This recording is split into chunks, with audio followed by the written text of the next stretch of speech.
With a smaller volume, the gas molecules will hit the walls more frequently, and so the pressure increases. So why you see why you having an issue with reality again?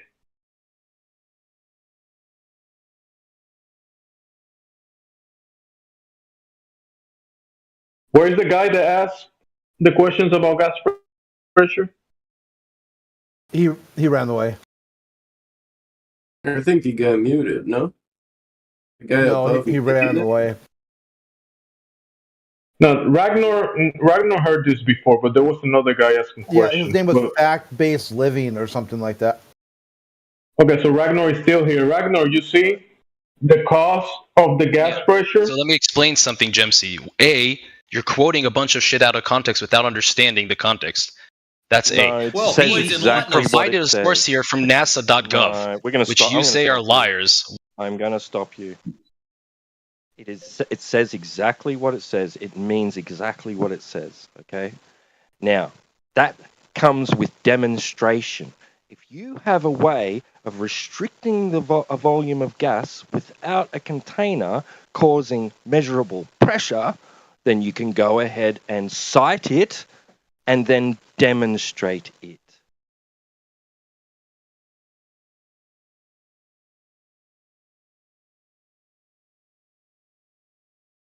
Again, you don't understand what you're quoting here. Bro, you're the one denying reality.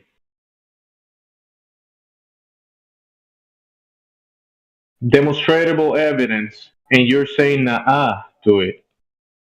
You're claiming that you can do the opposite, that you can have gas pressure without containment, but that's just a baseless assertion. Can you show it what you're claiming? Can you show the gas pressure without the container?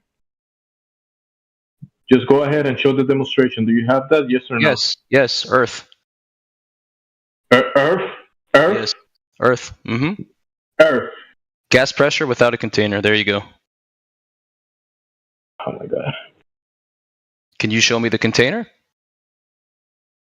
Earth is the thing in question here, so you can't use it to prove it. I said Earth. I didn't say a sphere. Can you show me the container?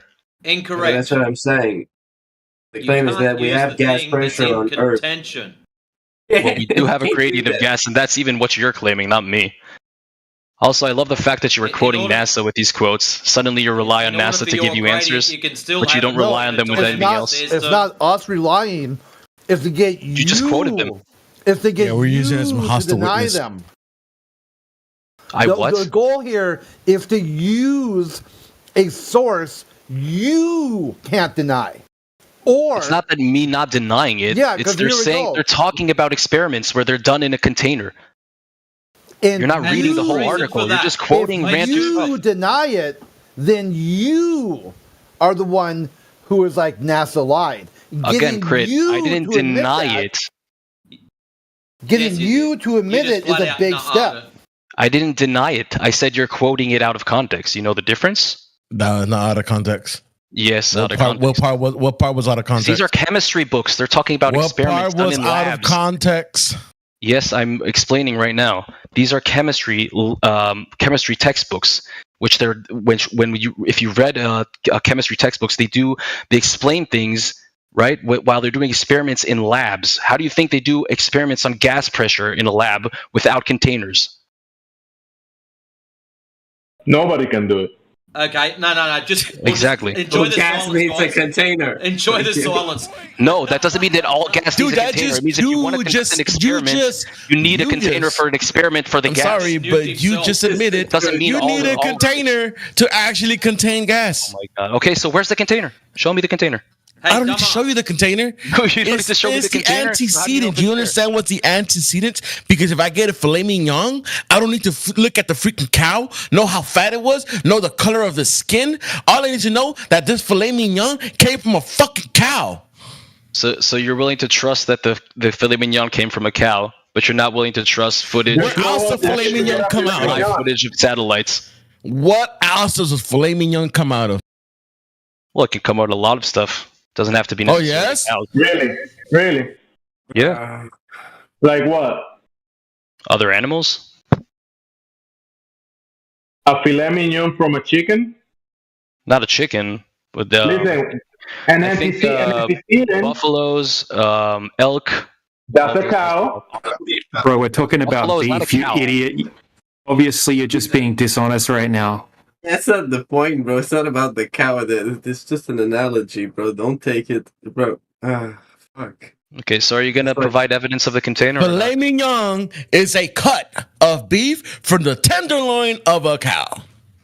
Okay, He are you gonna doesn't provide know this evidence for the stuff. container You yet guys- or not? You guys, that he really lacks fundamental education in a lot of the topics. This is why Quantum loses his shit, because it's like these guys are freaking munchers, bro. Like they fucking Muppet baby munchers, bro. Yeah, it's like you would And- go any fine dining, and people would know that this individual cut of meat is a small portion of the cow, and it's kind of considered the best part. And yet this guy here is like, how do you know it came from a cow? You're like, holy shit. Like, really, dude? Like, This is when Compton will say, "He's retard, dude. We feel sorry for him. This is just we don't have to continue with this guy." yeah, like what George Carlin had said. Think about people who are dumb, and There they're you go. average. Look This at what I guy's posted in dumber side than chat. that. In It's like French, you're it trying mostly to break refers to down cuts of certain pork. things. Like, holy shit, dude! Like, if you have a filet mignon sitting Are in you front of French? you, do Read you the know? read the side chat. Read do the side you chat. know it came Are from a you cow? fucking French, bro? Doesn't matter. I just proved it could be other things. That's not the point. Let's not dwell on the meat here. You're the one dwelling it's on the this thing. Oh, you analogy. think it's always from a cow? Oh, The thing is, it's the analogy bro. that it goes Like- right over their it's a head. bad analogy. I'm sorry. It's like, look, bro, it's very simple. If you want to say, look, pressure requires a container. You said it, right? Now, if you want to say that the Earth has pressure but no container, you have to show us. Cause, Okay, Rice. Let's Or else let's they play had with a that container. logic. Let's go with lamb chops then. If I have a lamb chop, do I have to know where that is a lamb? Lamb chops is kind of specific. That's in the name. Maybe You it can't came from escape a that. raccoon, bro. Raccoon chops. That's right. So Rice Ray, so you're saying basically when I say the Earth is a sphere, you're saying provide evidence for that. Show me pictures. Show me evidence, right? But when No. you claim there's a container, you don't have to provide No. any evidence of a container. No, incorrect. Yeah. I'm asking Rice, Crit. I didn't ask you. I'm asking. Yeah, Don't you get it. missed So again. I'm gonna give it to you again. Okay. Now, gas requires a container, right? We have air pressure on Earth, right? Therefore, there must be a container. Okay, that follows, right? It's pretty simple. If you want to say there's no container, show us how it fucking works. Simple. It's like Now trying it's to your break turn. it down for them. To play video games, you need your mom's credit card. You're on the computer playing video games. You clearly have your mom's credit card. Yeah, but analogies are not helping. That's not we. No, you got to break it down to his education level, something that it really affects him in real life. What we You're were walking looking for. around. You're outside walking around. To do that, you had to put your Velcro shoes on. Hey Ragnar, where did you get that definition from? Is that a Wikipedia page? I would tell you if your pussy ass friends stop muting me all the time. Listen Dang. here, punk. I don't got no friends. I mean, you're unmuted well enough to say that. Why'd you waste your opportunity? Yeah, I don't know why you're even here after the stunt you pulled like 2 weeks ago. Trying to talk to honest people, not you, Crit, obviously. Dude, you should have People who got can answer feedback. questions. People who can You answer should questions, have not you. got feedback on that. You sent Is anyone here reports in. capable of answering questions or not? He's still got an open mic and he's still not providing I will answer one of your question if you answer. It's my who question. asked. I It's asked Google. You can before. literally Google it, dude. It's not that I hard. didn't think this was a Just fucking Google it. It'll give you questionnaire the for him. definition. I I don't thought know why you're this so was hell prove the bent on globe. fucking filet mignon, though. This is called the prove I'm the sorry, globe. but I any way you thought I can. was talking to people that are not in France. Are you in France? No, right? So Voulez-vous in que- America, where you Voulez-vous actually quoi? bullshit. Yes, I mean let's just start with this. Look at these little religious globe defenders coming out to Yeah. defend the globe. When we came outside to ask, supposed scientists, university professors questions, for whatever reason, they think that we have to answer their questions. Isn't that crazy? We came out here saying, "Hey, I've never did it seen a glober not answer your questions. That's just 1.2 cap. times the square root of the observer's height in feet? Isn't that what y'all said?" I know I seen Nat Geo go out there. Well, they partnered with CFI investigators, and they specifically went out there to prove that the horizon was 1.2 times the square root of the observer's height in feet, blocking boats. What's up with that? But these retarded globers come and ask us questions like we came up with a cosmology. Whoa. Insane. No one's should asking you use- questions because we think you know cosmology. We ask you questions because we want to see how ridiculous your claims are. Yeah, and just Google it. That's what I'm saying. There's no point in asking you anything. Use your French. The word Google in French is a foolish person. So you are very foolish. There's no reason to ask you anything at all. If I want to know anything, If you're so smart, why can't Just you answer the Google it. questions then? same answer as before. Because you Smartness can't. is in the demonstration of no gas balls. It's not surrounding a water ball, not surrounding a dirt ball. As soon It's as we that can get simple. one of those, that'd be cool. Yeah, it's that I simple. can Answer your demonstrate questions. gas pressure with a container. I can't demonstrate it without. Yeah, but you Somehow can't provide any I wouldn't evidence of a claim container. gas pressure without a Right. container. No, Somehow but you they can't show me the container. Yeah, somehow they tricked us into thinking that we're supposed to be answering their questions when we woke up wondering why the fuck there aren't any answers to our questions about the thing that we all used to believe. What Again, questions? isn't that crazy? Ask me anything. I'll answer anything. They are how mad come- crazy. Are you going to answer my questions afterwards? And though? we're not so much looking for answers, Eli. We're looking for like some kind of like You ask me any physical question you want, and then I'll answer any attribute. question you want. How why about would that? Why would I ask you a question? You're a normie like me, aren't you? Yeah, I'm obviously a normie, but I'll answer any questions you want. And if I don't know, I'll say I don't know. Well, I'm not I gonna already, bullshit you. I already know you don't know because you're not the one that came up with the claim. That's why Okay. I don't need to ask you, right? Well, if I don't know, I'll say I don't know. There's Yeah, no it shame in doesn't saying you matter. don't know something. You don't know. It doesn't matter what you. It doesn't matter. Listen, why would I ask you a question that you don't listen? Not you specifically, because of the tenets of the globe, religion. There's So what someone you're saying out is there. you're not even willing to Oh, listen I'm to my sorry. answers. I'm gonna have to mute you, I guess, because you don't know how to control I'll ask him a when I'm question. talking. I'll ask him a question. Right. How do you get gas pressure No. without a container? Gravity. I'm gonna mute you as well because I don't know why Why'd you you mute decided. Royce? He's a that, flat earther. Doesn't matter. Mute you both. I don't know him. Anyway, like I was saying, why would I ask you specifically something about the tenets of the globe when all you got to say is, I don't know? Well, you're not a person of authority that I could take down for not knowing a question that should have an answer, seeing as that someone has laid these claims down. The people who put their name behind the claim, that's who I want to talk to. And I wish other flat earthers felt the same, because then we'd probably progress much faster. Fair enough.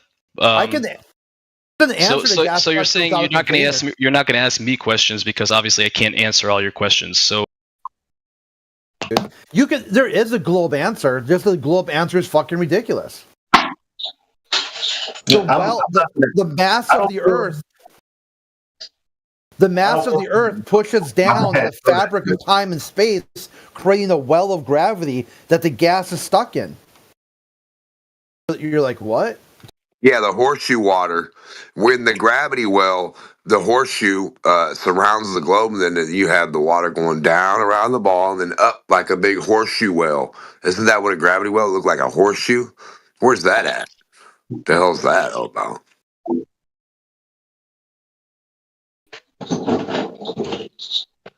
Dumb as shit. They can't even regurgitate the correct pseudoscience.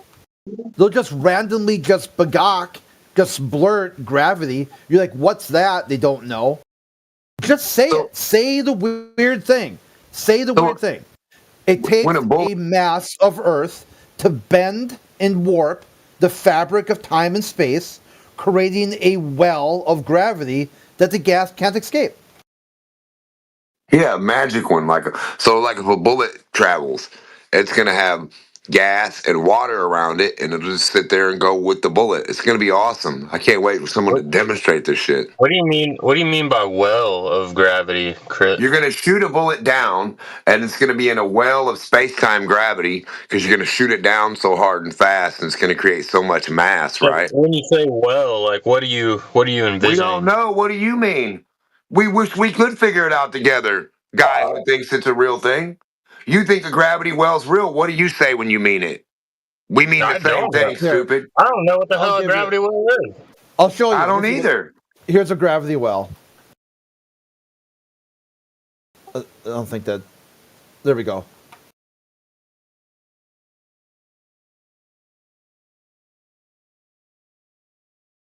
Told you it's a you like underdog.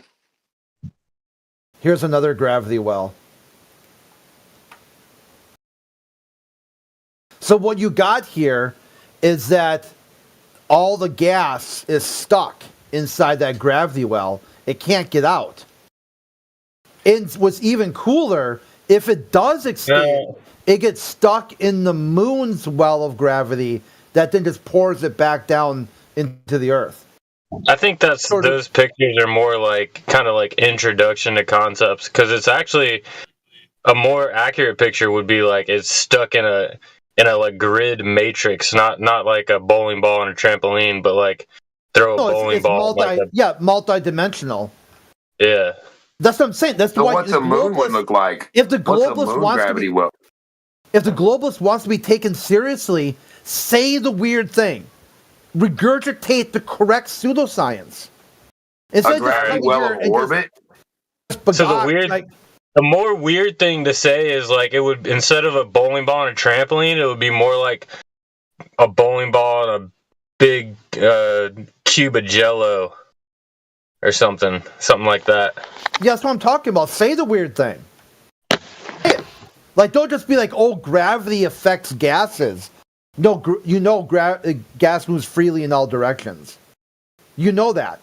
So instead of just going round and around and around, you gotta say the weird thing. And then once you say it, loud and proud, and you're like, "Yeah, that's actually the dumbest shit I have ever said," that's when they'll snap out of it.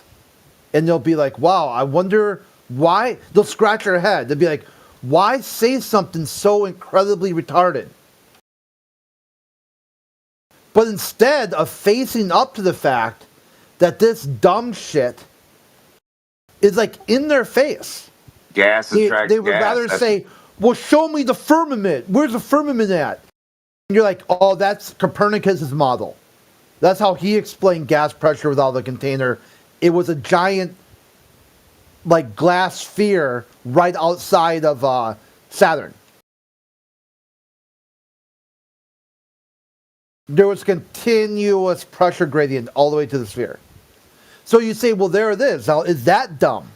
If Copernicus is dumb, it's too bad I can't resurrect him and tell you what an idiot you are."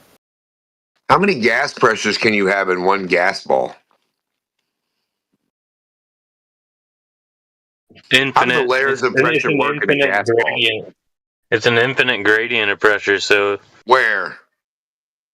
On the gas where's the ball of gas pressure? Where's that at? Show me that one thing, please, and don't fucking stray off that. Show me that ball of air. Somewhere. Show you the ball of air? Yeah, especially in a vacuum, yeah. A ball, a spherical fucking form of air, dude. An attribute of a sphere of air, of gas. Oh, like a gas bubble?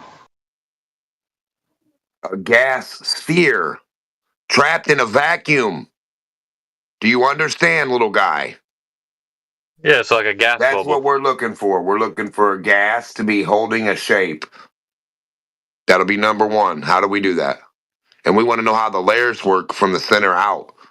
Goof troop. Of your gas ball sphere that you're going to demonstrate somehow. Where'd you get the idea you could demonstrate this to us? Who told you it was a thing?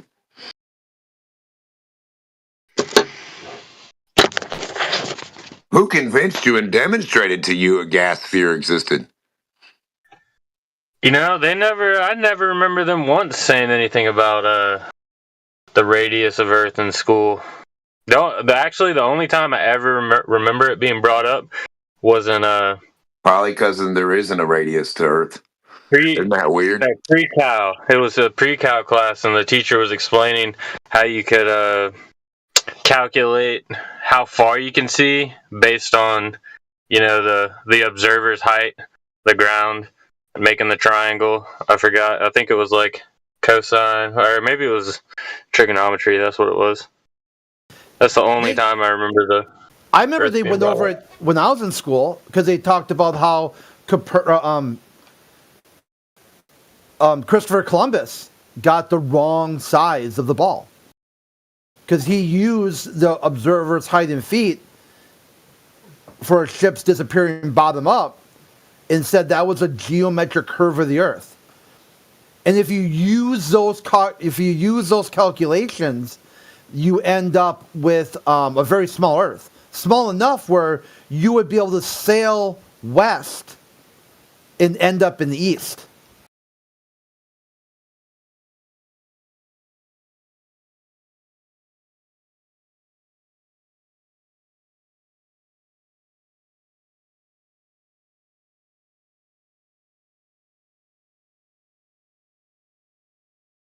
He wanted to go to the back door of India.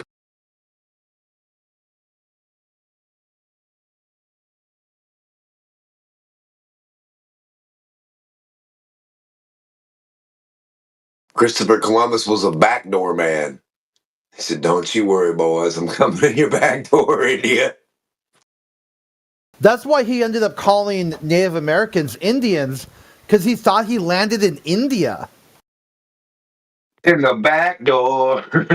He wasn't going around anything, or no, he was going around just on a flat plane, just doing a circle. He wasn't doing we don't know where the hell Christopher Columbus was going. He was high. He could have went in zigzag fucking ups and down U-boats. Fucking, he ain't got to have no set pattern. You know what I mean? What? You don't think they have a set pattern when they sail? No, you don't have a set pattern for when you get lost and go to the wrong place.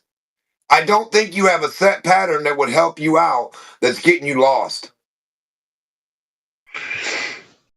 I don't know. I think they're pretty good at getting lost.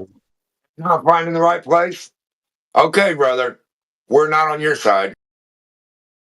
Let's say this: whatever he used to get wherever he went didn't work because he didn't end up where he meant to go. Exactly. He had no fucking clue where he was going or what he was doing. He had no clue. Oh, he did have a clue. He had a guess. He thought he was going to end up in India. Go give him another clue. He'll go find another land for you, stupid, and get lost again. Your maps must be real good clues, huh? To get lost. Here's a map. Go get lost, Glober. You say you don't like the maps? Go get lost with one.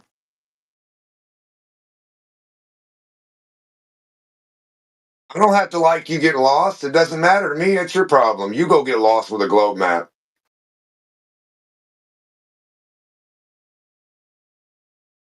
Can't get lost anymore.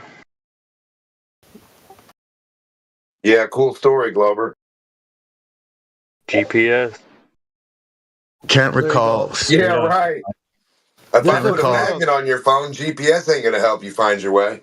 For all the globalists, there's a video game coming out called Gravity Well, so you'll be able to play Gravity Well. It's a puzzle game with an unlucky astronaut that got stranded in orbit near some planet. You gotta use Gravity Well. Off the top of my head exactly what it was, but in a clip yesterday, they said a teaspoon of whatever name of the planet was weighs blank, blank, blank, and I'm like, that's like impossible to even, what?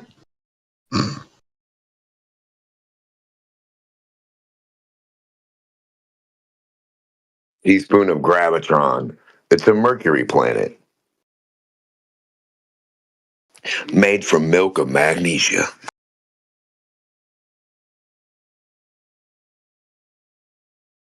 I'm just kidding, but if you guys want to know the right way to not go, I got this globe map to sell you. You guys want to get lost? I got some GPS for you. It's on a ball though. Look at this dumbass calling people out to go and debate him one-on-one. Who? Claim. Prove gas pressure without a container. Nuh-uh, the Earth. Debate over. What a fucking waste of time that'd be. Yeah, he doesn't even have a claim to begin with. Like, how you debate someone who is triggered that he thinks people are harassing him. He doesn't know that NASA is part of the government, the executive branch. I mean, just one thing is extremely, just one scientifically illiterate, low-educated blurt after another.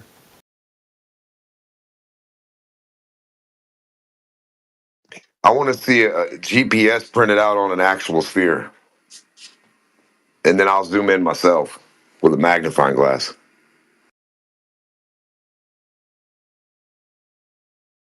You want a Actually, I GPS won't be print? zooming in. I'll just magnify. I'm sorry, I said that wrong. Shouldn't have said it like that. You want a physical sphere with GPS mapped on top? Well, yeah, goofball. Isn't that the claim? That's the fucking claim. That's what I want. I don't want That'd be pretty blue tight. You'd have to oranges and build blue some fucking kind of like. apples if you got red ones. The claim is red Yeah. apples, stupid. That's what I want. Why are you Well, globing so slow? you'd have to build some kind of weird apparatus that goes I don't have around to in it, and build shit, you fucking weirdo. You should you'd have the be globe maps. You should have a globe map in every classroom. It should have the highways, the flight paths, longitude, latitude, and everything. That wouldn't Every fit in the inch, every classroom. The mile, every classroom would have to millimeter be too on big. that ball. The ball should have a legend on it. Where's your key legend for mileage and stuff on the sphere? Let's take a look. They got little globes in the class, but they don't have a Retard. model like you're talking about. Where is the key legend on a fucking globe? That would only fit in like an amphitheater. Retard. Where is the key legend on a globe? The mileage, the rivers, the little thing, the legend on the globe that's on every map. Where's the one for the globe? They're gonna print it right on it. They can't. It's not possible. Why don't you go print it on there, stupid, and show us? Show us the mileage and shit. Show us your curved mileage with your straight horizontal line. Before he does do that, has anyone got any objections with Ragnar getting expunged? 3, 2, Not at all. 1. I mean, he shouldn't even be here after like the bullshit he pulled the other day. Should we send permaban? Oh, that's up to the boss. But anyways, no. Yeah, I know it's up to. I'm not saying he's wrong for keeping them around. I'm just saying that it took. We had to when the bot was down. Do you remember that? He was the guy when the bot was down and we couldn't kick him out, and he spammed the chat until I had to open the ticket to the moderator. Mod mail. I had to open mod mail. Go, hey, we got a guy spamming our chat. Can you get rid of him? And they're like, oh yeah, certainly. Cool. How's this work, guys?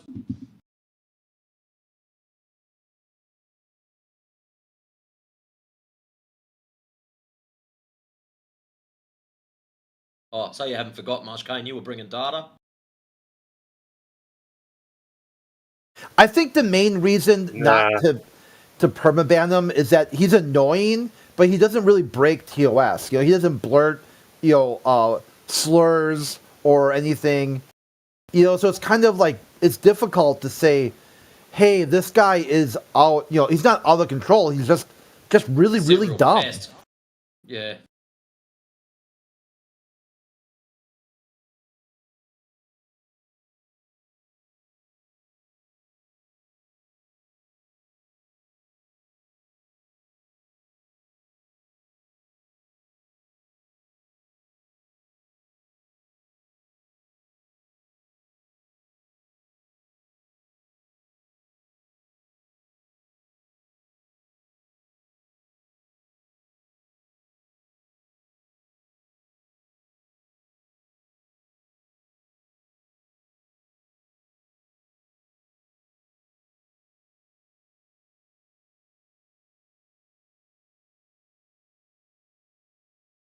Nice one, Flatman.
Are most of you guys flat earthers?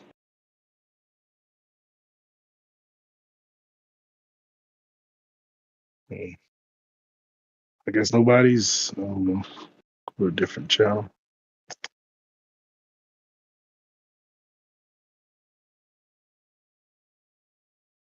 Yeah, they gotta hear me.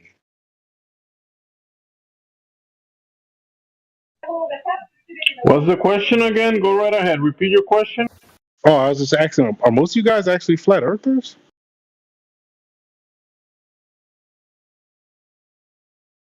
Sure. Yes. Yes. You can say that. Go ahead. Any other questions? Oh, I was just wondering. I didn't know that there was this many people that were flat earthers. What, like 20? No, I mean like most of us enough. aren't. Oh, okay. Most No, of I us mean like are. enough that is actually, a or to get a segment, on this server. Oh yeah, there's plenty enough for that. Well, it started probably with like 3 or 4 of us who was able to capably provide citation and argument for a position. And so we kind of just bullied our way into the server based on just that, with just a few of us. And we're still here. So if you take the position that the Earth is flat, why seeing that like most of the other planets are a sphere and the sun is a sphere, would non sequitur? No, I haven't finished asking my question. But I'm just because I already know that whatever. What's in the question sky, I'm finna ask? Well, you're going to say that most of the things in the sky are spheres. Why would you think the Earth is flat? First of all, because it measures flat. So every other question after that, if you're not going to press us on the one thing we actually do claim, none of it actually really is relevant, right? We just be sitting here talking past each other. Well, I was going to like ask you, where do you think that this planet came from? If looking at all the other planets being spheres. Think about that for a second. Even if I was a glober, where would the universe have come from? But like that's a question that nobody really knows. And it's not like it's a scientific question because science deals with the physical and natural world. And the first step in the scientific method is observing a natural phenomena. Now, no one was here when the Earth was invented. Certainly none of us. Right. I was just asking, like, where do you think that this planet being flat came from? So yeah, that's all I was wondering. So you just don't take a position on where it came from? No, we don't even take a position on the shape. You don't take the position on the planet itself being flat? No, like the entire planet? Flat's not a shape. But the navigation. Well, I mean, flat is a term. I'm not talking about it as it being a shape. I'm talking about the term flat Earth. The navigatable world that we use, the coordinate system, the grid system, the world that we know of, we know that that's horizontal. Okay. So it measures that way. In fact, that's how the system was built. So do you have a model of the flat Earth? No. Flat Earth model? No. Do you know what a model is? Matter of fact, before you continue, why don't you define and even better, if you can, put a citation in the chat as to what kind of model you mean? Because I know a lot of people. Well, I just meant by that. I just meant like a diagram. Oh, like a diagram? No. Yeah. No. Oh, okay. Well, I would like to see what the diagram looks like. Did you know that? Did you know that the globe was a flat Earth diagram? The globe was a flat Earth diagram? It is. You want to know how? How? Well, because the globe, right, is essentially made from flat Earth measurements, specifically elevation angles to Polaris. That's how we have latitude and stuff like that. They just wrap it around the ball. Right. I think that's because they have like things that let them know that the Earth is like a sphere. I know you think that, but unless you're gonna drop that in the chat, like something to sink our meat hooks in. Yeah, I didn't come in here to actually debate. The reason I came here because I saw Batman. I was like, Batman a flat earther? But then I see, it's like it's a different Batman. Yeah. Well, we're simple people. Earth measures flat. We don't really have any other answers for people because that would be a whole bunch of speculation. So, how do you think the satellites? How do they stay like above the like in our atmosphere? How do they stay above? We don't know. But when they start talking about where they are in their position, I know to describe that, you need to reference a flat plane. That I do know.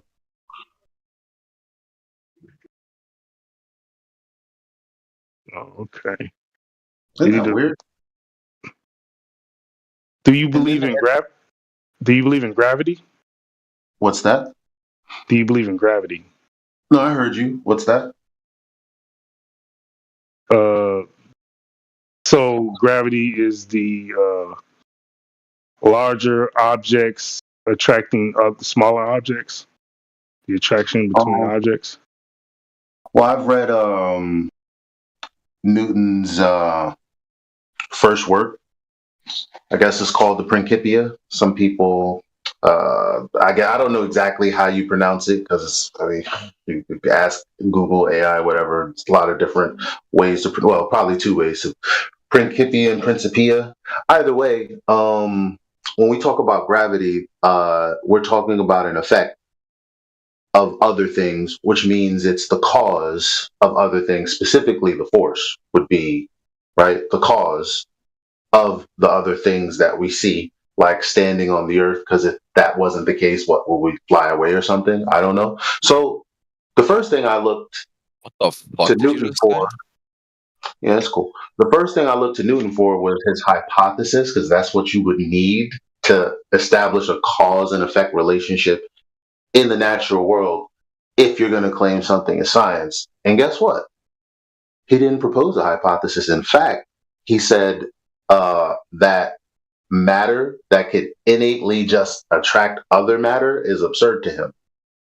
But people still attributed this idea that matter innately attracts other matter. So the thing about that is it's not even testable. So there's no reason to really think beyond that. We don't really. How are you saying it's not testable? Well, of course not. You can't test the phenomenon of gravity. I mean, if you Google it, they'll tell you that. I mean, you probably get different results, but if you really, really dig, just like you can manipulate, I don't know, microwaves or other natural phenomena, you can't manipulate gravity. Google will tell you that. So if you can't manipulate it, change it, it being an independent variable in an experimental setup, you clearly can't use it. There's no way to really come to a conclusion on that. Furthermore, did you know that? So, do you believe that gravity exists? When you get to listen, I just told you if it's supposed to be a natural effect that causes things, and that's not the case, there's nothing to believe in. Now, secondly, and most importantly, that was replaced over 100 years ago with Einstein, which is a 4-dimensional math versus a 3-dimensional math that Newton proposed. And this is all just math. People reify it. It's called reification into a belief that the world works a certain way, but it was just their way of describing the things that they see in the sky. That's all. I feel like you're trolling me. Well, you could actually go back, validate, or challenge anything that I say and kind of look it up and see, oh shit, he was telling the truth. I don't have time to convince you though. Wow. Well, like, because I feel like gravity is kind of like if I pick something up and I drop it, it falls towards Yeah, that the. that right there was replaced over 100 years ago. That I mean, again, What all was you it got replaced with? Einsteinian gravity. Well, that would still be gravity. Yeah, well, it wouldn't be the same thing though. Do you think that things that are It, called the same thing are the same thing, or do you think that we I could think do? that models can be improved upon, and they can Well, that's find not that's not what they said because they said replaced. And 3D and 4D, two different mathematics, not the same thing at all. But again, I don't have time to argue you down. You can believe what you want to believe, but I would suggest you do more research. Well, I'm pretty sure that like science gets improved upon, and when I'm someone pretty comes with a sure. better model, Oh, sorry. like that better describes what's happening. I mean, it sounds like you agree with. So, do you agree with Einstein's theory of gravity? No. Not scientific theory. Yes, there's no science involved. I just told you Newton didn't have a hypothesis, but I didn't tell you neither did Einstein. In his paper in 1915 or whenever he put it out, there's no hypothesis in there.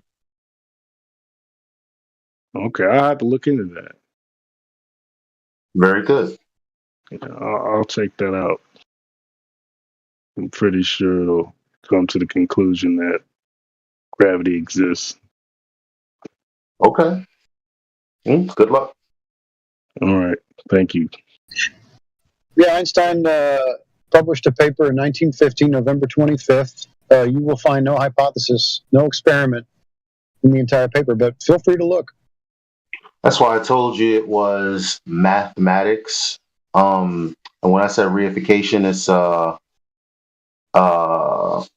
do I always like blank out on the exact definition? But basically, you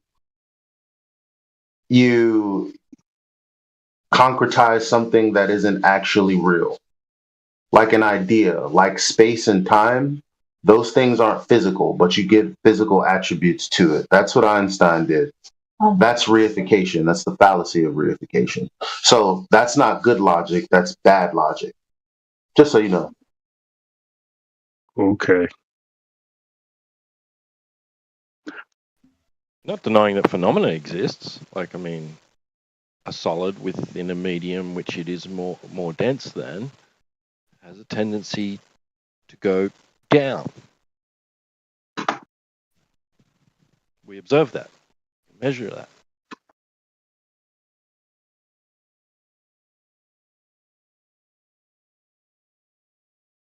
But it's not in all instances, is it? Because some things go up, gas goes in all directions. Clouds hover or move sideways. There's all different things like that are happening around us, different motions. I don't know why there's this hyper focus on things that just go down, and that has super importance and significance over the rest of the motions that we observe. Well, I'm just trying to get a better understanding of like the flat Earth model. But didn't I tell you there was no such thing? You asked for a diagram after you told me that's what you meant, and I said there isn't one. Well, I mean, or like you can give me a diagram, or you can give me like a full model. Like I know there are other flat earthers who claim there is a model. I gave you a diagram though, and I said it's called the globe. Remember that when I said that the latitude lines derived from elevations to Polaris are wrapped around a globe, and voila. Yeah, so you're kind of asking for what I already gave you. It just seems like you need time to digest it because you don't really buy it, and that's cool because you never met me, I never met you. I'm some dude on the internet. But again, I also told you you can go to the live stream because you thought I was trolling and fact check everything that I told you, right? Oh, you're live streaming? Yeah. Oh, okay. On where? 24/7 flat Earth YouTube. Discord. Type that in on YouTube. Yeah. Oh, okay. The link's in the bot description. If you click on the bot, links should be there. Yeah, just I don't like when I think of the globe. That seems to me like that's the globe's model, and the flat earthers usually reject that model. No, because the AE projection is just a projection of a globe, but those projections first are acquired by real life practical measurements. Those would be called elevation angle measurements to the star Polaris. So the globe model is the flat Earth model. If you like, if that's what you want to call it.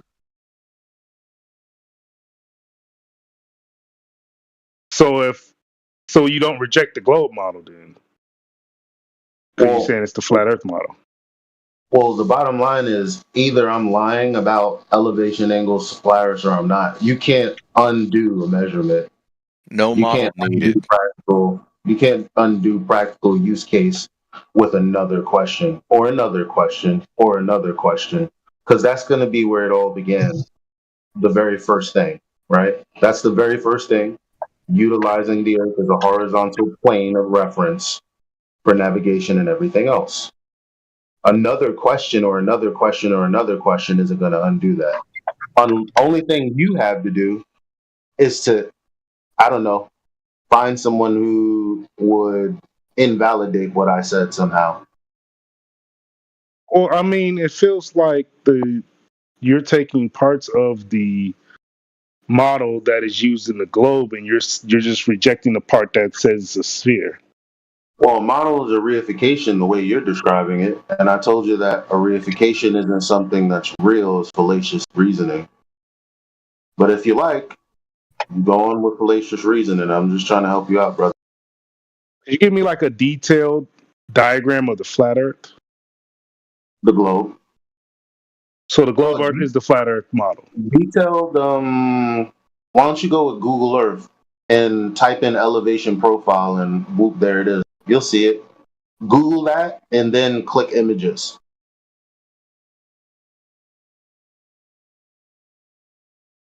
Fucking brain dead. So the globe Earth is the flat Earth model. If you like. Okay. What essentially happened is they take elevation angles to the celestials from a flat plane. Then they took those coordinates and they rep. Times already. Yep. Covered it. Yep. They covered the globe with those coordinates measured from a flat plane. It's on a polar coordinate system. That's what the globe is. It's a coordinate system. That's why it's just a projection. There's hundreds of projections. There's a lot of different coordinate systems. So the globe that you see on a desk is just a reification or a projection of angles measured from the flat Earth to the celestials. It's not a model, it's a projection. Okay. So there is no, so you're saying that the globe Earth just copied the flat Earth? Hey, listen, that's also a reification. Why you keep saying that? No, I'm just trying to. When you say the globe copied, clearly globes can't do anything, right? No, I said you're saying that the people who proposed the globe copied the flat Earth model. Well, there was no model; there were just measurements. They projected No model needed. Okay. You know what a scientific model is, though, which is kind of non sequitur, because science has nothing to do with shapes. Well, like geometry, isn't that science? No, geometry is geometry, and science is science. Well, geometry is math, and science is science. Math is magic. Well, if you use it for reification, it can be considered that. Sleight of hand and all that. Imaginary stuff, comic book stuff, speeds for Superman, how much steel he's made of, stuff like that. In that case, it is magic. But in the case that you do it for forensics or actual engineering or measure something with your fingers from point A to point B and you're touching things, it's not magic then.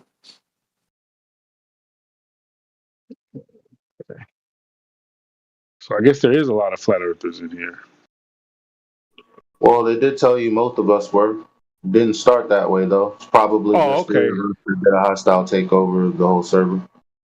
And now we're the most popular in the politics server. And they tried to kick us out day after day. But here we are. They tried to kick you out. Who tried to kick you out? The moderators. The server itself. They wrote letters and everything. But we're not doing anything other than telling the truth. Oh my God. They wanted us to come back to the other one. Me and Kimbo, they kept saying, "Where you at? Where you at?" We're like, "What?" So what do you guys think about that experiment they did in the Antarctica? It wasn't an experiment. Well, I mean, they went to the Antarctica to see subject in this room. Huh? No, they call first thing you need to realize is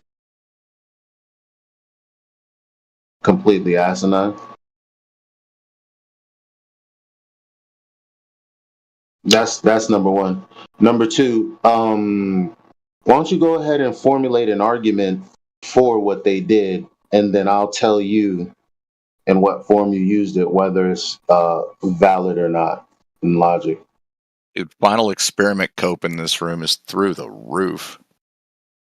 All right. The cope? I was just asking you what you guys think of it.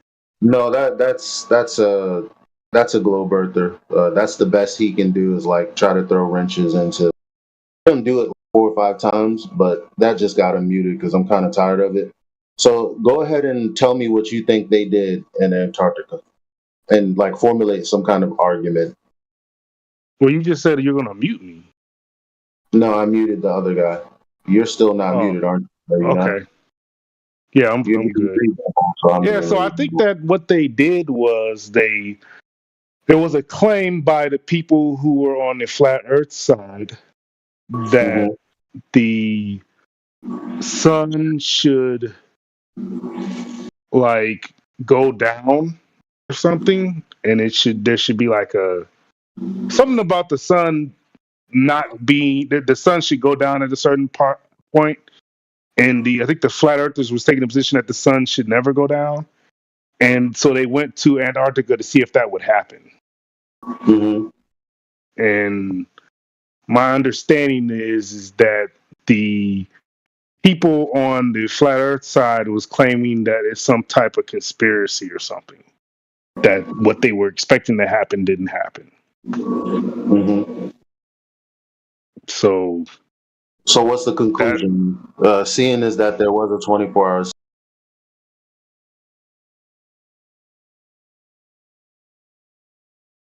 It's interesting because none of them will complete that sentence because we've been telling them for a year. At the moment you formulate the words to say the Earth is a sphere, if the Earth is a sphere, then when we go to Antarctica, there'll be a 24-hour sun. There's a 24-hour sun, therefore the Earth is a sphere. Yeah, we've been telling them for a year before them going to Antarctica that that's actually just an affirming the consequent fallacy. And so nobody will actually claim it as evidence, which is weird because it's supposed to be the quote-unquote final experiment, which again is a misnomer because it wasn't an experiment. Well, there was a claim by the people who were flat earthers that a certain thing would happen given their... Who? Where? Well, before that, Crit, yeah, they were retarded. It is what it is. We tried to tell them for a year and they didn't listen. So some people even have, So you disagree with the flat earthers that went on that trip about their... There wasn't any. They purposely left out flat earthers. They didn't want any flat earthers to go on the trip. Flat earthers were invited and flat earthers went. I personally didn't believe that Jaren was a flat earther for a long time now because he died. He's the first I know one that they said that there were some flat earthers that didn't that canceled at like at the last minute. Excuse me, the gentleman was speaking. I don't need help. He's been pretty thank you, Flatman Cam, though. I appreciate that. Again, we didn't believe that those guys were flat earthers. We tried to tell them what to do, what to say, and if they were going to go down there to actually just take like actual measurements so we could just have more data, they did none of that. So we weren't fucking with that. We never were, especially mostly as a server. This server here specifically, we already knew it was bullshit. What I mean by bullshit is, again, if the flat earthers claim that there wouldn't be a 24-hour sun, and that proves that AE map, which again is a globe projection, which is ridiculous because that's what it is, that would have been an affirming the consequent fallacy if that was the case.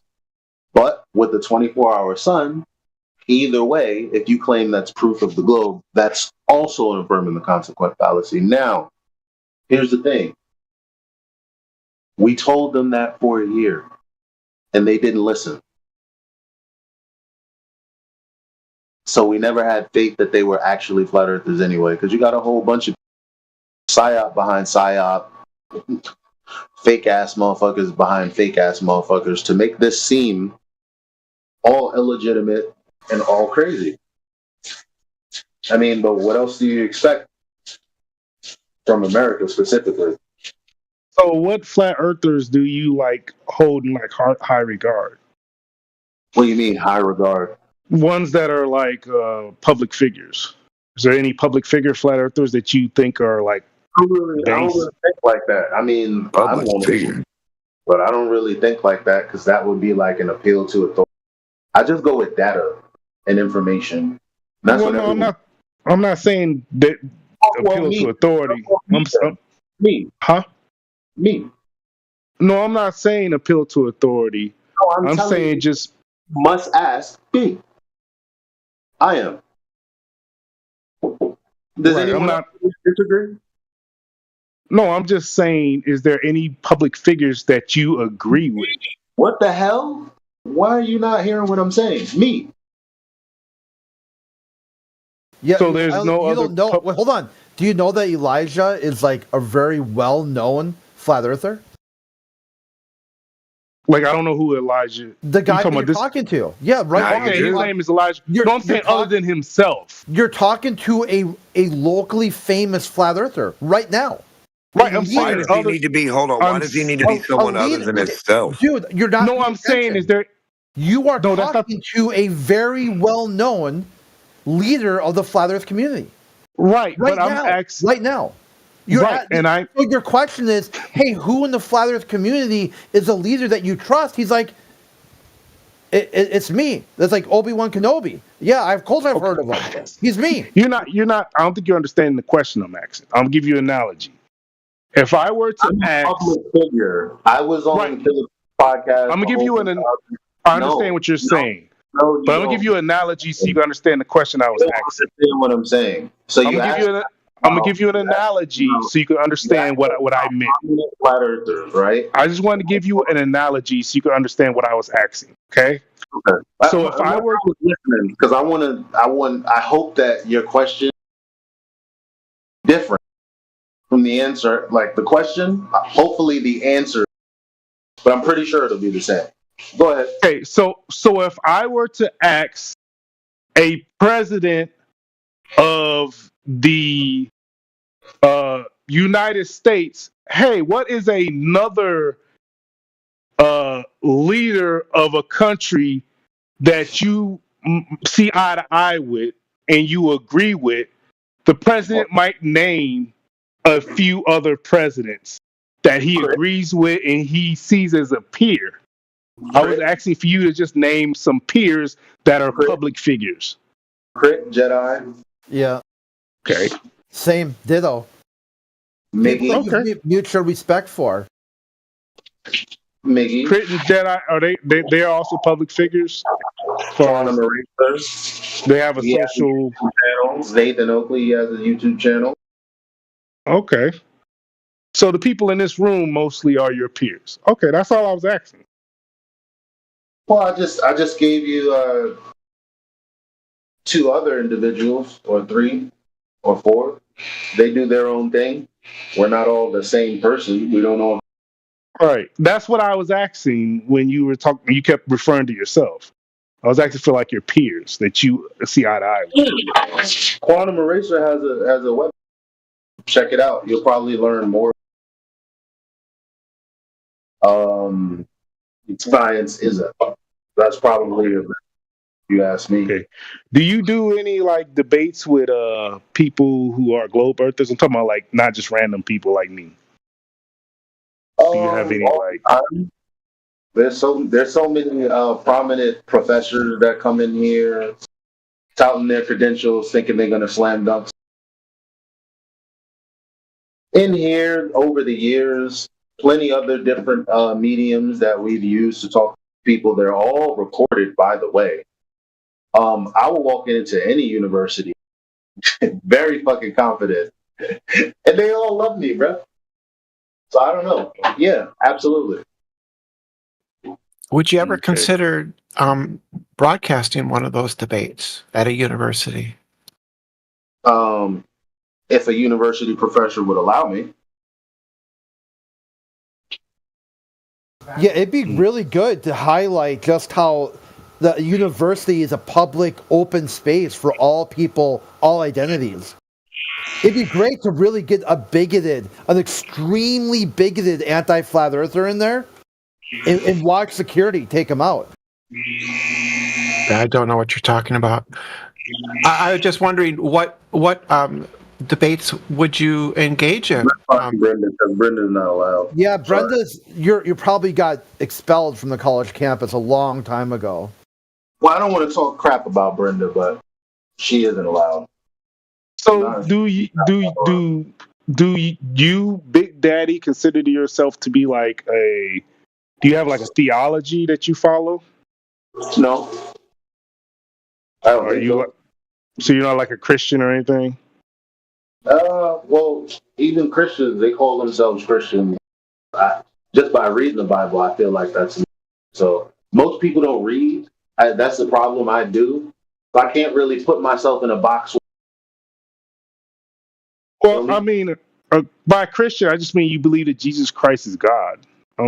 Whether you read the Bible or not. Well, if you must know, I know that there is a creator. Oh, okay. Now I know for a fact, because in order to have information, there needs to be an. Correct? I'm having trouble hearing you breaking up. In order for there to be information, there has to be an informer, correct? For there to be information, there has to be an informer. In order for there to be a creation, there has to be a creator, right? Yeah, but I don't necessarily think that creator has to be sentient. Oh, I don't know about that. You most definitely have to have intent for information to exist. Gotta have intelligence. Without intelligence, then what? Then how? You can't have retarded stuff, making stuff. All right. It was good talking to you, man. I kind of got to go to this break bar. So, you got to go to what? Some break bar, NYC. That's where I live. Break bar. Yeah, that's what it's called. What is it? Is it like a bar? Yeah. Oh, you're talking about like an actual bar? Okay, I never heard of break. Okay. All right. Well, enjoy the bar. Thanks, man. All right. See you guys later.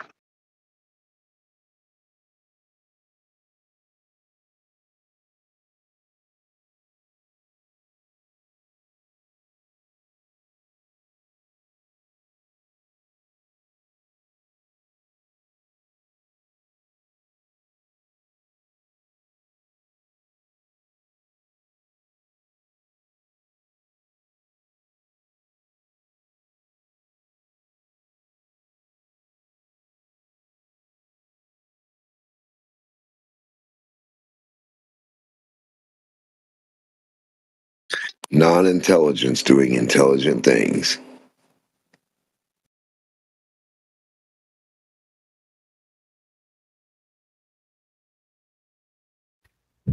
Why was I muted? Elijah doesn't want to talk to you. Duh. That shows a sort of a lack of intellectual integrity, though, don't you think? No, it shows a person knows their limits and knows that you push their limits. It knows that, hey, this person is not someone that they respect or should even be allowed in the server, the channel. So instead of just flexing their control and just kicking you out, they just put you on mute until they leave and then unmute you. It shows a lot of, it shows like full maturity and responsibility in knowing someone's limits. It's a lack of intellectual integrity, is what it is. Especially when you're spouting off about how good you do at university level. Oh yeah, he would wreck it. Would he? Definitely. Yeah. Do you think you would, Crit? Yeah, at the college level? Yeah, college level, university. Yeah, I would easily be able to go in there and advocate for flat Earth. Well, you would advocate. People would listen to you politely, but would you actually win a debate? Oh, yeah, the debate would be easy against the anti-globalists because they would get escorted out of the room, out of the campus. As soon as they would be mad. As soon as they told me to jump off a bridge, drink bleach, don't breed, that'd be it. Security would grab them and force them out of the room if they didn't leave on their own accord. It'd be a slam dunk. It would be like you get like McToon start yelling, "Where's the guns?" That they'd have like, it'd be easy. Is that what That'd you be think? Easy win. Well, you live here in Minnesota, don't you, Crit? Yeah, I'm way up north though. I'm like. Oh, okay. Yeah, I live by where George used to. Where George? I don't know. I don't know where that is. So. You would consider debating McToon on a university campus? Then? No, McToon is banned. He'd be banned from the campus. No, but would you consider? Would you consider it? He'd be banned. They would just see some of the things he said, and they'd be like, "Oh yeah, this guy is no way they would allow him on the campus, the college campus." Yeah, but would you consider debating him on a campus? No, he wouldn't be allowed on the college campus. I'm not talking about that. I'm not talking about your fantasies. No, the reality. The reality would that if you that's just your fantasy, dude. No, he doesn't understand that the college campus is an open place for all people, all identities. Okay. Yes. Someone who refers to other people as vermin would not be allowed on the college campus. Yes. Yeah, this is just your fantasy. Yeah, 100%. If you were to go to a college campus and refer to the other as a vermin, you would be escorted off the premises. 100%. I don't think so. This is just your fantasy. Go try it. Go onto the college campus and start calling people vermin and see what happens to you. You're so funny. Yeah, you're just so silly. Go test it out. You're silly. You're silly. Yeah, fuck around and find out. That's fine. Go to any college campus you pick, even a private one, and start calling people vermin if they disagree with you. And then see what happens next. You sound upset. You sound upset. Did McToon say something that upset you? Yeah, if that's the answer you want, use it. No, I'm just curious. He must have said something that has you upset. I think that would be. What? What would that be? What could he possibly say? I'm asking you. Yeah, what do you think it would be? Take your best guess. The best guess you got. Like there must have been some pipeline that drove you into thinking that something he could say would upset me. There must have been something there. Yeah, I mean, I know you're a big fan. Maybe you'll let us know. Yeah, I think he's really good. Okay, so what do you think he would say that would be upsetting? I don't know. Nothing. Yeah, there's nothing he could say. It's basically a baby crying every time he speaks. The guy is void of intellectual honesty, integrity, anything. He's just basically like a scumbag of the earth. Well, you're just it's not someone that he could even insult if he tried. It'd be like the worst person in the world trying to say, "Oh, I don't like these other people." The reason why he acts the way he does is he needs to punch down at a group of people he invents out of thin air to make himself feel better. He's a guy who went to Antarctica and screamed into the ether, "Where are the guns?" He's a guy who did a power pout.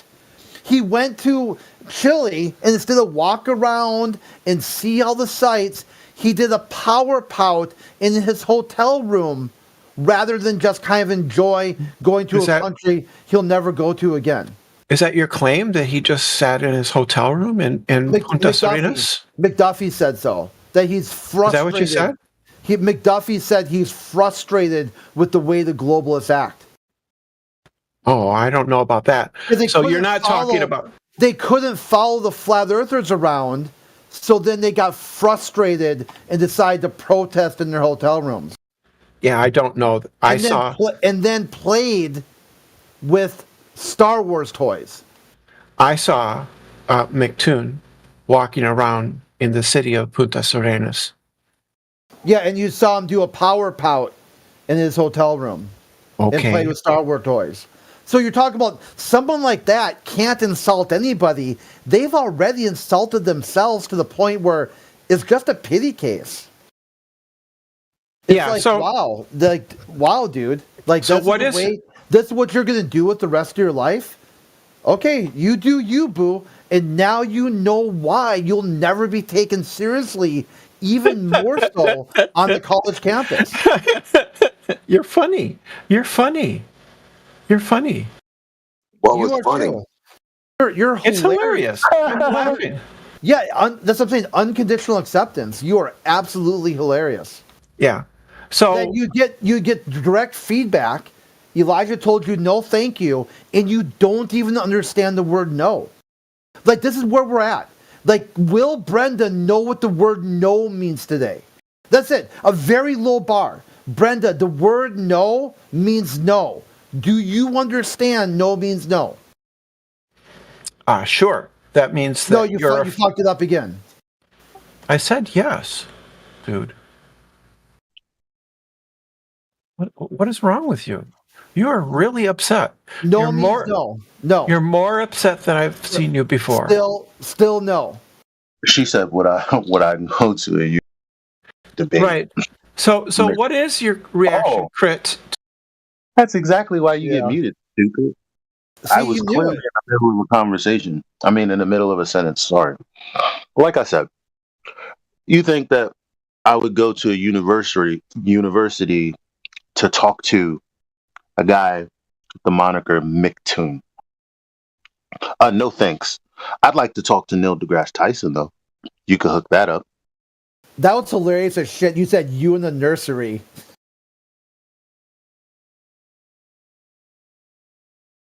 It's like it's such an amazing Freudian slip. You got to go to the nursery to debate McToon. That's where he'll be at, taking a nap. So debate which cartoon, which Star Wars collection, who's got the best Lego and Star Wars collection of all the anti-flat earthers? You could you could like, hey, you guys, who's got the quickest build?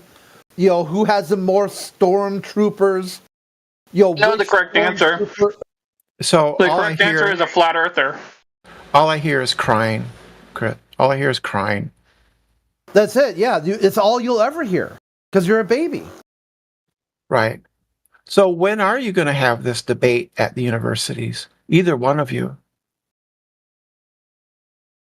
I think you never will because you know you can't win. This is just. We don't like debating mongoloids. This is just bravado. There it is. It's already there. Brenda, it's not possible to lose a debate about truth when the idea of all your goofy garbage is just fucking lies. There's nothing physical or tangible about a sphere. Just you saying stupid fucking shit and pointing up in the air. Or pointing that way in the air. So you're just saying words, right? And this is just you. Yeah, those words hurt you. Called no proof of globe. They don't hurt at all. It's not a globe. They don't hurt at all, dude. So how do you prove a globe, Brenda? By don't point in the air. Right. So I'm curious about. You're curious about how to prove a globe. So are we. Without pointing in the air, how do you prove a globe, Brenda? Yeah, I was talking about crit, and I don't know. You should be talking about your university shit they're gonna bring. What kind of magic stuff they gonna bring? Pointing up in the air, globe. Bring 2 sticks, globe. Well, what about some new CGI? Are they going to bring some fresh CGI to make everyone go, ooh, ah? So I was asking, is it Elijah or Chocolate Saiyan or what is his Big Daddy Flurf's name on what's his moniker? That's it right there. You said it. Big Daddy Flurf. What is he, Elijah or Chocolate Saiyan or whatever his name is? I don't know. I'm asking. When's Chocolate here? Yeah, you're just being retarded again. I'm just asking for people's names. I'm just asking too. He's the one that said no to you, Brenda. You keep insisting. He said no.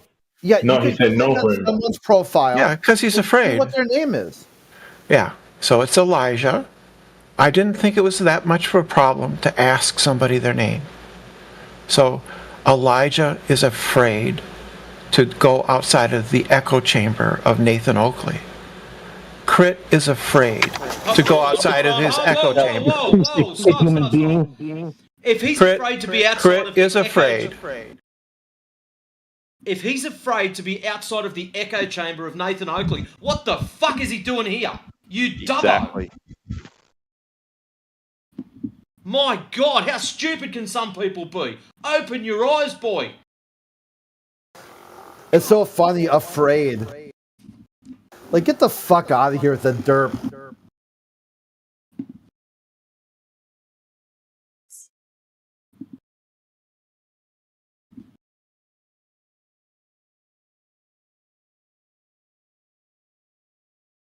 Their worldview is so tragically broken. They'll say this person's afraid to debate. Then right You next are. to You are. ask you to debate. Then I'm ask hearing an echo. Somebody has their mic open. It's me, sorry.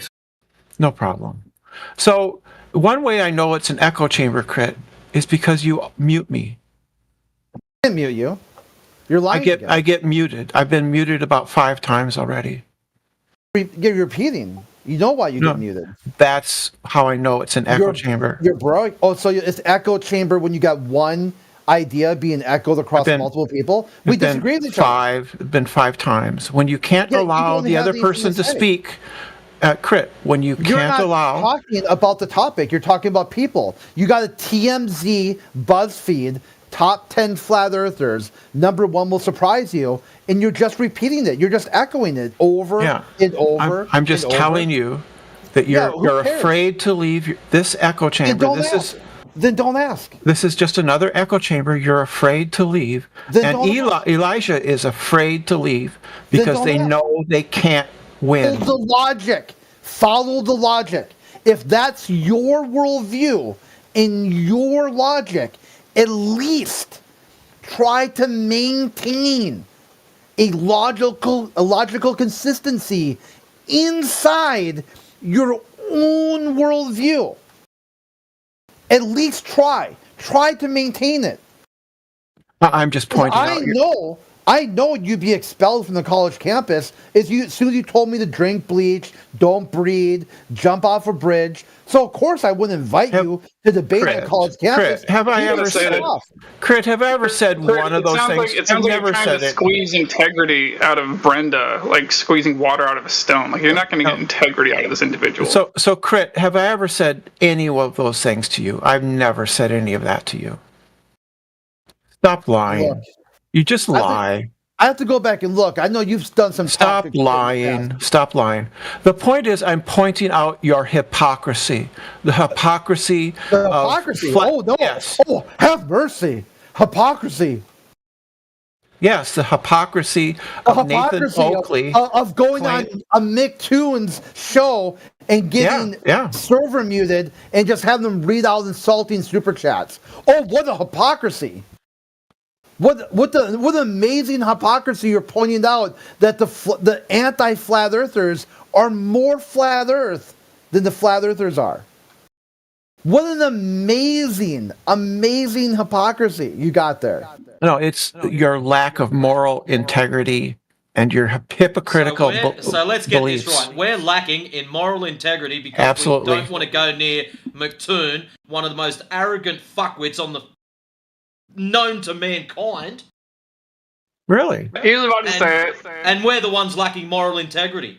Look, Yes, if you want to praise Face of the McToon earth. so much, nobody in this panel is stopping you from fucking off over there and giving him a rub on the knee. There you go.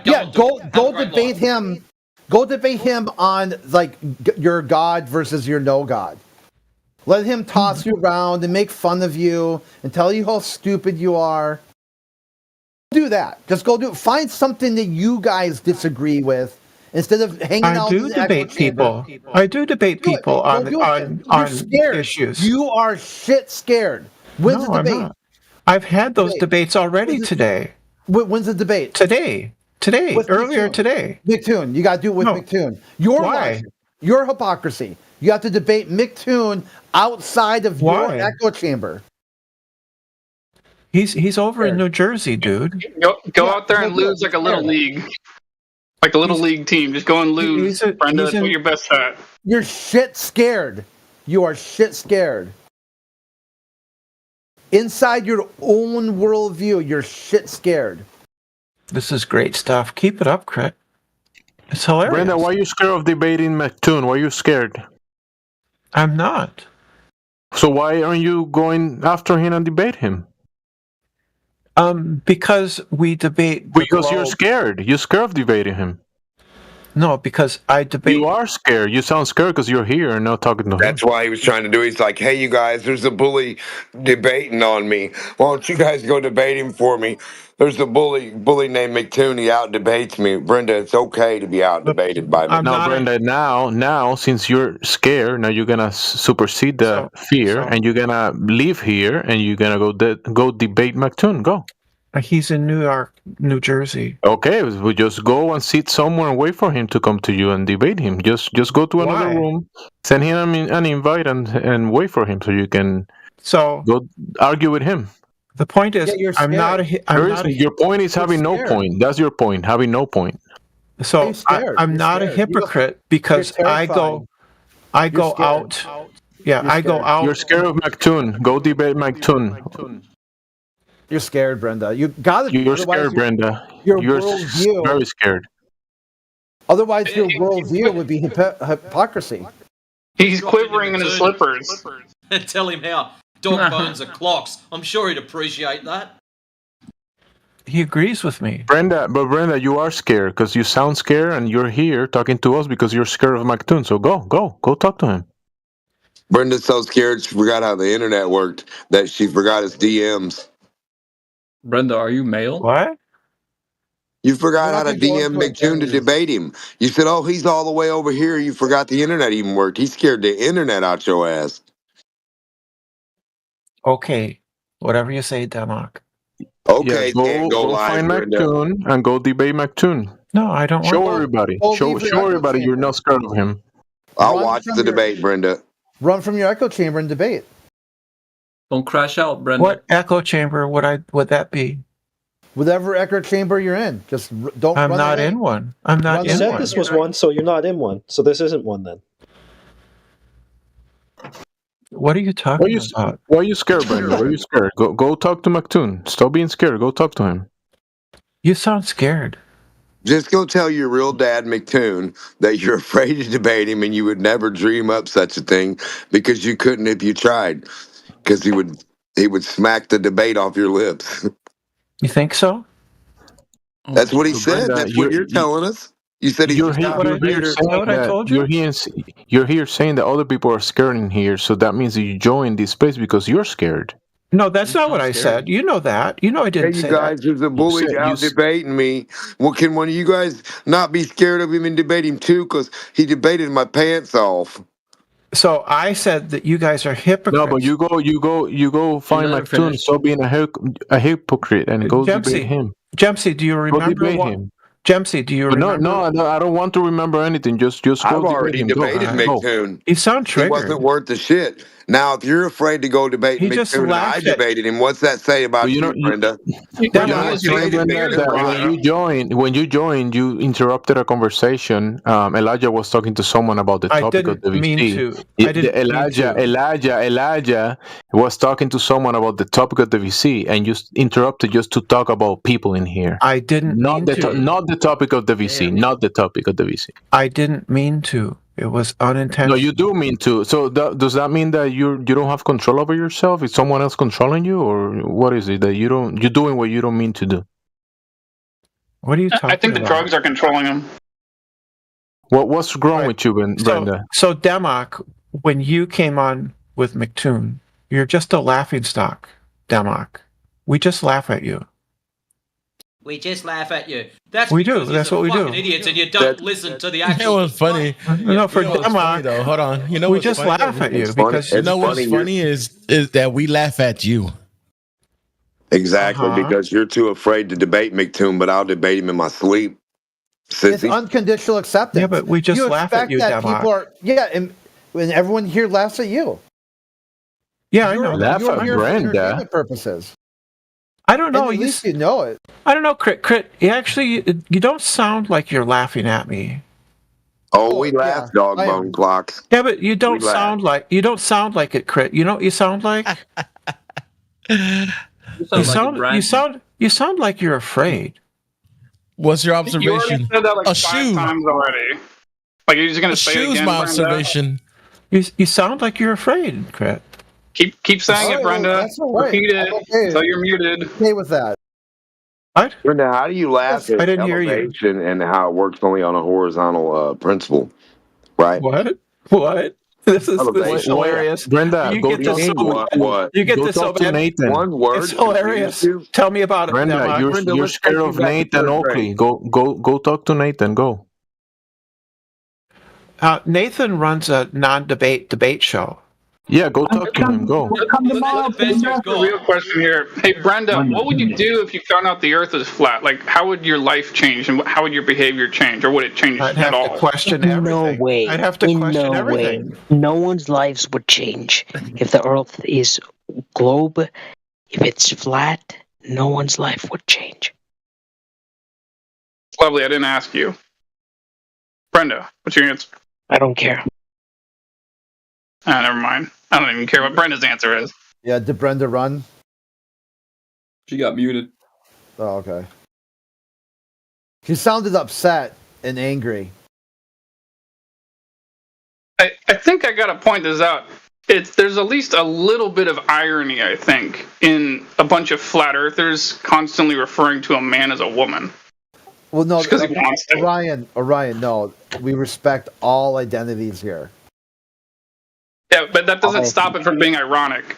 No, it's a TOS topic. So the idea is not to be like a globalist, like a bigoted globalist, and just respect people's identities, even if you disagree.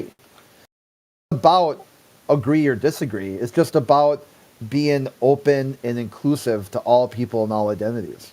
Nah, that was not last administration. This administration it is what it is. There's only 2 genders. And But it's just the irony factor. Like we're in here constantly pointing out to people the Earth is actually not a spinning ball, and then they come in here and say, "Oh, the Earth is a spinning ball," and there's that constant back and forth. And then, when it comes to another subject, someone's saying something or someone is something that they're not when they're clearly not. Like, you see the irony, right? Like here, this is what people they want. Come debate this guy right here, the guy who screamed into the ether, like from the Star Trek, Wrath of Khan, like Khan, like that. That's someone who you would debate. Like, get the fuck out of here. This dude, I mean, he's on multiple watch lists or something. I mean, get the fuck out of here. Like, how did he even get on a plane?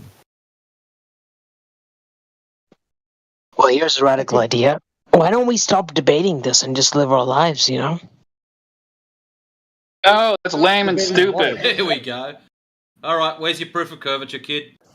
Yeah, let's do it. Let's go through it. Because I will let you know that even if you think the Earth is a globe, you will live on this a flat, stationary Earth, and there's nothing you're going to do about it. You ain't going to change that. You're never going to go to space. You're not going to go to Mars, to the moon. You think Trump is going to plant the red, white, and blue on Mars? You think that's going to happen? No, Hold on, maybe their Chris. descendants will go to space. Let's give him a chance and go with what he's saying for a second. So he's saying it doesn't matter that the Earth's flat. Don't debate it anymore. Just tell everybody the Earth's flat. There's no debate, brother. I'm with you. No, no one cares. I hope We know Trump the Earth's renames flat. the moon Nobody the moon cares. of America. Tell everybody Earth's flat, and nobody cares. Nobody So cares. people are worried about their finances, man. Like it's not about whether the world is a globe or flat. You know, it doesn't matter. Junior, hold on. You just made the call that nobody cares. Just out of curiosity, why are you here? If you don't care. For the entertainment. Go ahead. No, you care enough because you really want the Earth to be a globe, and that's ultimately what it is. That's why you're here. No, you want to try to convince all of us, right? You want to try to reconvince, rather, all of us into something that we were previously convinced in and realized is wrong. Good luck. I mean, the entertainment value is interesting because the globe offers jack shit for entertainment. It's dumb and boring. You got all those guys who went to Antarctica and played with their Star Wars toys. They couldn't even have fun on the globe. They still had to try to take their imagination out into like a galaxy far, far away. You're like, wow, really, dude? So you need to flat Earth for your entertainment purposes. The same episode yesterday as today. But my guy, Crib, the thing is, even if you go not to space but to the core of the Earth, you find a mantle, you find the core, and you find that in other planets, and then everything leads to globe. Unfortunately, that's a cool story, I'm not bro. trying to say, That's a really cool fucking story. Yeah, it's a bunch of stuff that didn't happen. But thanks for the cool story. Okay, tell me this: okay, it isolated from everything else, right? Why do two things in outer space attract? What is that force called? You don't have to call it gravitation. You don't have to call it gravitation. You could call it anything you want. According to the cosmology of outer space, that would be Einstein. There is no attraction. You don't even know your own paradigm, dude. Just shut up. Well, they've tested it. They've tested it. No, they haven't. You don't even have the right lore, dude. Just shut your mouth. Hey, let's ask this guy the 3 points. Why not? Hey, buddy. Can you hear me? What are the 3 points?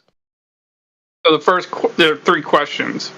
First question is, do you know of any time that anyone's ever directly measured the Earth and detected curvature, and what was the method of how they did that? You know, that's the problem. Most people are trained in the mainstream physics of it, and we don't know. I admit that I don't know how they did it. Okay, or I don't remember, rather. Next point. Let's put it that way. Strike one. Go ahead, Ryan. Go to the second point.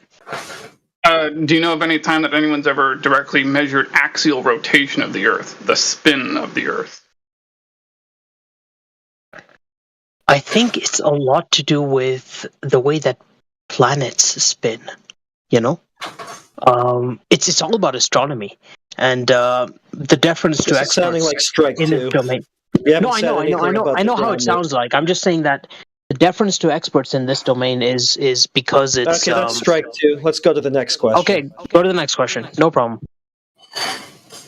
So we're taught in school that the gas pressure we're breathing right here, right now, exists due to gravity. That there is gas pressure, air pressure on the surface of the Earth due to gravity. But every example we have of gas pressure existing in the real world in the consistent X value form involves a container in a fixed volume. So the question I have for you is, do you have a demonstration of gas pressure without a container due to gravity?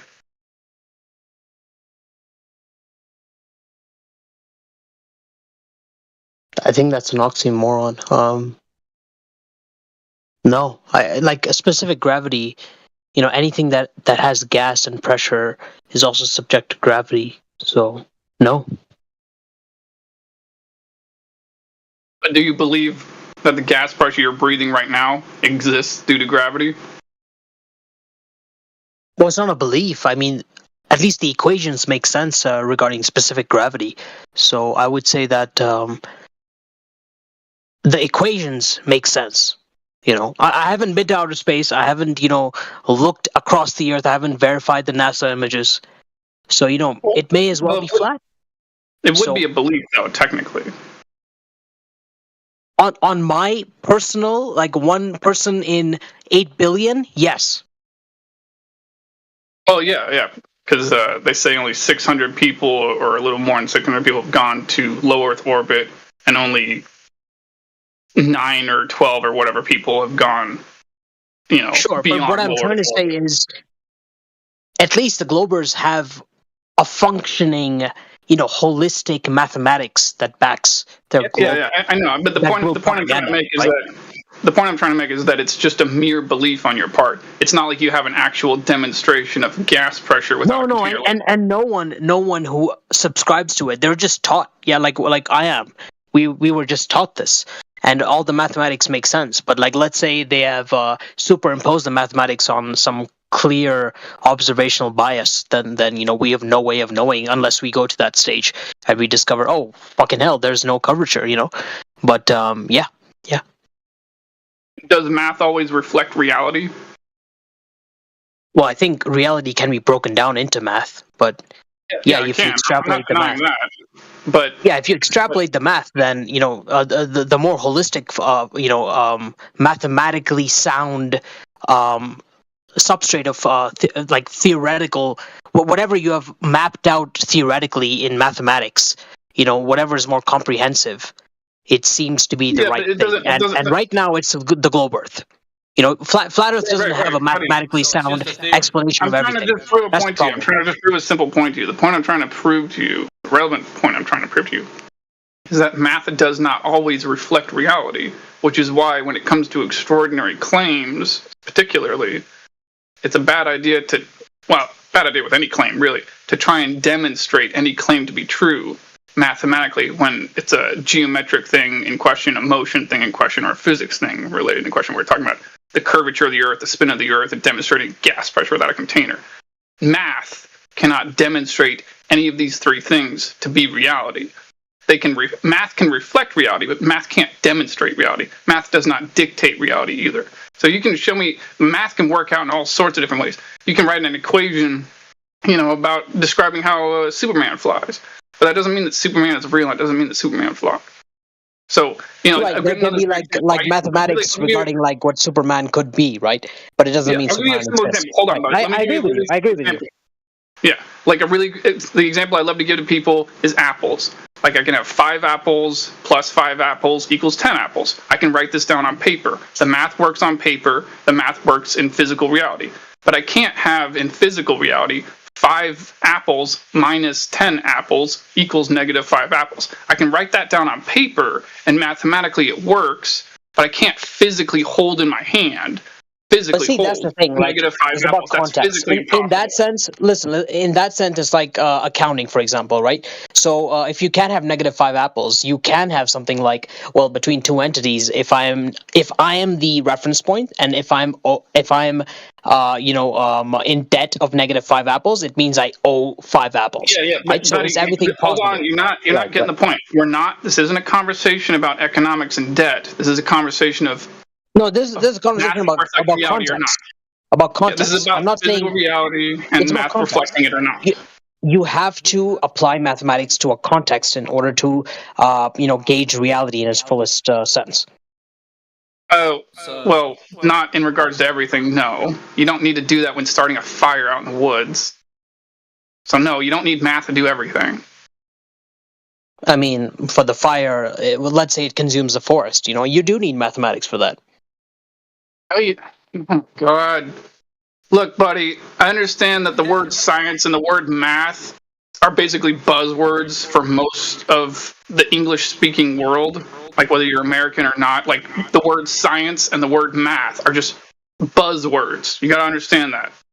Like kind of like how green But that's the energy problem. is, Like, is a if this marketing is term. buzzwords, then why are they giving us actual, data that No, helps I'm us not saying project things? that they're just buzzwords. I'm saying that they're used as buzzwords. Like science is an important thing, math is an important thing. They're two separate subjects. They're both very important. Agreed. But I'm just saying they're both misused. They're both misused. Where it's like people point at things and call it math when it's not math. Agreed. Like for example, let me make a point for your side, right? Like the climate climate scientists, they're like, oh yeah, 2012 is going to be the year that the world ends, and then they keep pushing that date back. They keep pushing it back. They keep pushing it back because of mathematics and science, quote unquote. Because we've reached the end of. Fucking happen. The reason that gets pushed back, Sunshine, is when you get a bit older and you realise it's a load of shit. That's why it keeps getting pushed back. It's got no Exactly, mate. I'm making your point. I'm making your point. Actually, I'm speaking on your side. You're not making my point. Your claimant is this is due to mathematics. We're telling you it's because it's bullshit. See the difference? There's no numbers in shit. Well, you do need to measure things. You can't just like. Yeah, let's talk about that. Let's focus on that. Measuring things. So, do you know? Let me ask you this: what would prove wrong the globe for you? What would you have to see, witness, or do that's plausible and feasible, doable, that would prove wrong the globe for you? Put me in a rocket. Shoot me 90 degrees up. And until fucking the rocket runs out of fuel, something, Yeah. a huge, the big. Hold on. Did you hear me say the word plausible? That SpaceX has, and show me visually. Whoa, Barra, how did you get that 90-degree angle? From my assumption that the Earth is a globe. How do you get an angle off a curve? I think he just means straight up. I said it's an assumption. Buddy, did you hear me when I said the word?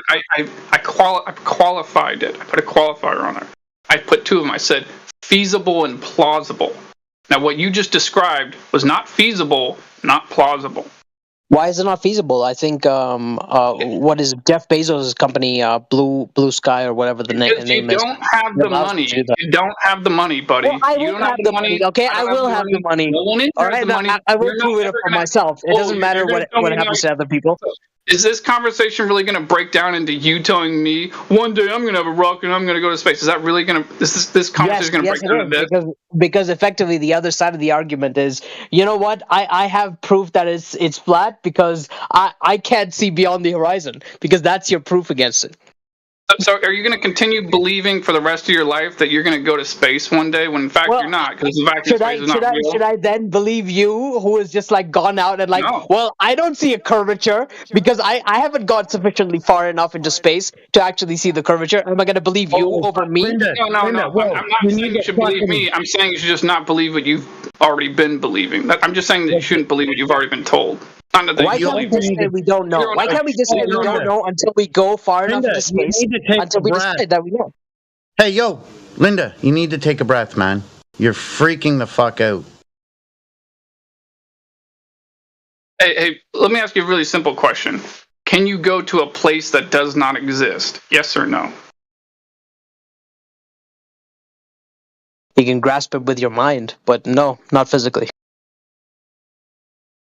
So, like, you can't go to Hogwarts, you can't go to Narnia, you can't go to Mordor. Again, in my mind I can, but no, I can't go there physically. Yeah. So, like, what the whole point of me asking you this, I'm glad you answered honestly, you'd be surprised how many people can't answer that honestly, is that the thing is the vacuum of space isn't a real place. So when you say that your standard of evidence lies in a way that involves going to a place that doesn't exist, a place you can't go to because it doesn't exist, then that means that you run the risk of believing the Earth is a spinning ball in the vacuum of space for the rest of your life while simultaneously not having any standard of evidence that is feasible. There is evidence. Here, look, Ryan, let me tell you this. You run the risk of believing the Earth is a ball forever, regardless of what anybody shows or does or anything around you. No. Listen, Orion. Let's say Elon Musk is right about the Mars thing, right? Okay, hold on. The mathematics No, zip it. We don't care. This is another red herring that you're just here to entertain us for. So, Junior, you said that we're going to have to go to space to see this curvature. So why is it, just out of curiosity, does every second fucktard that comes in here, oh, I seen a ship disappear over the horizon? Now, I don't want to be a pain in the ass, but is it too big to see this curvature? Or is it a itty-bitty little one that you have ships hiding behind? Please enlighten everyone. Without referring to Elon Musk, Bezos, or some other dickhead who believes he can go to space. But that's the problem. You don't believe in math. You consider it a category error. So I can't give you mathematical proof. I consider an answer. Which one is it? It's either too big to see the curve, in which case you ain't seeing little ships going over it, or not. Which one is it? Because you can't have both of them in this. It's either too big or it's not. Unfortunately, you need mathematics to know the exact distance from. Yes, you do. So, if I was to say I have a 1 foot observer height, the mathematics would be roughly 1.22 miles away, the horizon. So anything beyond that would be obstructed by the curvature.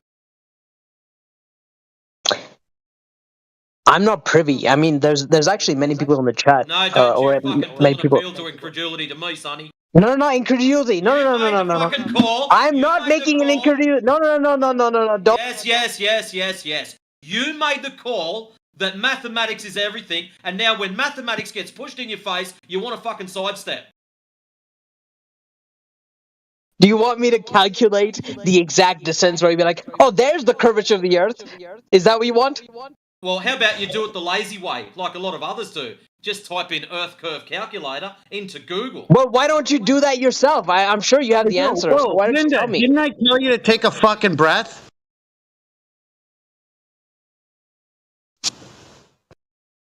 So whilst you're there, Junior, Earth Curve Calculator.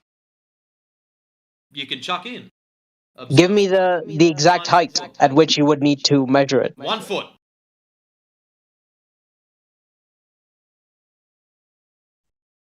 I'm waiting for the answer. 1 foot. 1 foot until you can see the curvature of the Earth. You can see the curvature, not measure, you but see. asked for the observer height. I gave you the observer height. 1 fucking foot. Do you want me to spell it for you? No, it's not about that. Can you actually detect the curvature? Or will a curved line look like a line to you, like a straight line to you?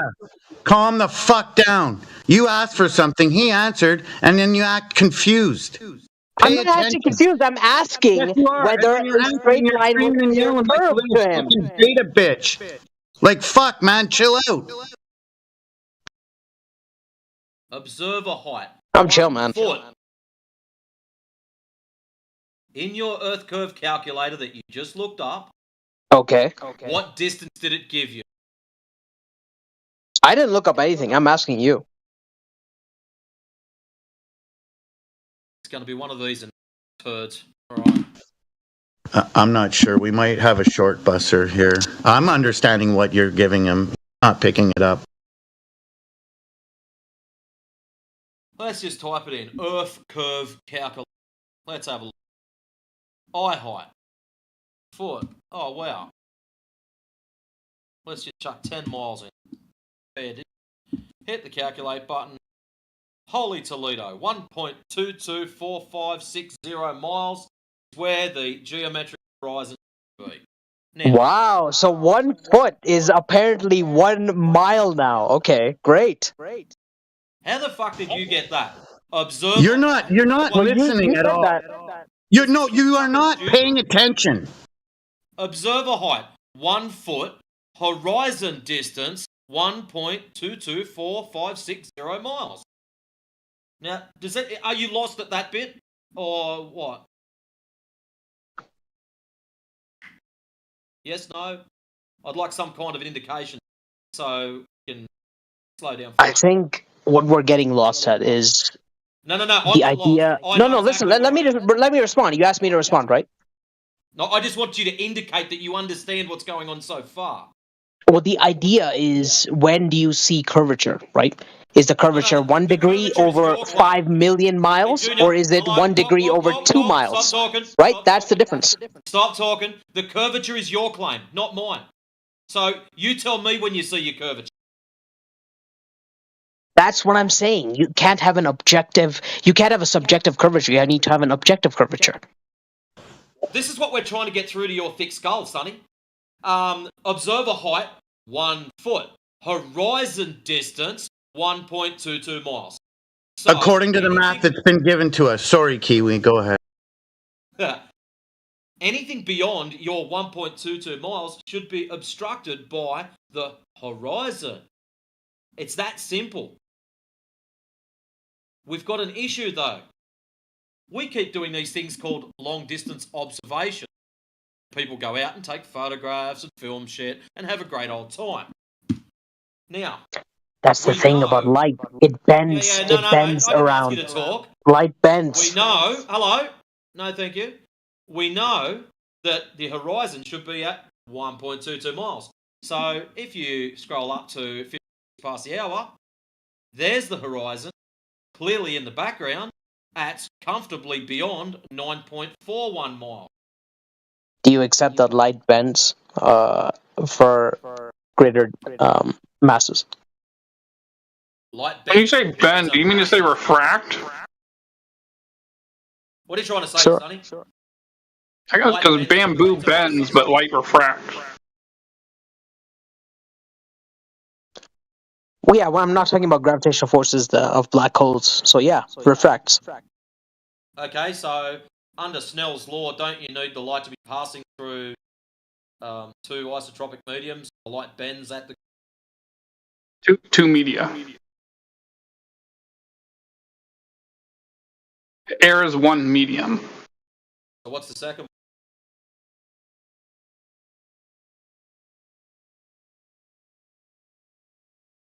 Well, the speed of light has different speeds in different mediums.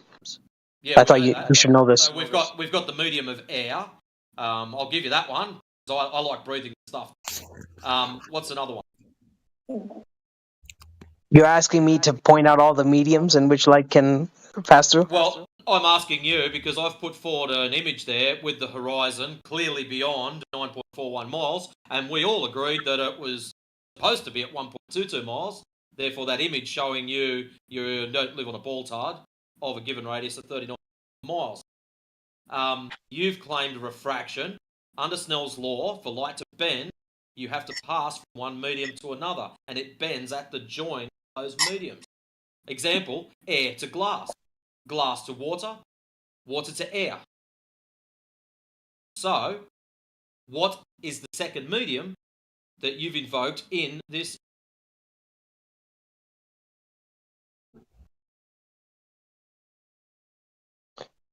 So we're actually doing mathematics here.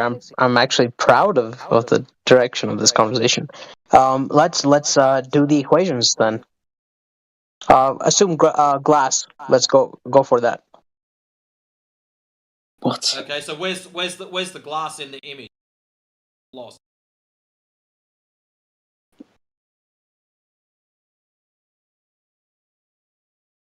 Hello? 50. Yeah. I'm saying glass as an assumption because how did you measure the horizon otherwise? How are you looking at the horizon? Oh, I just look it from my eyes. Like, how are you measuring the horizon? Well, how are you looking so far? Those platforms that are there are known distances. So platform habitat from where the image is taken is 41 miles. The horizon is beyond. Should not be. I think we just kind of went over the part he didn't quite get it. Like, there's two media required, like air, water, air, glass, air. There's one medium between. That's incomplete. Flat Earth, it's not a category error, but when it's trying to prove globe Earth, it's a category error. You need two mediums and a surface or a barrier. So it's not just two mediums. Tell me in symbolic form. Between the two mediums, you require a surface please, or a barrier. Someone who was talking to me, mate, from Australia. Can you tell me Snell's law? Let's go for that symbolically, please. He's just described it to you. Symbolically, please. Symbolically. So you'd like me to draw pictures with crayons? Sorry, no. Oh, okay. I guess you don't know what symbols are in mathematical language. So, anyways. Excuse How me. about Jedi speaks and you don't talk over it? Jedi? It feels like this is you trying not to acknowledge Matrix Point and talk about something else that is vaguely connected. It sounds like a red herring. I'd like you to address what he said. He ran off. Fancy Brilliant. that. Ah, yes. Well, I'm going to go and up some lunch. Please entertain any other Globers that come in.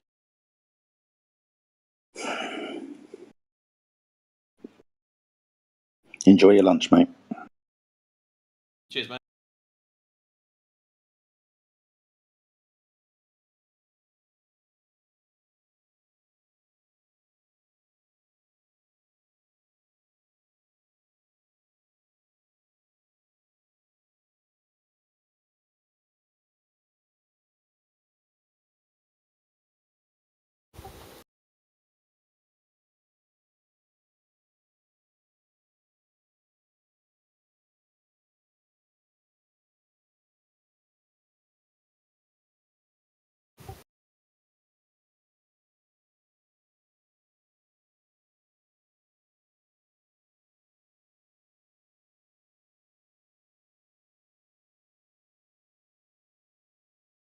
No globe, pure imagination.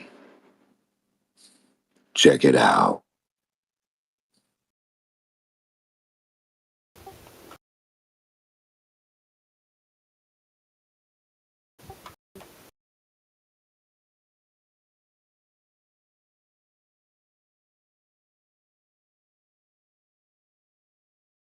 If you can't find or stand on the curve, what can you stand on? Flat Becoming Earth. a flat earther. Becoming a flat earther is kind of like sobering up. You can no longer get high on the globe. You can no longer watch like Neil deGrasse and Tyson documentaries and be like, ooh, ah, it's so cool. Just can't get high that way anymore.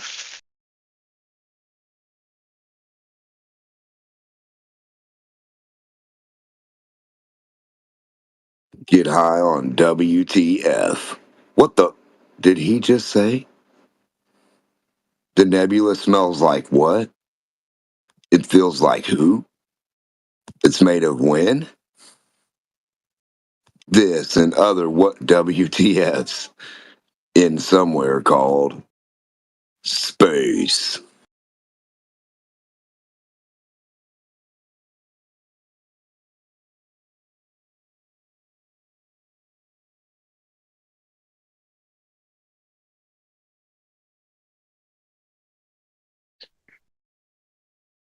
That kid was brand new and he just ran into an absolute buzzsaw. It's kind of funny.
I really wish they'd fake the moon landing again.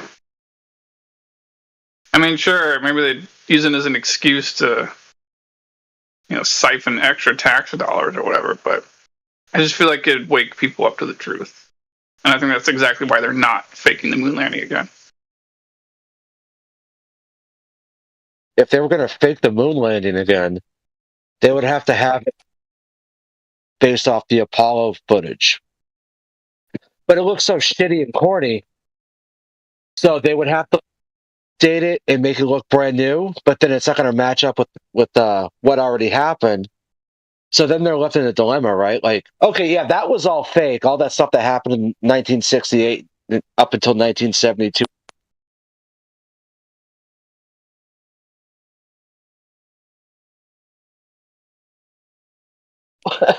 They're not going to be doing anything anytime soon. They can't.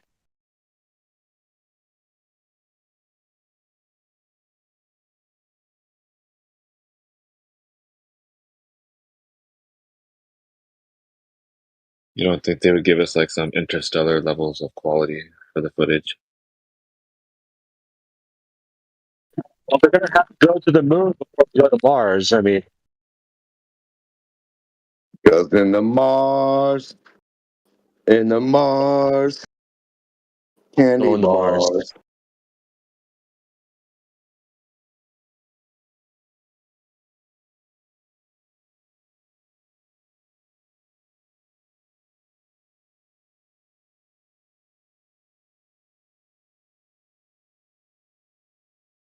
Just think if Christopher Columbus said, "I'm going to sail to that dot out there."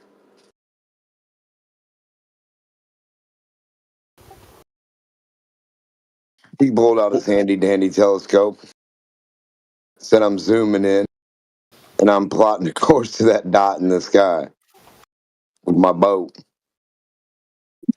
That's the absurdity of this Well, shit. that dot definitely wouldn't be Polaris, because if you go by the Glober's paradigm, Polaris moves 1 degree off the North Celestial Point every 72 and a half years. So that means in 1492, Polaris would have been doing like a 8-degree circle in the sky. He didn't know what a Polaris was. You guys don't remember that Columbus had anti-gravity boats back, so he could have done it. He just lost the technology for it.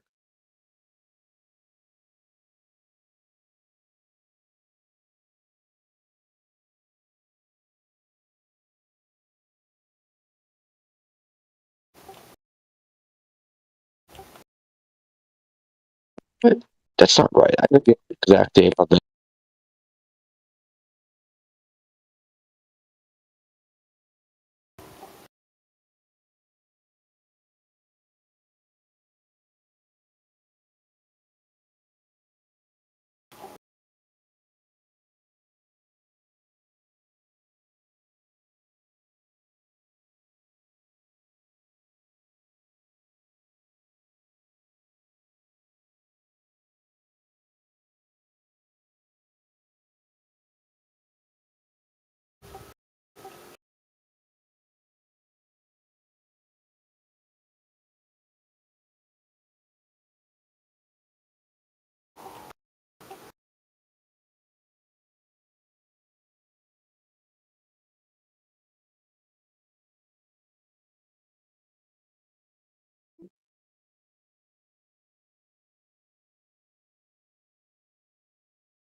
It would have been 180.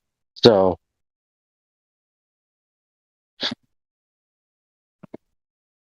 2,225 years ago, Ptolemy categorized Polaris as the pole star, but Polaris moves 1 degree every 73 years from the interior.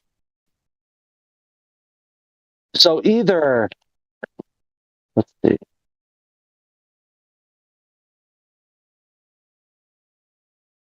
73 divided by 2025. Hold on.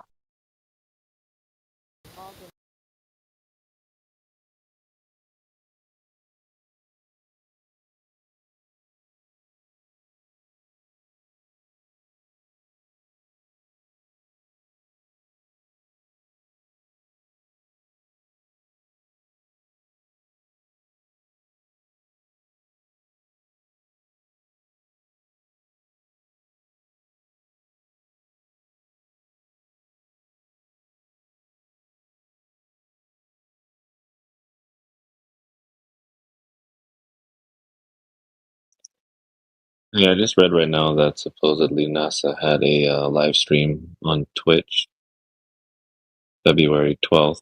Did anybody catch that? Yeah, it's been on my news. Like I just keep bumping it down though. It's like the first time ever a Twitch stream. It's like I try to post the news of the day with a GIF, Yeah. and it's been in the top 10, but there's always something slightly better. So I just haven't posted it yet. I just saw it right now. I was like, hey, I guess I missed it. I never even saw that it was announced or anything. So,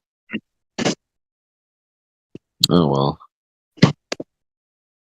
Can't laugh at them live now. Curious if any of you guys were like typing in the chat, pooping on everybody or not.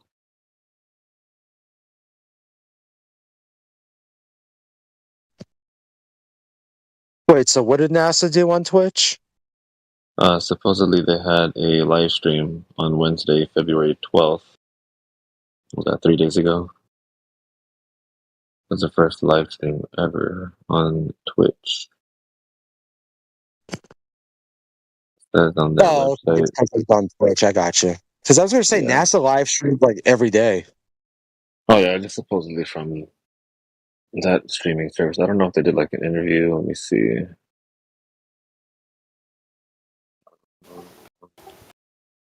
Yeah, it says viewers will have the opportunity to hear from NASA astronauts live and ask questions about life in orbits. Oh, dude, I'm glad you were able to find the server, by the way. Oh yeah. Yeah, that's what's up. Because I know you're new on. So you're new on Discord in general. Well, no, I'm not new to Discord, but just like finding the server itself, I was only ever able to like click links and just accept invites, so I wasn't there, like not sure how to find it myself.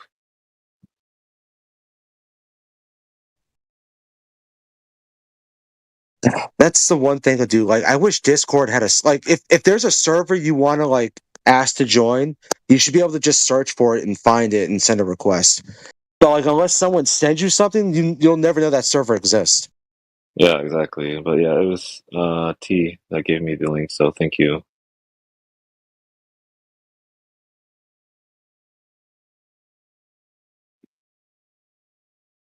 Let's see. It says the NASA astronauts will discuss daily life aboard the space station and the research conducted in microgravity. What is micro? Does anybody know what microgravity is? Well, what is gravity? We would need a scientific cause for that. Exactly. I couldn't even tell you. There's no evidence for gravity, so I have no idea what the heck microgravity would be. How could you have microgravity if it only works with big math? Kind of retard gravity we got working here. Well, there's no naturally observed phenomenon to even claim that gravity is a thing. that's the whole point. Like, no, right, but I'm just saying, like microgravity. That's just like the funniest shit I ever heard in my life. I'm just reading it straight off there. Oh yeah, it's funny. I had some like buoyancy and I had Stepped someone on it. chanting specific gravity at me the other day. Sorry, D-Mark. Specific? Like specific to what though? Did they clarify or? It just sounded like a really lame way to word buoyancy and density. Yeah, that's right. Yeah, it's bullshit. Specific, Okay, so you're specific saying gravity is buoyancy- basically.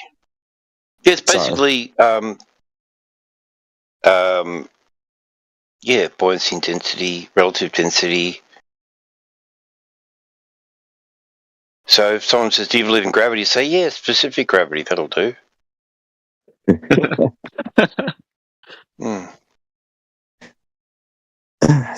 Still need them to define what gravity is and what the scientific cause for it would be, but that doesn't exist. Gravity, you say? Okay, explain it to me. Things falling down. Oh, my helium balloon. The clouds.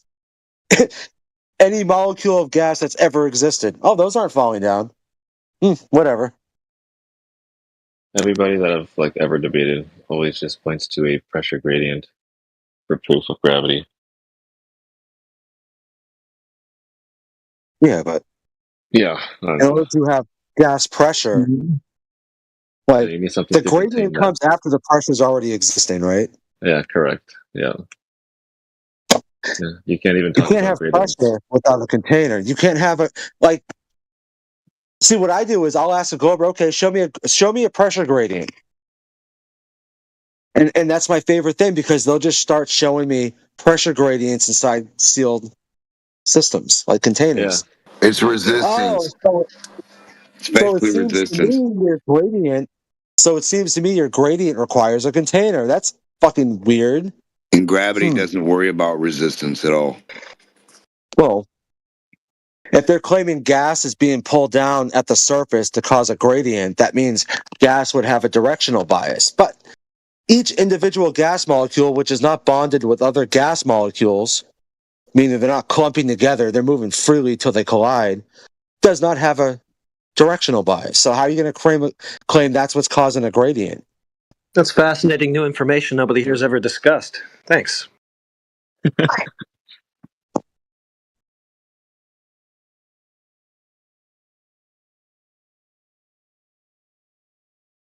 See if I can find something else.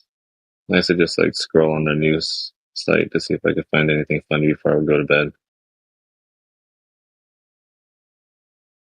Let's see.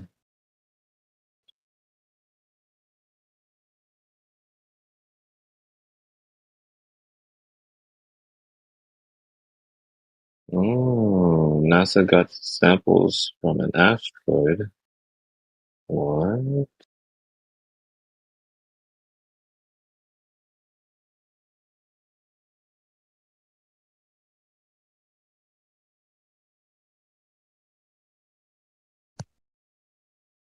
Oh, also, I never claimed that the behavior of gas never gets discussed on here.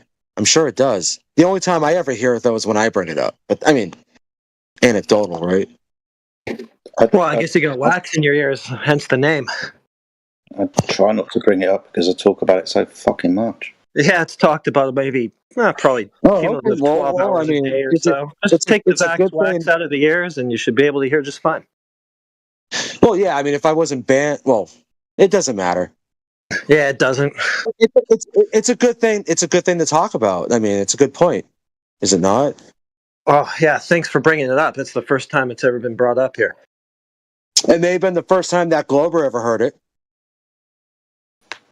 There's a Glober? Okay, so how about them Packers? He was talking. The guy that you guys were just talking He's been to. talking to us for like 3 days, dude. But thanks for the support. Oh, I wouldn't know. I mean... Well, then sit back and wait till you know.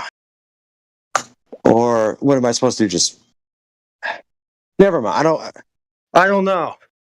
I'm not no, sure. It's just I was told not to mention specific things because if you mention a specific thing, that could lead to something specific happening to the individual mentioning that. So I'm just trying to. And stop It's speaking so dude. broadly. Whatever, Stop heretic. speaking so broadly.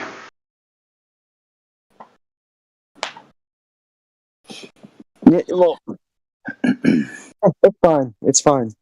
I wasn't here for the past couple of days. That's your fault. I guess. Gravity lifts up the dirt. How about those Packers? It rains down all over my shirt. How about those Packers? Yeah, they're better than the Patriots, bro. Dark times. The Glovers. That should be a professional sports team. The Glovers. They'd lose every fucking time. I'm surprised Robert hasn't made his way in here. I spanked him a little while ago, and he ended up having to leave. I guess not in here, of course, but. Oh, he was talking to me for a few minutes before I came over here. He said that he was banned from this. It's been in here. Guy's been in here for like 100 hours. I mean, yeah. Yeah, Robert's been very present for the past month and a half. I've never come across him until recently. He's a lunatic. Yeah, he has a very hard head. I just started voice chats in these Discords yesterday. Yo, brother, man, you just don't know what science is, bro. I still get DMs off him. Yo, my man, let me tell you what the first step of the scientific method is. You ask a question, bro. Oh, okay. How many fucking bottles of Coke does it take to pilot a helicopter? No, that's not the good question. Okay, so first step of the scientific method is ask a question. Give me an example. You can't do it. You said all our observations are CGI. All observations are CGI. What about when I go outside and see a tornado? That's not CGI. Is that what he said, really? Well, no, he said like Black Swan, all the long distance stuff. It's all CGI. Oh, yeah. Oh, he's one of those. I think he's the only one I've ever heard even do that. I've never heard anybody say that. I feel like I've definitely heard a Glober claim it was CGI before. Yeah, I have. He just made that blanket statement about all of them. Any Black Swan pick, anything like that, it's all CGI, brother.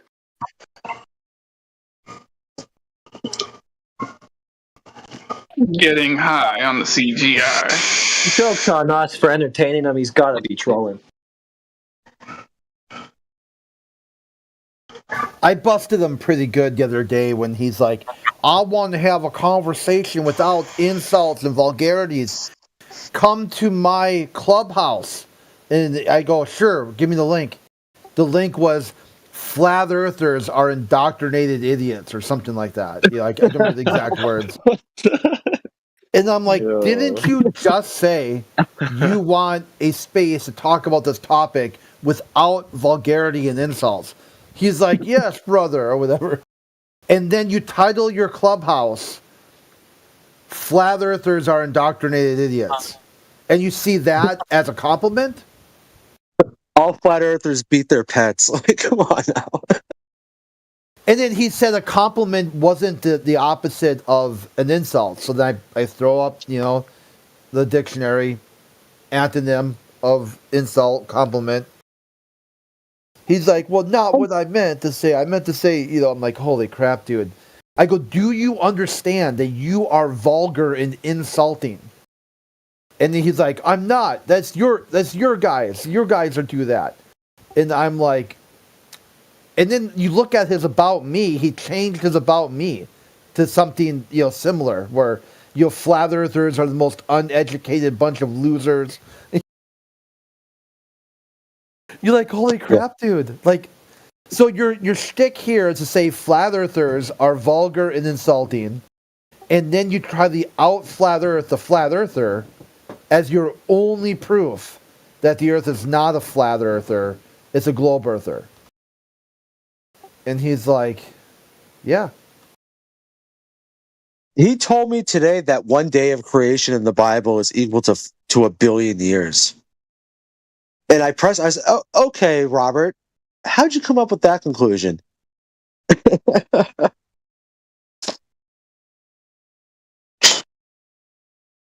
He started he started like brag. Oh, I'm a Christian, man. Because that came up in the server I was in. Like, someone said something to the effect like a Christian can't be a Glober, which I very much disagree with. I don't think it's a salvation issue. But just based off what the Bible says, how can you draw the conclusion that Earth is a ball? And he just started spouting that, one day in creation was 1 billion years, but he's just making stuff up. If you're going to take the biblical idea, then it's 1 day to 1,000 years, not 1 billion. Right. He didn't say 1 billion. He threw in a couple numbers and then put the word billion after. I just being nice to him, Yeah. But I mean, okay, so and then we asked him, okay, what day was the sun made? Oh, the sun was made on day 4. Okay, what day was the earth made? Oh, wait a second, the earth is younger than the sun. Oh, no, brother, man, you can't take that literally, man. Genesis is not to be taken... Okay, so Genesis doesn't, you don't take Genesis literally. Okay, dude. You're a Christian. Gotcha. It's so crazy how like down packed you guys have his accent. It's actually pretty funny.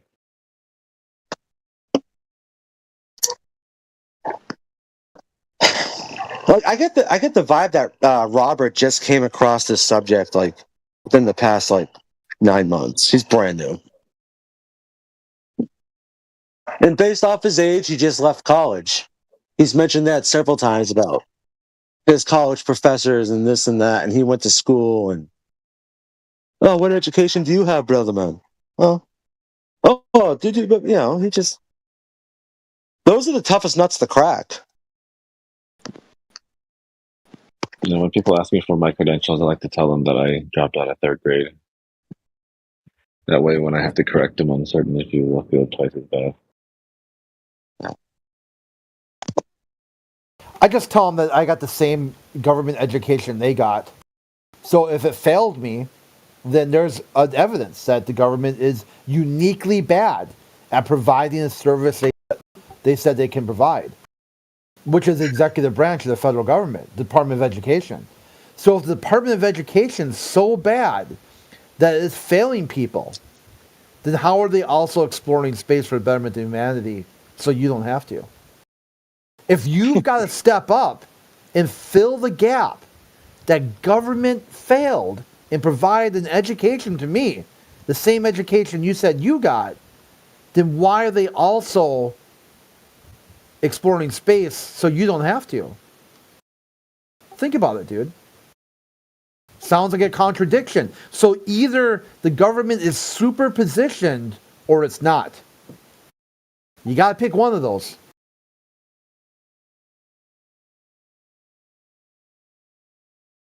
We should just get him back in here, so that way we don't have to copy his accent anymore. We can hear it live.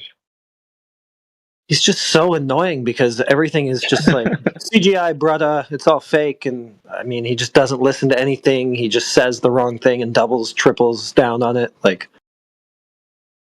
Yeah, I had some really sunken cost fallacy with that guy because the one with Tom Pettit, saying I can't remember which video it was. It was one of the videos Don Pettit talking, and he said it was fake. It was a deep fake, and I'm like, how? How is it a deep fake? He said the Will Smith eating spaghetti was a better deep fake than that one. And I've dug until I finally found the original documentary with the one where he says, "Hey, I remember now, is destroyed the technology. It's a painful process to build it back again." And I was like, I have to look again what it was. But I'm like, are they in on it now? Did they also add the same flat Earth deepfake to their own documentary? And just one thing after another. It's like, oh, then it's out of context. It was just out of context. You're like, oh, what's the context then?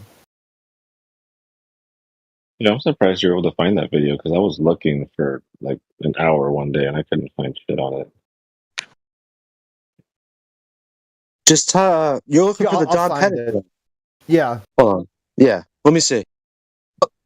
Nah, I bet Crit will find it really quick. He likes NASA. I love you, Crit. I don't want any hard feelings, man. I don't want to dislike you. We're on the same team.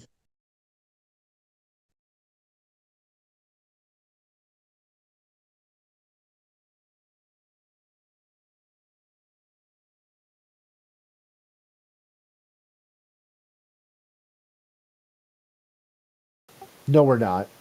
No, I'm just kidding.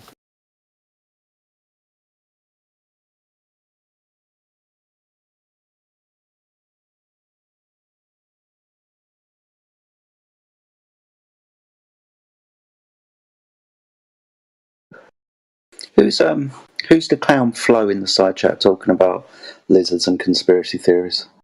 You just answered your own question. He's a clown. I'm the final boss of conspiracy theory. I'm the most researched conspiracy theorist in this channel. Okay. Well, thanks for announcing your ego. No shot. You actually got the video. Yeah.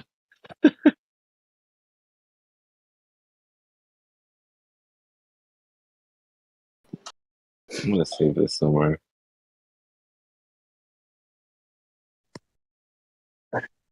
Everyone keep in mind, this is the same guy that says, if you have a hole, you have a hole. Oh, yeah, if the side of the ISS ruptures, there's a hole. Well, yeah, entropy won't take place. Well, if you have a leak, then you're gonna leak.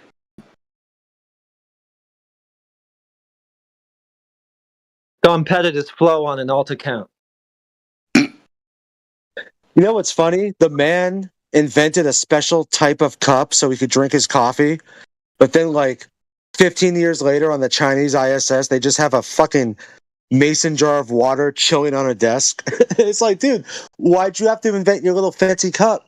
The Chinese already have water sitting in a glass. You goon. Because it's too expensive to make that, obviously. Is flat Earth a conspiracy or just a theory? The quote you're thinking of is he said, well, if you have a leak, then you have a leak, which is something that any person in a submarine would never say. I saw, what was that? I forgot the name of the guy's channel where he said that on, was it Get Smarter Every Day or something? Smarter Every Day?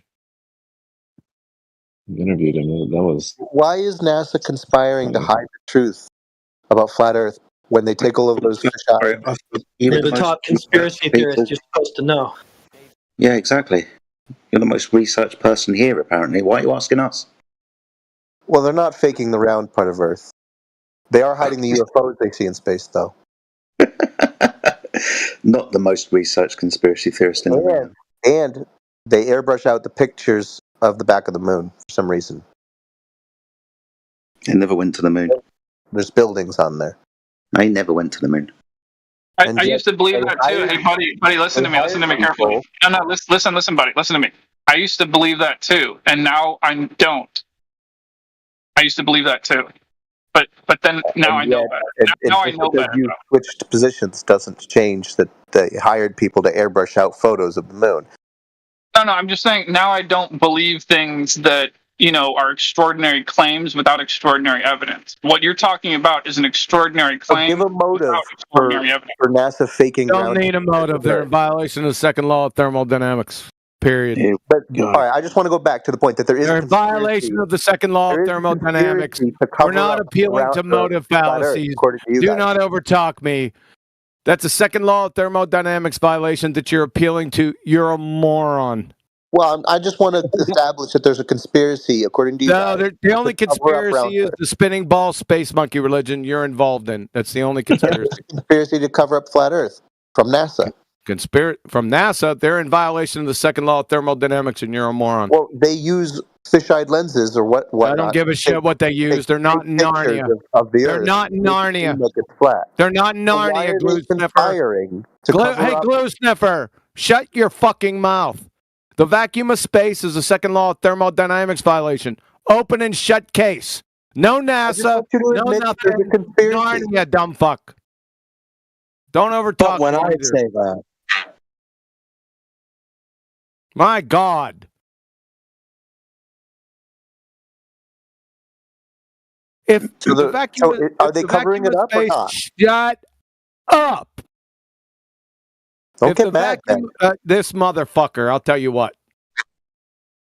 Don't call me names and don't get mad. Listen, clown, dumb fuck. Don't raise your voice. Clown dumb fuck. Don't call me names. Clown dumb fuck. It makes you look petulant. Clown dumb fuck. So, now that we've got some fucking silence, if you think that NASA, which purportedly has gone to outer space, which is a vacuum, yeah, then how in the hell are you still breathing on the Globetard? What I asked was, why is NASA conspiring? Oh my God, you're a Nancy. Go back to your cake decorating thread. I'm just trying to establish a common ground. Who gives a shit? Bye. You're not cut out for this. You're not cut out for this discussion. The word conspiracy. You're not cut out for this discussion. You're in the Nancy conspiracy land. You're not cut out for this room. Go find the flow room, right? Bye.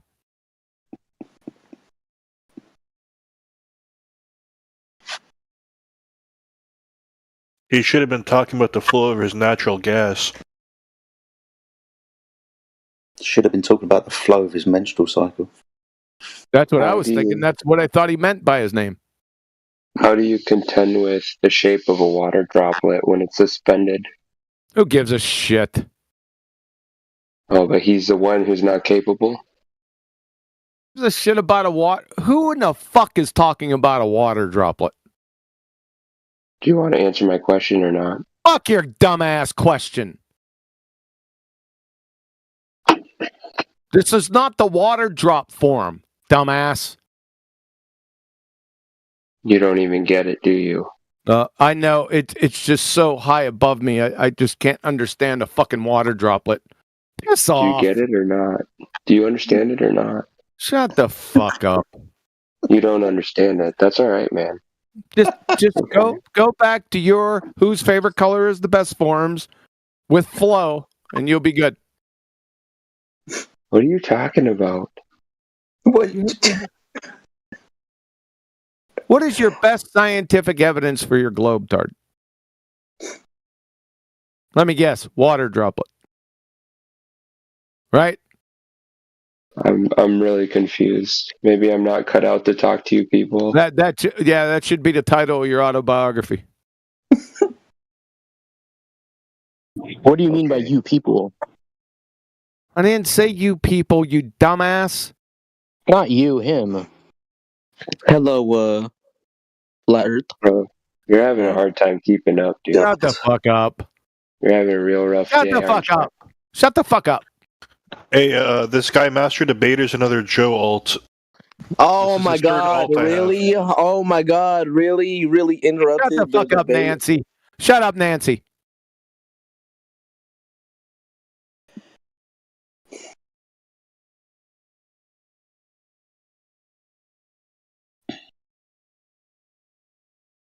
What's happening, Jetty? This pile of fucking shit is happening. How's your evening been, John? I caught a little bit of your show earlier. Yeah, it was really boring with a couple second graders in there with Fight the Fat Girth and Skeezer. Did you see Skeezer? No, I did. Well, I don't recognise his name unless I don't think that was one of the guys that I saw. No, not on the screen anyway. No, I renamed him Skeezer. Oh, they were calling him Edna. I called him Skeezer. Okay. Yeah, if you've seen him, you know what I mean. Okay, fair enough. No, it doesn't ring a bell. I don't know. That's all right. Make sure you catch tomorrow's show at 3 p.m. U.S. Central. We're gonna see the dumbest motherfucker, ball-tart idiot on the face of the earth tomorrow. Mark my words. So that's 7, 8 o'clock for me, yeah? I think it's 3 p.m. U.S. Central, 9 p.m. UK. Okay, fair enough. Cool. Australia, I don't fucking know. No one cares. No one cares. Matrix popped on the show today. Oh. What's up, Quantum? How have you been, bro? Good. It's not going to be good next week, man. Big ass snowstorm coming, and then we're going to plummet It's going to be frigging sub-zero. What's going to be like? What did I tell Betty? Hold on. I'll do the Celsius because there's a lot of communists in the room. Fucking communist. The highs are going to be minus 17 Celsius and the lows 25 minus 25 Celsius. The fuck? Yeah, God damn. You live in? That's what I said. Wow. See, I'm trying to tell my wife that February is cold, like, because I grew up in New England, so like February was always super cold. But here in Alabama, once February hits, it starts getting like, dude, it was 70 degrees today, but we're about to get some really bad thunderstorms tonight. So I wonder if all the storms that are rolling up from where I'm at are going up there. No, you're just getting a little piece of the second storm. The third storm is going to kick our ass. Yeah. I mean, we were expecting bad weather next week, but not in that minus category at all. I think the lowest we're getting is about -7. Fucking hell, man. Yeah, I'm telling you, dude. What's -7 Fahrenheit? No, he's saying. I mean, -7 Celsius. Yeah, I'm trying to convert it to Fahrenheit. Like, what is that? No, I'm lucky over here on the West Coast. We got nothing but 60s and 70s over here. I don't want to fucking hear it. Where are you at? Oh, Alabama. You're going to go out to get your ass kicked in about... how fast is this going? Let's see. 9... About 2 hours. 2 hours. That's what I'm looking at. Yep. Yeah. Yep. And I have a 110-foot tall pine tree that has a big crack in it because it got struck by lightning. Yep. And dude, that thing's got me so stressed out. Yep. You know what I did to my trees in the backyard? You know what I did to my big maples in my backyard? Well over 150 feet. Guess what happened to them in October? The saw. Yep.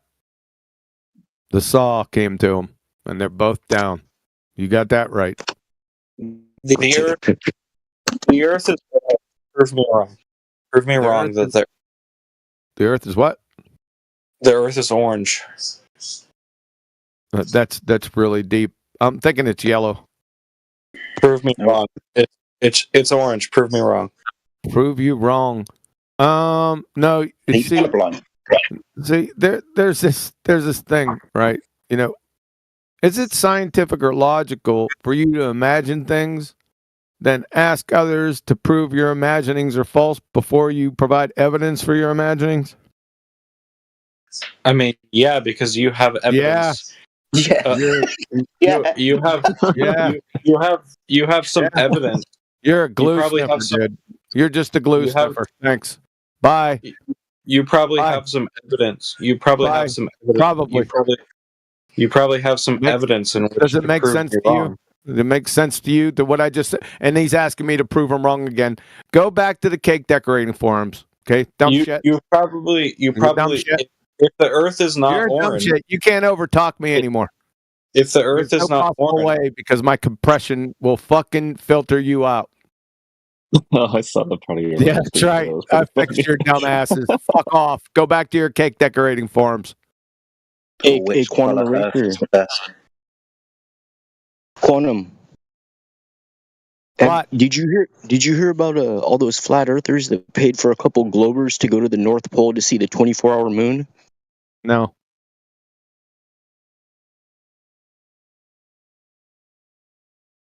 That sounded like the beginning of a joke. I'm waiting for the punchline. Yeah, that's what I thought it was.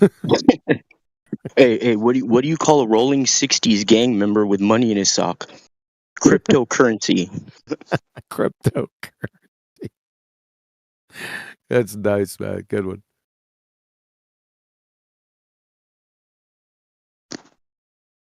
Yeah, has any Glober ever claimed to have taken pictures of space mission debris on the moon from Earth? Again, you want to speak up? Oh, I was wondering if any Glober has ever taken a picture of any like spaceships or anything on the moon from Earth. They could no. No. I've heard people say that if you get a really good telescope, you can see the landing area where they went on the Apollo missions and where the flag is and so on. I've heard that.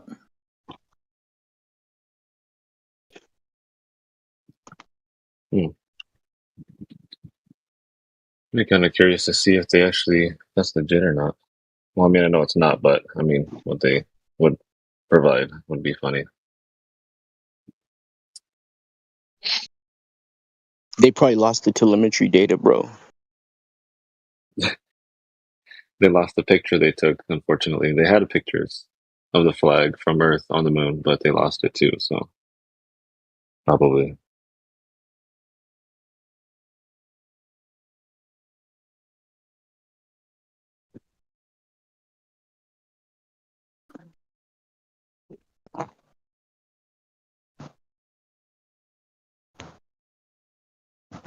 Yeah, that's not good.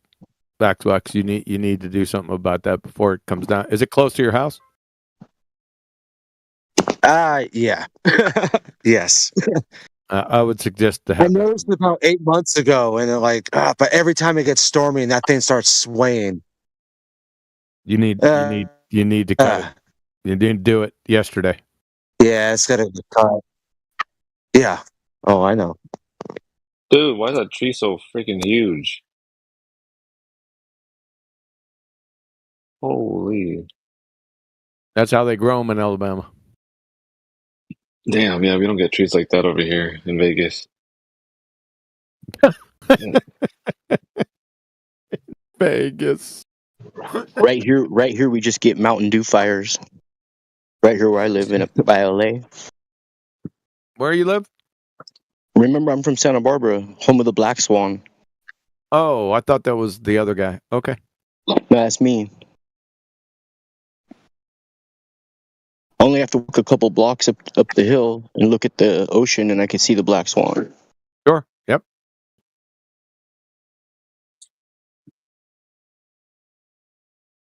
Remember, I told you if you ever come this way, hit me up. I won't, man. I was stationed out there for 5 years. I won't be going back. I feel you. No, not that I didn't like it. I'm in the middle of the country now. I'm not. My traveling days are over.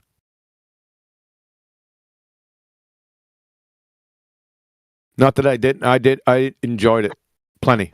It's beautiful out there. Didn't have too much. Didn't have a lot of fires. Didn't have only one earthquake. So other than that, I really enjoyed it. Yeah, it's pretty beautiful here. Mm-hmm. It's hella expensive though. Yeah, I was on the desert, man. I was stationed at Fort Irwin out there near Barstow. Oh yeah, that's like a whole other country almost. You know, California is divided into like 3 or 4 different countries. You know, in a sense, you know. Oh shit! I was 100 miles away from anything and everywhere, man. But life sucked. But vacation time, oh man, I loved it. I loved it. You could go skiing and surfing in the same fucking day. Yeah. I went to LA today, and I was in Burbank, and I was looking at the mountains, and all the mountains were just like normal, and then there was one that was completely covered with snow. It was so weird. Yeah. Yep. Just crazy amounts of snow, man. I used to go skiing up in Mammoth. I went up there one year. There was 35 fucking feet of snow. 35 feet. The fuck? I'm telling you, dude, it's medieval up there. Wow. Absolutely medieval. And drove by Mount Wilson. When you drive up to Mammoth Mountain Ski Resort, Mount Wilson is on your way. That's where what's his name? What the fuck is his name? That astronomer. He's born right down the street from me here. The fuck was his name? Man, I'm getting old. The world famous astronomer that first seen the galaxy's redshift. What was his name? It's not Huygens, is it? No, he's European. I don't know, mate. Hubble. Yeah, Edwin Hubble. Yep, Edwin Hubble. He was born right down the street where I'm at in Missouri, right down in Marshfield, Missouri. Edwin Hubble. Yep, that's where he first viewed. So right from Mount Wilson up, you could see the observatory. Yep, on your way up the Mammoth Mountain.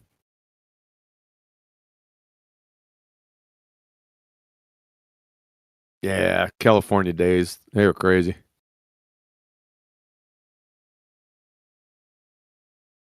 All right, where's the ballers?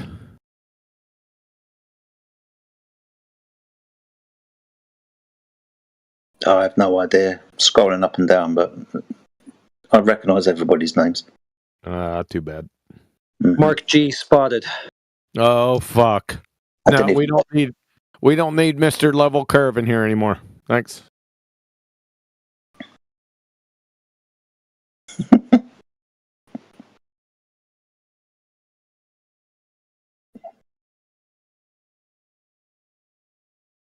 Oh, let me add the show for tomorrow. Shit, since we got some downtime. Show titles.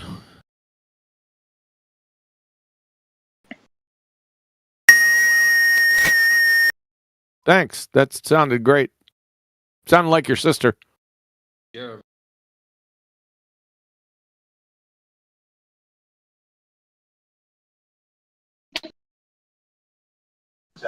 Your sister when she goes through a tunnel.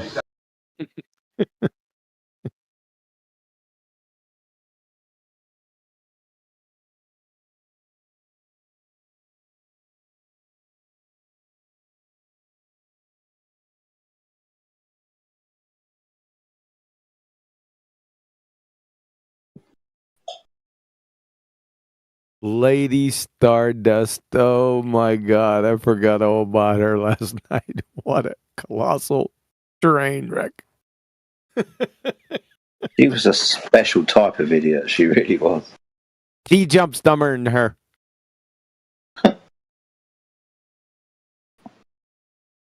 Yo, Kiwi, you ever had a live debate with him? There is no debate on objective topics, but who, T-Jump? Yeah. Holy fucking shit, I could put my cat up against him, make him look like an idiot. I'm just curious if I could have watch tonight. I don't think I've ever seen you two go against each other before or talk. No, you wouldn't. No, come on, dude. That'd be like King Kong, like Little Miss Muppet. It's it's bad. It'd be really bad. I did have some run-ins with his idiot father. Guess who his idiot father is? This is what I've been told. He looks like him though, but that I'm telling you, that's him. Guess who his idiot father is? I couldn't even tell you. Steve McRae, Steve McClown of the Clan of McClowns. I'm not gonna lie, I don't even know who that is. You don't even know who that is, then you haven't been around. No, yeah, I'm pretty new. Yeah, that's why. Yeah, I knew it.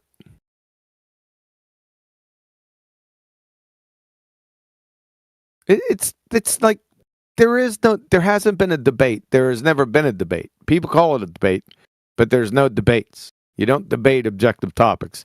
What it has been since 2016 is an outright massacre of dumb fuck baltards. Ever since I arrived, it's been fucking massacre. That's all it's been. Seriously. I mean, I'm fucking bored. I just come out here to rub their noses in it at this point. Everyone in here, all the flat earthers in here can rub their noses in it. Sometimes they have their own agenda, though. They fuck up. Right? There was a fuck up last night, too, with Jim Bob and Planet Peterson, the pecker-headed Peckerwood. Because sometimes I've known Jim Bob throughout the past few years. He'd steal my stuff and then commence to arguing with other people. But my stuff, it's like I give people a chainsaw, right? But if you don't know how to skillfully, articulate the chainsaw, you'll cut your own fucking arms off. That's what Jim Bob did with Planet Peterson, the peckerheaded Peckerwood. That's what he did. That's what he said to me. He cut his own arms off. What did he do?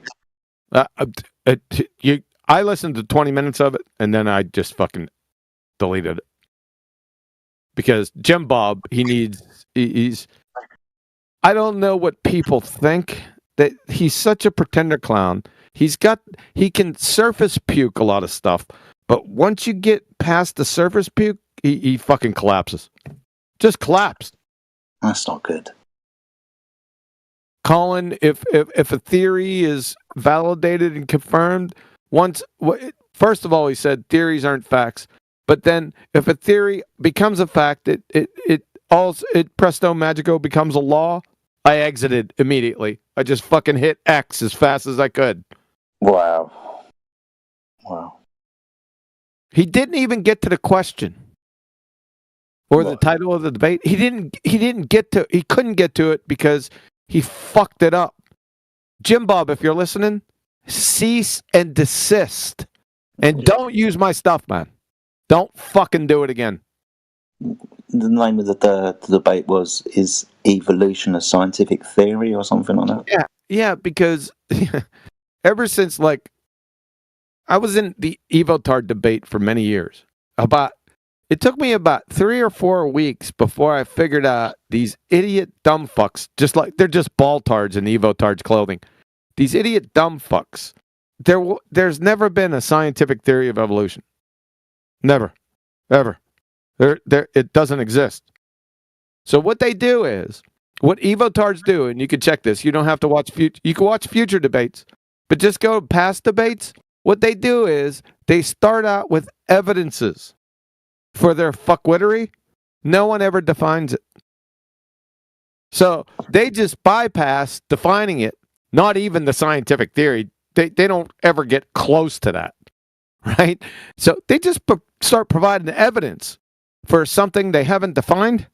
The little fucking idiot trick. Yeah, that's what they do. So any evidence that they provide is evidence for that thing they haven't defined, because any evidence you could just provide anything, because they never defined the fucking thing. Right? So they could pull anything out of their ass and you're screwed, because you didn't force them to define the fucking thing. It's like a second grade retard trick, but it mind tricks everyone. I mean, everybody. I'm talking about the highest of the high, like creationists. It'll Jedi mind trick. I'm telling you. I sit back and I'm sitting there, what the fuck are you doing? So I developed this little thing like 3 weeks into the evolution debate. I said, okay, can you tell me, and not just with your skank and follow evotards, I'm talking with cellular biologists and PhD microbiologists. I'd get them in the corner, right? And I'd say, listen, just calm down. What is the scientific theory of evolution? Most couldn't even fucking define that, right? They'd pull something off Wiki. Most of the time, I just let them go because I want the second question answered. Please post the scientific theory of evolution. And look the fuck out. Look the fuck out. You know why? Because it doesn't exist. So all they could do, I mean, my mother got called names that, would make a billy goat puke, even from high-class professionals. I'd keep doing this over and over and over and over and over again and just wipe them fucking assholes right out. I mean, physics forms, biological forms, just 2 simple questions. It's all over. It's all over. Now, could I tear apart every stupid fucking claim they have? Yeah. But why should I waste my time chasing down all their glue-sniffing idiot claims? All I got to do is ask them, what is the scientific theory of evolution? And then we get to the point where I just say, do you even know what a scientific theory is? Then that's it. That you know what happens after that. Yeah, I'm sitting there like nodding along. I know you well enough. I know exactly where this is going. Yeah. You're gonna start needing some hypotheses at some point. Even then, I mean, their logic is so fucking stupid. They kind of forget the plot. because evolution, whatever the fuck that is, and yes, I'm still laughing. It's supposed to be a naturalistic theory, right? Naturalism. It has to be natural, something like that. It's even lost on them. So these fucking morons appeal to genetics. Genetics? The fuck? Where'd you get the information from? It's their ass. If they have if they're fucking PhD microbiologist or anything with if they're biochemists, I'm gonna rip their asshole through their throat. But they can't. It's a lot easier though with people with higher degrees because they're not going to come out with some inane bullshit, right? That they pull out of their like Mark G. I don't have to deal with Mark G out there, right? Because most of these people are professionals, right? So when I pin them to the wall, it's over. They don't have the glue sniffing comebacks, right? I don't have to chase those down and debunk those because they're not going down that road. You understand what I'm saying? Mm-hmm. Yeah, it's a lot easier. That's why I do PhDs for free. I do those pro bono. Any other dipshit moron, $10,000 in my PayPal account for me to waste my time. But PhDs, I do those pro bono. I take my PhDs with some fava beans and a nice Chianti.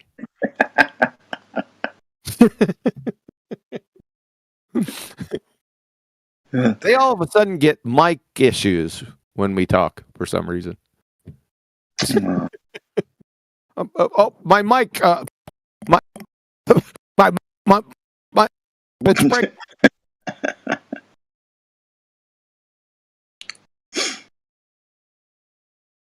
Too funny. Those were the days.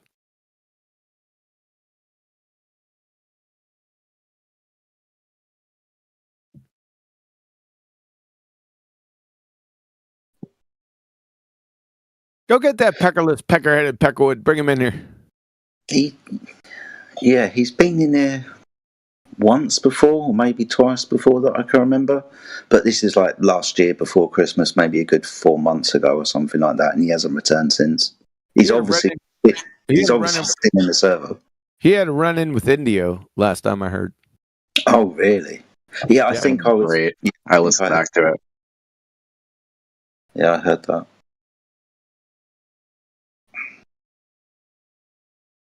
Meanwhile, I did a treatment on him like 4 or 5 times. He's a fucking imbecile.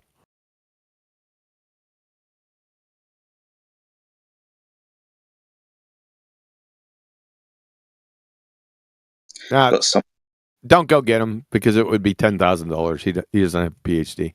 I'd do it pro bono if he just jumped in here. Shut up, Flatsy. I mean, Rachy.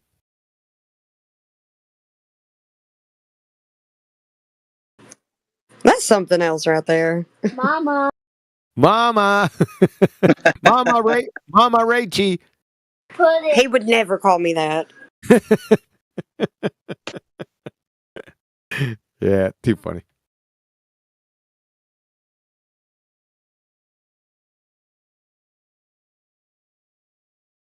Don't they have an Evotard forum like on politics or something?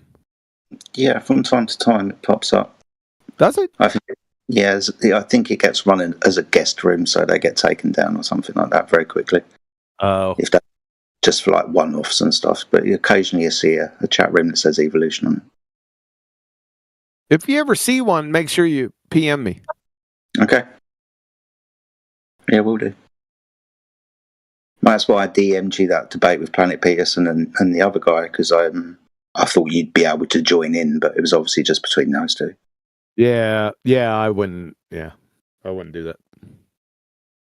Good job, Jim Bob. What the fuck, dude?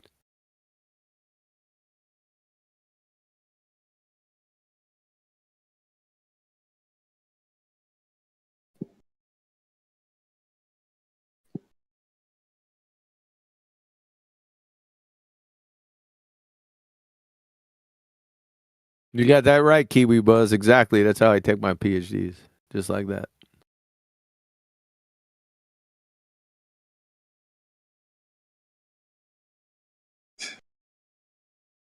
You want to see a disaster. You think Ball Tardy is a disaster. Get an Evo Tard in here. Make sure you get your family members and your friends and bring them with you.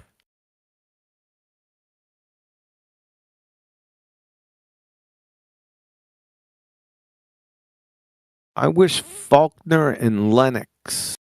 John Lennox? Is that who you're talking about, Platter? John? Annie Lennox. Abby not Lennox? Annie Lennox. I think that would be good to have her. Yeah, John Lennox. He's like John Lennox. Yeah, I like John.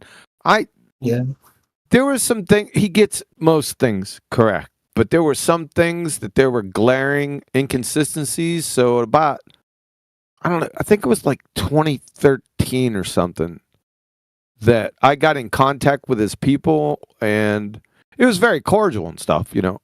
I was an asshole back then. And I wrote down, I was listening to some of his quote unquote debates that he had. They weren't debates either, but you know what I mean. And I wrote down a number of them. You know how I am. So I wrote down it was like 7 or 8 points. Guys are a bunch of fuck asses. The Earth is a globe. Shut the fuck up. I'm talking. You're Shut fucking up. stupid. Shut the fuck up. So I wrote down like 7 or 8 points that he had that were questionable. So I wrote up a summary of the 7, 8 points. You know how I do it. 1, 2, 3, ABC. And sent it off to his people, and they read through them, and then they got back with me and said, well, he's on vacation. I said, cool. I said, let me know when he gets back, give him to him, and then we'll have a discussion about him. It seemed like he was on vacation for like 5 fucking years.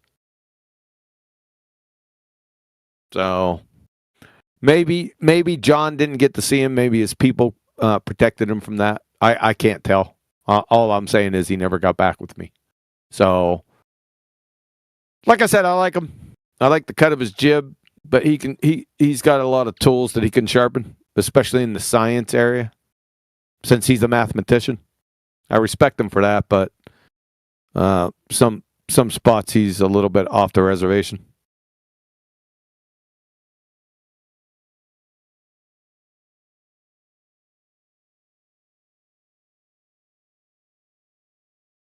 There's a lot of them like that. Answers in Genesis, their whole Evo Tard against Answers in Genesis, they're glue sniffers. Of course, Danny Faulkner is part of that, so shocking surprise. Who else? The ID guy, Stephen, what's his name? He's a philosopher of science. What's his name? Can't remember. Is his first name Stephen? You know who I'm talking about, the big ID guy. Philosopher of science from Cambridge. Oh, I think I know what you're talking about. Very elderly gentleman, right? No. No, okay, maybe not. Maybe I'm fucking up his first name too. He jumped on the information angle long after I already fucking dealt with it. What the hell's his name?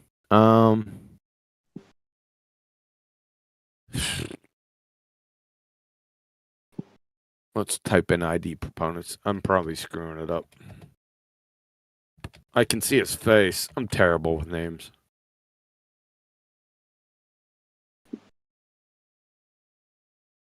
Well, give me some names, for fuck's sake. Why do we even have Google? Intelligent design. I can't believe it. I can't remember his name.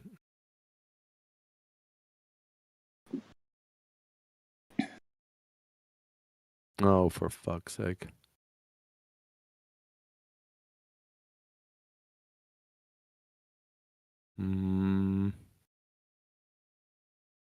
Somebody said Stephen Mayer in the chat. Not Stephen Mayer. Okay. It's Ernst Mayr, by the way, but not Stephen Mayer. Ernst Mayr was an evolutionary biologist from Harvard. The train wrecked himself.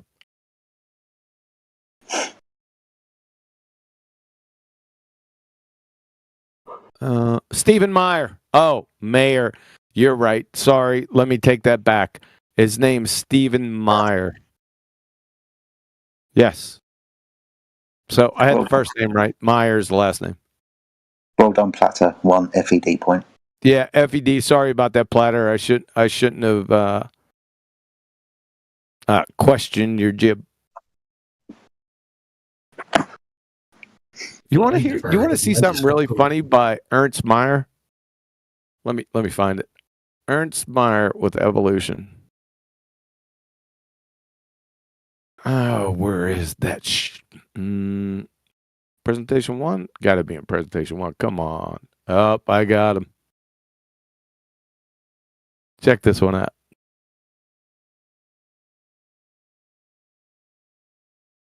One moment.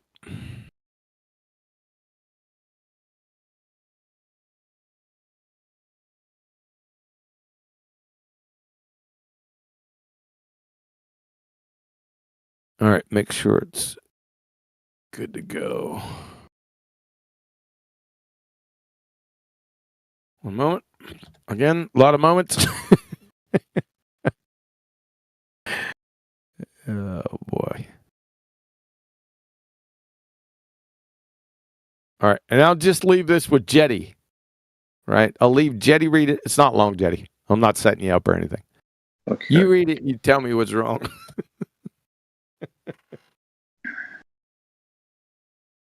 Do you want me to read it out or just to myself? Read it out loud from the top. Okay, so from Ernst Mayr, PhD, blah, blah, blah. Professor Emeritus, Museum of Comparative Zoology at Harvard University. Ernst Mayr, this is a quote from Stephen Jay Gould. Ernst Mayr, the world's greatest living evolutionary biologist. Stephen Jay Gould. Go ahead. Darwin introduced historicity into science. Evolutionary biology, in contrast with physics, big word, in contrast with physics and chemistry, is a historical science. The evolutionist attempts to explain events and processes that have already taken place. Laws and experiments are inappropriate techniques for explanation of such events and processes.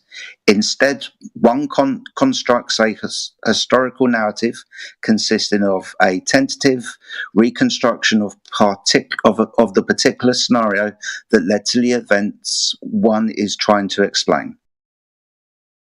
I'm going to read that to myself. Go ahead, read it to yourself. You struggled with it. I'm sorry. I didn't mean to compromise it. No, you're fine, buddy. You're fine. I should probably turn the brightness up on my phone, to be fair. You're reading this from a phone? Yeah, man. Oh, for fuck's sake. You should have told me that. Okay. Well, you know now. So let's take this apart, which is a tear-jerking belly laugher. So Darwin introduced historicity into science. What? Mm-hmm. Huh? What? Mm-hmm. Huh? Mm-mm. So this one gives the game away right here. To most people, to the Fogomerians, this statement, evolutionary biology, in contrast, that's an important statement, with physics and chemistry. What the fuck? No science here.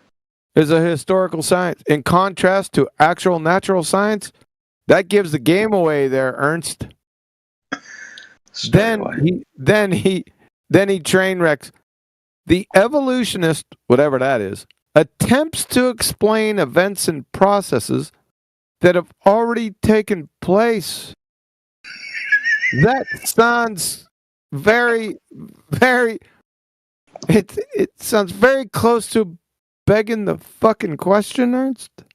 But I digress. This next one is a tear-jerking belly laugher. Laws and experiments are inappropriate techniques for the explication of such events and processes. What? What the fuck? like the next. Instead,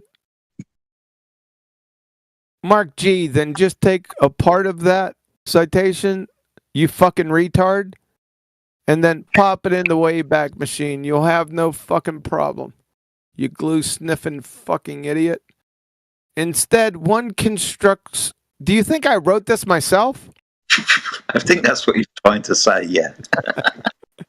Instead, one constructs a narrative, historical narrative, consisting of a tentative reconstruction of the particular scenario that led to the events one's trying to explain. That's a textbook begging the question fallacy. Yeah, that's the bit that's the bit that really caught me. He constructed the historical narrative. Okay. The wow. I haven't checked that link in some time, so it's probably weathered. Let me see it. Hold on. So let me hit it just to make sure, because I don't fucking trust your dumbass. Yep, it's a 404. All right, let's go back here. Yeah, that happens every now and again. Evolution. I'll just take the first. That should do it. They're not getting rid of Ernst Meyer, I'll tell you that much. Let's see if they try to do it. All right, copy text. Let's see what we got. Let's see if it just shows up somewhere else. Instead of Scientific American, you fucking communists.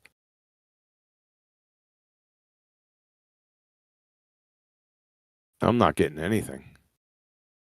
Oh, maybe I copied the wrong one. Okay, sorry. Let me go back. Let's try this. Yeah, it took the wrong thing. Good. Let's just do that first sentence and a little bit more. Copy. Where's the copy? There it is. All right. Let's just try a regular search engine and see what pops up. See if somebody else quoted that.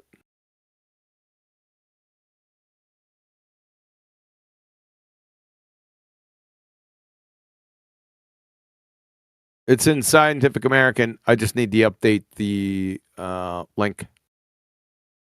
There it is. I got it. 1 second. Let me update that link in a number of places. Sometimes they don't take it down. They just move it. Let me update that in my own personal repertoire. There you go. And there you fucking go. Bam. Done. Is about to take a drastic turn. Say again.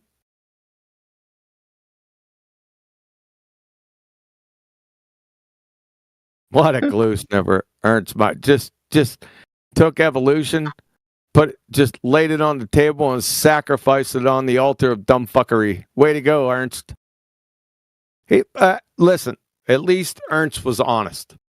There's a few of them, though, especially from Harvard, for some reason. Him and, what the hell? Richard Lewontin. If you would read some of Richard Lewontin, I mean, he's like, oh my God. He is bare bones, dude. He just lays it on the line for being an evolutionist. I'm telling you. Richard Lewontin. Lewontin. Me and Miggy went through some of his citations some years ago. Miggy, he had to leave. He was laughing so hard. Let me see if I can't. Let me see if I, since it's slow. Let me see if I can't scare some of those up. 1 second.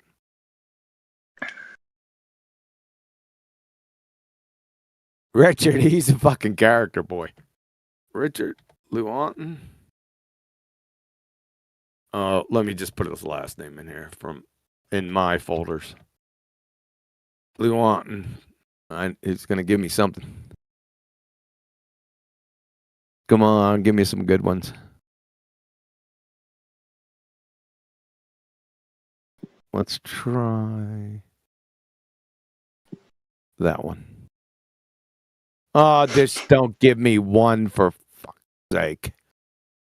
I'm going to have to get out of that. Where am I going to find the gold mine is the question. Where did I put that?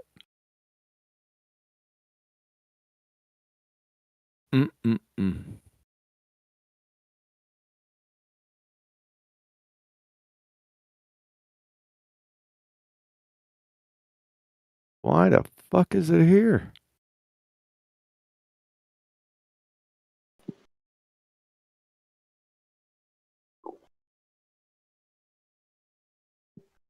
Oh, man.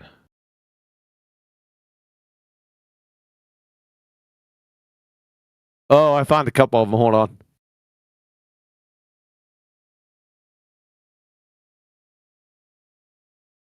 One of them was big.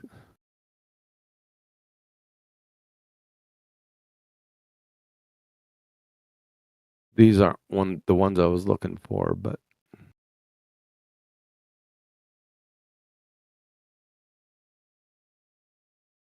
let's check these out. I haven't read through them. I just seen his name. Let's put him in here.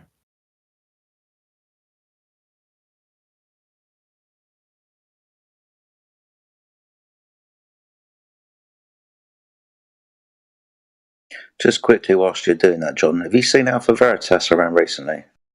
A few days ago he was in here. A few days ago. Okay, cool, fair enough. I haven't seen him for about 2 weeks. No, as long as he's all right. No, a couple days ago he was in here. I think he's okay. Cool. As far as you know. All right, 22 minutes. Go ahead. No, you carry on, mate. You're fine. So this is response to critics, 6 March 1997. Richard Lewontin, Billions and Billions of Demons. Indeed, the entire science of statistics is designed to cope with the ambiguity of most scientific evidence. And my professor, oh shit, I forgot about this. And my professor, Theodosius Dobzhansky, the most eminent experimental evolutionist of his day, used to say that statistics is a way of making bad data look good. Yeah, that's a good one, Richard. I forgot that Lewontin's thesis advisor was Theodosius Dobzhansky. Anyone know that name? No, but it's fucking awesome. It is a fucking great name. He is next to Charles Darwin. Charles Darwin. He is the father of 20th century evolution theory, Theodosius Dobzhansky. Yep. The next one, Lewontin, again, Billions and Billions of Demons. Only the most simple-minded and philosophically naive scientist, of whom there are many, thinks that science is characterized entirely by hard inference and mathematical proofs based on Richard, I'm going to find my whole library on Richard. Right. It's spectacular. Wow. He says some dumb shit. Richard, he's pretty fucking sharp, dude. I'm telling you. He's the same way as Ernst Mayr. I think it was before Mayr. He was professor emeritus, same position as Ernst Mayr at Harvard. Yep. He was big back in the day, boy. Lewontin. I'm telling you. Let me see. I'm going to have to go in my old-timey files. Let me see if I can't scare some up. Unless you can scare some idiot baltards up. I got Richard Lewontin, baby. I'm telling you. Look the fuck out. I like what he said there, that statistics was there just to make bad data look good. Yeah. I got him everywhere in here. Do I have him? I'm going to be looking for days on this shit. All right, let me try this one.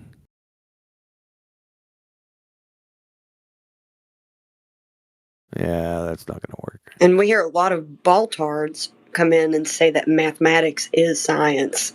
Oh, yeah. So I'm glad he laid that one out for everyone to see.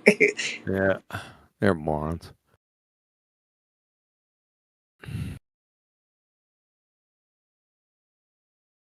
Maybe I have them in here.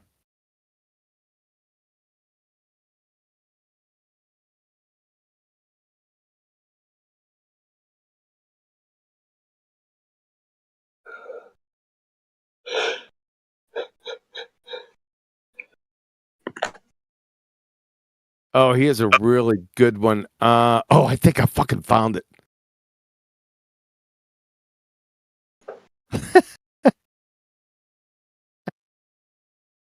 Richard, you fucking guy.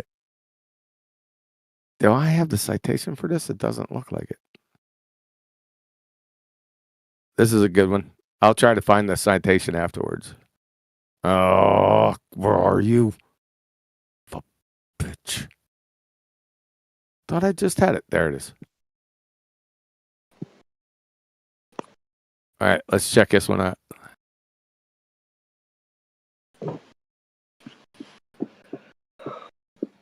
All right, here we go. We good? Yep. It's a little long. That's what she said. Nicely done. Thank you. She also said that as well. God. What's his name? I'll read it. Boy, that some bitch is small, man. That's what she said. That's what she said.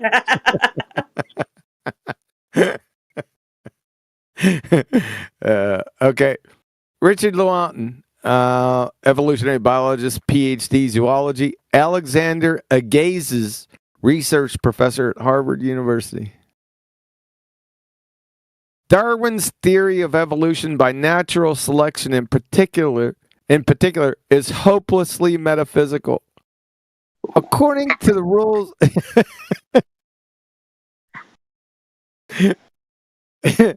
According to the rules of etiquette laid down in the Logic of Scientific Inquiry and widely believed in by practicing scientists who bother to think about the problem, the first rule for any scientific hypothesis ought to be that it is at least possible to conceive of an observation that would contradict the theory.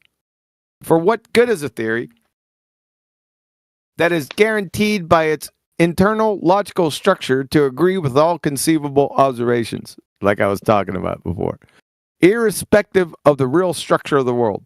If scientists are going to use logically unbeatable theories about the world, they might as well give up natural science and take up religion. Oh, you mean like make claims unfalsifiable? Yeah.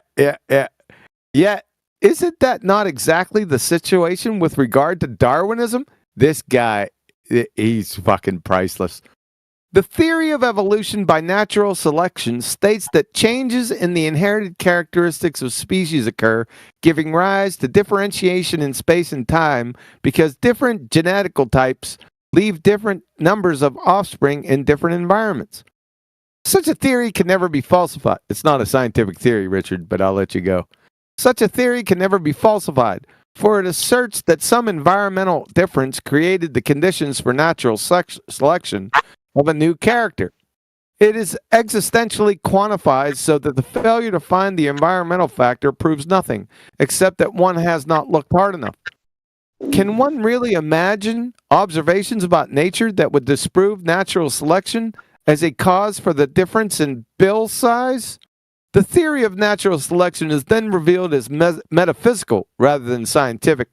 Natural selection explains nothing because it explains everything. End of citation. Wow, that's actually really good. It is really beautifully said. I know you don't like the way that he said some things, but man, I think it was just very well put. Natural selection by itself is a textbook reification fallacy. Textbook. You want to see that? One second. Cool.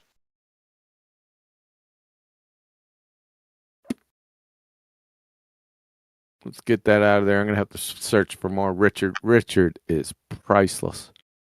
Where would I have that? Got to be in every Evotard fucking link I have. Oh, maybe not that one. Let's see. Sorry, it's the one that T-Dog just posted. It's hilarious. It's just a little quote from Richard Dawkins. I'll just read it out. Evolution has been observed. It's just that it hasn't been observed while it's happening. Just brilliant. I got a special one for the peckerless, pecker-headed peckerwood. Just hold on, I'll get to that. If I forget, remind me. Let me find. Yeah, I'm gonna give you one for natural selection.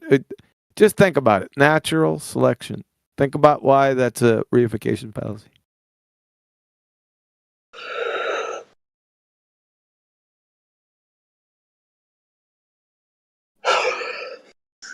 Well, I hope you're not that bored. No, I'm not. I'm just really, really tired, boss. That's all. You know what? That fucker, I don't have it in there. I know why. Go ahead.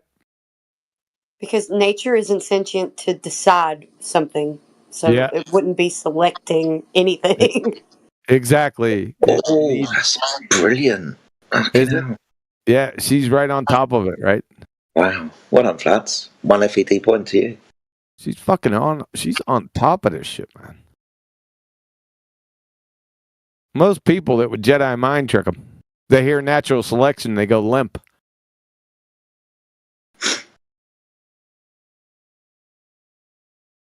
All right, it's got to be here.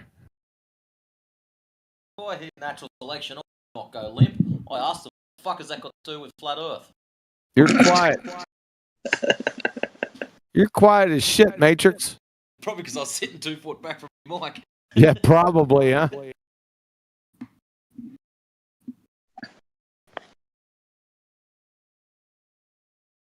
All right, 1 second. Oh, there she is. Oh, by the way, this is from a peer-reviewed site. Well, fucking copy it, for fuck's sake.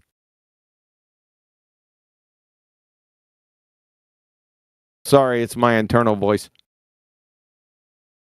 Your internal voice is loud. All right, here we go from iep.utm.edu fallacy. Listen to this closely.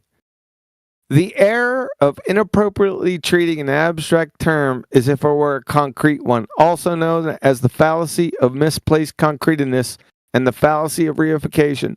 Example, their poster child example. Listen up. Nature decides which organisms live and which die. Nature is incapable of making decisions. Natural selection. Yeah, there you go. Internet Encyclopedia Philosophy. It's all over. I'm going to try and hold on to that one. That's really, really good. I never, ever, ever thought of it like that at all. Sure. Here's a good one. You'll love this one. Oh, great. Rap skulls here. Oh, shit. Where is that doofus? Check this one out. It's hilarious. Where are you, Planet Peckerhead, you peckerless, pecker-headed peckerwood? There you are.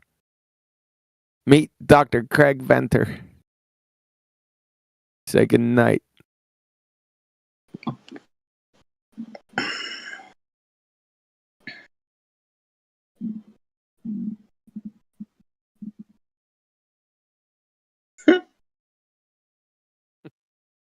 Such a nice, candid, screenshot of him.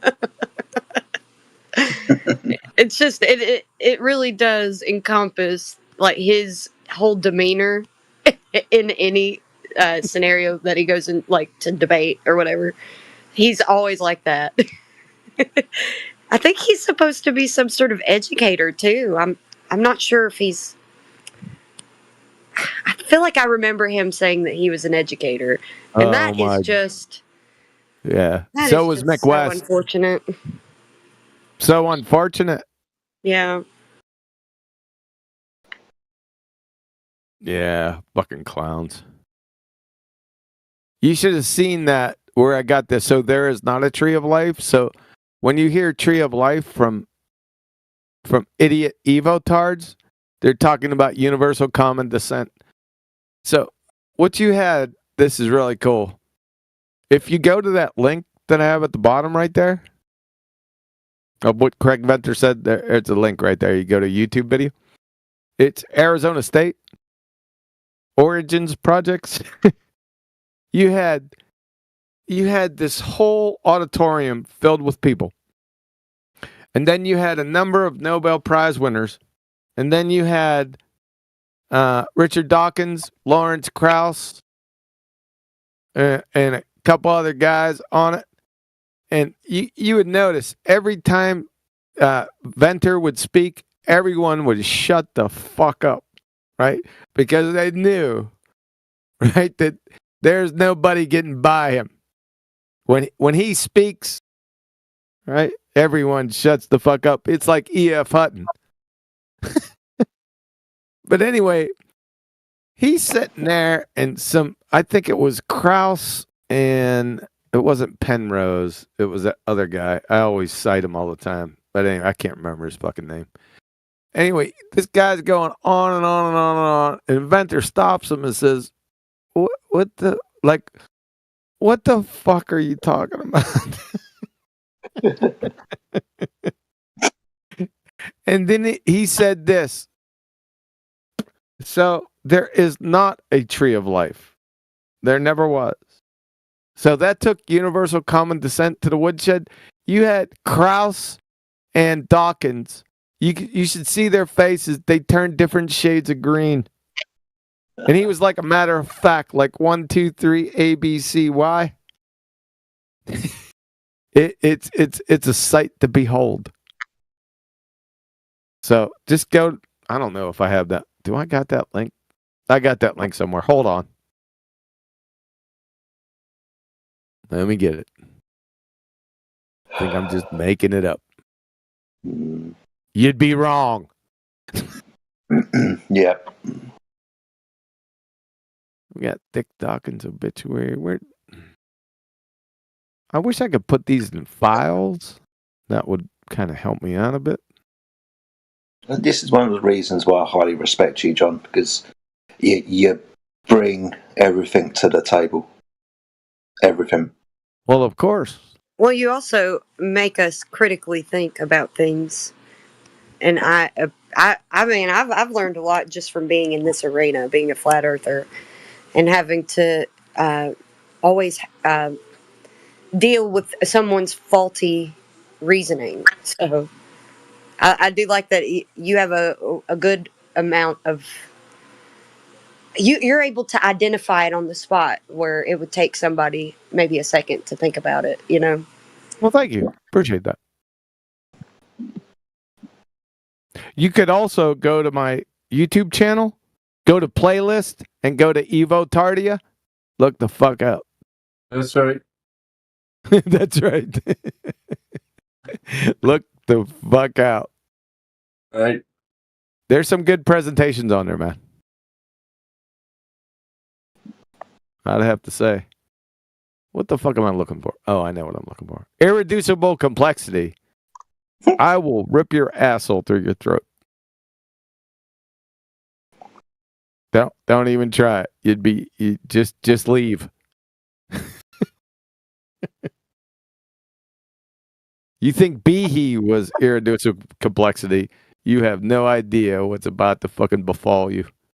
I have no idea. Oh, I got that. All right, here we go. All right, do you guys want to? Maybe this will be good for a screen share. I'll go ahead and post it. Yeah, you think? We bored? No, you can crack on. If you're bored, I can go in there and screen share, and we can watch it. Thank you, Flatsy. That's really, really nice of you. Well, I was telling Mark G. I was being facetious. Sorry. He was asking what your YouTube was, and I was like, Quantum Eraser, genius. So I wasn't calling you genius. Oh. So Okay, deflate that Rachy. big old head of yours. Okay, Rachy, thanks. All right, let me That was pull this up. warranted. Yeah, too funny. What timestamp was that? It started off at the beginning. 9-4. Was it 9:14? Yep. Yes. Yep. Let's go to 9. Let's start where he starts talking. Okay. Can I screen share? Would that be all right? Yeah, of course. All right. Let's go to. Where is it? Right there? Yeah, baby. All right. Join up. I'll give you a minute to do that. Yep, I'm in. All right. This is, like I said, Arizona State Origins Project. Bunch of Nobel Prize winners. Lawrence Dumbfuck Krauss and Dawkins is on the other end over here. You'll see them coming up here. And what the hell is that guy's name? Right, I quote him all the time. Hold on a second. I can never fucking remember his name. It's so it's like a common name. He's in my information presentation. I know right where he is too. Hold on a second.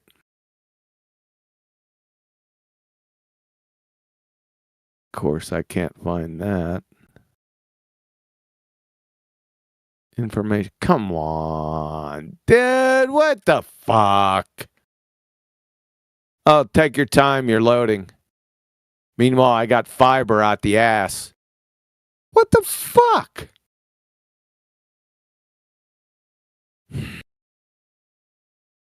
Hold on. There we go. I'll get his name, most Ricky Tick. He's a Templeton Award winner. Paul Davies. That's what his name is. Paul Davies is the one he's going to be talking to directly. I'll point him out to you. All right, here we go.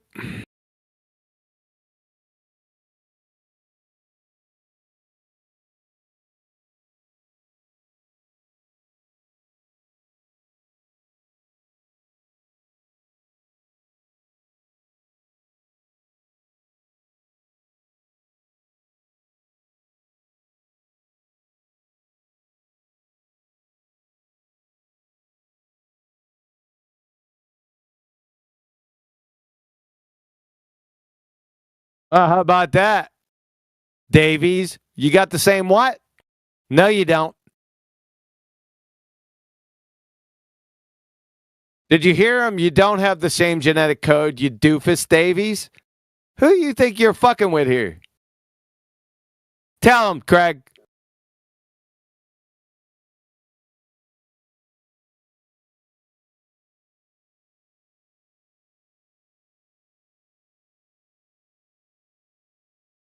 Listen up.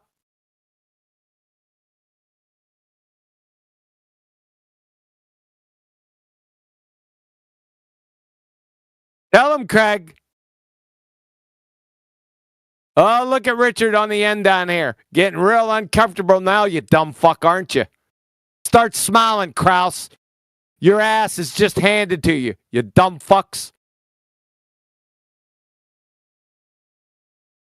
Yeah, I'll give you a bush of life. I got a bush for you. Yeah, I bet you don't like that fucking word, you moron.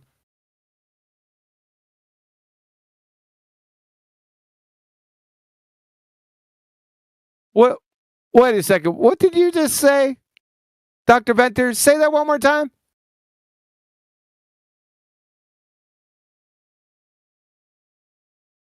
So there is not a tree of life.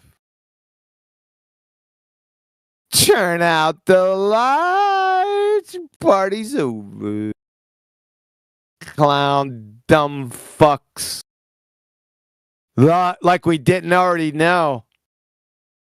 We had to have Craig Venter tell you that shit. I've been telling you that since 2008. Dumb fucks.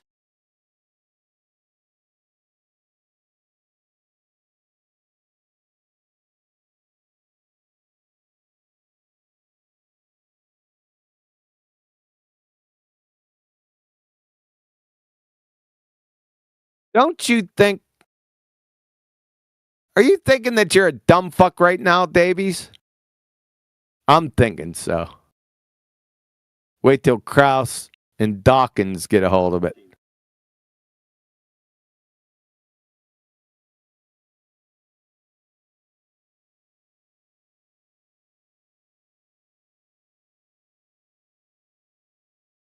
World.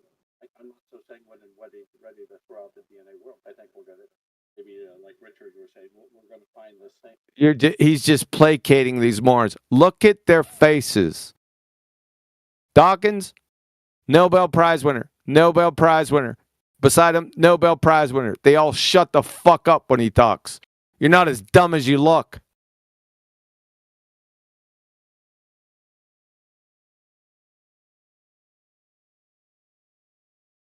Yeah, make your comment, Richard.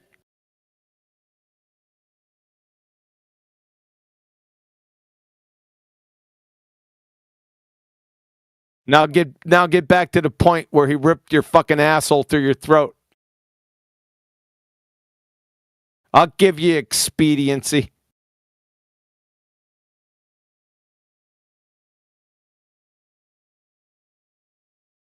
What the fuck are you even talking about? Oh, you're intrigued now. Is that the word? I'm saying your asshole was ripped through your throat. Yeah. Yeah. Yeah. The whole scaffolding is about to come down on your fucking head. Uh-huh. Laugh it up, funny boys.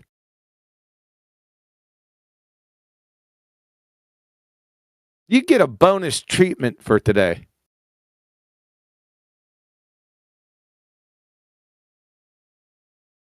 Yeah, Tree of Life is a fiction. That's what he just fucking said. So your whole bullshit, your universal common descent, is fucking circling the drain at light speed, you moron. That's what he just said. That's it. Everyone's snickering. Ha ha ha. Yeah, he just fucking, you've been told. Dumb fuck. I tried to tell you years ago, long before Venter did.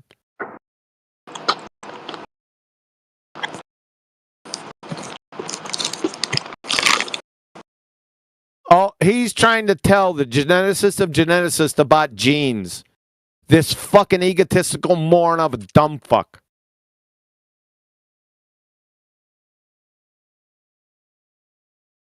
Surely that he just told you it was a fucking fiction.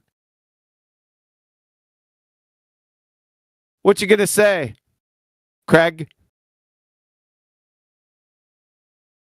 Yeah, laugh it up, funny boy, too. Me and you, we're going to have a fucking problem. We already got a fucking problem, me and you. You told him straight up, tell him again. Tell him again. Yeah, you better get off that fucking topic quick. That's the end of my presentation. Fucking ignorant ass wipes. Wow. Yep. Just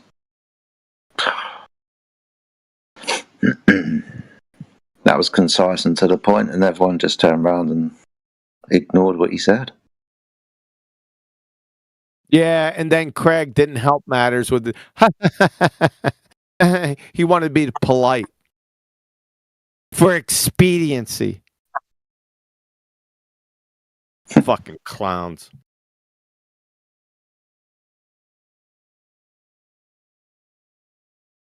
There you go. I'll be back in a couple minutes. Hope you enjoyed it. Cheers, boss. Thank you.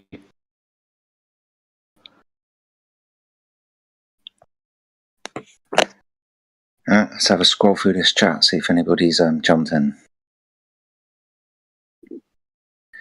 Techno has joined us. What's up, Techno? Good to see you. Welcome to our little channel.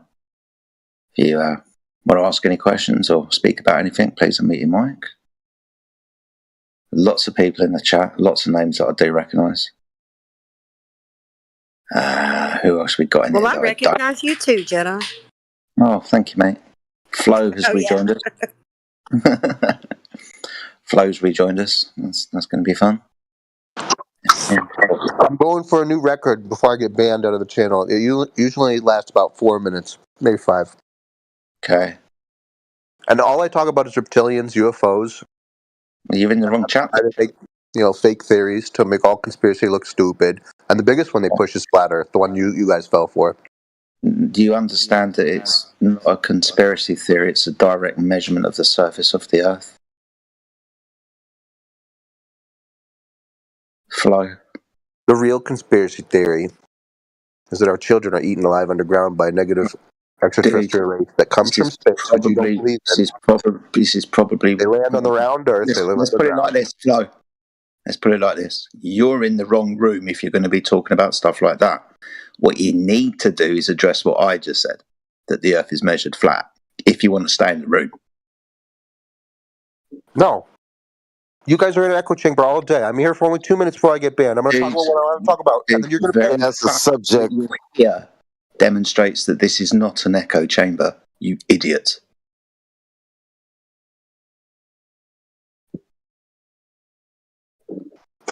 If it wasn't an echo chamber, you'd let me speak. Dude, you're not on topic. I am. I'm the greatest conspiracy theorist in this channel. You guys claim to be conspiracy theorists. You suck at it. No, we don't. You claim that. Why? So then What's why wrong with does this NASA guy? take all those photos of the Earth being round? If there's no conspiracy. You'd have to ask them. The flat Earth isn't a conspiracy. That would be. It is. If you believe NASA's faking those photos, then they are conspiring to commit a crime against the truth. Do you know why they have to fake those images? Why? Because the place that they're going can't exist. It's a violation of laws of nature. You can't have gas pressure without a container, for example, when you were talking about fucking moon bases earlier and all that type of shit. So why are they wasting taxpayer money with a lie? Don't know. You'd have to go and ask them. We deal with empirical stuff. I'm asking you, the Jedi. Motivations of people. I have the answers. You're trying to mute the answers. I told you. My God. It seems like this guy is the only conspiracy. It seems like this guy is the only conspiracy theorist here. He wants to debate conspiracies and things that aren't proven when we're trying to stay on topic. And this is the second time he's heard it. Let's see if he gets it. He don't get it. Any proof of curvature, Linda?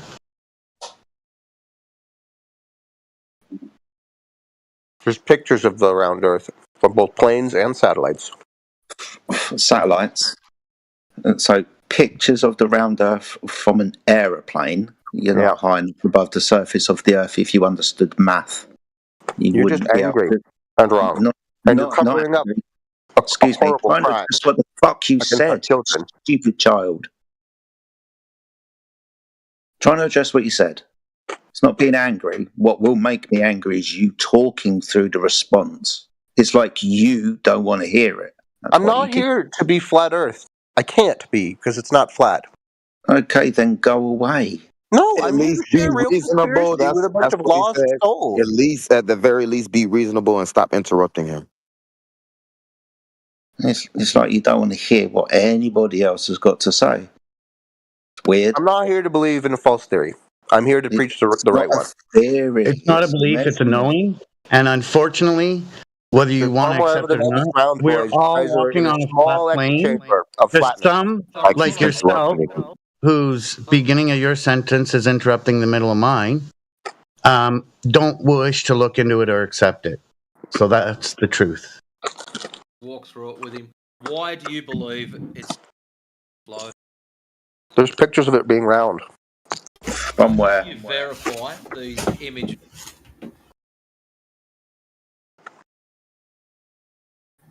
Like if I said to you, I've got a purple tree in my backyard, took a photo of it, how would one verify When that? we watch ships approach, we see the sails first. It's like he isn't listening to a word you're saying, Jedi. It's like he doesn't hear anything you're saying. I just post how they are faking it. What you believe? What you believe? What you believe is the window. You see this? Look at it. To make all conspiracy look stupid. Who cares about your theory was that the Earth is flat. Bullshit. that it's true. Look and then at when it. I try to talk about the real truth of where children Take a come look. from, oh, You like believe the Earth is flat too? You like that balls from NASA? Look at it. It's a window. That's your crap that you believe it. Thanks, guys. Thanks for making it hard for me to protect our children because people think I also. We don't care about all your left field shit, mate. I just post what you believe. It's a window. Turn off the lights and you have space. Someone's echoing badly. Yeah. Getting a bad echo, dudes. Police your shit up.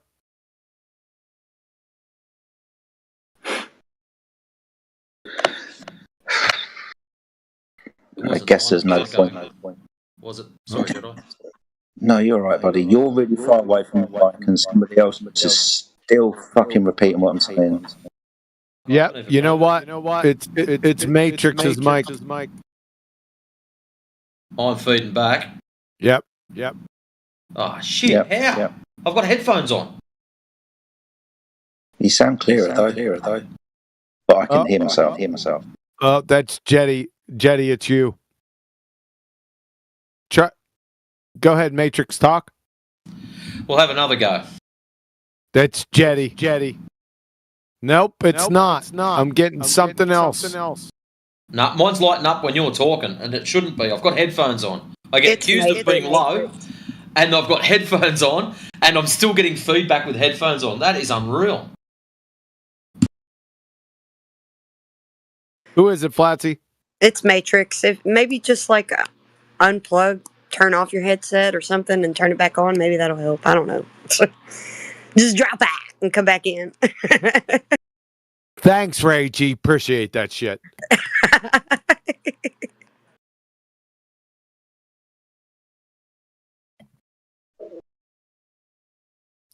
We convicted you, Jetty. It wasn't. It was Matrix. Yeah, you were wrongly accused. Wrongly accused. Yep. Okay, fair enough. No worries. Matrix. We'll have another go. No, you're good. You're good. Yeah. It Excellent. sounds good. I found it. There's just one little knob on me mixer. That's what she said. I knew it was coming. That's what she said.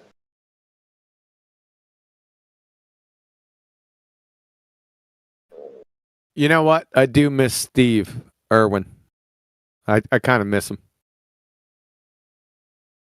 I have to admit, I liked him. He was a good bloke. I enjoyed everything that he did. Yep.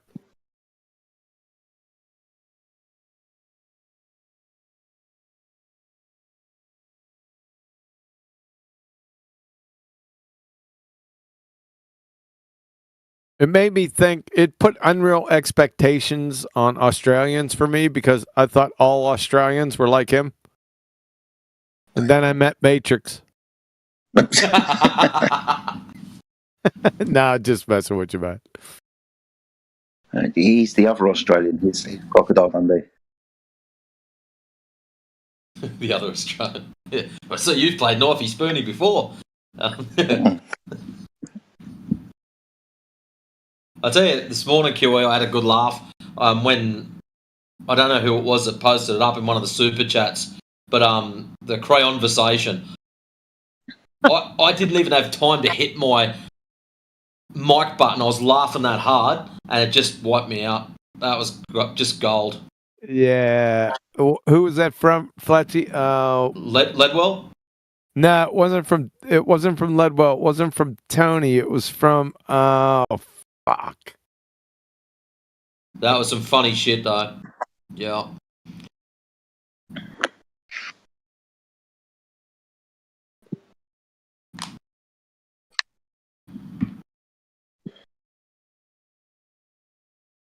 Oh, and the Crayonicles from Narnia? Yes.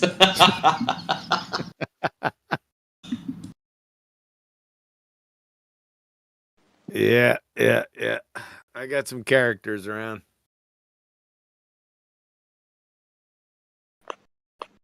Too funny.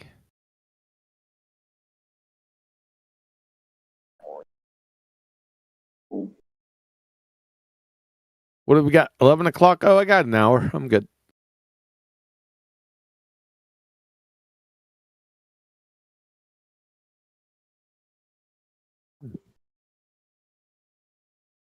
Mustaine, you hang around here a lot. And I've noticed that you've hesitated a few times. And you've made some somewhat coherent arguments. Are you a flat earther yet? Mustaine. So I took a couple liberties. I had some artistic license with you and dragged you around by your short hairs. But it seems like some things have clicked a little bit with you. Yeah? I mean, if you mean, like, I understand the flat earth position. Do you understand the globe position? If you understand the flat earth position, you know it's measured flat. Right? Huh? Well, if you other people say it's not measured flat. They say, what's it, diverging zenith angles? Oh my God! They measure straight up. You take the angle from those zenith, and it's diverging. Therefore, Really, I'd like to see how they measure that. Number one, could you show us how they measure diverging 90-degree angles, please? A reciprocal. That's what it's called. Yeah, it's a reciprocal. Yeah, reciprocal. Yeah, Fight the Fat Girth calls them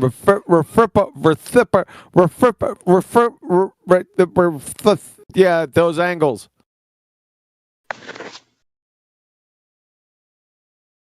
Can you have a zenith angle without a horizontal? No. Can you have a vertical without a horizontal? Well, you derive the horizontal from the vertical, so that's how that works. That's the only way you get horizontal is from vertical. Yeah, what about the horizon? Yeah, right. Well, what about the horizon? Do I need a vertical to derive the horizon? That makes no fucking sense. Nobody actually uses the horizon when they're using vertical. When you want a horizontal, you're using vertical. What the fuck? That's a little bit backwards there, Sunshine. How do you know your line's vertical? If I go in my backyard, I want to build something. I'm not using the horizon. I'm using vertical. Well, hold on a second, Jetty. Go ahead and ask him that again before I step in. And do you know, it went straight out my fucking head as soon as I said it. I can't remember what I said. Sorry. How did you know your line's vertical? That's it. How do you know it's vertical? Yeah. You use plumb? Yeah, how do you know it's plumb? How do you know it's plumb? Being as we can be building things and leveling them. Yeah. How do you know it's vertical? How do you know that some bitch is plumb? Give us the physics measurement. I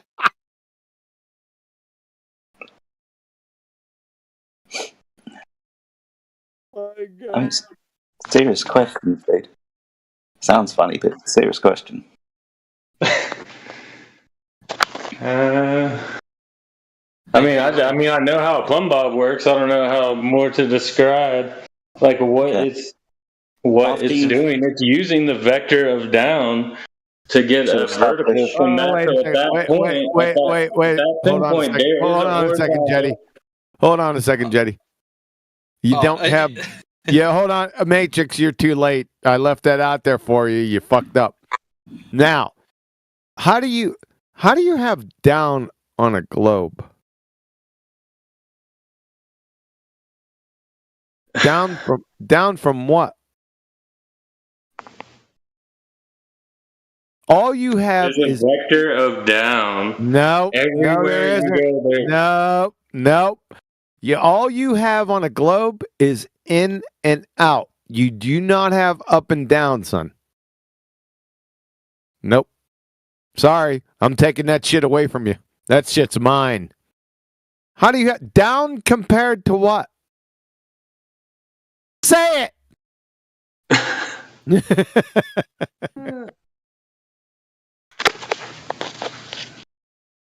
That's all right. I won't push it. Matrix. Oh. I left that. Matrix. Hold on, Flatsy. I mean, No, Rachel. I was going to say something smart, QE. I was just going to say, when there was a slight gap, I was just going to say, define crayonversation. And it was too late. I mean, that's what all levels use. Water levels, plumb bobs. They all use down. Level? Sorry, level? What's level?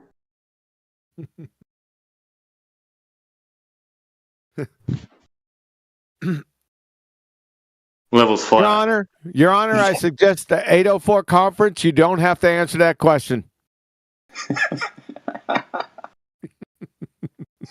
I was going to ask Matrix to do the say it thing that he has on his Hello, I need somebody to talk to.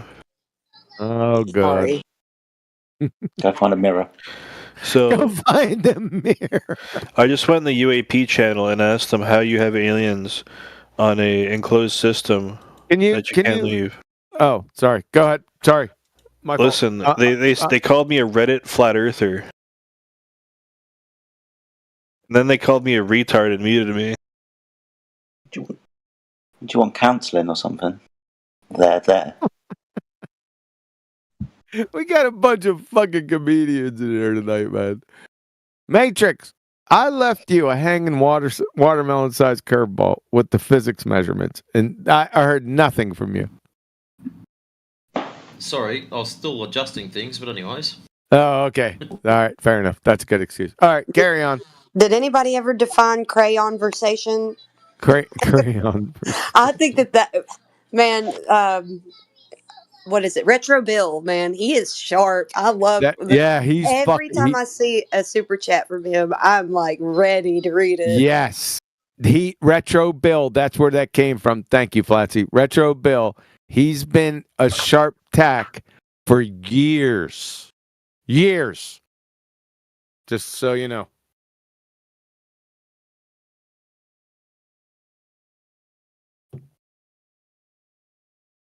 Oh, speaking of crayonversation, Twonga's in the house. How's it going, mate?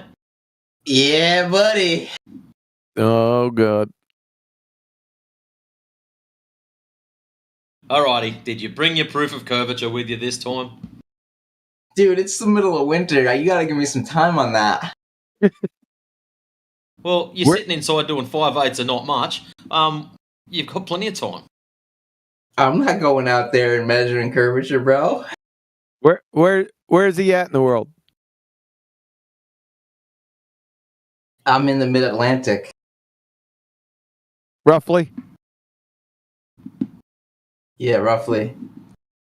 Yeah, roughly where, for fuck's sake? Mid-Atlantic. Where? North Kakalaki? Where's that? I don't fucking know. North Carolina. I call it Kakalaki. That's not the mid-Atlantic. Where's the mid-Atlantic? Give me the mid-Atlantic states. The Northeast, brother. The mid-Atlantic isn't the north fucking east. The Northeast is the Northeast. Well, the true Northeast would, yeah. True Northeast. True Northeast? What? Like above New York would be the true Northeast. I'm in New York, so it's technically mid-Atlantic. New York State? You're thinking New York State is mid-Atlantic? Yeah, it is. If that's the mid, let's look that ain't doing fucking mid-Atlantic. I'm happy to help. All right, let's try it. Let's mid-Atlantic.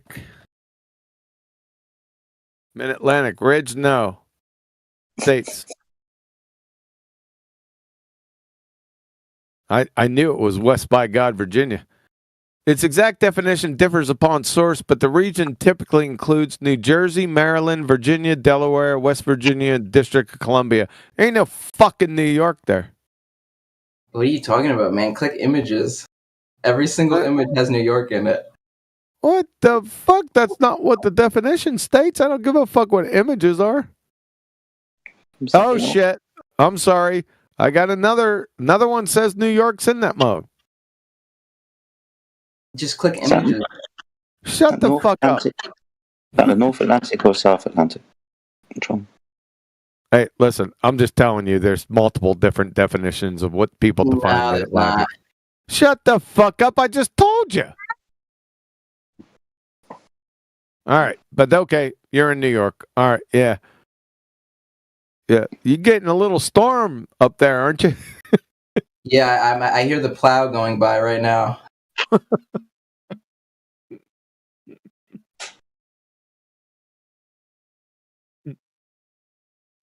You in New York City or the state? No, I'm in the state. Okay. All right, fair enough. Do you have any scientific evidence for your globe? Yeah, plenty. Oh my God. Oh boy. This is gonna be bad. We could ask for the hypothesis, I guess, but why do that? Why? Just end it. I'll just end it quick. Oh no! Come on, QE, just play along. You want me to be really? Just go along with it because it'll give us some good numpty clips. It'll be great. I ain't doing numpty clips. I quit them about 2 years ago. It doesn't matter. This guy's going to supply it for you. All right, I won't give my spill. Go ahead, Jetty. I mean, you said there's scientific evidence for a shape. Would you mind providing the hypothesis, please?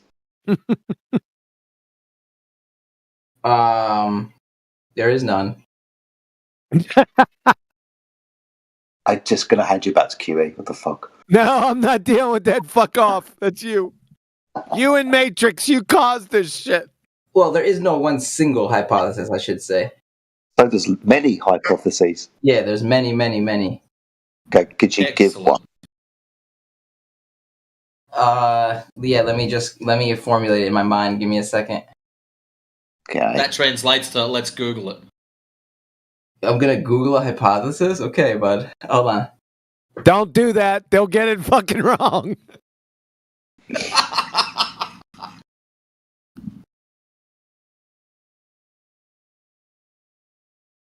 Is there any specific piece of evidence you guys like in particular?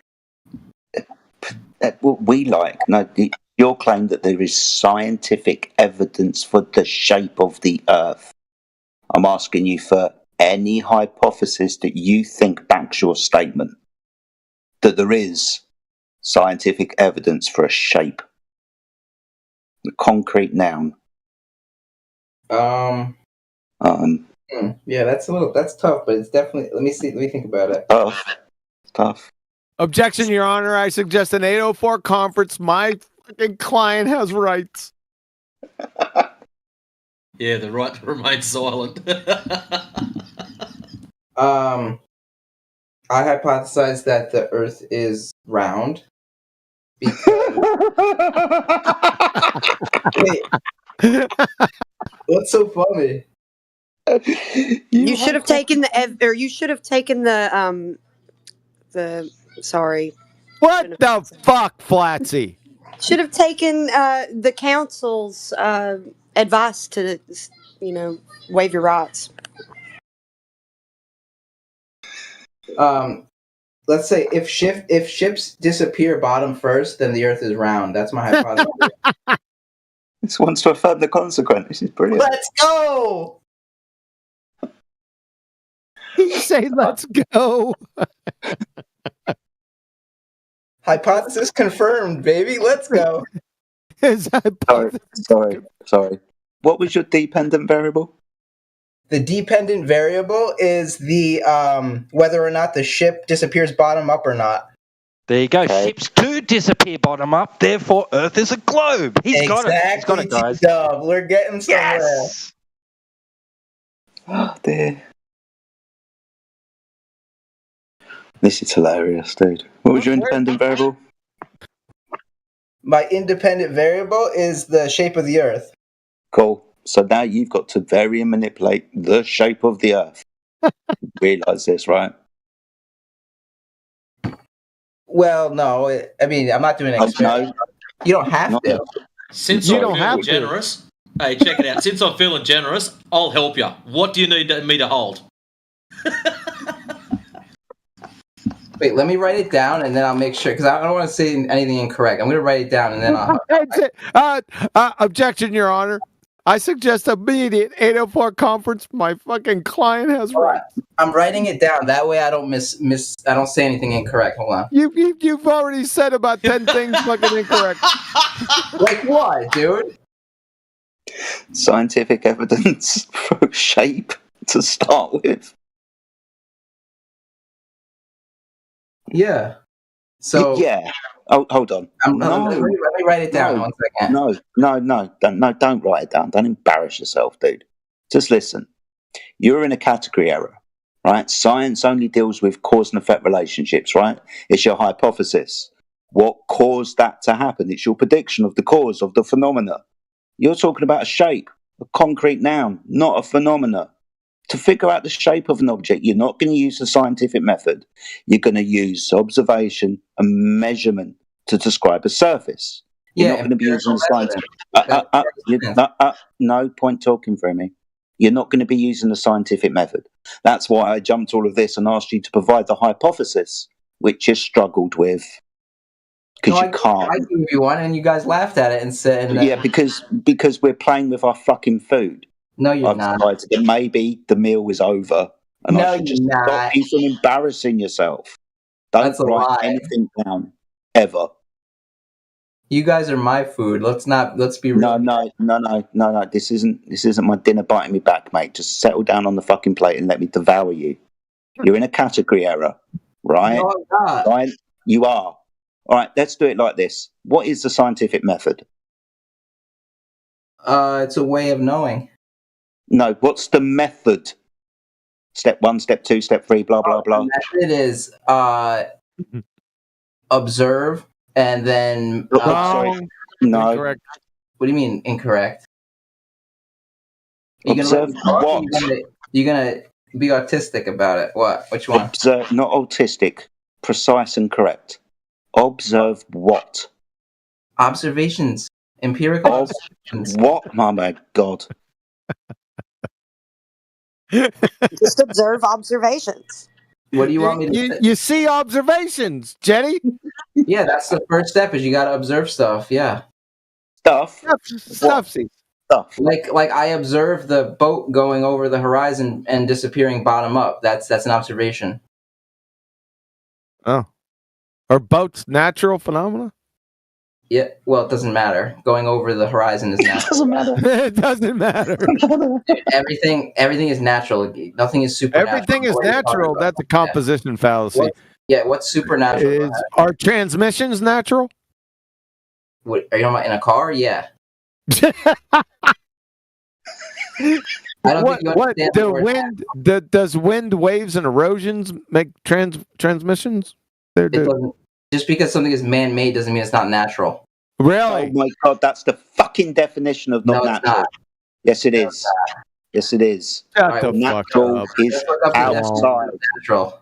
You're going to be talking about synthetic shit very, very quickly. You understand? Go on. He's already done it. He's already said natural things are man-made. You're a fucking moron, dude. You should have taken the advice of your counselor. Yep. Dude, I'm speaking. Dude. Are you gonna talk over me? Dude, fuck yeah, because you're dumb. Why you guys dumb as fuck?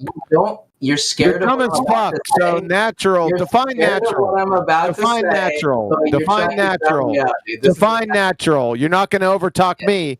I've got compression on my side, dumb fuck. Supernatural. Define natural. Everything is natural in my define natural. That's a composition fallacy. You're a fucking retard. Define natural right now. Everything is natural. Define it. Define it. Not supernatural. Wrong. You don't define something as what it's not. You don't walk into a courtroom and define a banana and say it's not transmission fluid, you abject idiot. My God. Define natural right now. Defined by what they define natural. Dude, you're spurting define natural, dude. Take a breath, define natural right now. You're wrong about everything. I'm wrong. Okay, let's see if I'm wrong. Let's see if I'm wrong when I define natural. Just like you were wrong about the Shut the fuck up. Shut up. Thinking North Carolina. Shut up. Shut up. I'm pasting it right now, dumbass. At 21 minutes after the hour. Natural, Merriam-Webster. Natural world. All of the animals, plants, and other things existing in nature and not made or caused by people, dumb fuck. Oxford Dictionaries. Natural. Existing in or derived from nature. Not made or caused by humankind. From vocabulary.com. Natural. Something that comes from nature rather than being man-made, glue sniffer. And finally, from Cambridge, natural, from nature, not artificial or involving anything made or caused by people. You dumb fuck. Owned. You're done. You give him the litmus test. Can he figure out why natural selection is a reification fallacy? Okay, now that I'm unmuted, in terms of natural, refers to any element of the physical universe, which is whether it's made by humans or not. That's not what natural. Yes, that's illiterate. Are you fucking illiterate? No, dude. Are you fucking illiterate, dude? Dude. Different definition. Dude. I just fucking train wrecked your dumbass. No, you're using a different definition. Post yours. Four? Go ahead, Matrix. Fuck. Twonga, post your so-called definition for all of us. Yep. Right here. Yep. I'm going to post it in the side chat for all the retards so they can read it slowly. Retards. Son, you're the epitome. Hold on. Where is that from? But you're too slow to understand Twonga. This is bullshit. Where's it from? Read it out loud, dude. No. Where is it from? It's from Berkeley. I want the link that is from. I told you it was from Berkeley from the beginning. He didn't even cite it appropriately. What are you talking about, dude? Citation. Go ahead and read that definition out loud for me. Yeah, we already did. They're fucking morons. Yeah. Post another one. I got 5. Get on. Post another one. I got 5 of them. Get wrecked, dude. I got 5 of them, dumb fuck. Fucking train wreck, dude. So synthetic. Okay, I'm gonna fucking douse your ass right now. Watch this. This is gonna be fucking cover your ears, darling. You fucking imbecilic clown from Berkeley. Watch this. Hi-ya. From Nielsen, Peter, natural, synthetic, and artificial. DNA, PNA, and XNA. This is a peer-reviewed journal, dumb fuck. Listen closely. As in all scientific communication, precise language is essential for giving and receiving messages correctly. Thus, artificial would generally mean something not found in nature, and synthetic would mean something that is man-made. To make a chemistry analogy, chemically synthesized B12 vitamin would not be considered artificial as chemically, analytically, and functionally indistinguishable from naturally isolated B12 vitamin. But it is not natural either, obtained from nature. It is synthetic. Game, set, Berkeley match. Dumb fuck. Say goodnight. That's 6 definitions, by the way, compared to your fuckwit Berkeley. Berkeley doesn't have a good reputation, does it? Not with Evo Tardia, they don't. They're morons. So, I mean, sorry. Let's. I'm sorry. Go ahead, Fletchy. Oh, I was just going to say I've used some citations from Berkeley, but I used them correctly, unlike Twonger, where he just kind of copy and pasted something and put it in the chat. So let's just follow it to its logical ends. Let's take his definition, his Berkeley fuckwittery, and said within science, they wouldn't know what science was. You know the deal. Natural refers to any element of the physical universe, whether made by humans or not. Okay. IndyCar. That's made by man. You said it's natural. So that's the dependent variable. What's the cause?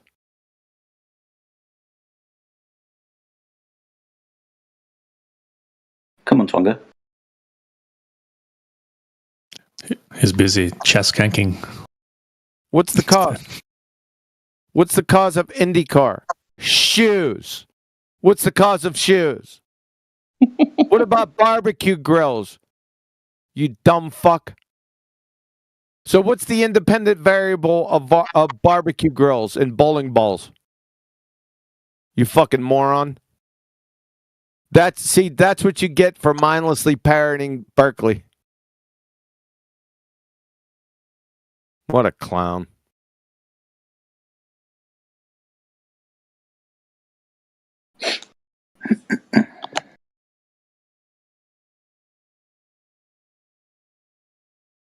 Come on, what's the independent variable? Barbecue girls and IndyCars. Twonger, pay attention. Stop chat skanking, or the mods are going to take care of your chat skanking. What's the cause of IndyCars? And transmissions. Yeah, you're cackling because ignorance is bliss. You're a dumb fuck. You don't know what a citation is either. We had, as soon as I seen it, it was from Berkeley. I even shouted it out before you even said it.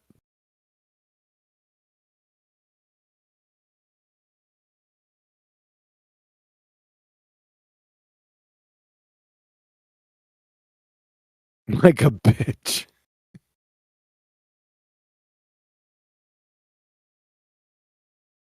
What about crayons? That's man-made. Yeah, but they've got natural flavors.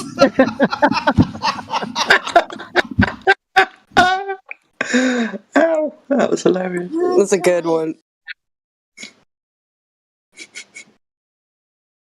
There are a bunch of comedians in this mug tonight, boy.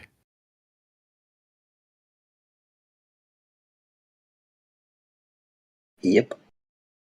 Barbecue grills used to roam the Great Plains. Yes, they did.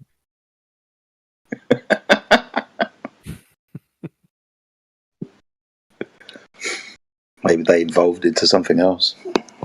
But let's take his boat. We'll take his boat as a natural phenomenon over the horizon. Okay, that's the dependent variable.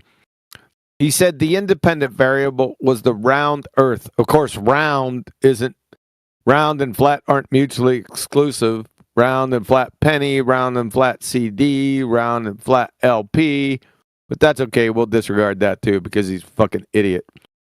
So your independent variable must be manipulated by the researcher in the experiment. So, how are you going to manipulate the round Earth? Twong, you twat. Let's go. How do you manipulate that independent variable? We're going to follow you along right down into the abyss of dumb fuckery. Is he still chat skanking? Oh, if he's still chat skanking, but not replying on the microphone, he can fuck off. They're not going to take a liking to that, I'm telling you. The mods in here are not going to put up with that shit. That's weasel bitch behavior. Yeah. He hasn't said anything for 3 minutes in the chat, so. Yeah. I think that's your ass, Twonger.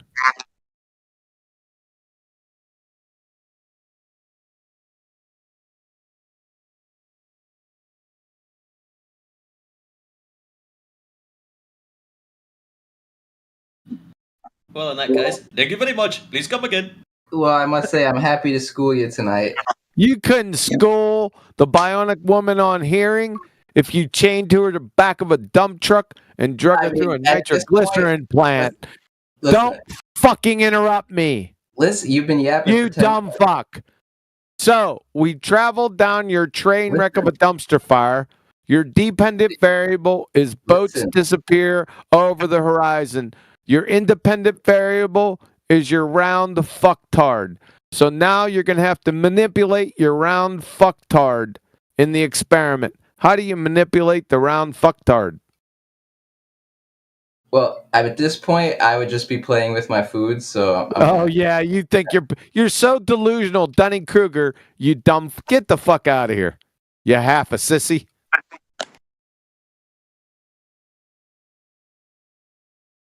Define independent variable for everyone. Well, in an experiment, it's the variable that you would manipulate. Yeah, so now you got to manipulate your ball-tard. No, it's not an experiment. It's not even a fucking. It's not anything, dude. It's just an observational hypothesis. It's an observational hypothesis. Can you please post the definition of that monkey right now? How can you delude yourself so much into thinking that you're doing any good in this conversation? Like what? He's got the definition for observational hypothesis. He's got it inside of a fortune cookie. He needs to go get it. There's so much. There's a huge peanut. Shut the fuck up! Shut up! Shut the fuck up right now! Who's talking? My God, you're a dumb fuck. I think that's as bad as Quantum Miracle.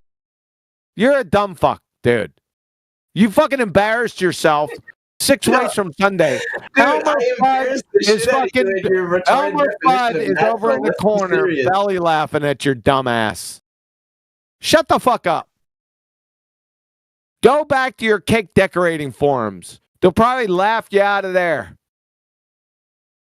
Clown.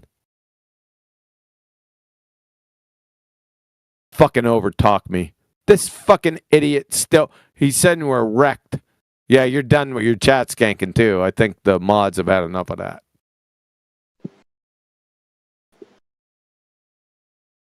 Mm-hmm. Well, that was worth a few laughs for 10 minutes, I guess. I could have ended it fucking 20 minutes ago. I know you could have done. But how much exercise did we all get laughing at that shit? All right. Fair enough. We all need to burn some calories. Especially Flatsy. Is Dunning-Kruger a famous stupid person?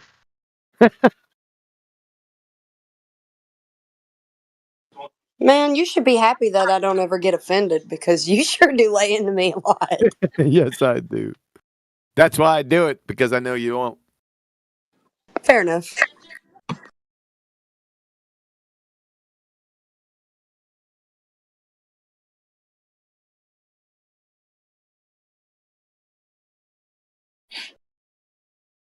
Good times. Right, guys, I've got to go to bed. I'll catch you all tomorrow. You have a good day. All right, Jetty, you too, man. Love you, Jetty. Take care, guys. Yep.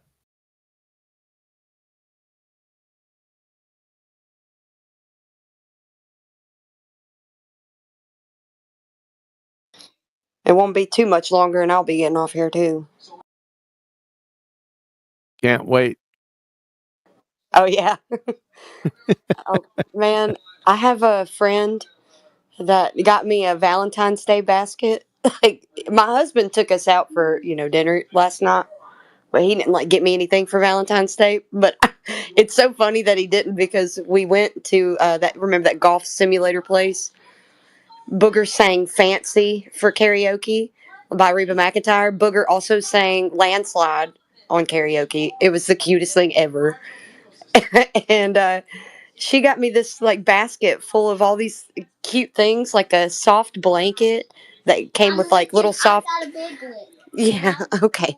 And some socks, a bottle of wine, a Yeti, a candle, and a hot cocoa bomb. A Dude, Yeti yeah, a Yeti, like a Yeti mug. microphone. No, a mug. And it's huge, dude. This Yeti is huge. 30 ounces. Yeah. It's a lot. But I was like, dude. Oh yeah, there was some other stuff in there, like there's Takis and just like dark chocolate covered espresso beans and all that stuff. It was very sweet. Oh yeah, and a coffee mug. It's a huge coffee mug. Can always use another one of them.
You heard of a quantum miracle? That's Kiwi. Say again. Quantum miracle. No, I never heard that. Nope. It's the level of ridiculous that people have to go through to try to win a debate. A discussion? That's not. That's not a quantum miracle. That's fucking horse shit. Yeah, it's it was about how do you know 100% something. Oh, that's an old 24/7 routine. Yeah. So pretty much, one of the analogy examples that somebody put was, okay, well, if you have two decks of cards, pretty much established the whole thing about you looked at both decks. The guy picked one card, threw it out. You 100% know that you will select his card if you choose your whole deck and give it to him. Your card will be in there. And he said, well, a quantum miracle could happen where the card just disappears out of nowhere. It vanishes to molecular way or some shit. I was like, get the fuck out of here. Like, you're invoking miracles to try to win a damn debate of not knowing. Man, speaking of debates, I hope that you check out Andrew Wilson versus FTFE. Their debate. It was so funny. Really? Oh yeah. It's so funny how Andrew argues his points. I think that you'll like it a lot because he's willing to give up and concede to things just to make the point, like just to make a point. Like, I love it. Even though it's, he knows it's being misrepresented, but even with being misrepresented, it's like a Christianity for society, or secular humanism. And he's like, hey, I'll concede that we can just go ahead and assume that the Bible is not true and Christianity is totally false. And he concedes that whole point, and he's like, now tell me, like, where do you see Christians stoning slaves? Like, you don't see that. Nobody's doing that. Well, post it up here. Is that what you guys are watching after the show when I interrupted?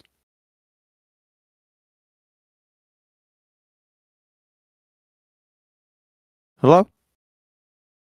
Yoo-hoo. I'm trying to fish for the link. I don't know if they were. I left kind of right after you did. They were talking about something else. Okay. But if you're talking about after your live stream today. Yeah. Yeah, I just posted it. I wasn't in there. Okay, thanks. Yep. But his position is that he takes a secular humanist approach to religion as a technology. So the technology of religion is more advantageous to building societies and sustaining societies than this point of view. And so he brings it to them. He was like, where in your secular humanist manifesto can you say that I am wrong about anything? And Craig could not do that. Oh, it was so funny. You're gonna really laugh. Well, if you Craig's a retard, so. Well, if you're gonna really like the way that he was approached, Andrew's approach to the topic was just. I thought it was great. I'm honestly like over here. At first, I was like wondering how it was gonna go, right? You know, and then as you watch it and you get more into it, you're gonna love it because I like the way that he approaches every topic put forth by FTFE. It's hilarious. All right. And really, Craig is the dumbest one on the internet that would go up against Andrew Wilson on this topic. So, and who wants to make a bet that the girl that came up and asked Andrew a question, because most of the questions at the end were directed at Craig, I bet that female that came up and asked Andrew the question that she did, like trying to, she brought up some verse from Numbers and how they were told to take the virgins and and kill even the babies or something like that. They were all friggin' hybrids. Yeah, she brought that up to him, and he was like, his answer to her is like, "You're a woman. I don't have to listen to you anyways." Really? Is that what he said? Holy shit! I bet that was Craig's wife. If you wanted to know what his wife, I don't want to bet money. Not really. I'm just saying it like as a joke. So I bet that's his wife. Wow. All right.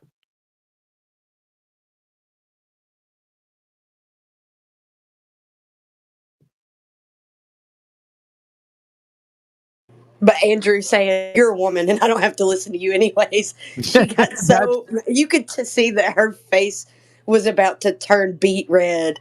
And he was like, I'm kidding. Goodness. Too funny. All right. Well, yeah, I'll check it out when I get some time.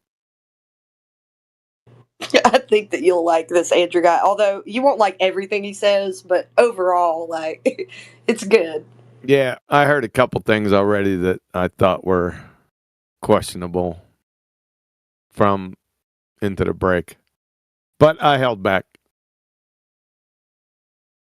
I love that he'll like give something to FTFE. He'll give it to him, be like, "Say you're right, and this is completely wrong," and then he'll bring up a really good point.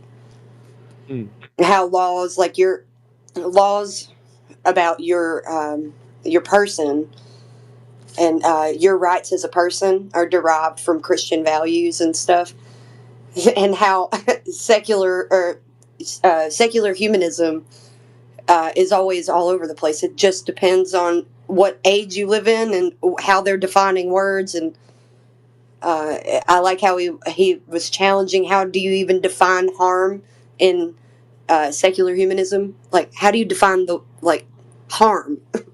And if you don't wish to harm others, what is harm in your view? Because all you have to do is look to the Bible to understand how you would use certain values, how you would run a society. And if you're running a society by not defining terms well, or they're subject to change, it's just great, man. You'll like it. Well, thanks for ruining the whole thing for me, Flatsy. Appreciate it. Oh, I did not. There's some good parts in there, man. The one he did last year was better, where Matt Dillahunty just ran out of the room. That one was better, but this was fun too. Oh snap! He ran out. Yeah, the intro caused him such mental turmoil that he ran out of the room and told James that he owed him money. Yeah, Dillahunty's a moron. We already reviewed a couple of his incidents.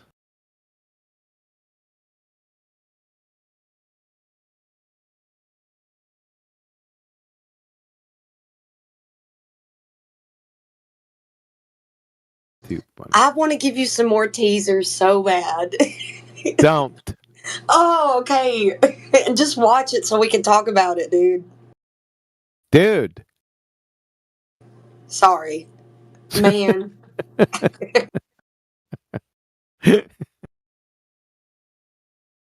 Oh, boy.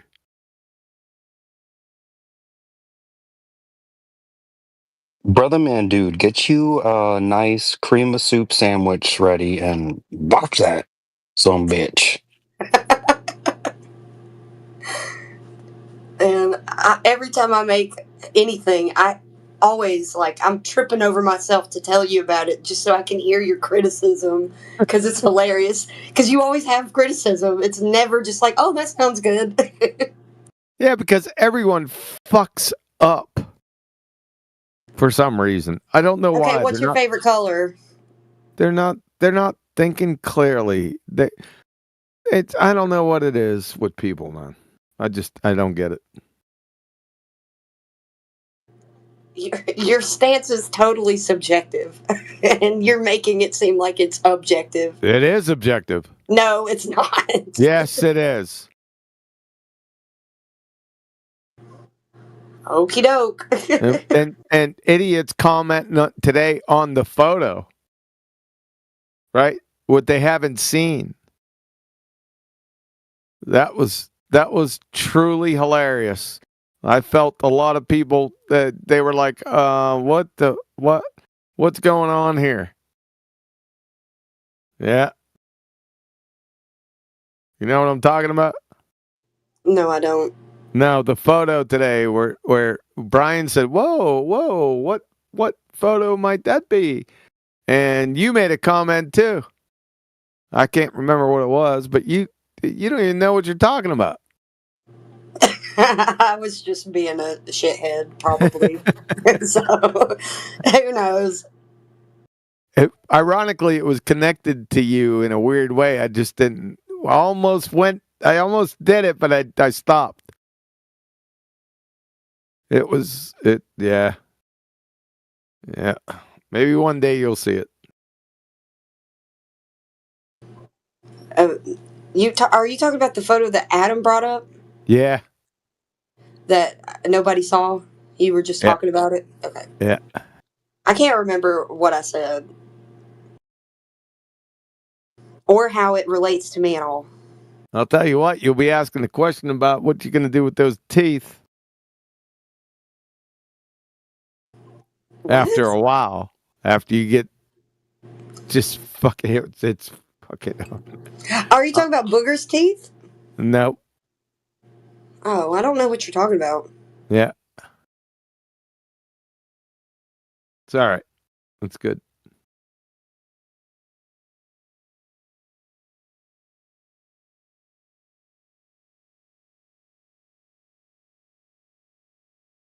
How's the weather in there out in Alabama? It's nice. It's 69 degrees. You got some weather coming at you, don't you? Let's see. Probably because it's the temperature around here is fluctuating so much. It just means that there must be weather coming. Get ready for next week.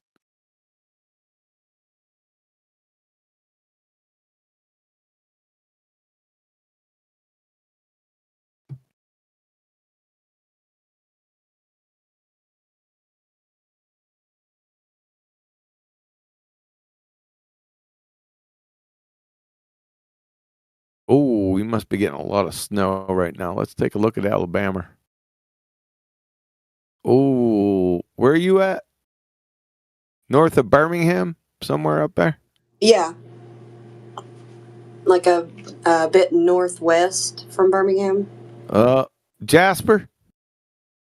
Yes. Somewhere close. Get ready.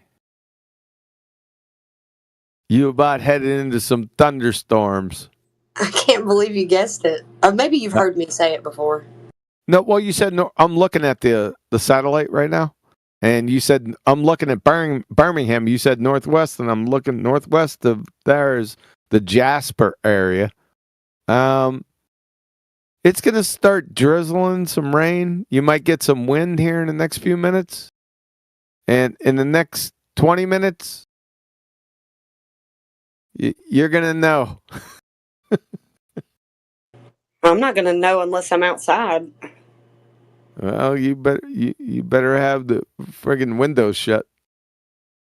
They're all shut and locked. All right. Now for me, let's see. For me, we should be getting some pretty heavy snow about right now. I'm gonna go take a look. I'll be right back. Man, I'm so glad we don't have to deal with snow. Not too much, anyways. That might be a different story next week. Even if we get some, it'll be gone the next day, though. It's never something that we have to deal with for a long period of time.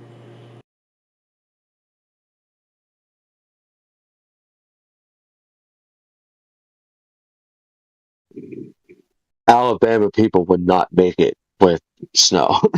You guys couldn't handle it. It's funny.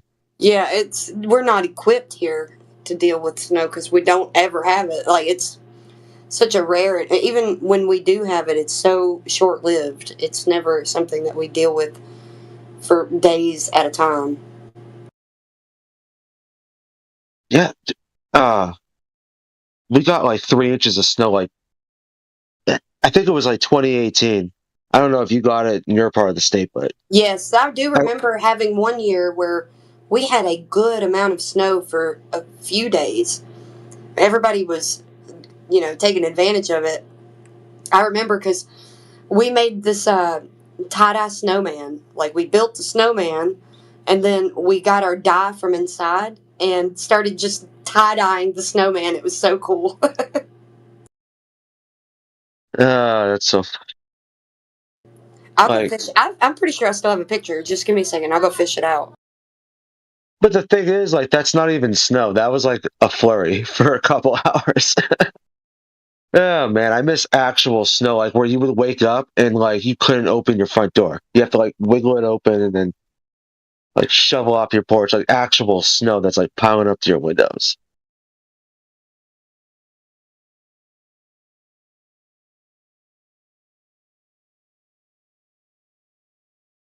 Would you snowboard on it? I can't snowboard, dude. I remember I used to try. I tried like 10 times when I was a kid. Like, I'm never good at snowboarding or skateboarding. I would attempt. I've never tried skiing though. Probably suck at that too. I watched this guy set up like these crazy like trails on like a BMX snow bike. So it's like all of it. he'll do these drops. It's fascinating stuff. The hell is a snow bike? Where you put like the skis on instead of the wheels. They like mount to the hubs. It's like a ski hub mount. So essentially a sled that you sit on like a bicycle. Well, you just convert your bicycle into a sled. Oh, that's weird. Oh, that sounds like some Canadian BS. Some winter people. Man. Check that out.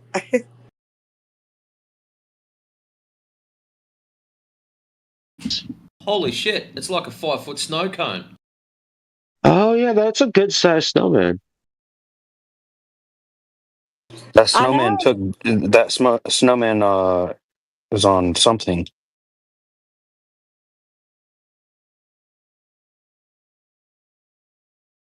It's abstract. It's like Picasso's work. I have but the another picture of a figure snowman. Hold on. maintains. So it's like it's an abstract snowman. You know it's a snowman because of the shapes. I mean, for here, that's a good bit of snow. Yeah, that was. I remember when that snowstorm happened because my daughter was 2 at the time. So like, I remember the coat she was wearing and shit.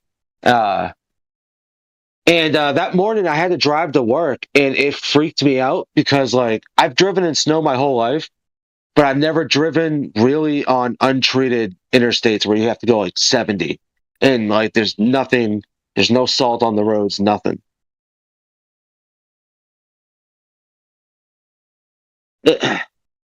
And it wasn't so much me; it was everybody else was like super like nervous. Well, I mean, they weren't used to it.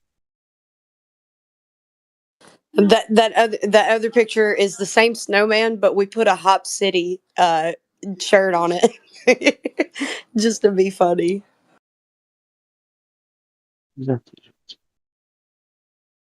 Uh,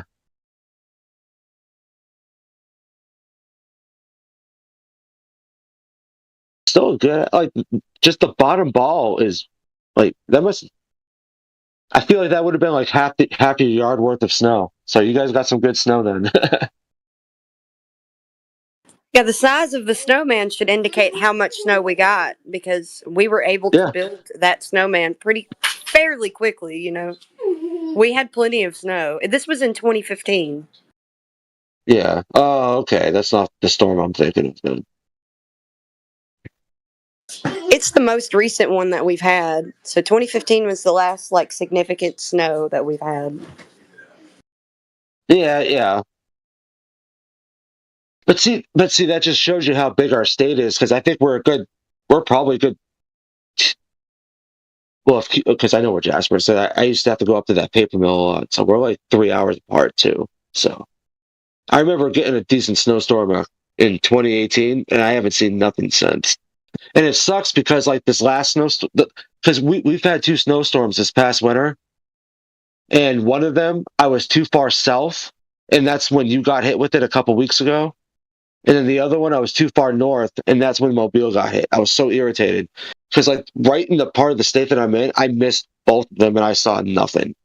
I was so mad. It's been a weird winter for everybody.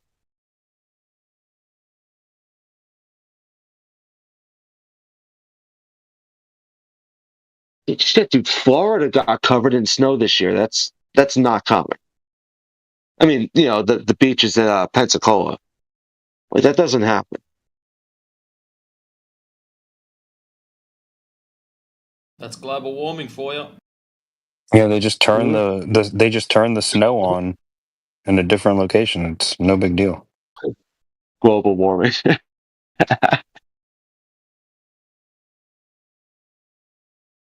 Oh, shit.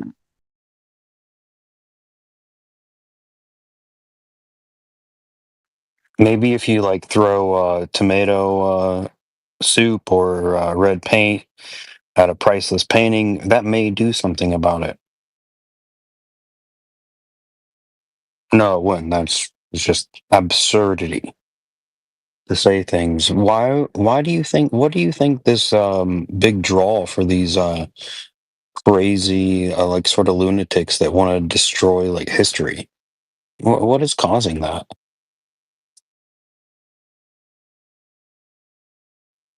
Are they like coming to terms with their entire epistemology being fabricated and it starts foundationally with the earth being measured flat?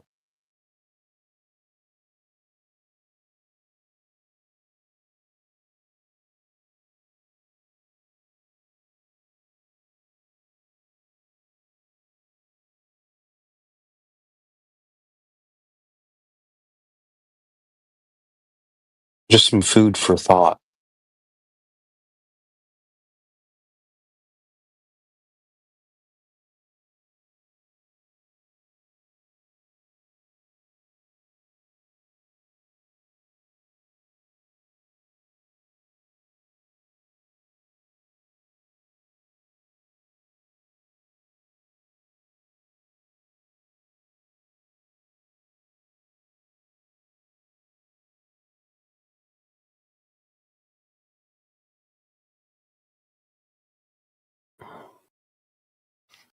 what's going on in here. Pretty quiet. Must be Saturday night or Sunday morning. Speculation Sunday? Interesting.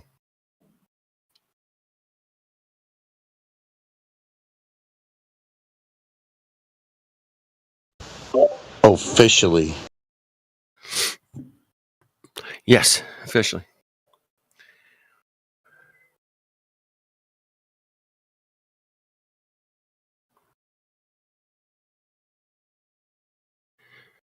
You guys are talking about snow and snowmen, right? What's there to speculate about? The snow. Snow and snowman and tie-dye. And have you seen the fake snow stuff that snows on people? It looks like styrofoam.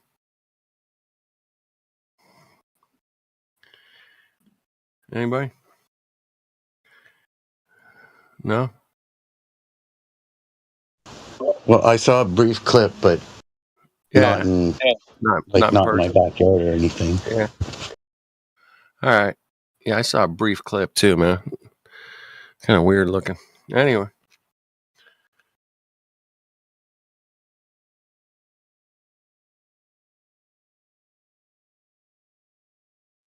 I don't know. Do you have the clip? I was just looking for it, man. I don't think I fucking saved it. I like those ones where like people are like walking on like a turf and it's like lifted up and there's like water underneath it and they're like jumping and it's like, yeah, that's have you weird. seen those where the water like fills up and like like makes a bubble on like the turf? Yeah. That's wild. It's pretty wild. Yeah, I don't got the clip. That's just groundwater seepage. Right. Some kind of liquefaction thing going on.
Writing down in here.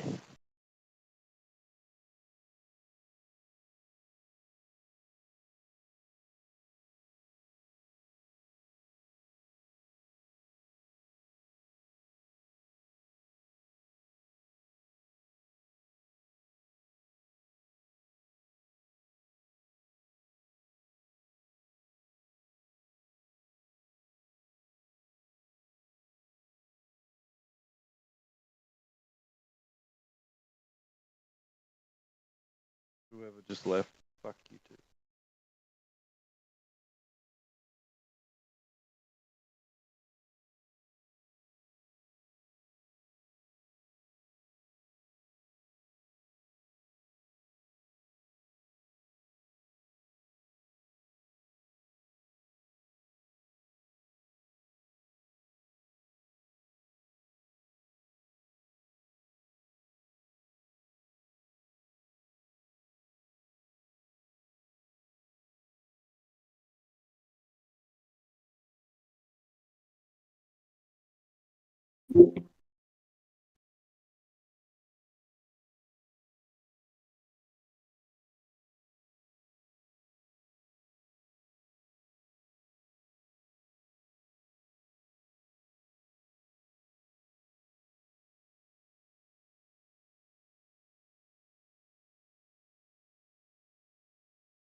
Why does the Earth cast a circular shadow onto the moon? It doesn't. I can post a video I made, and I don't see the moon is at east, a little bit above the horizon, and the sun went away. I don't see shadow in the moon. I can post it. Did the guy left? I'm here. Okay. So let's see. I'm gonna post it.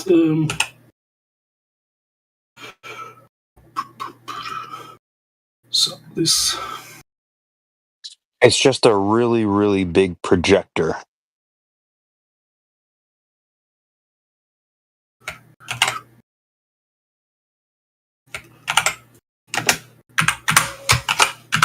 Okay, this is my video.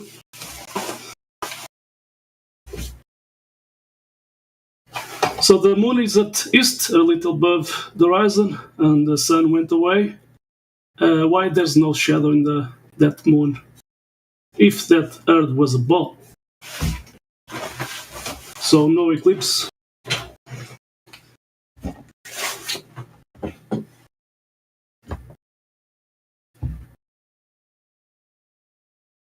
Did he leave? I think he left. Well, that was fast. Didn't want to learn. Yeah. What a wuss. Well, Midnight in chat is curious about how far away does a boat need to be for you not to see it and for you to confirm your confirmation bias of globe tard. Let's see. I'm gonna post. Someone did this inside the house with a flat floor. Let's see where I have it.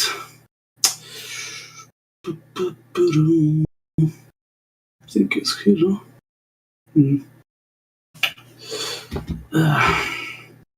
Just a second.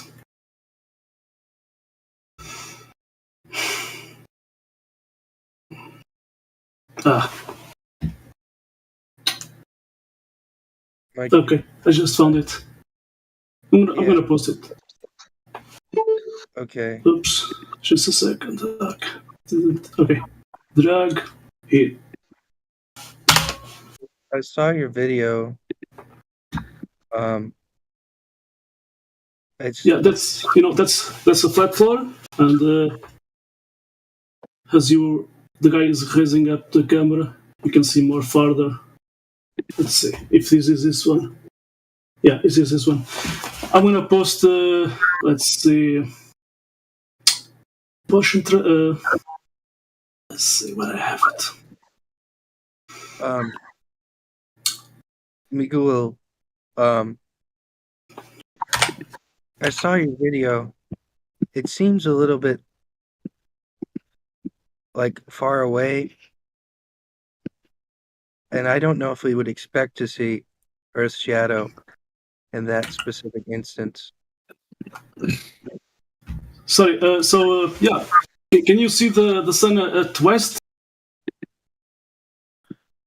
You can see some light. You can see some light at the west, right?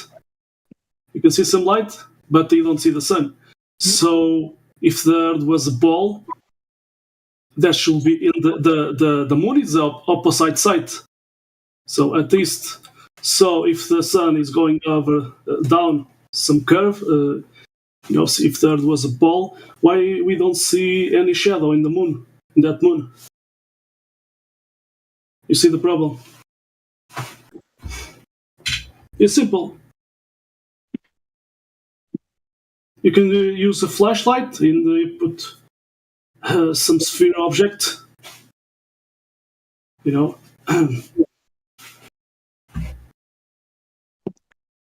Right. But we do sometimes see a circular shadow on the moon, don't we? And we see, like, let's say, I'm going to show this, like, upside down curve. Let's see, eclipse. Where I have it? Okay, so it's loading. Okay, so I'm going to post this.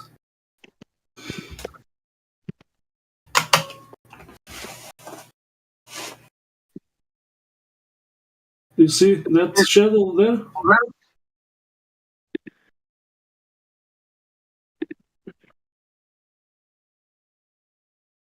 Sorry, 1 second. So, yeah. Not a shadow. Yeah, maybe, supposedly a shadow, but it's something going on with the moon. It doesn't seem like it's a shadow. That's not a shadow. It's not a shadow. You can even see, it's the entire circle. So, yeah, it's not a real shadow. So you can still see. So yeah, there's something going on with the moon, but that doesn't prove at the ground. So that's it. And you see the shadow, the supposed shadow. It's at the top, circling up. I don't think you see the problem. No. Who is it talking? I can barely hear them. Shadow. It's a beatbox Frizzly. You guys are coming in low, T-Dub and Beatbox. Oh, I'm coming in low? Yeah, now it's better. Okay. Go on. Is that better? Yeah. Yeah, so do you think something with a flat edge will only cast a flat edge shadow onto a spherical surface, onto a curved surface?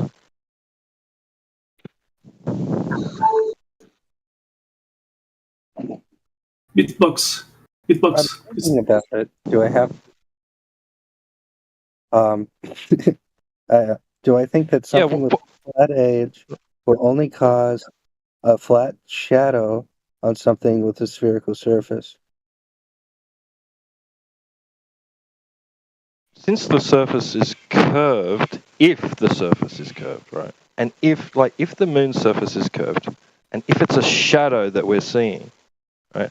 It doesn't necessitate, a curved shadow does not necessitate a curved object casting that shadow onto the surface of the moon. Okay, can you give me a counterexample that proves your point? Yeah, sure. Because you see, the surface of what the shadow is being cast upon, that's going to determine what the shadow looks like, not the object that's casting the shadow. Well, sometimes both, right? So both can have an effect. I think always both. No, yeah, well, yeah, okay, but it's not gonna. It doesn't necessarily mean, right, that it's gonna just because a straight edge object is casting a shadow onto a curved surface, is the shadow going to appear straight edged on that surface? Because the surface is curved. You see how the shape of the object that got the shadow being cast upon it has an effect on the way you view the shadow, right? All you understand is that that's your position. You haven't really proved anything. It's not my position. It's just geometry, mate. Okay, look. Well, that for instance, here's one where here's one where there's a curved object casting a shadow onto. Here's an example of a curved object, right? Casting a shadow onto another curved object, and you get a sinusoidal sort of effect, right? See the S bend in that?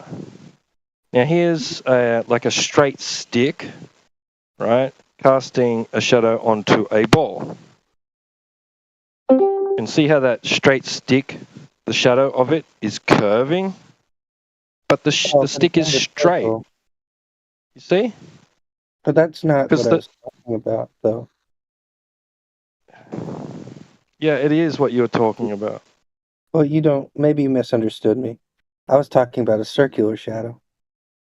Yeah, and a straight edge can appear to be curved, like the shadow of something with a straight edge can appear to be curved on a curving surface, the shadow of it. Yeah, but something being curved is not the same thing as something being a circle. You don't see a circle. You don't see a circle during a lunar eclipse.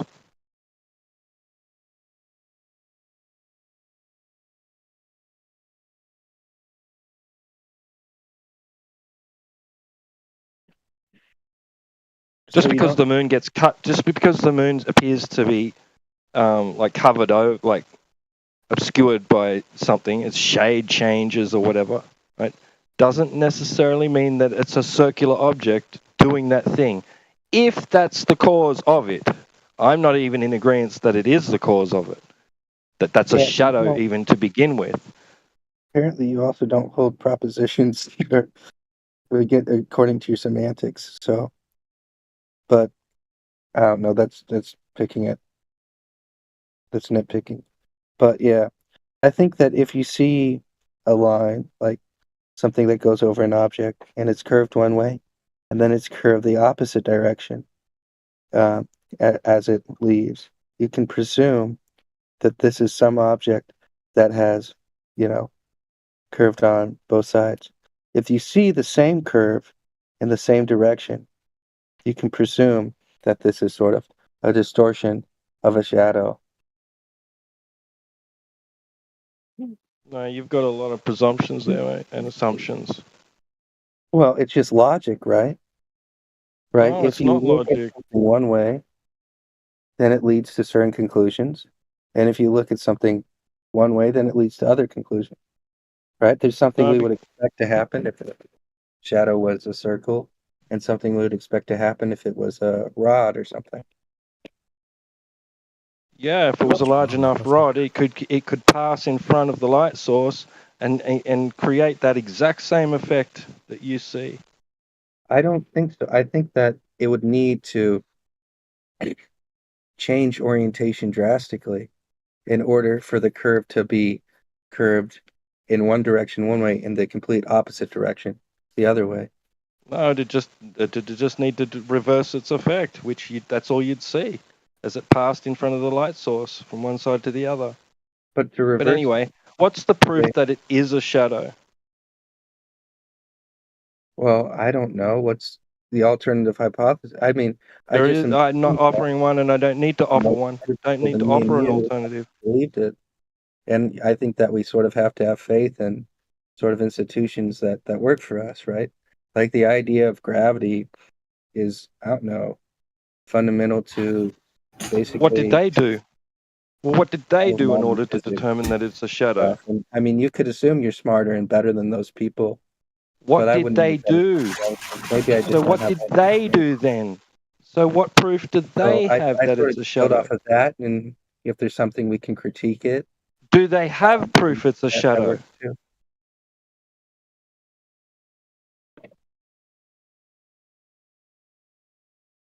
Do they have proof it's a shadow?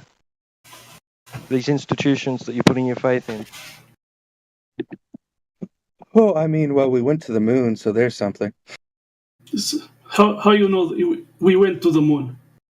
Well, there's no possible way we could have. You did say have faith in people that work there. Are you there 100%? Because I can post someone talking about Flat Earth that did work at NASA.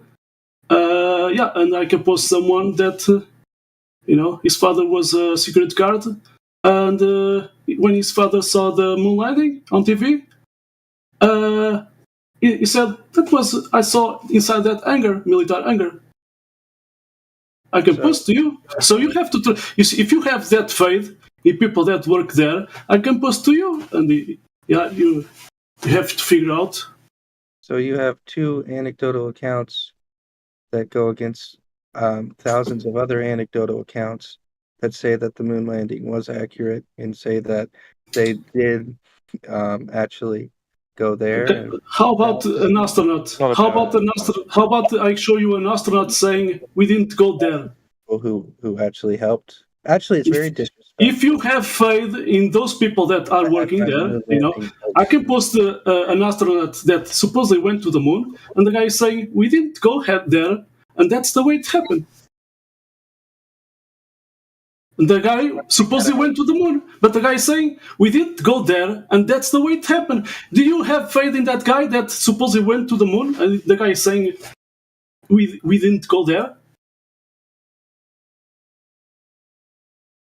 Okay, I'm gonna post it. I'm not making up. It's from his words. I'm gonna post it. Let's see. He posted the entire interview. The guy saying that. Let's see. It's Buzz Aldrin. You know Buzz Aldrin? Yes, I know the name. So let's see his interview. I'm gonna post the video right there. I'm gonna post it here. Okay, I'm gonna post even the entire interview. Let's see in text. This is also just anecdotal. So let's see, and then you tell me if the guy is not saying these words. Okay, it's from Buzz Aldrin. His own words, not mine. Oh, sorry. It's that video is maybe it's not. Can play it. It's different file. Let's see. I'm gonna post the link. Okay, let's see again. Sorry. Okay, go back. Proceed. Okay, that's the. It's not about that's us.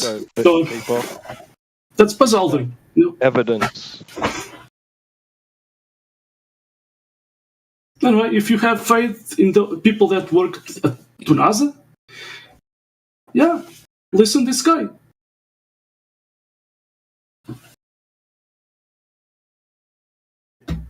And I'm not making up, all the things I did talk, I have it. I have the links and people talking about it. Well, in the methods, NASA says to assume a flattened stationary Earth and a semi-rigid body. They also tell you can't have gas pressure without a container. The cause of gas pressure is the molecules bouncing off, colliding with the walls of the container. And that's how we know that the moon landing is fake. Because what they say they did can't be true. Question. Can I ask a question? Well, they never did show us the methods of how they got to the moon. The telemetry data that was lost. Can I ask a question? What about? Well, it would be better if I just could ask the question and then you guys know what it was about. Well, it'd be better if you just asked the question instead of asking if you can ask a question then. Okay, how many gays are there?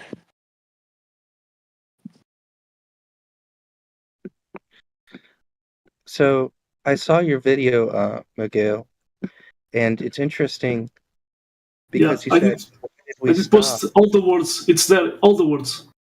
Right. He said, we went there because we didn't go there, and we aren't going there, and we stopped going there. So it just doesn't make sense. Like, how can we not go there and we stop going there? He sort of isn't making sense in his own sentence. Yeah. Do you want more other videos? Other videos? From him. Let's see. Going back. Yeah. Because that let's see. Let's see another one. Well, actually, the orbits like progressed his Asperger's, so that's the real answer. Since it's speculation Sunday. Okay, watch this video. There's a lady, and this. Okay. You want to? I have more videos. You know? So there's. This was. Let's see. What is the name of university? Union, Oxford. Sorry, I have to zoom in. So it says Oxford Union Society. There's a lady in the public, and she is asking. You can play it. There's a lady, and she's asking, "What was the scariest moment of the travel?" You know. So and the guy said, Buzz Aldrin said, "Scariest." So the guy did listen the question. It didn't happen. So go listen.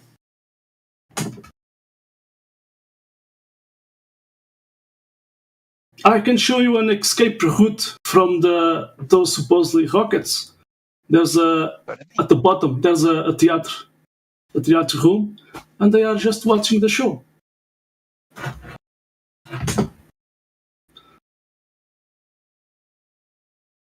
You want another one on Conan O'Brien show?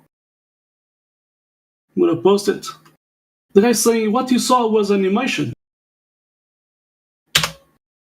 You know, when you see those supposedly spacecrafts, full of stop and motion animation. It was a technique used to make cartoons with clay figures. He's on deafen. He's watching the video. Yeah. So anyway, 3 times. Buzz Aldrin. We didn't go there. It didn't happen. What you saw was animation. And we were just passengers taking a flight. Yeah. He wasn't a pilot. He was a passenger.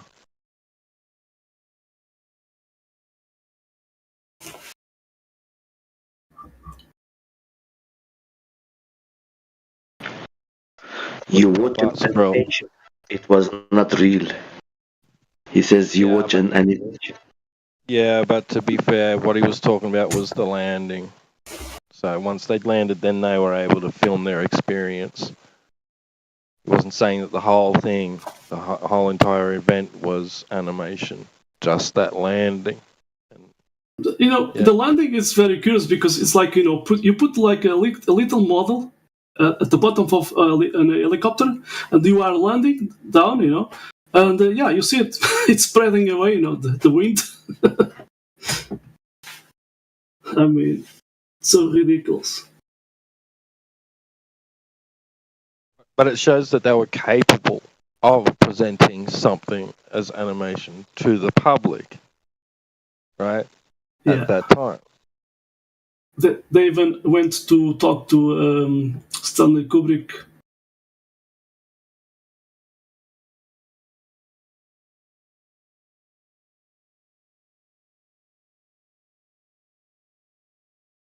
Because he was the best, at that time, making space movies. So the guys went to the best. And then in some movies, in The Shining, the guy subliminally changed the script of the movie. Many things. He did post Twitter in that kid, Apollo 11. I'm gonna post it. Anyway, let's see. There's even I suppose it's a carpet, let's see, in the wall, full of rockets. I'd like to hear from the family of the pilot that was flying the aircraft from which that they faked the Earth shot. And he probably was told that if he ever said anything to anyone, that'd be it. It'd be curtains for him, his family, and anybody that's related to him, even his friends. They'd all die mysterious deaths. Absolutely, that's 100% what they would have said to that man. I'd like to hear from them. I think it's past time now that they're not going to do anything about it. Because, hey, Granddad told me a story. Let's hear it. I want to hear that story. Maybe he didn't tell anybody because, to protect his family. Who knows? Took it to his grave, maybe. All right. So I watched your clip, and then I went and I looked up the actual video, and I saw that clip was pretty much like was very much sort of out of context with the whole entire thing. Like she first starts asking him a question about the moon landing, and he says, "Oh yeah, when we were hunting ducks in the moon, I had." T-Dub already spoke about it, so it's not my problem, I'm Portuguese, but it's not my problem. So yeah, you can. It's you know what is it? It's your cognitive dissonance. You want to deny it because you are destroying that fairy tale. Hey, you were talking about assumptions earlier. You don't know not assumptions. I'm gonna post a guy is doing a confection. I'm gonna post it. This guy. Need to deal with. You see that photo? That photo it was the security. That photo it was his father. His father was a security guard. I'm a security guard. So he had a list, and there was two entries. So there was two. Sorry, you are over talking me. So this guy, his father was there in that military hangar, and many trucks with rocks and cement pounder, and yeah. So what his father saw on television was what they shoot inside that hangar. So yeah, very interesting. And by the way, this guy, his son, at first he didn't want to do the interview to talk about it because his family did suffer, they burned their house. Anyway, but the guy was almost, he was with a terminal disease, and the guy decided to talk about it, and that's it. So they can hide the truth, but the truth will always come to up. Because who wants to live in a world of lies? If you want, that's your problem. Stay. You can believe whatever you want.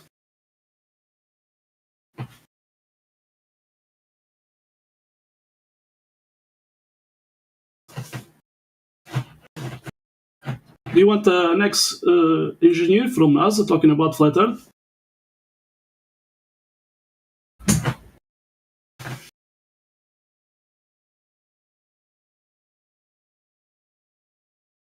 You said have faith in those people that are working there. Yeah, have you? Do you have that?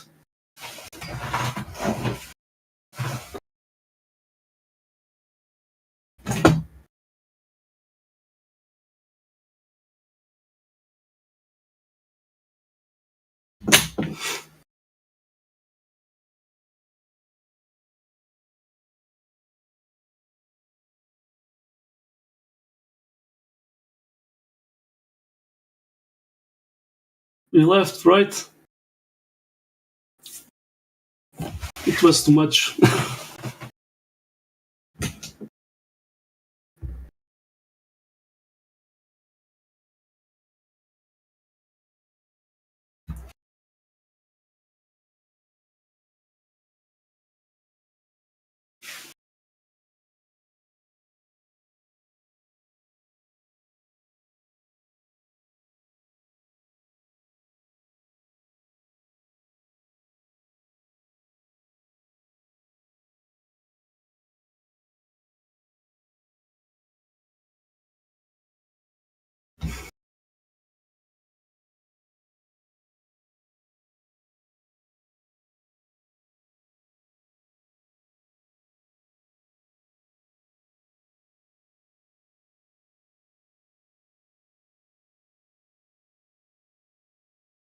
And that 24-hour sun, that joke. Yeah, I didn't call it the final joke. Actually, there's a guy, a military, that did work there 7 times at Antarctica, next that shoreline, and he wanted really to see that 24-hour sun at summertime there, and the guy said, I never saw that. Interesting. So what did happen to those guys that are claiming that there's a 24-hour sun? I don't know. So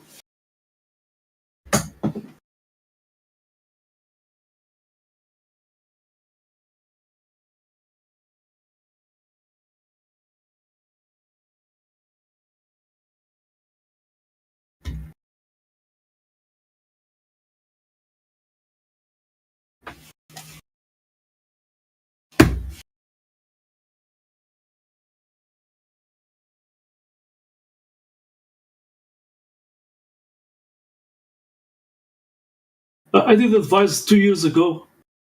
Be careful, Is Zafi afraid of you? Why isn't Zafi like in the VC, like talking to you about this stuff? He's just spurging in the chat.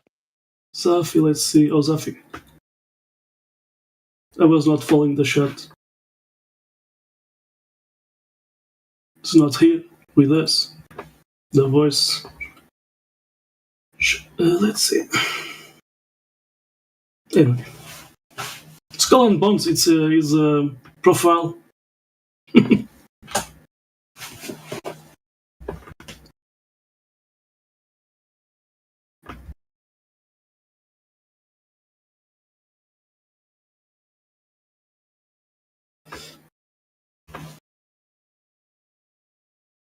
I did say, 2 years ago, be careful if you see suddenly, some flat earthers changing sides, It is not the first time this happens, There was a guy from Brazil, he was a flat earther, He was getting very popular at YouTube, and he did even participate in the FlatCon from Brazil,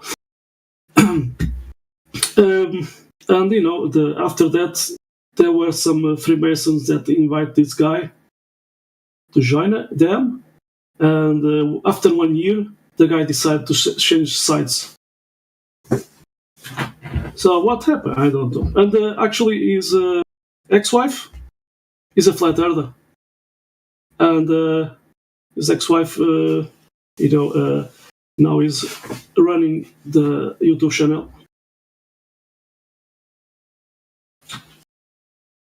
And he did get the camera, some flat earth guys, they did send money to this guy to get the camera, P1000, I think, to do observations. And that camera did return to his ex-wife because there was something going on in the court, and he had to give that to his ex-wife, even the YouTube channel. And the YouTube channel was actually his ex-wife did start it. It was Intelligentsia Natural. It means natural intelligence. So there was another flat earth guy, and from Brazil. That guy did buy that camera because, the objective, it was to make observations, flat earth observations. So, yeah, the guy did buy it.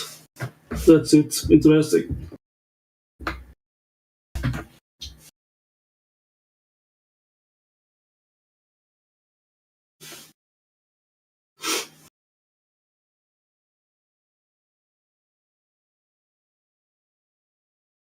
If someone threatens your family and you, or they gave you money, you have the price, so that's it. I don't know what's going on with those guys that went to Antarctica, but a very strange thing going on. And in the future, there will be people that will talk about what's going on in the sky. They are making observations even at Antarctica and other places, countries at the same time. So that's it.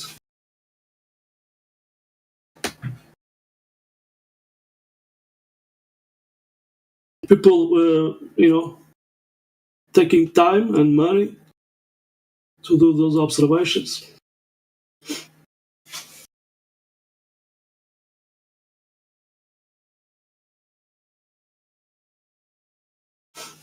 I don't see Globers doing that, except that final joke.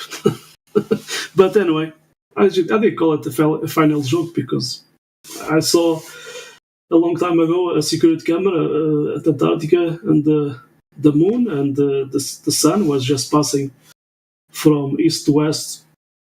Anyway.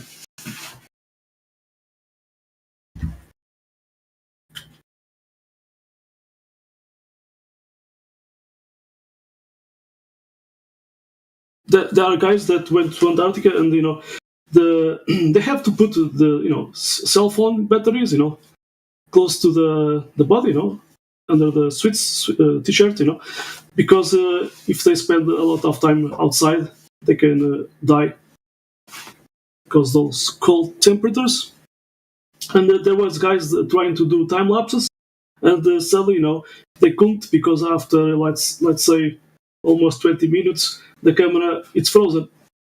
So interesting. Anyway, and there was a video. I don't know if I have the link.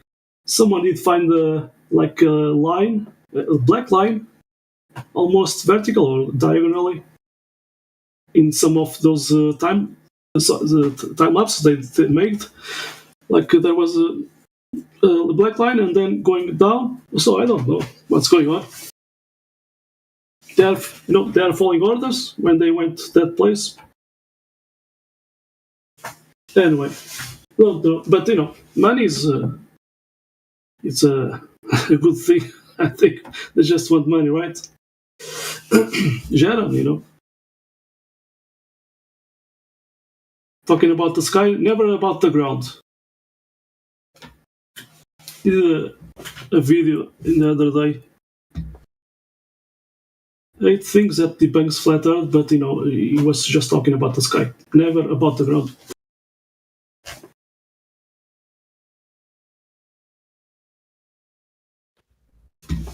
Seems to be empty in here. Brenda. No, there's just somebody in chat and they're just kind of shy. So we're trying to draw them out.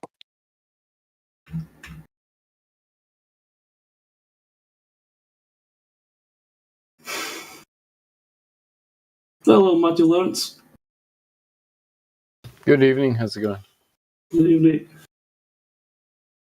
There's something wrong with talking about the sky? Yeah. What matters talking about the sky when you cannot prove the ground? All evidence is worthwhile to look at, I would say. Evidence of what? The ground? No, if you're trying to figure out cosmology, look at the ground, look at the sky, look at the planets, look at everything. If you're looking up, then that would be stuff that's up, and then you'd look down, and that would be things of Earth. Right, but you can determine the shape of the Earth based on what you see in the sky, I think. Really? Wow, thank you. Let's see. Let's see if that is the case. Let's see. I'm going to post something. Let's see.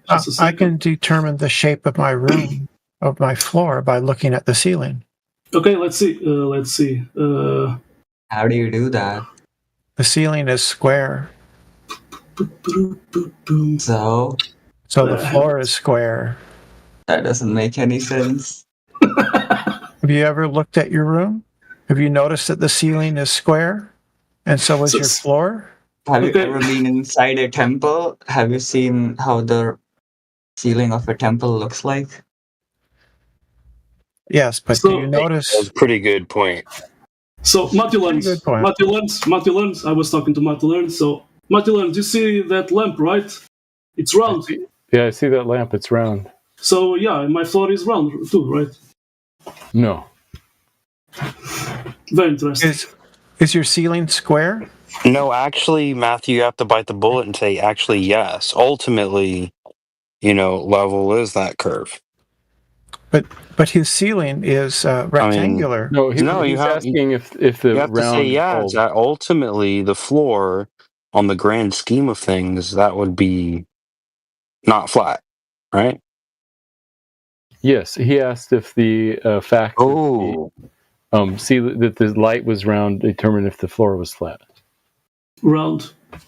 Anyway. Or round, yeah. And you would say ultimately, well, yeah, both are not flat, globular. Doesn't the shape of the ceiling inform you about the shape of the floor? Like the floor of a Home Depot and the ceiling of the Home Depot. There's a garden section where there is no ceiling. What's the ceiling then? In Miguel's photo, doesn't the shape of the ceiling inform you about the shape of his floor? It does. Miguel, I'm going to guess that the floor of that room is rectangular and not circular. Is that right? I bet it is. Because you see the edge, right? But imagine that that ceiling is transparent. So how do you figure out what is the shape of the ground? What is the shape of the sky? By using the things in the sky as points of reference to determine. Yeah, I was talking about the lamp. People who watch the sun, the moon, and stars. But I was specific talking about that lamp. So that lamp doesn't show me the ground. So no, but it helps you determine whether the ground is tilted in different directions because you can use that lamp as a reference frame. Yeah. So let's see. Here's an example. Yeah, let's see. If you want to, check out if the Earth is moving. So if I do a vertical flight, pointing up with an airplane, with the camera pointing, what's going at the ground, should I see some Coriolis happening? No, Coriolis, I don't think so. No? Oh, man. So Earth is stationary. How about I go in on a balloon going up and I jump, and should I, land? Because if that Earth is moving, so I should land farther away, right? No, you shouldn't. Well, Matthew, with that meme you have there, why do you think it is?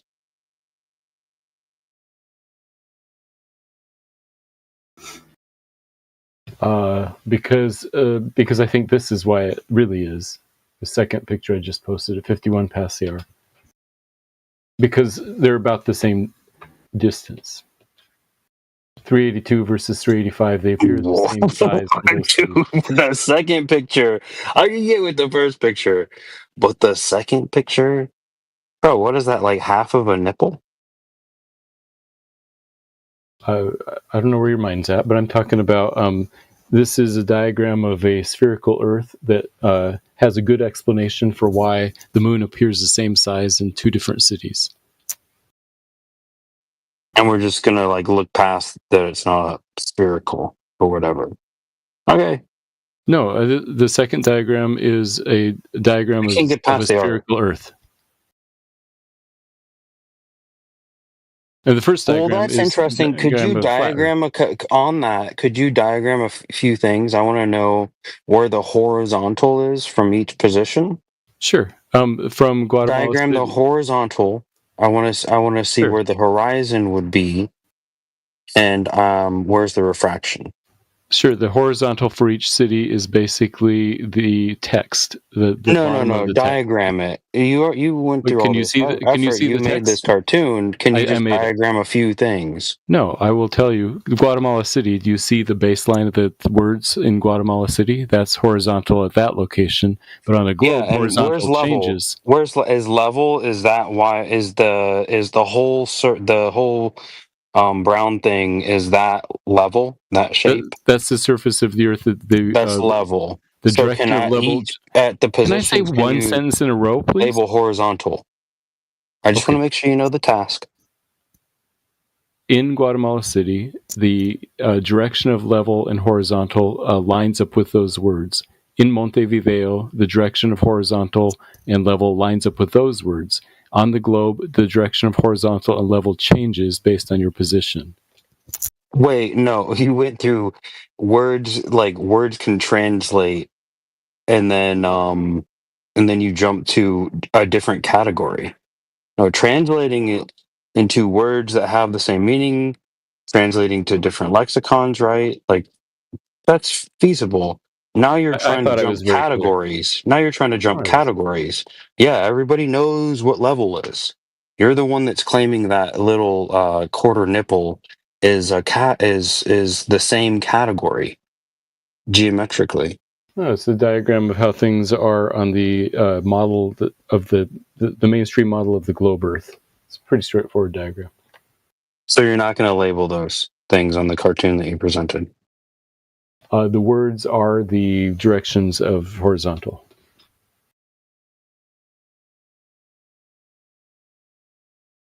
In both cases, the words are horizontal at the locations that they indicate. Do you know a slope is not horizontal? Yeah, I'm talking about, that's why we Globers say the direction of horizontal changes as you move positions. Okay, so label where the horizon is. Oh, this diagram doesn't really show where the horizon is. Where's the horizon for each level? It doesn't. This diagram shows. Where's the horizon? This diagram does not show the horizon to the vertical. You just aren't of the horizon. You're that's enough. A simple geometry. You presented the cartoon. I just wanted you to label. We left.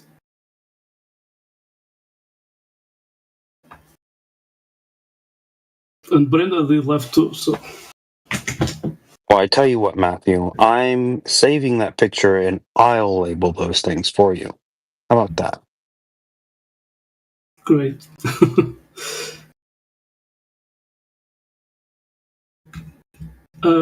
Did you delete it? Oh. It deleted, right? Confirmation, please. I don't see what it posted. Yeah, it's gone. I don't know if somebody just booted him or he ran and took his famed artwork with him. But I got it. I got it, and I'm gonna label it for him. I'm good at that. But I have enough. I have enough pieces of artwork from these people that I have a pretty good idea what kind of goofy shit that he has going on in his head when he's looking at this. What he just did right now, it's not the first time, there was some kind of diagram distance between cities, and I was checking, two cities, the distance were not matching what I did found it, and the guy just deleted. And then he did came back, like a few days after, and posting the distance that I did gave to him. Anyway. Talking about airplanes, and come on. But the guy just deleted like he did right now.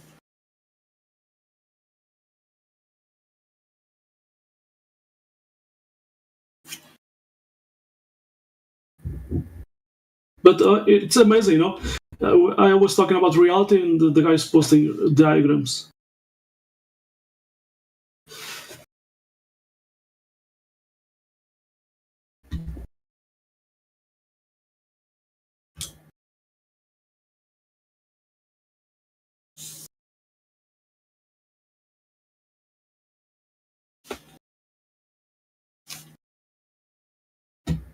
That was interesting. Mainly when well, that's sort of just like my thing. I want them to go into the cartoons. I'm glad when they give me these cartoons, and I want them to go in and label a couple things. And that's level, that's horizontal, that's horizon, right? Eye level. And it gets real fun. And so, see, he told me that the text was in his position for horizontal. Then there's like one that's obviously a slope. So it's like, do you know that slope is not horizontal? You're in a category error. You don't know foundational geometry? And then he was like, "Oh, well, that's just this," and I'm like, "Okay, well, that's why I want you to draw. Where's the horizon that we're gonna have this relation? It should be the same. You don't need to see the horizon, but it won't change the fact that it will be parallel to the horizon. Like this is the same geometric principle in scale." Exactly. What he did post, it was like a potato. Yeah, that's why I was like, "This is a quarter of a nipple, bro. What are you doing?" And he said that was a sphere, and I was like, "Hold on, let me just critique your art real quick." But when he joins the live stream, he already has something, prepared, because he wants to talk about that thing, So yeah, sometimes he does. So he was having that already prepared. What he did post it. It's not the first time he does that, and it's a repetition. Suddenly, the guy left the live stream right that, like that.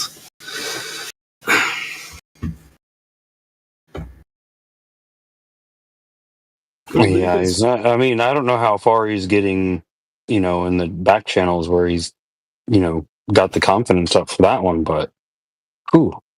A few years ago, people were talking to him like 3 hours in a row. And after 3 hours, the guy does a reset, it's a broken record. The guy is going to stop talking about the first thing he did talk. So we stop time. Oh my god. That's why I did. Yeah, I think he's just following Brenda around. Brenda's like, "Hey, we're on this other chat right now." He just left. He knew he fucked up when he gave me that cartoon. Yeah, and then it just deleted to hide it. But you did save it, so thanks. Yeah, no, I saved it. I was like, I will label it if you're not going to. Next time, people. It's Matt. Some of these underlings take orders. I give them orders, and they'll go and they'll make me this art. Like I collect them like Pokemon. It's sort of my kink. So yeah, next time, when Matthew posts something, save it, because who knows, the guy can delete it next. Well, I save them and normally, and then I represent it if they're coming. I'm like, "Hey, no, you sent this. I want you to justify this, or was it completely bullshit wrong? So justify this, label this. This is the example that you give me. This is the glob model, right?" There was a time. Make it make sense, and then did you see? I have them throw in refraction into any of these goofy cartoons that they give you, and they'll be like, "What do you mean?" I'm like, "Yeah, the line of sight to the top of the mountain. Now in the diagram, put the refraction. Which line is the refracted line? The one that you see." The one that you see is the reflected line, so that would be the top of the mountain too. So that's refracted. So you're measuring refracted mountain top. Interesting. I saw that with Jesse Gordon. Now Jesse Paddleflies. I liked. But Matthew Lanz, he did post a long time ago a photo. So there was, the sun. There was a mountain, and the sun it was supposedly appearing behind that mountain. And Matthew did post that. That's proof of curvature. And I did ask him, so if you go to the top of that mountain and you could take a picture, a photo, bring that photo to us, And he never did that. So I think the guy just found that photo from somewhere in the internet. But anyway, I have seen airplanes, going from, for example, from north to south, from my point of view, And I was watching, this airplane, it appears that it's going like let's say 35 degrees or more, 45, 40 degrees up, like a being going up, and then it's passing over me, and then it appears it going down. It's going down, down, down. So yeah, it's just perspective. Well, that was the interesting thing. I was like, why do you think that is? Because the one I didn't capture was his question of like, why is the capture of the moon the same size in both? And that's what he's saying. Like, one's up the mountain, so he's saying like there's a mountain, and then these other people looking down the mountain from that one position, but then they weren't at the same time, right? But that was why he was saying, oh, there's a different distance. But that's why I was trying to draw out that his claim is they're just so far away that this big distance is meaningless in the scheme of things. So he didn't want to go for anything. I can't believe he crashed out like that so quickly. Yeah.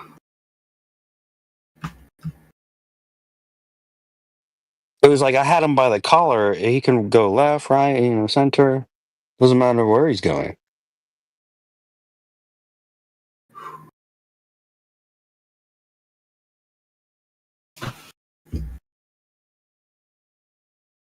But he's just like trolling around with Brenda about how the mighty have fallen. It's interesting, when Brenda did join in, less than 1 minute, Matthew did join in. So I don't know if they are in other server talking, oh, let's go join in. Yeah, I have seen something like that happen. Yeah, there was this time Danny Faulkner, not in this server, but in the 24/7 Discord channel. So Danny Faulkner and Matthew Learns. Yeah, so but they did join in. They wanted badly to talk about eclipses, So yeah, you see, they talk to each other, so something is going on, and they join at the same time. So yeah, very interesting. And they want to talk about the eclipses. The same guy, the two guys talking. Yeah, it's very interesting. Anyway, I did post a creator to that Danny Faulkner because he was talking about comets, asteroids, and etc. And I was asking to him, let's see, where I have it. Danny Faulkner is supposedly an expert in the field. Let's see. So I did ask to. Oops. Okay, not this one. Okay, this folder. I did post this photo to Danny Faulkner. I posted. So I did ask to Danny Faulkner, and Matthew Lenz was there, how this happened, and they said, oh, something did fall, guy. And actually, then I posted, people went to this place, and they found many evidences that was something coming from below the geyser. It's a steam explosion. So they call it the Arizona. If you search this image, it's called the Arizona Hydro Crater. So I'm gonna post the link. Let's see. So it was made by a steam explosion, nothing coming from up. And yeah, that's it. There it is. Very interesting.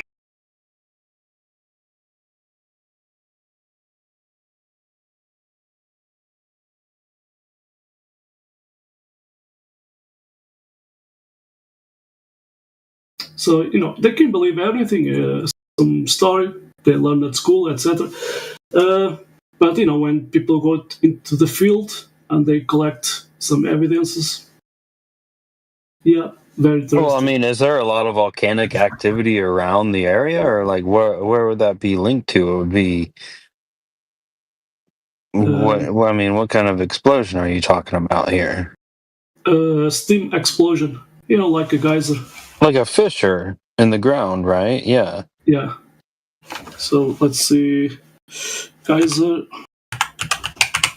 I'm gonna post one like this.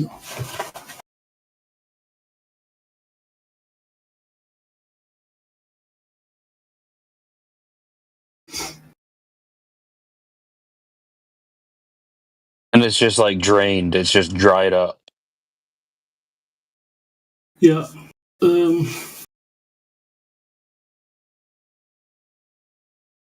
Even the from University of Southampton, sorry, my English, at UK, they even have a Oceanic Institute. They did collect some data, and they found there's below Earth there's some chambers, and there's water going down and up. There's a mix between salty water and how you say sweet water. We say sweet water in Portuguese, but let's say normal water and salty water. There's a mix, and yeah, they found that they found many spots in where the diets happen, and they found that beneath Earth there's chambers, and there's water going down. Anyway, very interesting. That's just one. I saw talking about tides website talking about different causes. There's a Lake Erie. I'm going to post it. Let's see. Because of the winds, the strong winds, there's some tides there. Let's see where I have it. Meresh. Where is it? Lake Erie.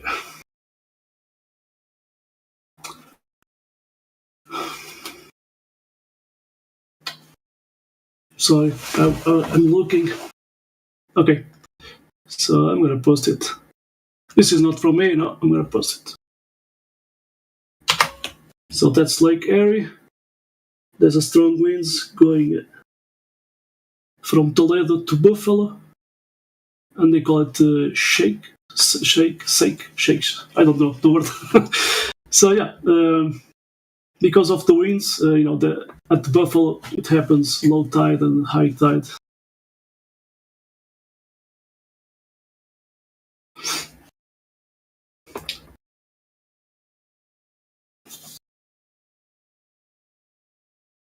So there's a lot of causes about the tides.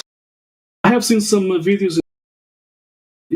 They are recording from the beach, and as the sun is coming by, there's a high tide. So sun, the water below, it's being warm.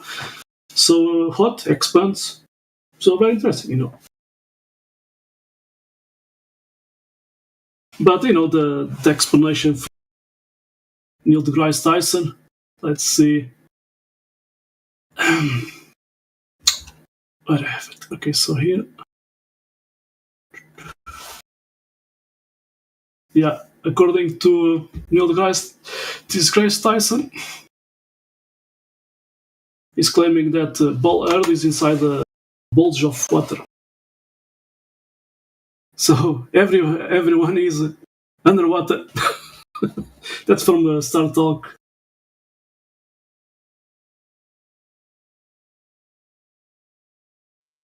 Well, I asked the guy to define Earth for me the other day, and then he said, "Oh, well, technically the moon is Earth." I was like, "Whoa."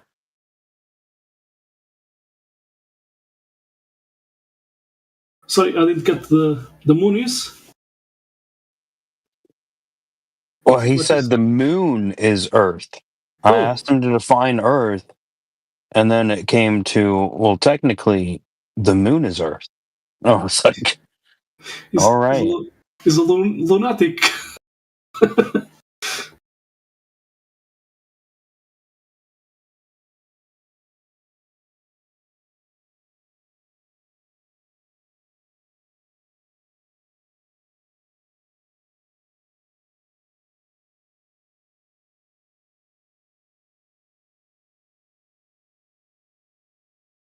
There must be something in the water, because these globals are getting dumber.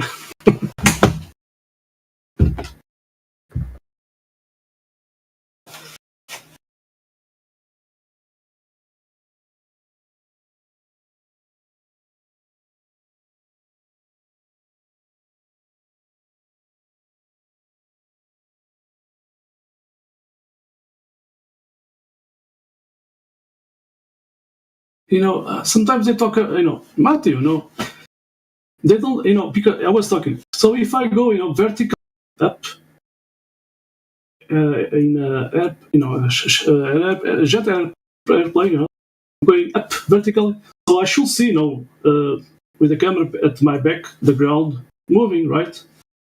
Yeah, but they don't like to accept it, But they like to talk about Coriolis, but so, if I'm up, on a balloon, I jump. Should I,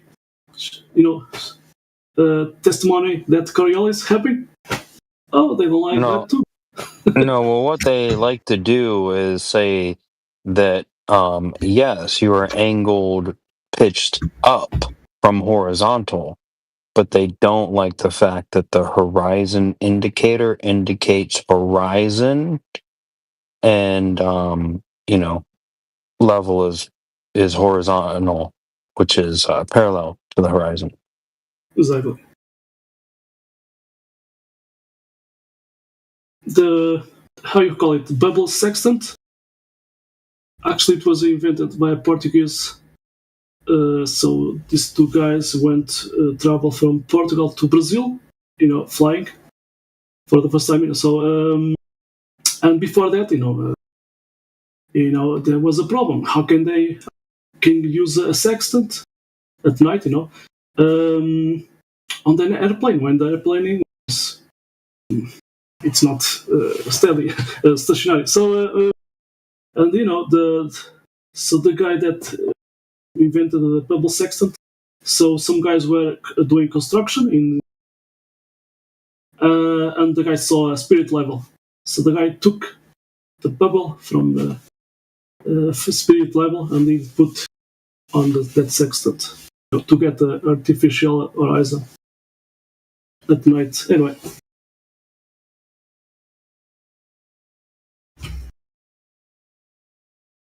Yeah, you can just hold your arm out horizontally. You are the precise measuring device.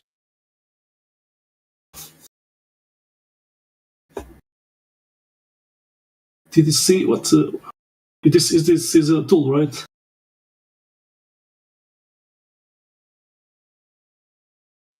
Yeah, like a quick guide inclinometer. Okay. Very interesting.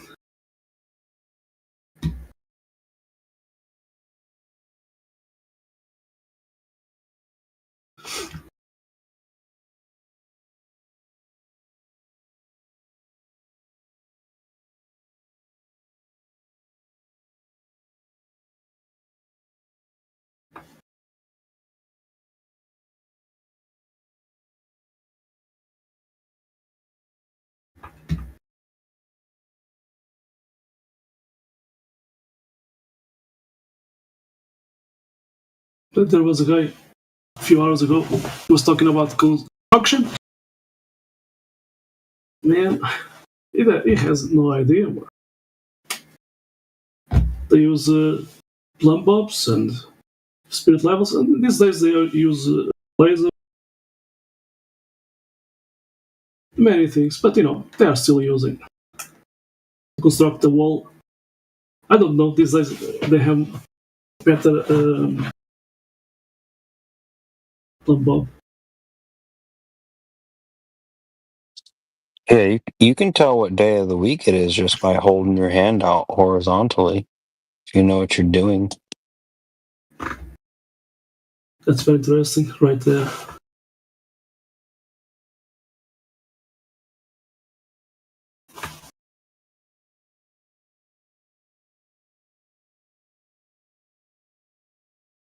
Well, you see, they teach a lot of things at school, but these essential things, no. They don't teach survival. Exactly. That's sort of taught, and you happen to be in this sort of like government containment system, right? You learn the hierarchy of society by simply being in place in one of its systems. Exactly. When I was there at school, I was thinking, man, this is like a prison. You cannot talk against what the professor is talking to you? They're like, well, it's not called a prison. Yeah. But anyway, that was I was. That's called the Department of Education Center. Yeah, exactly. And they don't teach logic. They don't teach logic in U.S. high schools, do they? Because it would cause too many problems with too many free thinkers. Yeah, they don't want free thinkers. They want workers.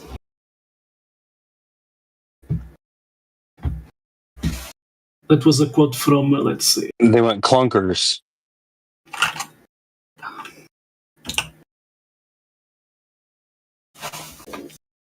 Mostly it would just have people questioning what they're being told.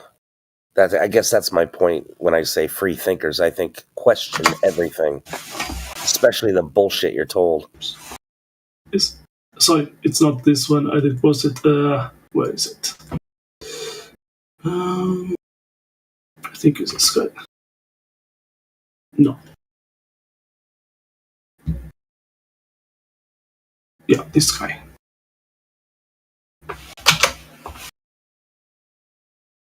It was John D. Rockefeller. I don't want a nation of thinkers. I want a nation of workers. Well, that was classic, like narcissistic, parasitic behavior feeding on an empath. So I would say Matthew is the empath, and then Brenda is the narcissist, and then so she, is not good. It's a very sad situation. Exactly. John D. Rockefeller created the General Education Board in 1903.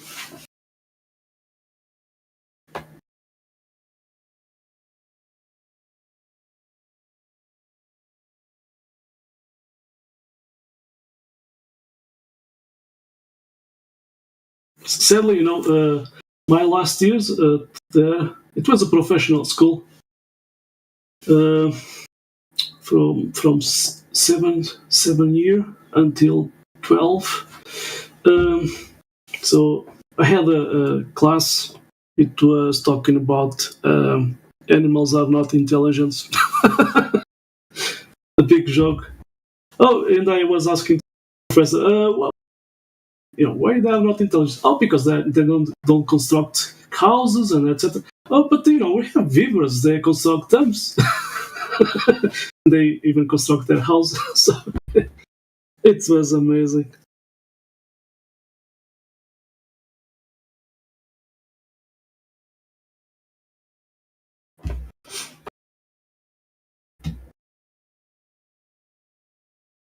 Well, you didn't have the sociology major telling you how your curriculum should be taught to you, so.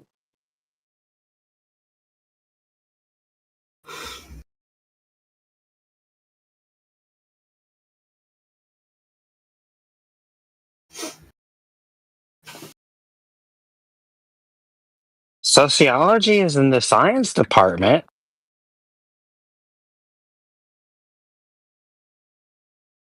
Yeah. But anyway, sometimes I was asking why I'm learning this, because I will never use this. But anyway, it's the system.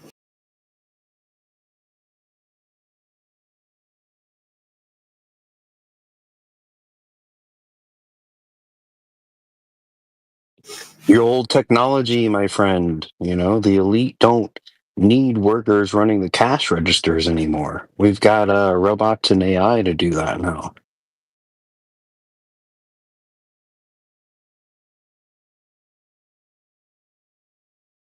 Well, yeah. We have. I was used to call the selfies. So this at the supermarket. Now there's people can passing the code bars of the products and then pay, and they don't need someone there physically. Yeah, when I go to the grocery store, I do like to go to the checkout line because usually it's like there's like one person to wait for. You got to wait for somebody in self checkout. And then, you get greeted by the nice person and you say thank you. And it's also, nobody asks you for a tip at the end of it. It's like, except for maybe the bagger or something, right? That they're carrying it to your car. That whole way, So you get to experience, you have that interaction, and then nobody asks you for an extra dime after that. And sometimes they'll put in coupons for you. Oh, I got a coupon for that for you, honey. Thank you.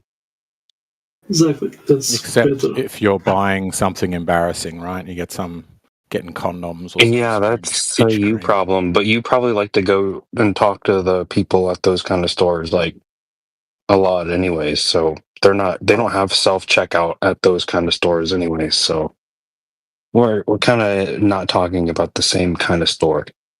You're in a category error again, Egg. Aren't we talking about supermarkets? You were talking about something embarrassing. What is embarrassing? You're getting eggs? No, you're getting like dandruff shampoo or Vagisil. for some itchy skin or Can I get a price check on Vagisil? Exactly. Those are the times you've experienced that. Okay. Well, that's a you thing. Got a All big, right. massive Well, vagina. now I know why you enjoy the self-checkout. Yeah. I think it's a balance. I like the self-checkout, but I like going to the tills sometimes. If I'm just getting groceries, I'd love to have a chat with the person at the till. But generally, But you talk their ear off, don't you? I prefer About your Vagisil. You probably, when you have to go get Vagisil, you specifically bring it to the teller because you want to talk about it. You're that type. I prefer self-checkout, actually, because sometimes I buy 150 pounds of sugar and I don't want to talk about why I'm buying 100 whatever. It's because I'm distilling it and I don't really want to talk about it. Yeah. Yeah, like even if I'm just buying a lot of like sugary stuff, like I've started doing D&D and the people I do it with really like, Allen's snakes and like sugary lollies, but I feel embarrassed as an adult to be buying that stuff and I don't want to be like, it's not for me. So you've already accepted the overlord AI robotic takeover of the human workforce. I mean, unless you live on a farm and you're completely self-sufficient for drinking water and food, you've accepted it already. Like the self-checkout is just the one that came during our generation, but the last one that people complain about is the ATM. Do you still go in to talk to a bank teller when you want cash out? Right? And the one before that was the motor car. Do you clop around on a horse? Pay your horse and carriage driver, tip him for clopping you down to the watch the opera? This has been happening since we invented the plow. The hand axe.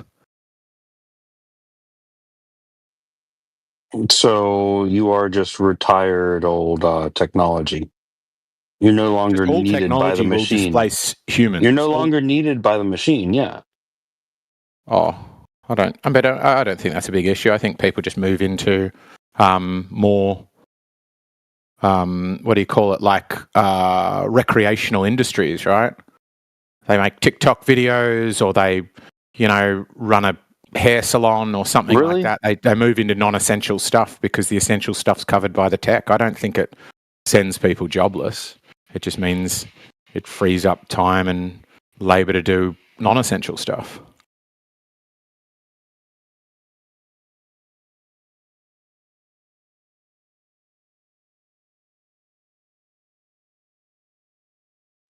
So TikTok is the new workforce. Okay. As far as like self-checkout, I don't really mind it, only because it like if it's more efficient. Like if I look over, I'm like, oh god, there's a line, and I look over to my right and I see a bunch of empty self-checkouts. Shit, yeah, man, I'm out of here. I'm gonna self-checkout, and I kind of prefer it actually because it's usually faster. And let's also remember what the supermarket was like before self-checkouts. There'd be 10 checkouts and all of them would have a queue of 20 people long, and you'd stand there for 30 seconds trying to figure out which queue was shortest and which checkout person was most efficient, and it was like it wasn't a great experience. It's not like we're missing out on the good old days. You'd have to write a check for $2.50 creamer to make White Russians. Thankfully, that was never a thing in Australia. People writing out personal checks was never a... Maybe it was, but it was far older than when I was, a kid going and helping mum with the groceries.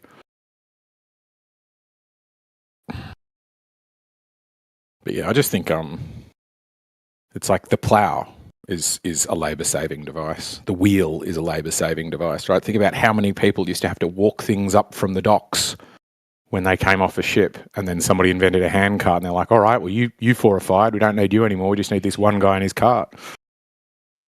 Yeah, so where does the old technology go? Well, what do you mean, where does it go? It doesn't go anywhere. People just stop building it or using it as much. I mean, you could still buy an old-ass plow. Yeah, I mean, they stopped building. That's interesting. They stopped building it as much. Yeah, so you can get a plow. And when it breaks down, you can get other parts. You can get other parts and bring them in and fix you can fix the parts that are missing. You just displace other parts. Like, hey, I got a catalog of parts, building an engine, just order this part, put it in the machine.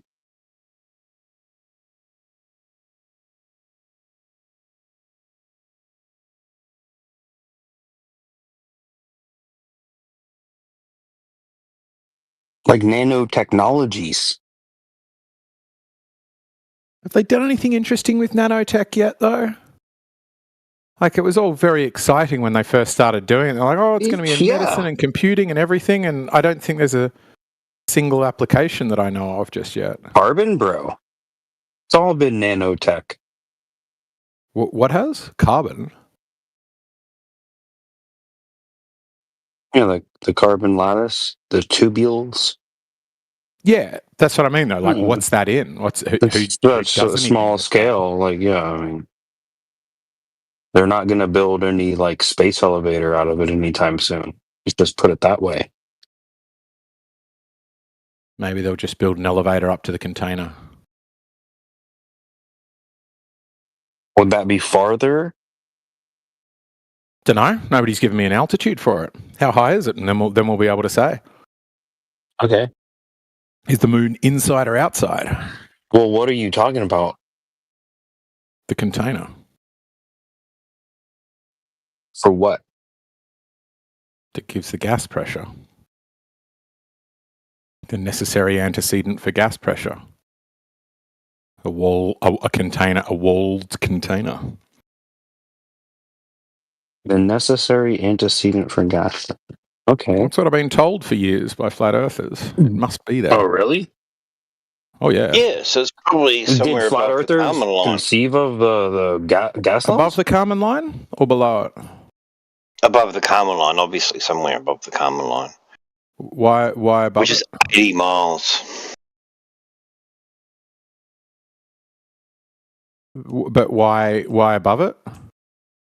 Well, the Kármán line is known as the point where the planes are too high. It's too high to fly.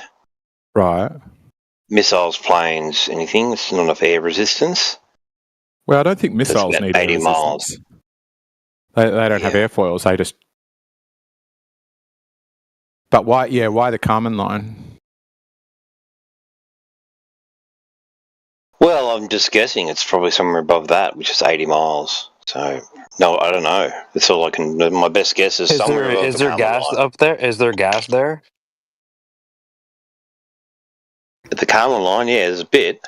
Is there gas pressure at the Kármán line? Yeah, but not enough to sustain any aircraft or anything. Well, Eggshells said that the necessary antecedent for gas pressure was containment. Yeah, that's right. What I've been told. Yeah, it's gas law. You got to have a solid. It's got to be solid containment for the air, gas molecules to bounce off to create pressure.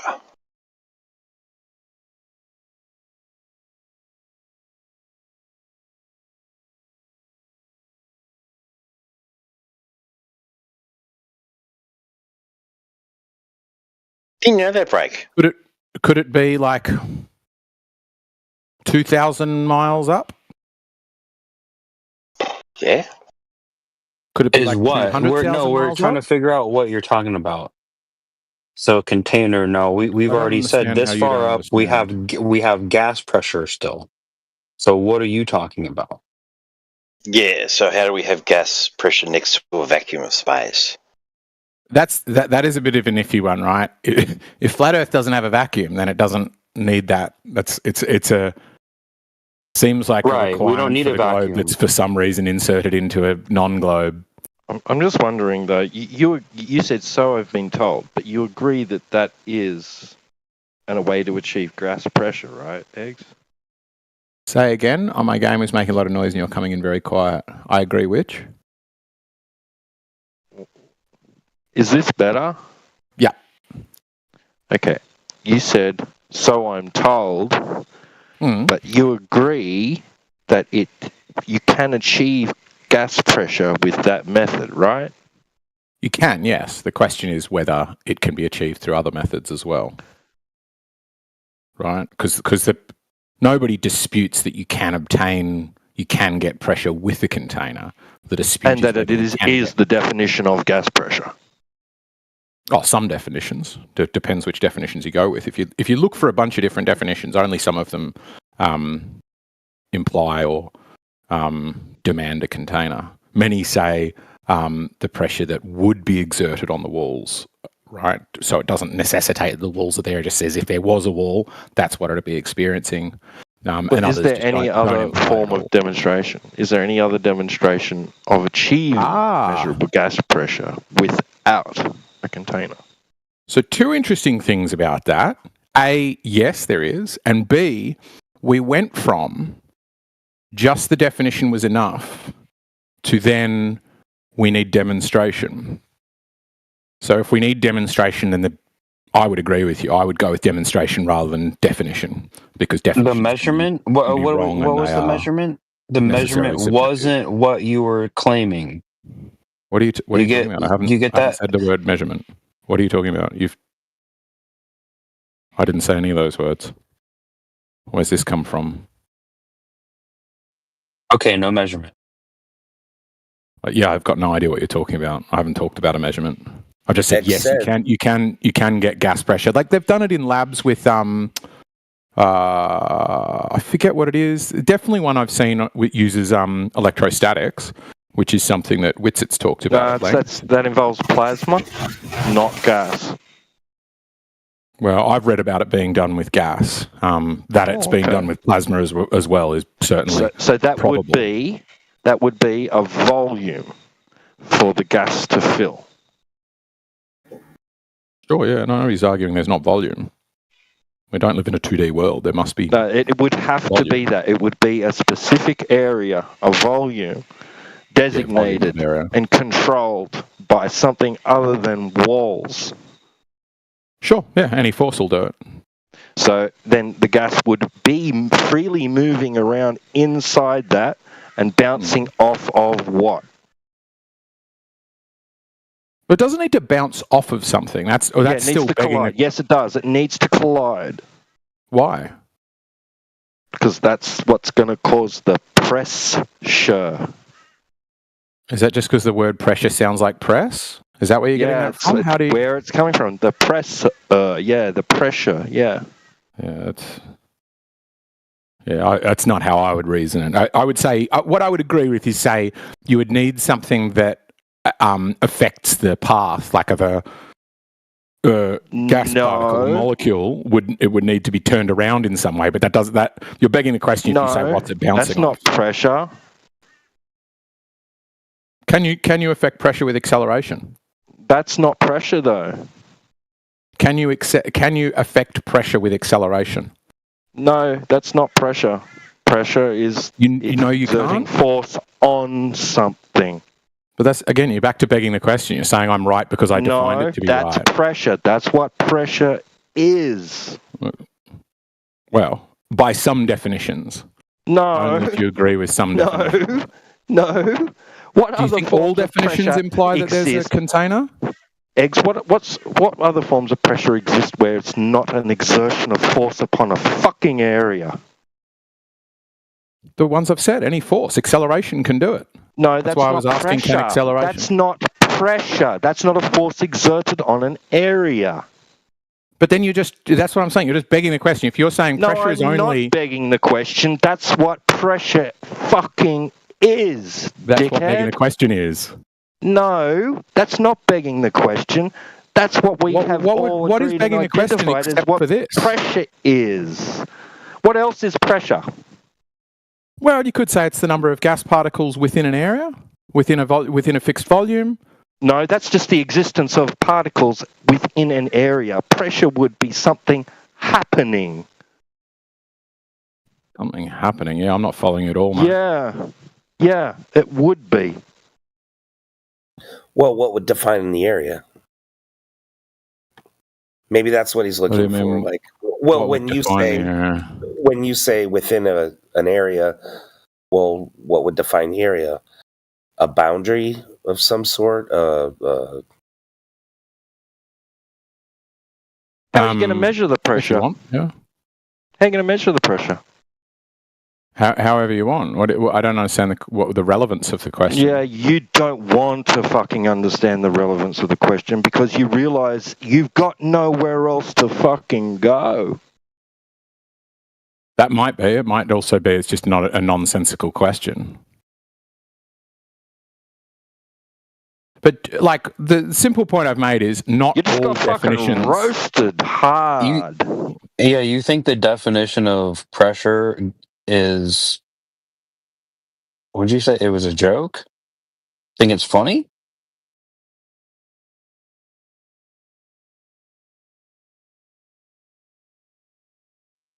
Oh, you said the definition of pressure is an argument. Oh, you're in the wrong category. I mean, it's entirely possible, but I mean, that's not what I said. This is just you making shit up again.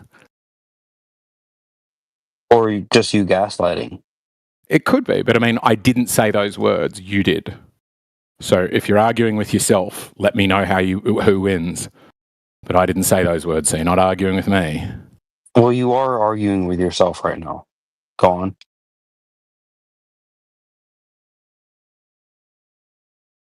But I think the point that was made before is pretty valid. If we're saying, like, is a definition enough, or do we need demonstrations? You need, if you're claiming that there's another way to achieve gas pressure, right, I am. Yes. Then demonstrate it. But that's not how you decide what's true, right? I'm right unless a stranger on the internet. I'm not just going to believe you. You don't. It's not about whether you believe me. It's about going, I've decided I'm right. Well, then I can throw your argument and I can throw your bare assertion in the fucking garbage. Because it's garbage. I mean, for me, definitionally in physics says that is true. The links you share from NASA claiming that it requires a container also imply that what it's doing is providing force. What the walls are doing is providing a force. Okay, a force. Sure. Yes, a force.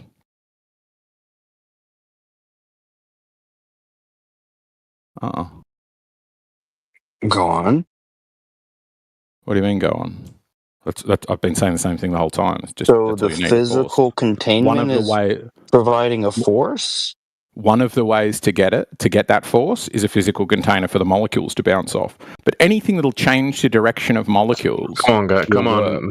The container is not providing the force. The container is the resistance on the volume that the gases are the force that the gases are exerting. The gas behavior is that they will expand, right? And they're pushing against each other and against the walls of the container. If there wasn't the container, the gases will keep expanding. Unless they're interacted with by a force. The gases entropy increases and they push against the walls of the container. It's not the container pushing against the gases. The container is holding the pressure that the gases are exerting. The gases what do you are think doing you're that. arguing against right now? I'm not arguing that you can't get you pressure said that with the vacuum container. was applying the force. No, I didn't. The vacuum is applying a force? Who would say something so insane? What did you say about the container? The container, you said, that was applying the force. Sure, yeah, the walls of a container is applying a force, not a vacuum. No, the gases are exerting the force, the pressure against the container. Right, and is the container moving or is it staying still?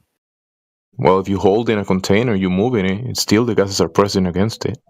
Right. So if it's not moving and a force is being applied to it, you could have the container equal and opposite force in the other direction. That's what I'm saying. You can have the container sitting on a table. You can have the container sitting and not moving, or you could be holding the container and moving it around. Still, the gases are going to exert force against the walls of the container.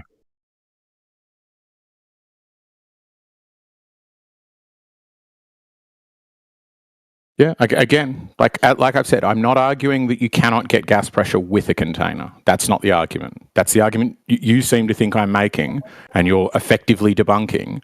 And if somebody here were retarded enough to say that, no, you guys were saying you said that the force was by the container, but that's the gases, the gas behavior. Well, it still is the expanding. Container. Yes, sure. I mean, somebody posted no, NASA. The gases are not, bro. The gases are not the container.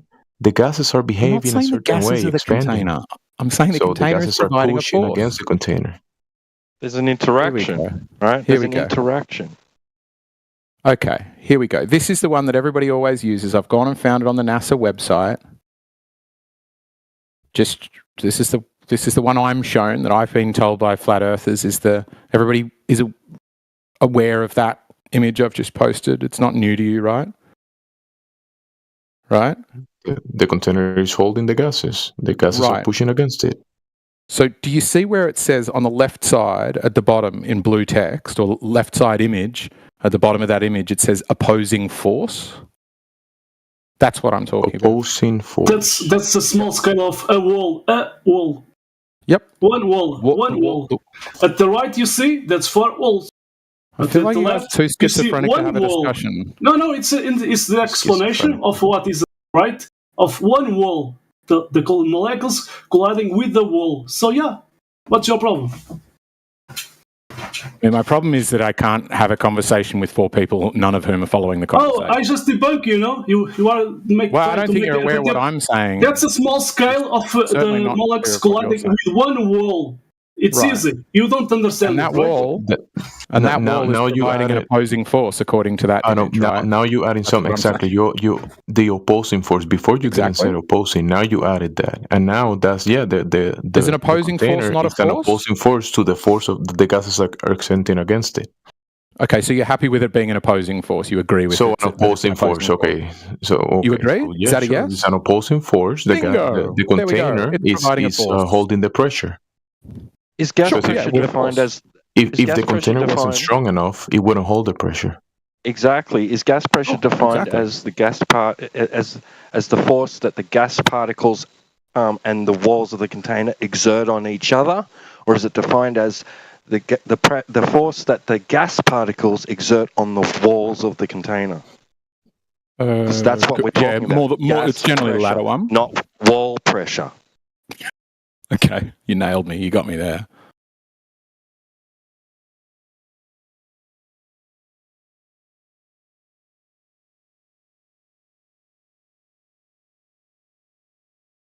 Why not atmospheric pressure? Why not air pressure? Gas. That's the gas. You're still missing one component. You have the gas expanding, entropy is increasing, but then you need the opposing force, as you said, to be able to press against. Exactly. Opposing pressure. Force. Bingo. So now the question I asked before, maybe you could answer this one, Gemsy. If I applied the force in a different way, i.e. with acceleration, could I affect pressure?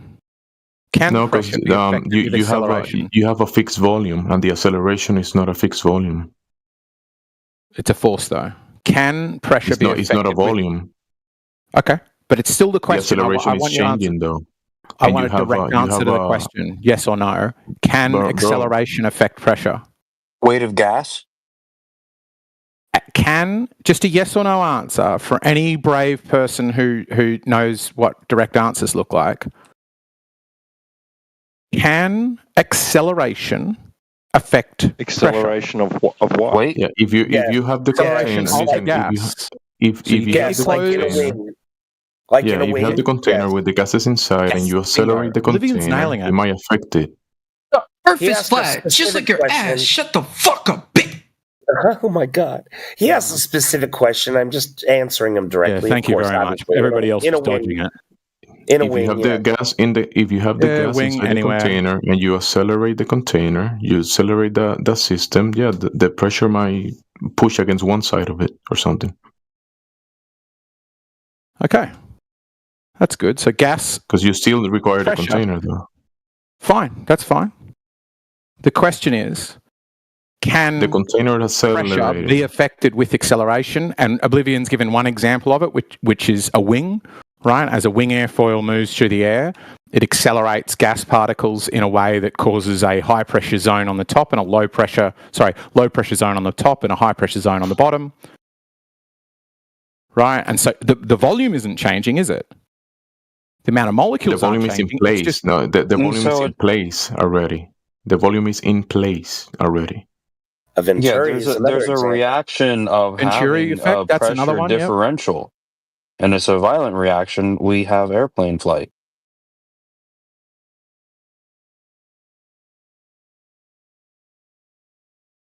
But I guess Did you see in the diagram there's a wall? See the wall? Again, nobody's arguing you can't do it with the wall. We're just trying to discuss whether you can do it without one, right? It's like we're trying to discuss the existence of dogs. And I'm saying, I'm confident cats exist. The question is, do dogs exist? And you're like, but look at this cat there's photo. weight of gas. Why don't you just be honest? You want to I think argue gas there's has weight mass, of gas. Sure. Gas absolutely has That's mass. the argument. Observably definitely has mass. What Are you arguing gas doesn't have mass? I don't give a shit. No. That doesn't mean anything to me. I don't my care what it religion means isn't to you. based on a meaningless word called mass. Your religion's Let's put it that mostly way. based on dodging questions. Does gas What do you mean by have mass? Like weight? Does the gas weight or something? Sure, you can call it weight if you want to. So actually, if you put a container, right, a vacuum, I just want a direct answer. I don't want you to ask me a question. No, but listen, this is an example demonstration. Yes or right? no, then I'll answer yours. Listen, Your I'm not question asking is a question. malformed. I'm not asking a question. If you make a vacuum and inside the vacuum you put a scale, you put a scale inside the vacuum, and you put a brick on top of the scale. The brick is gonna weigh something, right? Then you remove the gases out of the chamber. Is the brick gonna weigh? Is gonna weigh more or less? More. More, exactly.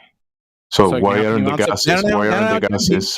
Why aren't the gases weight pushing against the? Oh, you're just going to keep asking questions is in a hope to dodge. Oblivion. Do you think gas has mass? What's mass, dude? I just want to see if somebody can answer questions. All right. That's not even a thing. Gas has no meaning. My only answer to that. You can measure gas. My only answer to his question was that I thought it was kind of profound that I have a CO2 tank, and then when it's empty, I go to fill it, and it's called a 5-pound CO2. 5-pound CO2 tank.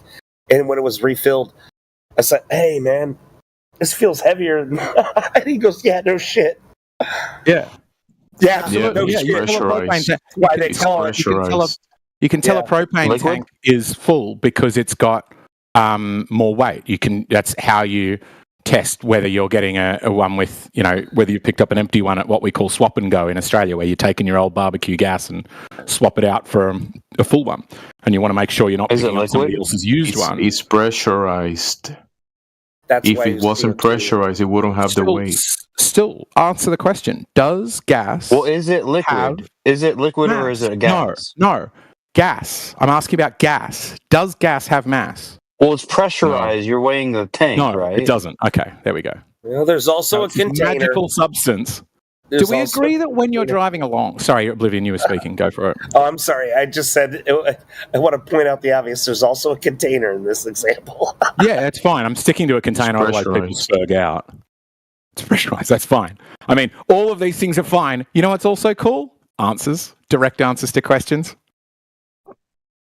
Yeah. But like, if you stick your hand out a window... Yeah, the guys are asking to you... direct question. The guys are asking to you, what? And you are not saying. What's the question? I'll answer it directly. What's the question? Was it liquid or was it gas? Gas. Next question. Okay, show me the pressurized gas Not a tank question. having weight. I mean, if you're not aware of that, you need to, like, there's a bunch of ways to do it. But exactly as Oblivion said, it's sold in weight. When you go to get propane... So you're increasing its mass. That's right. How do you increase its mass? By increasing the amount of gas in a bottle. Oh, okay. No, but what is that? We put more gas in. What is mass? What is mass? Weight, heft, resistance to acceleration, whatever you want to call it. It weighs no more meaning. Resistance. Like, don't pretend you don't know what mass is just so you can get out of answering the question. We've got one answer. I mean, Gemsy answered directly. He says no, he doesn't think gas has mass. Well, you would be saying it's the amount of material in that contained area of a gas tank, right? Sure, yeah, that's probably what I think causes it. Okay, so mass is just a measurement of amount of material. Not really, but I mean that's what makes the mass increase. But it's not a measurement. You're not when you determine the mass of something. You're not measuring the amount of material in an area. You're generally measuring either directly its weight, it's the amount of downward force, or measure weight. You're getting really funny with it. You measure it by its resistance to acceleration. If it had a downward force, it will be pushing against the brick on the weight, and it will make the brick weigh more instead of less. Well, that's what your claim. I think that's silly, and that's not how I reason it. But if you reason that way, I think that's a reasoning issue, when the gases were in the chamber with the brick weighed less than when the gases weren't in the chamber. Yeah, again, it's your reasoning. It's not true because the gases are not causing the weight. But I mean, what does? Let me ask a simpler question. Yeah, you should be able to put a scale at the bottom of the Mariana Trench and be able to have it press down on the scale to tell you how much water is above it. Does water have weight, Gemsy? What? Water? Does water have weight, have mass? Obviously, that's not gas. No, weight, not mass. So, when you put a brick in water, does it weigh more or less? Less? Well done. Why is that? The water's pressing down on the top of it. Exactly the same reasoning you gave. But it's pressing down on pressing down on the top of it. Oh, is it not? But that was Gemsy's reasoning. It'd be equal pressure, right? Like, so not pressing down specifically. Your claim of weight? So why does your reasoning switch when you change which fluid it is? The weight It didn't switch. It's the same. You're switching. You don't know what you're talking about. Well, you'll get to the end of this when you figure out. No, this is the art of glyphing. Is you have to be able to conflate weight with these other things that is not. We say, what is mass? What is gravity? You have to say, well, these things that are weight, right? But then gas, like the balloon's going up, the gas is going up, the steam is going up. There's no weight. You can collect water in a bottle that was condensed into it and then weigh it. So here's a simple way to tell. If you're driving along in the car, going at any speed, and you put your hand out the window, you feel a force on your hand, right? The mass of your hand, I think we all agree our hand has weight, is being pushed back, right? It's experiencing a force against it. What you'd be saying if gas doesn't have mass is that interaction... What's that? What is mass? Don't pretend you don't know what we're talking about just to get out of the Well, Is mass material? Just obviously cowardice. Is what? Mass is amount of material, right? What is mass? I've given use the same things I said last time you asked me that 2 minutes ago, and just pretend I said the same thing again. You still haven't defined mass yet. I have. I've said call it weight, call it heft, call it resistance to acceleration. You mass know what is I'm weight. talking about. That's an identity violation. Which one do you want to go with? Which ridiculous comment do you want to run with? Go with weight. Weight is weight. Not directly weight. That is not mass. But for the sake of what I'm saying, are you confused about it, or are you just trying to weasel out of it? No, I don't give a fuck about your forsakes. It's not a forsaken conversation, right? I love that Lao Tzu's posted something that says not 90, but it shows 4 intersecting circles that make 90-degree intersections. That's a funny fucking that's a funny image to post. Not 90 degrees! You can't get 90 degrees from a circle. By the way, these circles intersect at 90 degrees. That is tops. Those aren't circles. Your boat, right? It's literally looking straight, right? That's what I mean by 90 degrees. Just take the boat and lift it off the air, like it's a satellite. Now it's still looking 90 degrees, right? Do you know what I mean? What are you saying? Are you talking to Lao Tzu? So you see how the boat is looking straight 90 degrees from the center of mass of the Earth it's standing on. It's still looking 90. I've got not a fucking clue what you're saying. I can't even tell whether you're arguing. What's the point of view? What's the point of view of the star? What? On the side chat? What do you mean? What's the point of view of the star? Yeah, so like I'm simply asking questions in side chat about like how we obtain satellite imagery. Like when you pull maps. Oh, you're a glober. Oh yeah, talk to these guys. You'll have fun. I'll dip out if you're going to chat, because you're new at this and going to get eaten alive. So where do we get satellite images from? I use Apple Maps. Right. So where do those come from? Depends which ones you're talking about, because there is data from devices up in the sky that can show you. Like what devices? A surface, and then there is images that you see cartoons. So depends which one you're talking about. So the devices, where are they? Yeah. Well, there's devices up in the air, but you gotta make a difference between the real level ones and then the cartoon ones. So this link of this photo it's a picture of I think a river in Egypt or something. I think it's the Cairo River. Yeah, that's the Suez Canal. Yeah, Suez Canal. So from that height, imagine like some people say that on the flat Earth they use balloons or whatever to take these images. Yeah, look at this one. Right. This one I did post. Look this. I'm gonna post. You see that? Look that. So yeah, I just showed you from NASA. I then just showed to you, but you are not paying attention. You know, I just show you from NASA. They are releasing satellites on balloons. So where is it? Yeah, look there. I did post in the chat. Look here. What did you post? Look are you this. Gonna write down? Man, what's your problem? You know what you did? The link that you did posted. Now go to that and now scroll up. How about that? Yeah. So that photo of the. It says beeline to space scientific balloon story. You can have optical devices.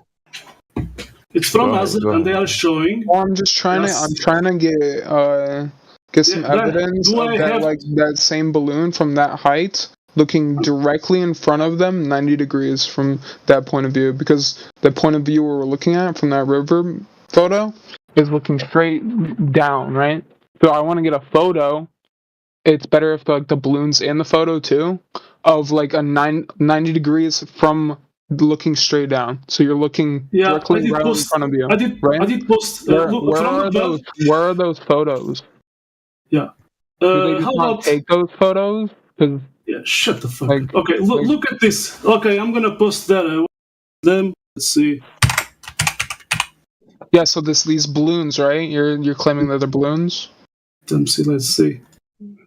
NASA Anyway, they launch a bunch of balloons. Why don't they have photos of these balloons, right?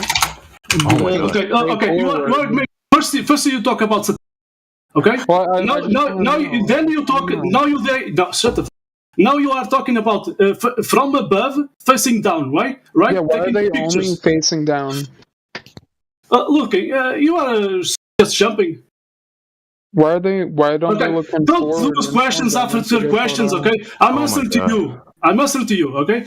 I did post it, okay? That's from NASA, and that's releasing, you can call it satellite, whatever you want to call it, that technology on balloons, okay? Miguel, where are you posting? Okay. I don't see. Yeah, I have Jedi.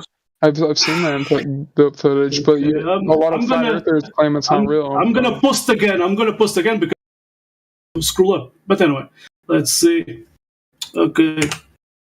I just want to see a photo of that same height. Let's talk one thing at a time, okay? Let's talk one thing at a time. I know I'm trying to, but you're interrupting me. What do you want? You want to talk about satellites? Yeah. What this? You said where these devices are. Okay. Yeah. This is just one example, you know. So I did post this. Yeah, balloons. Okay. You see that? So they have photos looking straight down, right? Okay, one thing at a time. So NASA is showing this, and it says at the beginning, it's one of the best kept secrets of space science. So they are sending this technology on balloons. Okay, that's one. Okay, are we finished with that? Okay, so you want the other thing? I did post it. Let's see. You want the photo from the above? Listen, just real quick.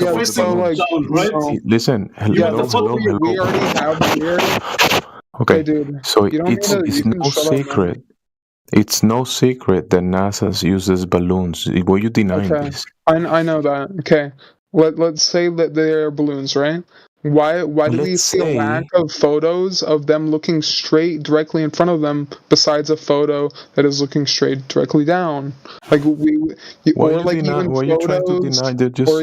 of those things and the balloons with it. Like, why do they have only straight down photos and where are the ones that look horizontal? Because they are interested in the looking down. Anybody could do this. Miguel, can you post the Calypso one? Like we could have photos horizontal? of people like aiming their own cameras at these balloons, showing them like. But where are they? Have you ever heard of the U.S. taking pictures and taking down a balloon from a satellite? Have you ever heard of balloons falling from the sky with satellites attached to them? You never heard of that? Dude, I've seen pictures of these so-called balloons from satellite images. So I don't even know what you're on about.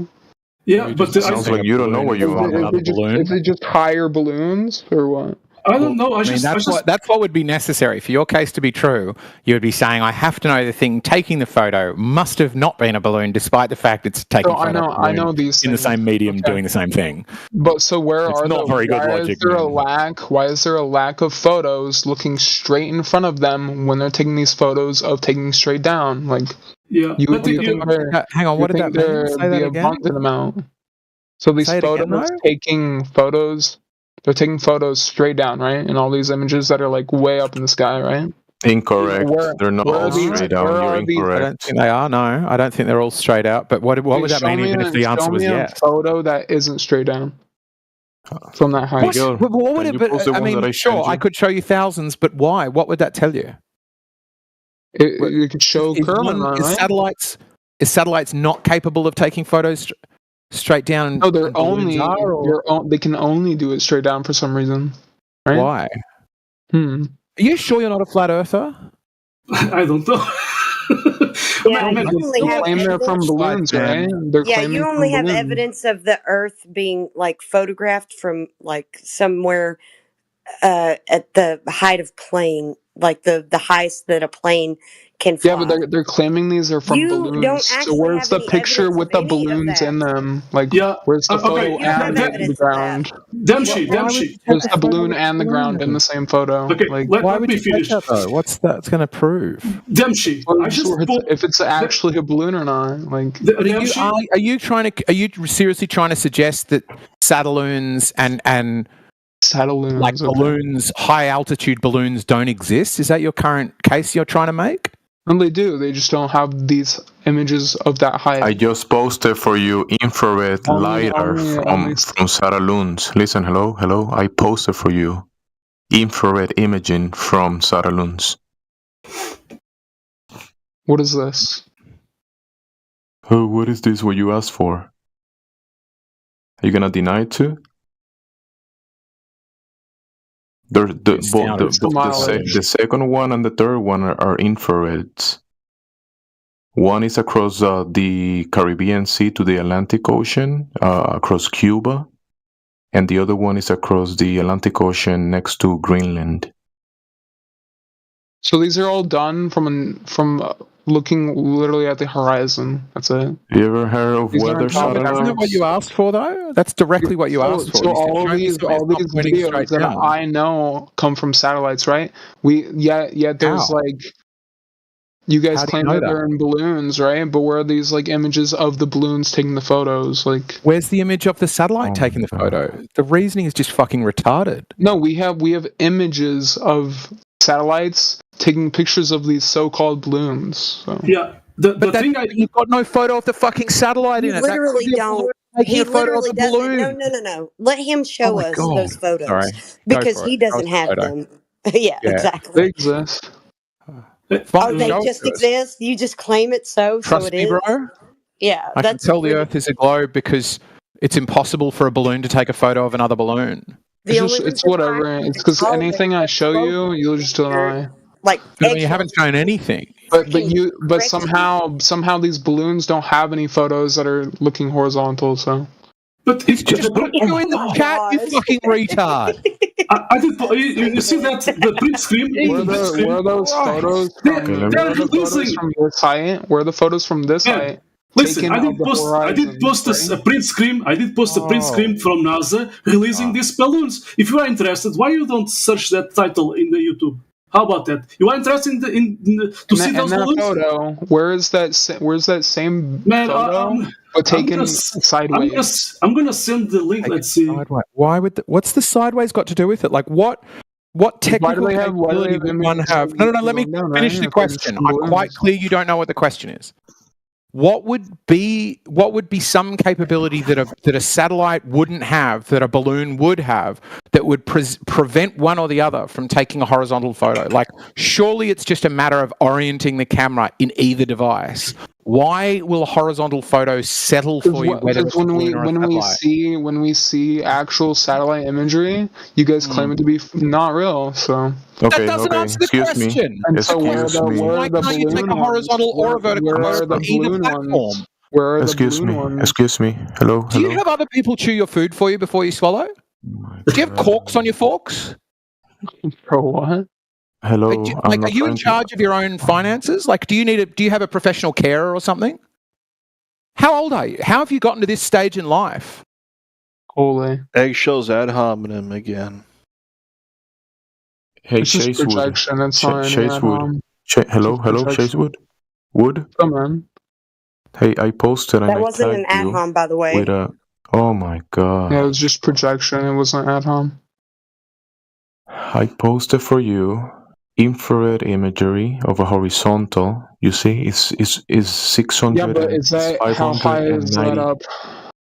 It's 596 miles horizontal from left to right, and it's 40 kilometers from the bottom to the top.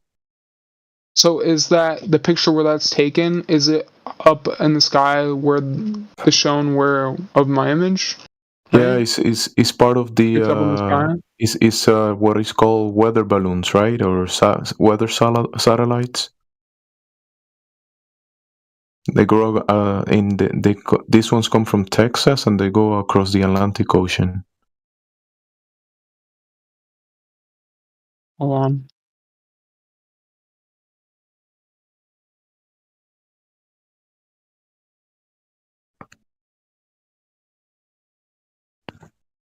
This is LiDAR imagery, and it's across the Atlantic Ocean, and it's 1,120 kilometers. In miles, that's 696 miles. Are you going to concede this is a horizontal? This comes from NASA, right? It comes from the satellite. What satellite? Calypso. Mm-hmm. Mm-hmm.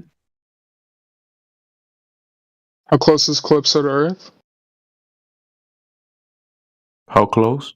Yeah. As close as it is. But like what? This isn't from a fucking. It's not even from a satellite at all. That's not from a satellite? No. No. Oh, not exactly. This is my point. It's not from the cartoons that you think satellites are. It's not from the imaginary version of satellites. This one comes from the realist level ones. You're asking about the fantasy version of the satellites that show you a spinning ball through the vacuum of space. That's the ones that you're asking about. But those don't exist.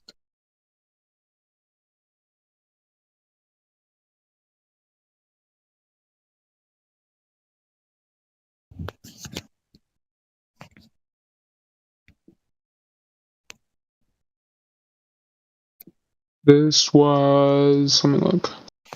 Listen, I'm gonna post a second one for you.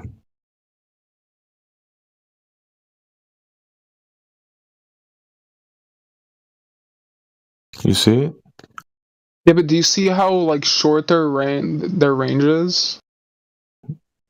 You think that It's like it's way zoomed in. But that's the way it works. This is weather patterns. They look through they're taking a very horizontal looking photo, like directly, like. And you're gonna deny it? How are you gonna get that from a fucking unkin flying piece of metal going up in the? Well, they is data that is getting from its optics and is putting it together as the flight path of it. They're scanning the surface and taking imagery and you asked for imagery, right? This is imagery right here. Yeah, this is when it's low orbit, right? And it's what do you want me to do? You asked for satellite imagery, 90-degree image, and now you're denying it. You asked for horizontal satellite imagery, and now you're fighting against it. It's literally like if you took. Literally, no. This is not a book and literature. This is imagery, opticals, not literally. Yes, so the satellite is on. It's taking a 90-degree fucking scoped in. It's literally like zoomed in. A scope. Oh my gosh. You get these photos.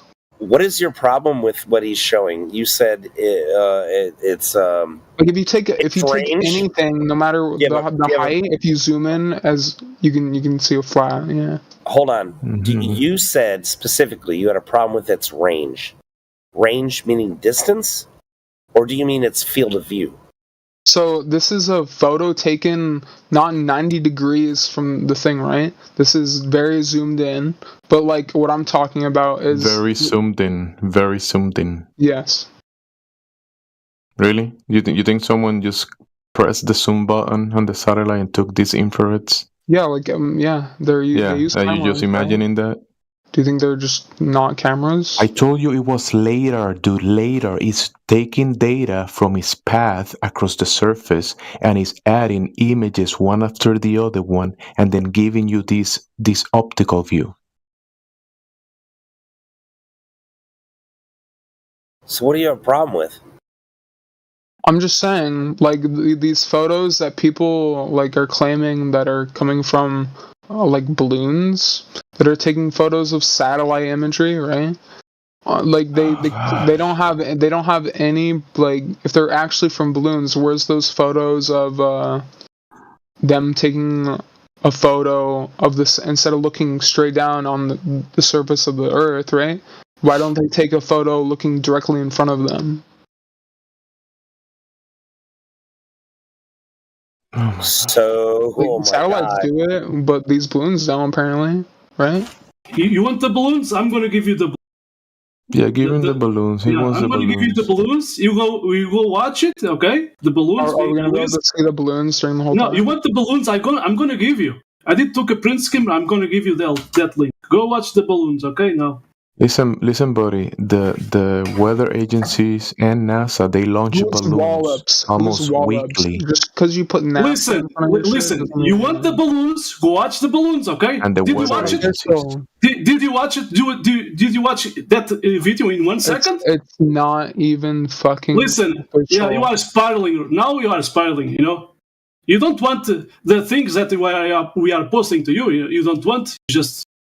Don't want even to listen us. You want the balloons? I did give you the balloons. Go watch the balloons being released. Okay. Clearly, people have been replying to you in good faith and showing you everything you've asked for. So in the end, you're probably just going to get muted.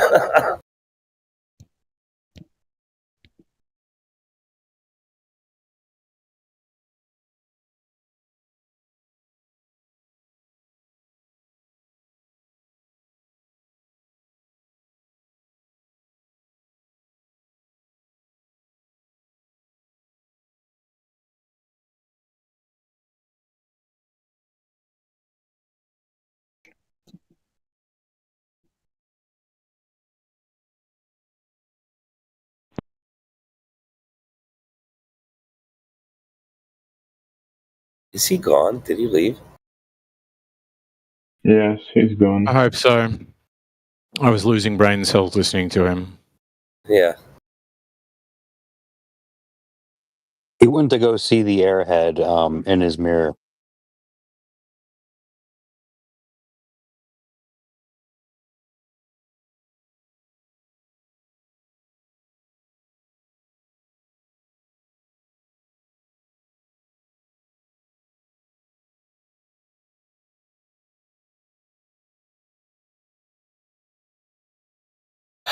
Oh, I gotta say, Eggs even claimed it. He claimed it first. He said, "Oh, this is where you're going. Oh, yeah, you're gonna get eaten alive."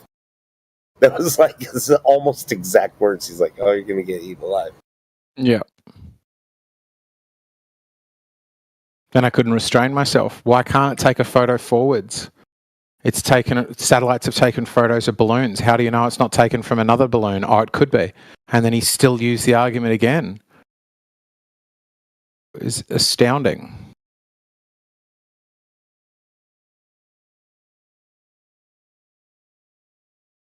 Some dumb shit.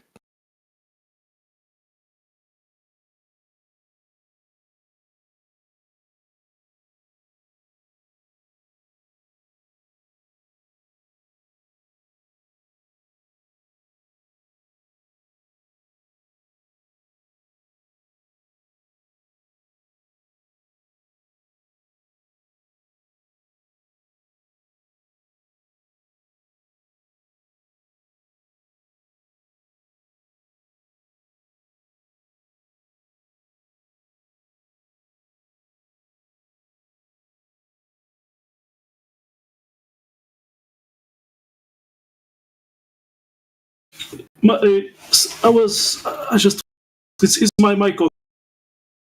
Your mic's working, but your internet was cutting out for me a bit, unless you were slipping off the push to talk. Oh, I had a few problems with my internet today. Yeah, it didn't sound like internet, though. It sounded literally like you just stopped pressing to talk.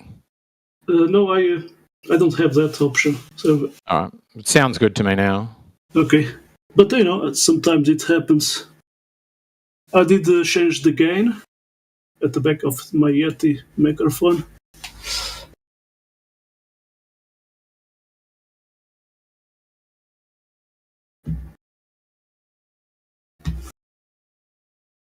Anyway, it's too late to me, so I'm gonna get out. So see you guys later. Nice to talk to you guys. Cheers. Sleep well. Sorry, it's too late. It's 8 a.m. I didn't sleep. So, have a great Jesus. That's not good for you. Yeah, because I work sometimes at night, so the next day I cannot sleep. Yeah, so next day I cannot sleep. When I was supposed to working and the day before. So yeah, it happened. So have a great one. Nice to talk to you guys, everyone. Cheers. Bye bye. Nice work. Sleep well.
So does gas have mass?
No, not car gasoline.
And that's how I proved the globe.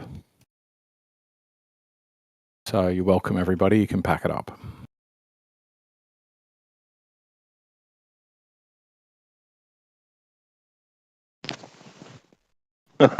Are you just waiting for someone to join so you can say that? Otherwise, they're going to join and think, hey, there's no discussion here. No flat earth chats in this room.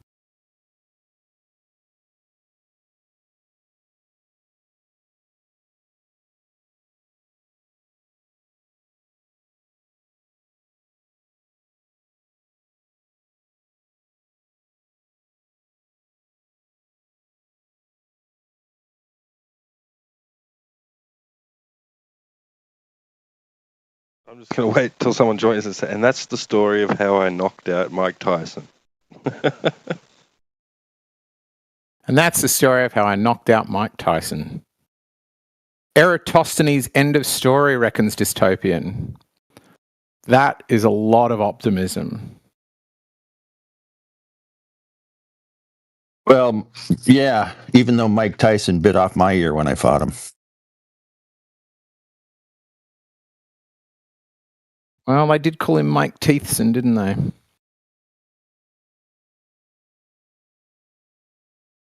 So you reckon Eratosthenes is all you need to convince people that the Earth is a globe?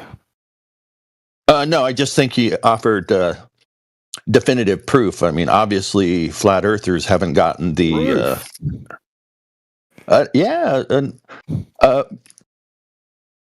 I mean, strong word. Well, the curvature of the Earth is demonstrable. But then why would you need sticks and shadows? At the time, it was a new revelation.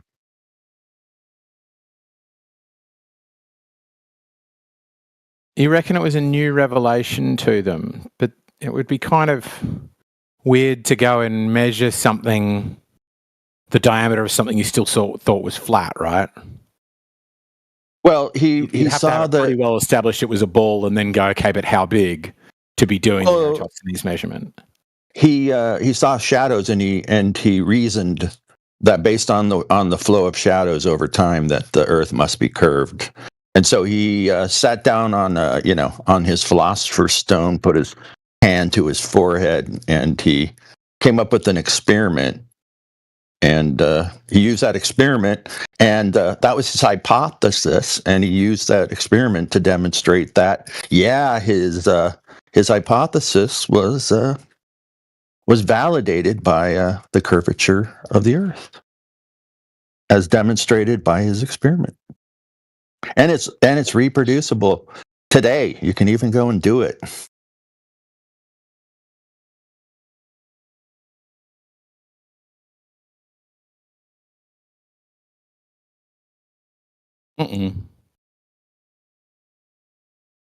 Does it require some assumptions?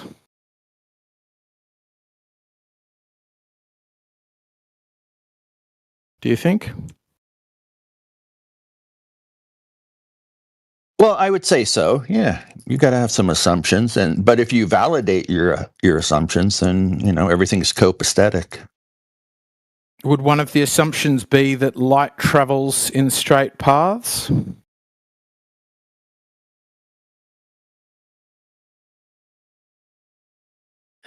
Well, I think he looked at the horizon, and he saw a correlation between solid objects that cast shadows on the horizon. And he reckoned that in order to have that type of a pattern, the Earth was not flat, but it was curved. Right, but if you're using essentially, what would it be? Not quite triangulation, but if you're using angles, the angle that light is hitting objects and casting shadows. Geometry. Sure, if you're using geometry, let's say, but specifically straight line geometry to infer the curvature of Earth, wouldn't that necessitate that the lines be straight, that the line between the sun, the top of the plinth or monument or whatever, and the ground was a straight path? That's right. Oh, well, I think it's just the opposite. if the Earth were flat, it's a direct question. Do you think it requires that the path of that light be straight? I haven't given that sufficient thought to answer either way. I think it needs sufficient thought. I think it's really, really crucial to the whole thing. Well, I am no longer, and I don't think I've ever been a flat earther, but I've flown from the United States to New Zealand and the United States to India, and I've seen the curvature of the Earth for myself. So out a window of a plane traveling at 30,000 feet. Yep. That is some very perceptive eyeballs you've got, given that it is not claimed to be perceptible at that height. Well, there you times go. That. Three times that height. It was here's the deal. It was not the only source of data that I collected. Right, but the last source of data was Eratosthenes, and when challenged on that, you jump to this, and then when challenged on this, you're like, oh, it's not that. And it's like, it's going to end up running the risk of just becoming this, all of my evidence is really good unless you look at any of my evidence, and then it's not so good. So let's go back to the Eratosthenes bit, and then we can get to I just popped in here to really listen to flat earthers argue. I'm not heavily invested in it. I'm just let's get invested though, because the point here is to question your assumptions. And what I would say to you is, I mean, I'm educated, so I obviously, obviously, you know what? I'm willing to question my assumptions, which is why I didn't. When you asked me a question, I didn't know. Yeah. But I don't think you did question it. I think you ran away from it to talk about planes, and I'm saying that's fair. That's fair enough. I'm just saying that maybe my observation from the plane, 2 plane flights that I think demonstrated to me, maybe my observations were fallacious, and I'm willing to concede that. Like I said, I'm not heavily invested enough. Let's stick to the Eratosthenes one, right? The Eratosthenes one is a measurement where it's going, the light goes, there is this claim in Cyrene, I forget which one is which, but I think it is Cyrene to Alexandria, and there is this claim in Cyrene that on the a certain day of the year, the light falls straight down a well. And Eratosthenes' claimed observation was we never have that phenomena here. So what he did was measure the angle of a shadow from a tall monument from its base, right? How long a shadow does it cast when it's at its shortest point? And on the same day, at the same time, due south of him, it is pointing directly down a well. And what that relies upon is an assumption that light is traveling straight, because what he's doing is essentially making a triangle, right? And then going, if this triangle adds up to 180 degrees, then the Earth's flat, but its deviation from 180 degrees is going to tell me what portion of a circle, what portion of curvature I've gone around. Now that is based on this core assumption that light is traveling straight. Do you think that, well, it's just obviously necessarily so, if light is not traveling in straight paths, if the density of mediums that it travels through affects its path such that that path curves, then it's going to affect the measurement, right? Because it's challenging an underlying assumption.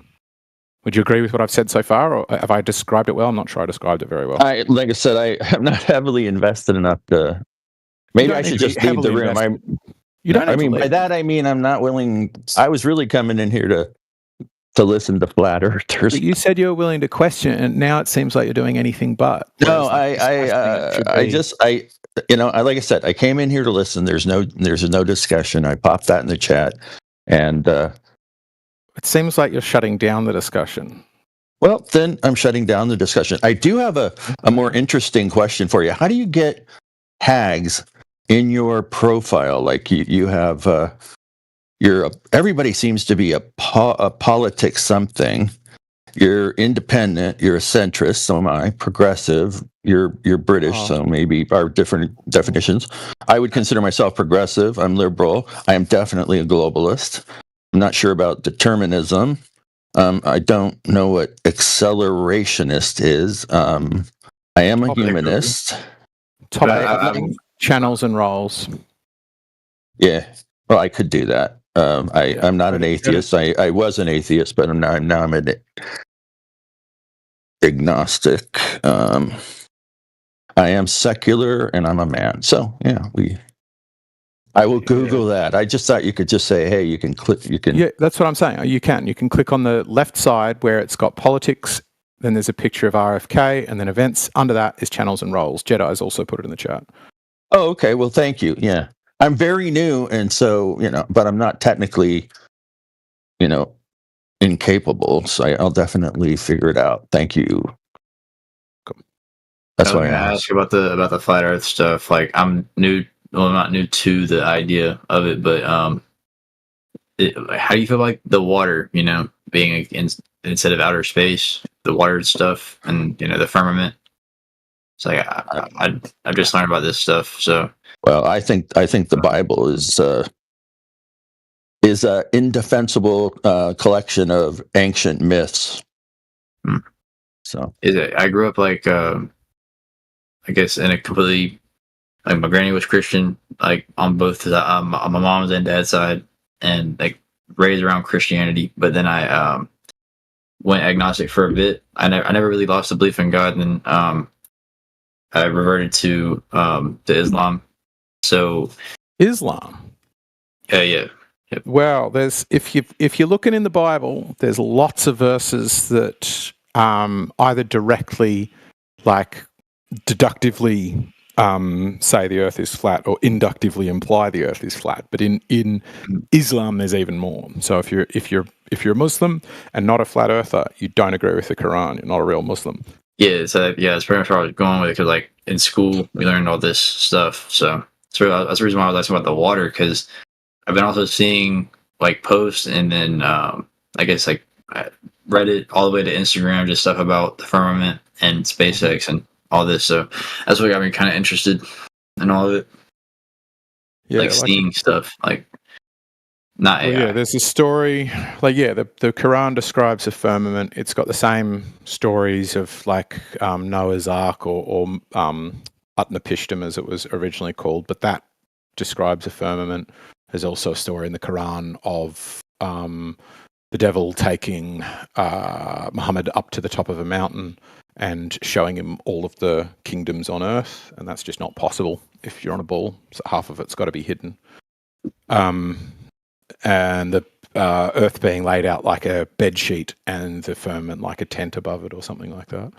I haven't done the full like Arabic translation, but I've had Arabic speakers confirm for me that that's what it says. Word. Yeah, so like I seen the thing, the main thing that really got me like thinking for real is the dude that got in the little balloon. Well, I say little balloon, but it was a pretty sizable balloon with like a cool little spherical attachment. He got up inside that thing, and he there was an ad made about that, and that ad is what got me thinking, because what it showed in the ad, I can't remember what it was for. But yeah, basically it shows it shows like in using AI, I guess, early AI, pretty good AI from what it seemed, because it didn't have like a lot of errors in it, all this imagery. So the ad might have been from like early 2000s. I'm gonna pull that up real quick. I'm trying to find that.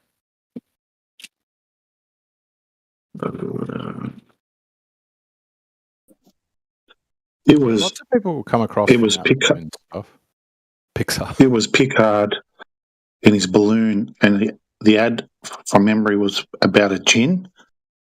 Mm-hmm. I thought you were saying Picard. That's sorry, it's that dude. Yeah. Yeah, if you can go find on YouTube, it'll. I'm sure someone posted on YouTube or like Facebook or something that old ad, and actually, I don't know if you use ChatGPT or something, or I might be just shot out, but they use something like ChatGPT to probably, do that part for the ad, because or like CGI and whatnot. They use it they use both. It was a Hennessy ad. Hennessy. Was it actually? Pushing their poisons with the globe. Yeah, Picard. So just search Hennessy/Picard ad, and it will pop up. Yeah, it's a pretty wild commercial. And I'm gonna put my tinfoil cap on right quick. Basically, kind of feel like whoever's making some of these ads and some of these TV shows, they low-key know what they're doing because they're very, very smart. Well, they're very intelligent. I don't know about smart or not, but they're like showing us some stuff, you know? But they're teaching us like not that same stuff. So I don't know. A lot of coincidences going on lately, so gotta stay tuned. I guess the Red River thing even real, or is that like false stuff?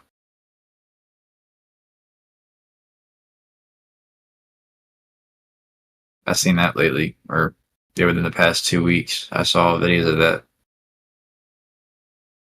What's the Red River? Yeah, there are multiple rivers all over Earth. You know, they were running red supposedly, but I don't know if it's like a legitimate report or not because I didn't actually like go to the rivers. But when I asked somebody about it, one of my homies, they said it was something to do with like iron oxide or something. I'm thinking like that was my first guess. I was thinking like I'm not the sharpest tool in the shed. Thinking like I don't really know. It doesn't really sound quite right. And then I realized like the Bible mentions something about that, about water turning red. Go to the internet right now. I got it right in front of me. But the Bible mentioning something and then that thing happening doesn't. That's been going on for quite a while. Right, and if it's happened in the past, like if it's a regular phenomenon, right? Like, you know, King's Cross Station exists, but that doesn't mean we think Harry Potter's real, right? And that same logic would have you turn up in London and go, "Oh my God, King's Cross is real." Well, Harry Potter books were onto something. It's like, well, you could have the existence of truth in one part of a book doesn't imply the whole book is true. Yeah. So it's saying in February 2025, a stream near Buenos Aires turned red. Yeah, this is potentially chemical pollution.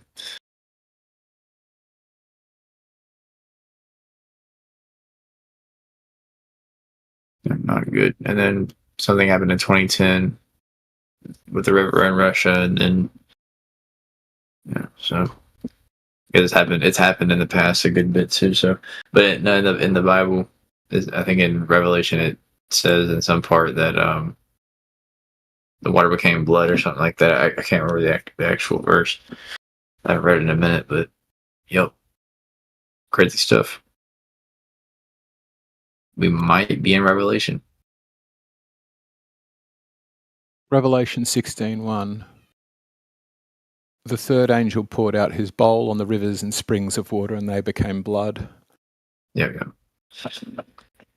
That'd be it. And what's it called? Wait, am I able to post anything in that? Okay, I'm gonna open chat. I'm gonna drop a really nice meme, so we can just lighten the mood. Don't worry. We don't need to worry about the Red River. Wait, what is that? Okay, there we go. I don't need to worry about the Red River. We got everybody in here can be my Gleepentine. All right. But yeah, so like, who wants to talk about CERN? No, I'm just kidding.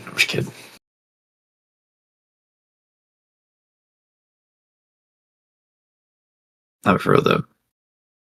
I kind of want to learn a little bit more about flat Earth, but I don't really know where to start about it. Start with it.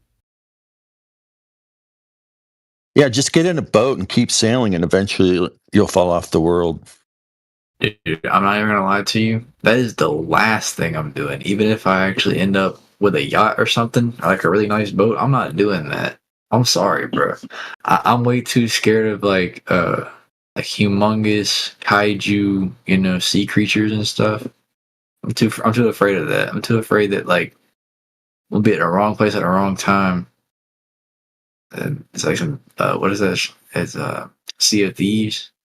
It sounds to me like you really need to clear your head. You need to like take a course in critical thinking and reevaluate some of your assumptions. Just so for your own peace of mind, because a lot of your assumptions seem like they're fantastical. Like, what are my assumptions? I don't understand. What that sea creatures could exist. Oh, sea creatures don't exist? What? Well, they do, but you know what? Didn't you talk about just some kind of mythical? Oh, yeah, I was kidding. Oh, okay. I'm sorry, dude. I'm sorry. I don't know you. It's hard to. I didn't track your sarcasm. No, the only thing I think that could be possible, like a really like big octopus or something. I don't even think it would probably mess with me like that. But falling off the earth or whatever seems a lot more terrifying than getting ate by an awesome octopus. Well, octopuses are fundamentally buoyant, so they can grow to be very large. That's what I'm saying. Like anything's really possible. I seen some things about ancient structures down in the ocean, and they got me thinking like there could be really like huge fish that like they just be living down there. They just live in the ancient city. Like those groupers. They could literally swallow a whole human man. No diddy. Well, I think there's big, huge white sharks that can cut a man in half. That's what I'm saying. I don't want to go out there for real, especially just to fall off. Well, just get in a shark cage, man. My mom said that she would do that, but I think she's capping. I don't think she's being for real. Not like a cage of sharks, but like a one where she's like safe, protected from them.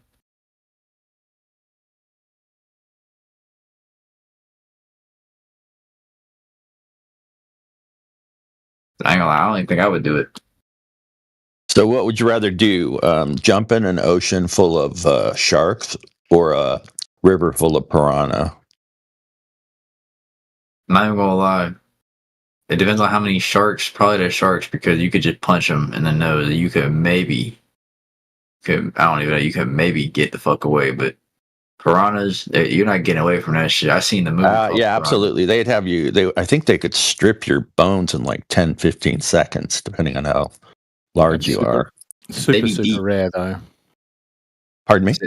Very, very, very rare that they do that. It's only in like a very particular season in certain areas. Okay. I feel like tests on it where they know the rivers have loads of piranha in them, and they would like. I was seeing something on it where they talk to the locals and they're like, no, we swim in this river sometimes. We do all this. We just know that there's one season that you don't do it. And that's the only season where they go into a frenzy. It's some breeding thing or something where they're all schooling together. I think I had a dream one time when I was a kid that I got attacked by piranhas. I think that shit really fucked me up. Or it probably wasn't piranhas. It probably like some shit like from Series of Unfortunate Events where they're in the boat and like leeches or something.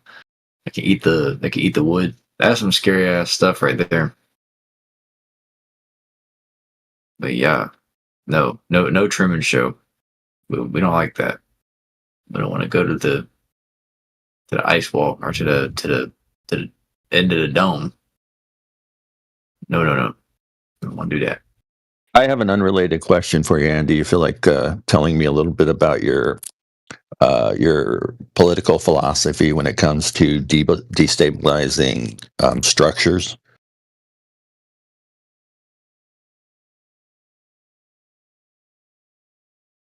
Damn. He may have went AFK. Who are you asking? I was asking you. Oh, me. Sorry. Go for it. Yeah, you mentioned that you are, or at least an accelerationist is somebody that wants to break down structures. There's a left-right kind of continuum. And I was asking you, you seem more on the left. So what is it that you would want to accomplish by tearing down certain structures, political structures, I guess? I'm not sure I am. Depends. Like everybody draws a center around themselves, right? So I don't know if I would be further on the left. Certainly, it seems like most of my friends are further left than me. But I think structures occur for a purpose with good reason, but they typically outlast their good reason pretty quickly, and tearing them down in the place of something better is a good idea. Like the jury trial system, I think is pretty. I think there's some good defences of it, but the idea that you have 12 completely legally unqualified people decide somebody's fate rather than judges is not, to me, the best idea. I think representative democracy is a pretty shit idea. It's the worst idea except for all the others, as people. Yeah, I agree with that. Yeah, the United States is certainly right now going through an empirical demonstration. Yeah, I mean, same as like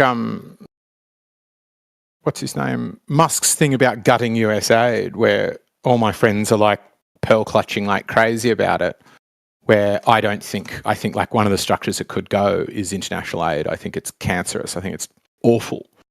It's a way to guarantee that people will remain incapable for generations.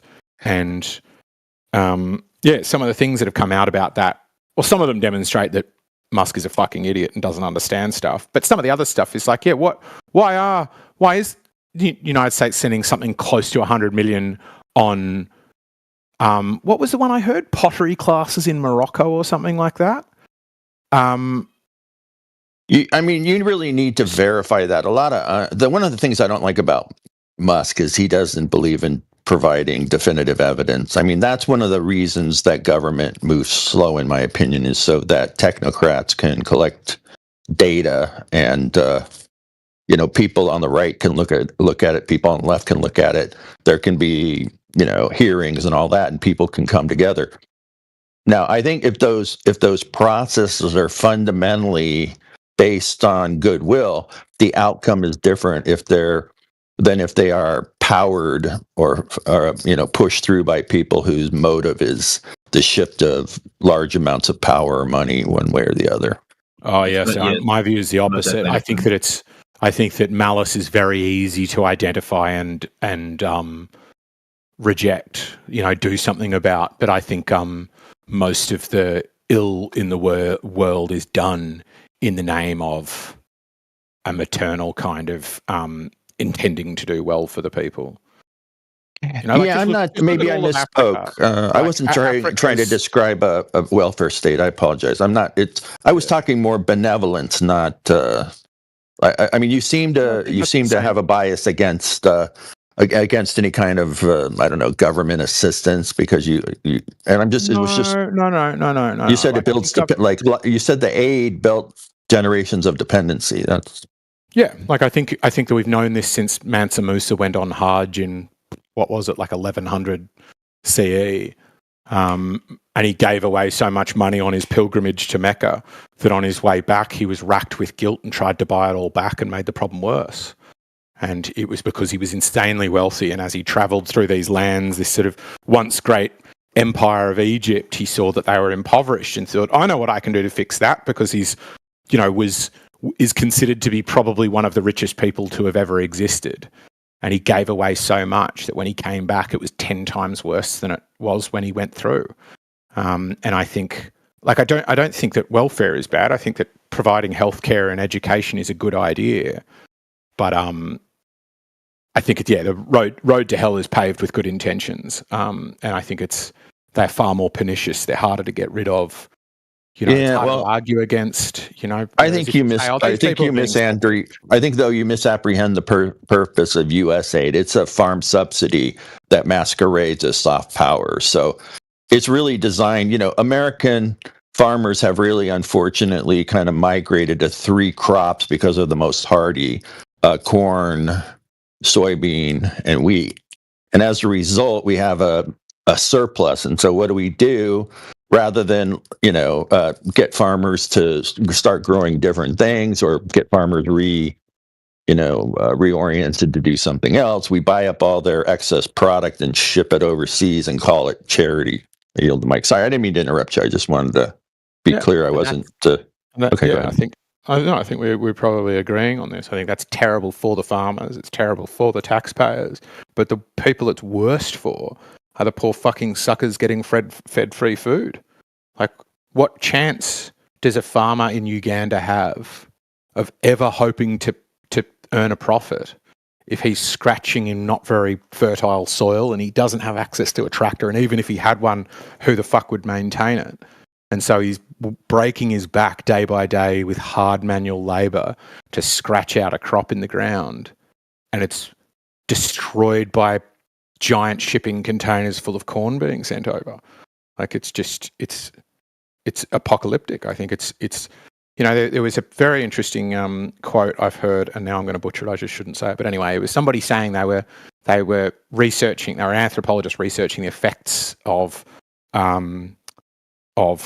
different things worldwide, and they said you were better dropping a nuclear bomb.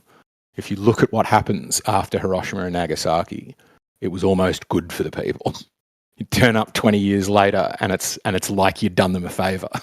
They were not doing great before World War II, and then within 20 years of finishing World War II, they were producing all of the world's motor cars, and are now, and then by the 80s, we're one of the wealthiest per capita nations on Earth, and we'd nuked the fuckers.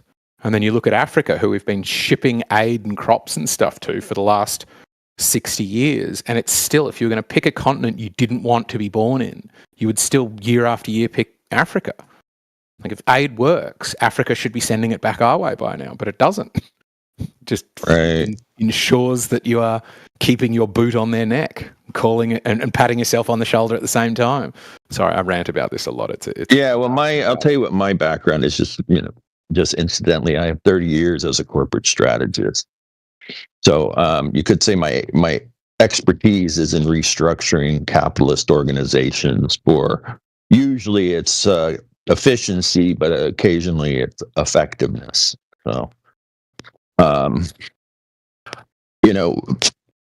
look at structures in kind of two basic shapes. One is a scaffolding, and then the other is the final sort of structure.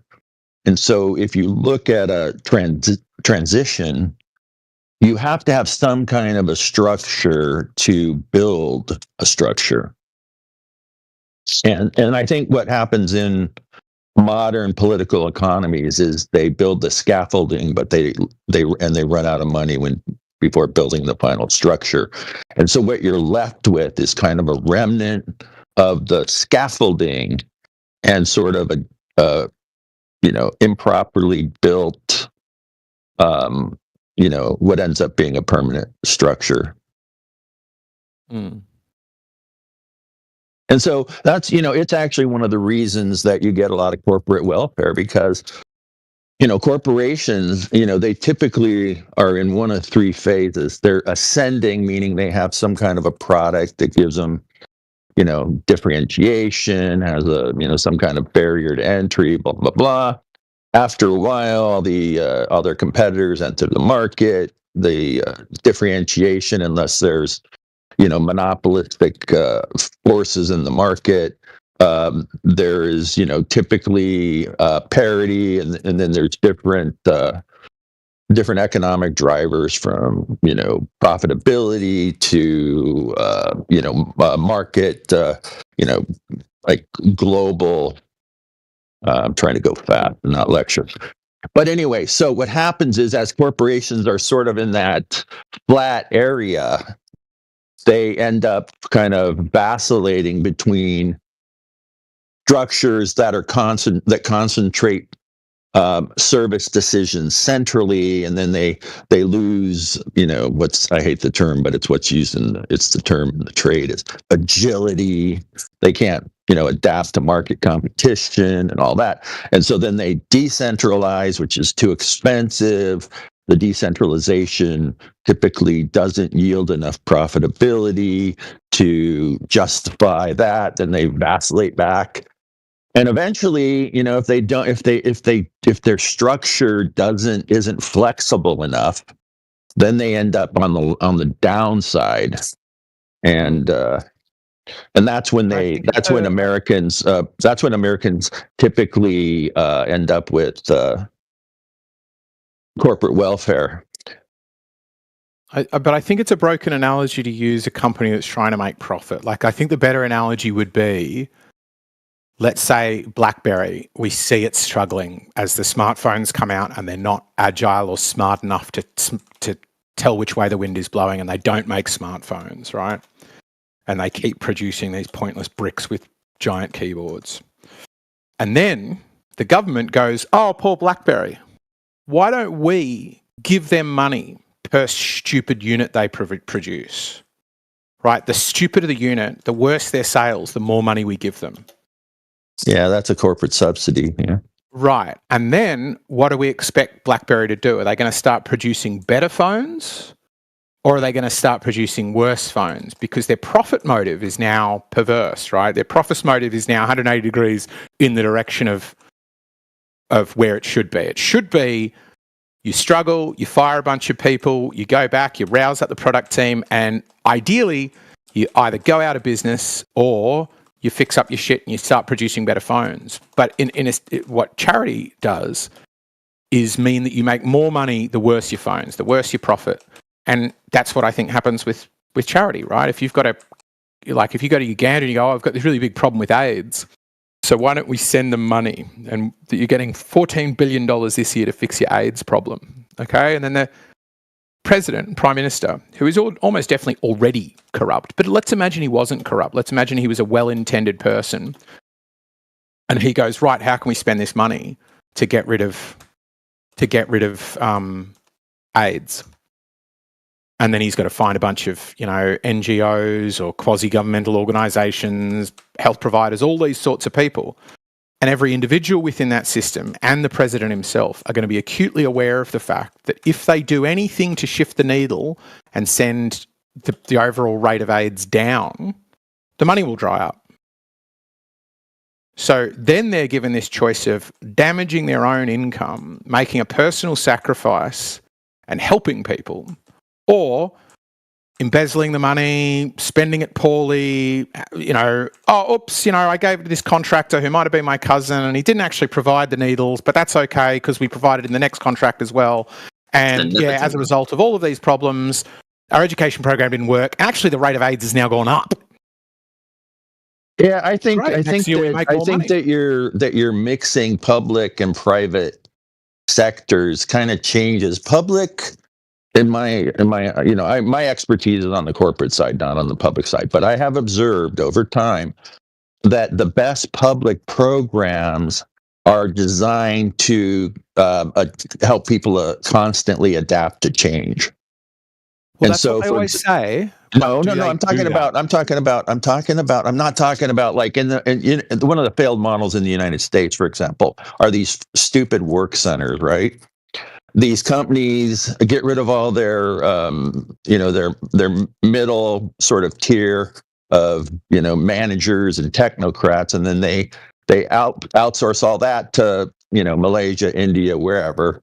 And then they want to hire a bunch of sort of low-level, call center type people. And so what do? They go and they get these corporate, these government subsidies to, fund these career centers where they basically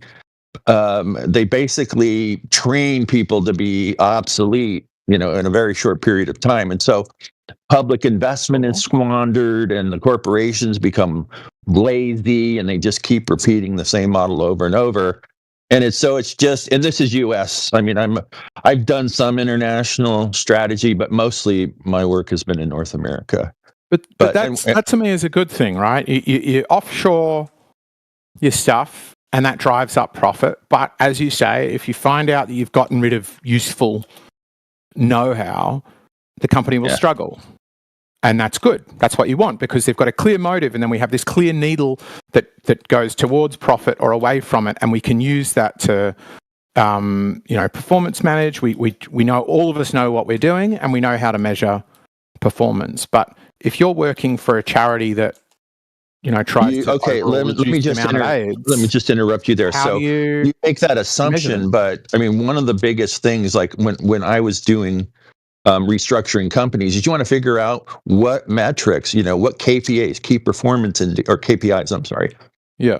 So when you just gloss over that, but unless you're measuring the right things, your governance process is going to be all screwed up. And that's what I'm saying. Your KPI, core KPI at the end of the day is profit.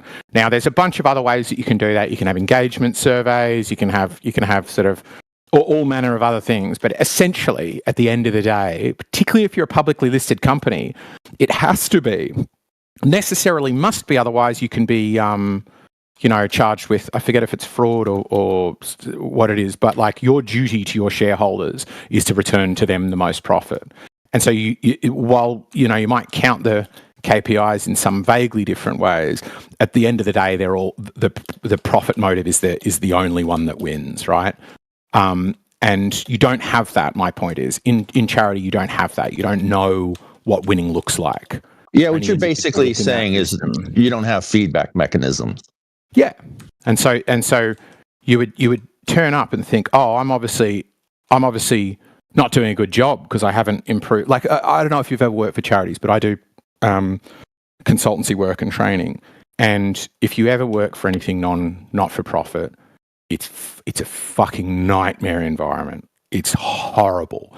People are bitchy and backbitey, and they really fiercely guard stupid little fiefdoms, and like it's almost worse the more parochial and stupid the program gets. So if it's like some community library, they'll be awful. You'll go in there on day one, and by the end of day one, you'll be like, this place is toxic.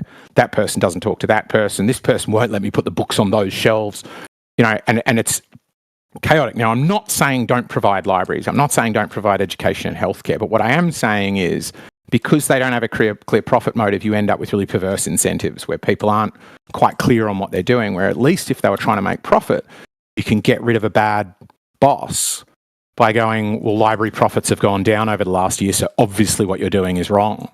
But if it's not done by profit, you don't know whether they're doing a good or a bad job. It's sort of all of it's subjective, and you do try to measure and you do try to have KPIs, but they're often weird, subjective, and in my experience, very difficult to measure. Really difficult to tell if you're meeting them or not. Right? Survey-based subjective nonsense.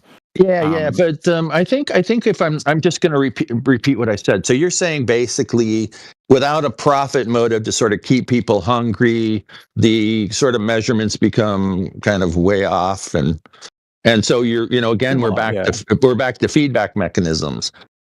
And so to me, I think public policy or private policy, whether it's a foundation, because I've done one foundation. And the root cause analysis of that particular foundation was, basically just solid, basically gates against, with all these ivory towers. And, the thing was, the basic recommendation of my team after a 10-week, current state analysis was to fire a bunch of, we called them oracles, because oracles, while they seem like they're wise and they have all this institutional knowledge, they also function as gatekeepers that keep the organization from basically constantly evergreening. But anyway, I'm sorry. I don't mean that like what they're is this, always the getting fucking it right. 7:30 report? Yeah. I was going to say we might need to get back to flat Earth topics before I get muted. Oh, I didn't know I didn't know anybody, but you and I were talking.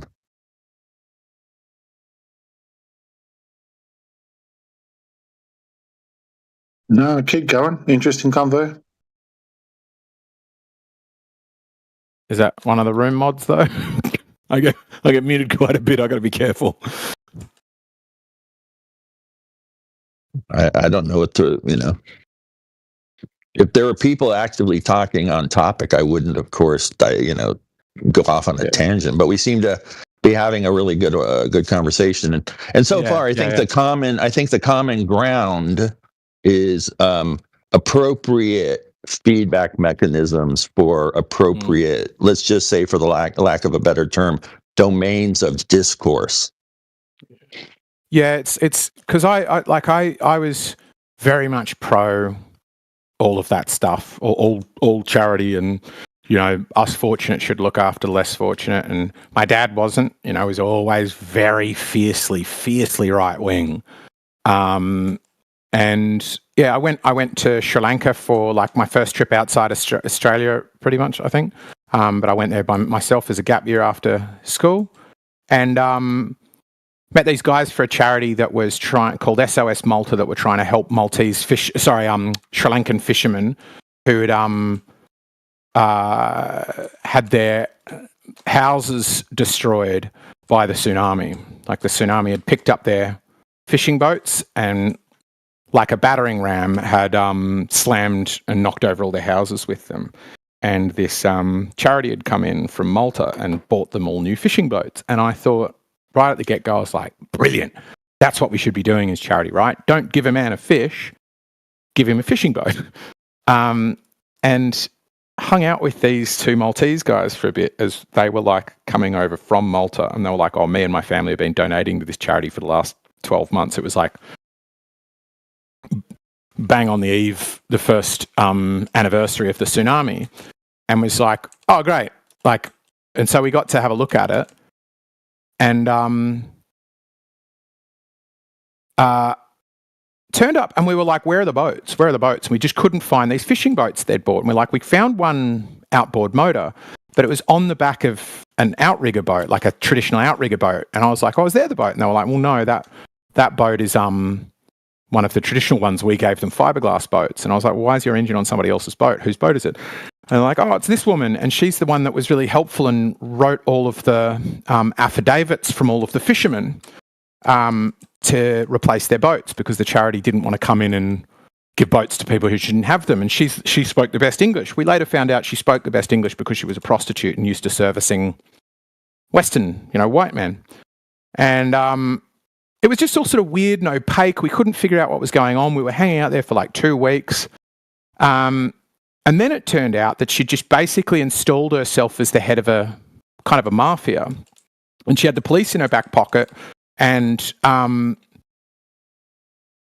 she had essentially got all these guys' affidavits and then said to them, well, because I'm the one that got you the boats, they're my boats and you need to rent them off me. And they're like, well, we don't have any money. And she's like, okay, well, what you can do then is work for me on my boat, which is the outrigger boat. And once you've made enough money, you can start renting or buying the boat off me. So she just made herself the head of some weird, standover fishing mafia. Yeah. And it was really sort of sad and disgusting, and I was like, oh, what, this is bad. This is a charity that's sort of not living up to what it's meant to. But then the more I thought about it, I was like, what if this is the norm? What if this is all charity? This is all that charity ever ends up doing, whether it intends to or not initially, because you turn up with this perverse incentive where you say the more fucked you are, the more boats you get.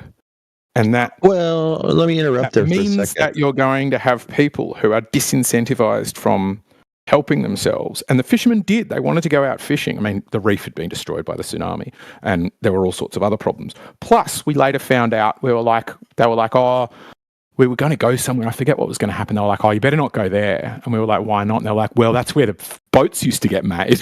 And we were like, so? And they were like, well, we had a vibrant boat building industry on account of this being a fishing town. But once she gave all these boats away, those guys are all out of work.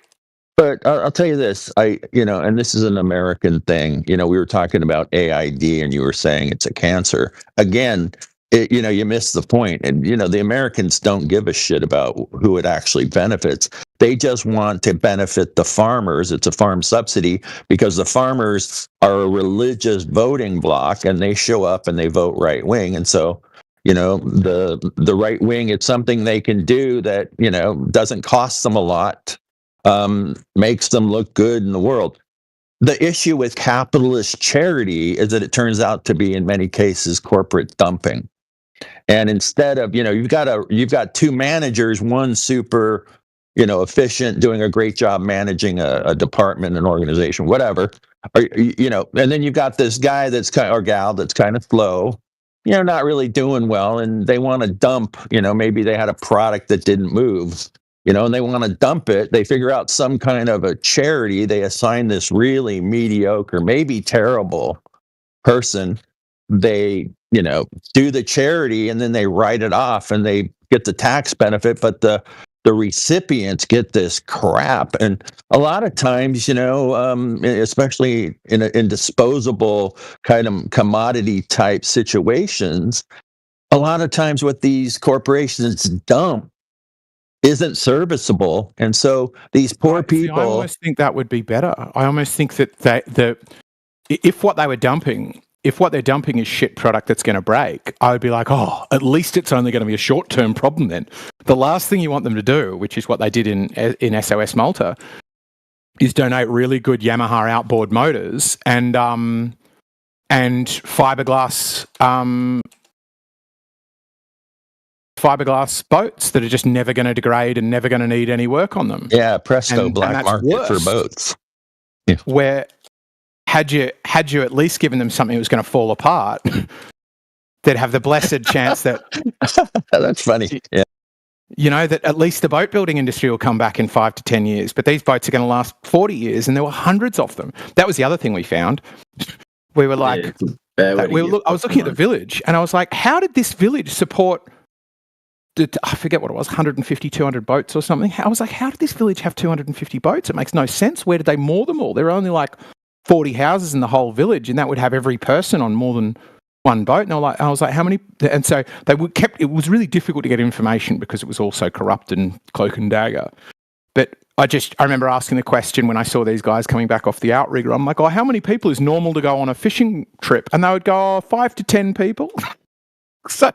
And I was there's a lot of boats for 5 to 10 people. And they were like, oh, there's way more boats than there was here before the tsunami. Well, rule number 1 is never dump a product as charity into a market that you could potentially sell into. So don't dump anything. Don't dump anything. Yeah.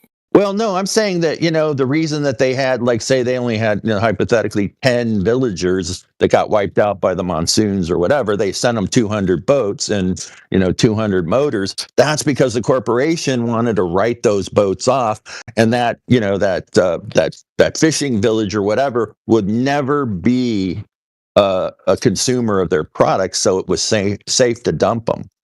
Yeah, I think we're both agreeing, like, how it happens is to me somewhat immaterial. I think, some of it, what you're talking about is like, corporations trying to look good and, fix their, reduce their tax bill and look like good corporate citizens and get rid of shitty product or product that Westerners won't buy. But what I'm more focused on is the effect for the recipient of that aid. And I think the effect is, like, one of the best examples is there's a website, I forget its name, it's called Charity Watch or something like this. And, you look at their charities and the effects of them, and it's astounding because you just read project after project after project. And it's a fun game, actually, where you read the project and don't yet scroll down to what are the effects. And you do this guessing game of like, okay, how did they fuck this up? What went wrong? What unintended perverse effect ended up being worse for the people than it was before? And it's fascinating because the problem with charity is partially, I think, that you can never pick what that perverse effect is. Like one of them was they gave away. Okay, guess on this one then. This is one of my favorites. They gave away mosquito nets because this area had really high levels of malaria. Malaria goes down for a short time, which is what you always find with a charity. It starts to make some headway, it appears to be doing its job, and then it kind of evens out. The it's not having much effect anymore. But then they find people overall welfare is getting noticeably worse. Why? Why do you think it is? Because this is one I could never have picked beforehand. So I'll be astounded if, unless you know the story, I'll be astounded if you guess it. I don't know the story, but I would guess the people didn't understand the way nets worked, and they just assumed that mosquitoes were no longer a threat. So they stopped. They stopped using the mosquito nets, or some of them did. That's real interesting, Mr. Dystopian. Let's wrap it up and get back to the VC topic. I'm over here wondering, let me just give the answer, and then we'll get back to it. Done. So the answer we don't speak Japanese, so let's move it along. Yeah, so I'll just quickly give the answer. And then, so some of what you're saying is right. malaria starts to go down, so people think it's not that much of a problem. They go, what? I gave fair warning. Yeah, honestly, I joined in. I'm like, what the hell? Japanese. That's a good one, Heretic. Not from Japan. Nah, that one doesn't work as well. No, honestly, that's a good one. We're gonna have to lock that one in for sure. All right, we'll take it.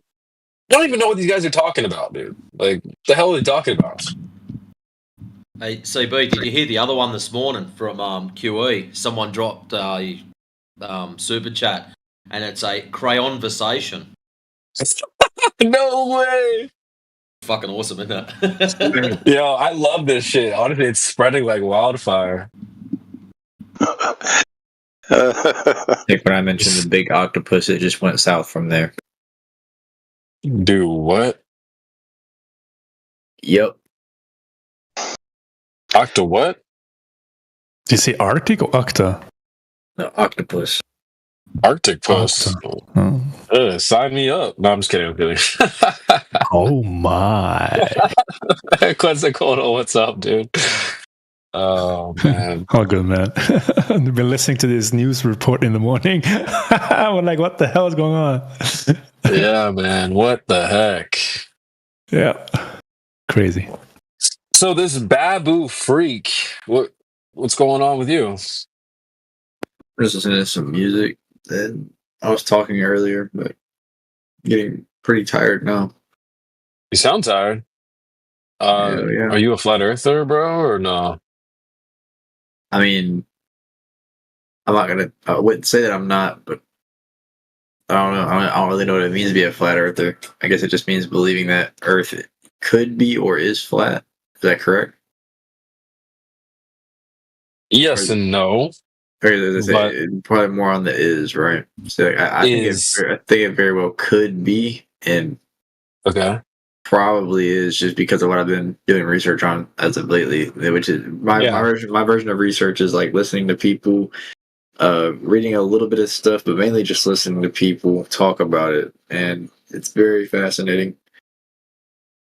You feel like you have a good grip on the flat earther's position, or you're still learning what the position involves?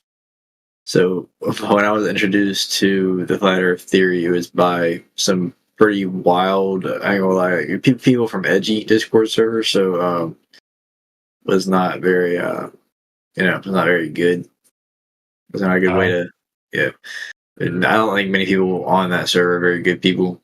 People like who go in there every day. So but then I started I also switched religion and stuff over the course of a few years. It happened all at once though, which is very strange. It's like it happened. I don't know. Like it's like it just happened and nothing else. You know what I'm saying? It just happened all at once, and it's like, okay, now everything that I was taught, I understand it's bullshit now. Like the vast majority, like about 70%. Yeah, about 70% or more straight trash. Throw that shit in the garbage can. Now life actually, like literally, and now life makes a little bit more sense, and I actually feel like I'm more centered and have more power, and I'm more stable because of the understanding. So it's a bit further than just flat Earth, but it goes a little bit further. It goes like a little bit into like spiritual stuff too. Yeah, for sure, bro. It's some deep shit. Honestly, I don't think that flat Earth is like the final boss or anything like that. But it surely is a good step to take on your journey of awakening. Sure. For many reasons, but I think it sounds like you got your head on straight. It's good. Yeah, the only problem I'm dealing with is like I have addiction. Well, not really addiction, but like I've quit nicotine, and I've never been a part of alcoholism or anything like that. But I smoke weed a lot, and I'm getting good at smoking less and less and less every day until maybe one day I won't smoke any at all. Okay. What do you need some help with that, or why do you bring it up? Not just that's pretty much the elephant in the room as far as like my life goes. Like probably like the only thing like ultimately that's holding me back, but it's also a big part of my life. So yeah. Sounds like you're sorting your shit out, man. Good on you. Yes, sir. Yes, sir. Yeah, it does. you realize you got a problem and you're sort of doing something about it. So, yeah. For real. Because I remember it wasn't very long ago, like 2019. I was like, oh, I'm just gonna do what I'm doing, and I don't really give a fuck. And that change, it didn't really take a whole lot either. It didn't take like the worst thing to happen. So thankful for that. Well, shout out to you, dude. If you need anything, my DMs are open. You can reach out to DMs if you need some help or whatever. Definitely got to look out for good people, man. So shout out to you. I appreciate that. Candid and honest with the panel as well. That's cool. Not a lot of people are that open. Not forever. I mean, it's probably all the better. Maybe somebody will hear that and be like, been thinking about this for a while. Might as well just try to just quit. Honestly, I some of my people that I enjoy the most, they're also going through a journey similar to yourself. So it's not easy, man, but keep it up, man. Shout out to you. Good luck on your journey. Yeah, for sure. What time is it where you are? Pretty late? Yeah, I think it's like 4. God damn! What are you? East Coast time or What Eastern Central? I live in Georgia, so I think Eastern Standard. Georgia. All right, cool, man. Georgia. Well, don't feel like we're don't stay if we're gonna chat, man. We're gonna cook. We're gonna lock in. So we're gonna be here. But if you need to go, man, don't feel like we're keeping you or anything. Man, I'm chilling. I'm sure I'll probably crash and then wake up and then I'll wake up and then leave and then actually crash, something like that. All right, sounds good. I know how that goes. I've done that many times, my friend. Yeah, I mean, what about Go ahead. Sometimes I might even add something to whatever y'all are talking about if I'm able to say anything half relevant or the mood or anything. The moon. What do you got to say about the moon? No, I'm not saying lighten the mood, but no, do the moon. Oh, lighten the mood. Okay. Yeah, if it gets too dense, but no, I love the moon. I mean, it's kind of scary, but I like it. Yeah, we actually talked to somebody last night about just cooking on the moon and stuff like that. It's just so funny to me because globe earthers come in here with default beliefs, auto beliefs about certain things, and the moon is often one of those. And one of my favorite things to ask people is I'll say, okay, you want to bring up the moon as some sort of key point of your worldview. So what about a new moon? And 9 times out of 10, they're like, what's that? So it's you dummies are relying on this moon thing and you don't even know what a new moon is. To me, the moon is way more mysterious than people actually think. I don't think people really go out and look at it or observe it or anything. They just take the story on default. So I did. Yeah, the moon. Yeah, did you? Yeah, like literally when I was a little kid, I literally used to stare at the sun, but then I realized probably shouldn't do that. So then I got a little older. I started just looking at the moon, getting really faded and watching the sunrise and stuff. Yeah, I would get to see the moon and the sun. I would get so high, I would just sit there and just be thinking about bullshit until the sun came up on this humongous rock. Super cool. But yeah, I wasn't even questioning what I knew at that point. It was literally not until probably roughly towards the end of last year I started being wow, this shit is not a sphere, bro. This shit is not spherical. There you go. Well, it's not easy to get over that hurdle, but I think it's a good first step. And shout out to you for having the courage to go against the grain. I know that's not easy as well. People want to hide amongst the crowd. It's easier to just go with the crowd and you won't stand out. But I think for a lot of us, we've been doing this long enough to the point where we don't feel the need to, be one of the crowd members. We're totally fine going against the grain if that's the truth. If that's the path of truth, which is against the grain, we're going to take that path, regardless of what people have to say about us. Oh, you're a science denier. You're a conspiracy theorist. You can call us whatever names you want. This is the path of truth. And if we need to veer off and go in a different direction, I think we're open to that. Whereas it does seem like the glow earthers are kind of set in stone. They ain't wavering for nothing, you know. So, you know, I don't want to sound like super philosophical, but I'm about to take a toke, and I wanted to say like I got to the point. I guess the point I'm currently at is I like learning, and I love to be wrong, to be incorrect, because it feels as if I guess within my personal stuff, my personal life, my family, I'm often I'm more right than I would like to be about things. So therefore, I love to be corrected. I love to be wrong. I love to learn, and I think that's something that I've had a hard time finding in other people. So if any of y'all are one of those people, just know that you are one of the people for a reason, and there's not a lot of you out there for real. Okay. Real spiel. Spiel. Yeah. What are you? Are you a Gen Z, bro? You a Gen Z? I don't even know what that means. I was born in the year 2000. Yep, that means he's Gen Z. Oh yeah, he's a Gen Z. There's nothing wrong with that. There's nothing wrong with that. I Yes, personally, it makes me feel fucking old. I'm 24. I'm just saying, like even as a youngin, bro, I was putting a lot of no Diddy look. Like I'm saying no Diddy as like a realistic thing. No, listen, this is realistic. I'm saying it for real. No BS. Like I actually had to console adults. Like I had to talk to adults about adult bullshit as a child. So that's the reason why I think that I can see through a lot of other shit. I am wrong sometimes, no doubt, but it's usually about some little shit.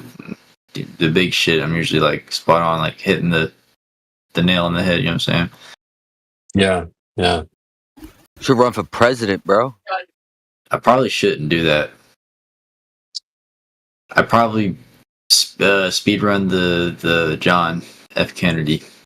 Yeah, he's 24. I would speedrun. I literally would not do what the people. Well, I would not people. I would not do what they tell me to. We all know who they are, right? Well,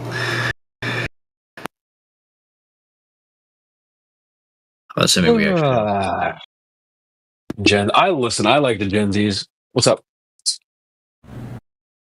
I like the Gen Zs too. Shit. But I like the confidence, but be careful of it. Oh yeah, no, I already knew that shit kills people, right? I'm about to come. I didn't know we could. Never mind. I'm not gonna make that joke. That's childish. That's childish.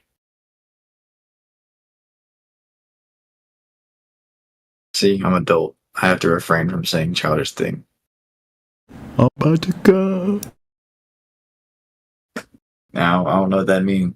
I think he's speaking some Aboriginal stuff. That's dope. CB, Yeah. you know how to translate Gen Z. What did this dude say? I'm about to go. I don't know what he's saying.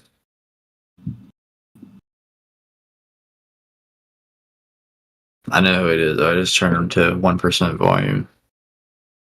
All XD. But yeah. Kind of fucked up. Pardon my French. It's kind of, kind of wonky when you can just predict random bullshit, random shenanigans that's going to happen in your crib. Like your granny's crib, you don't even live there, you just know what's going on and stuff. Awareness is a motherfucker, right? Credit.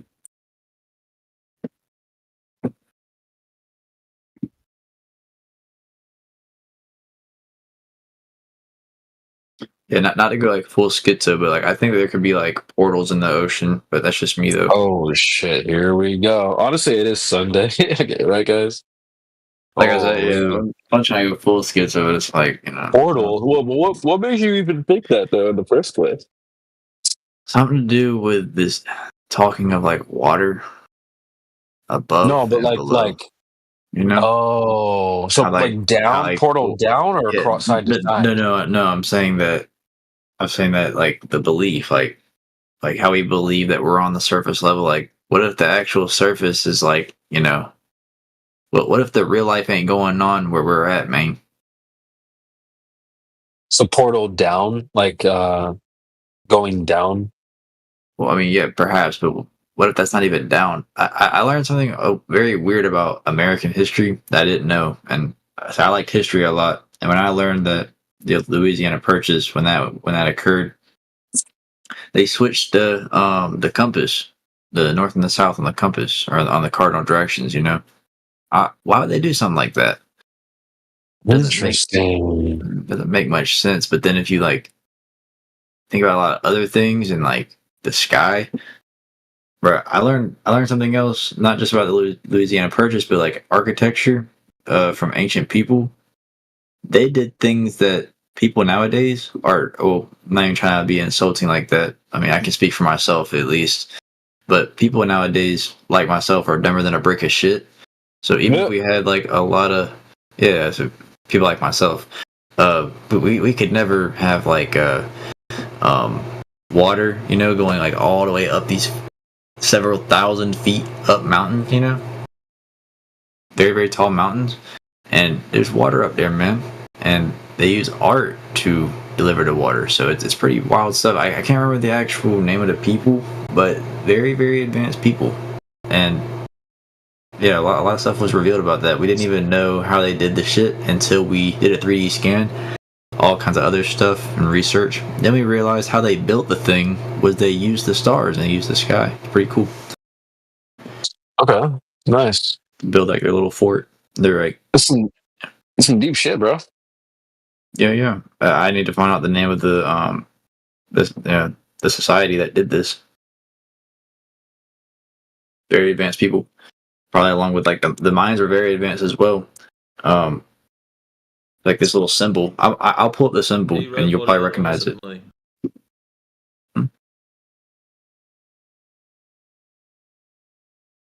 Did you cut out? Do what?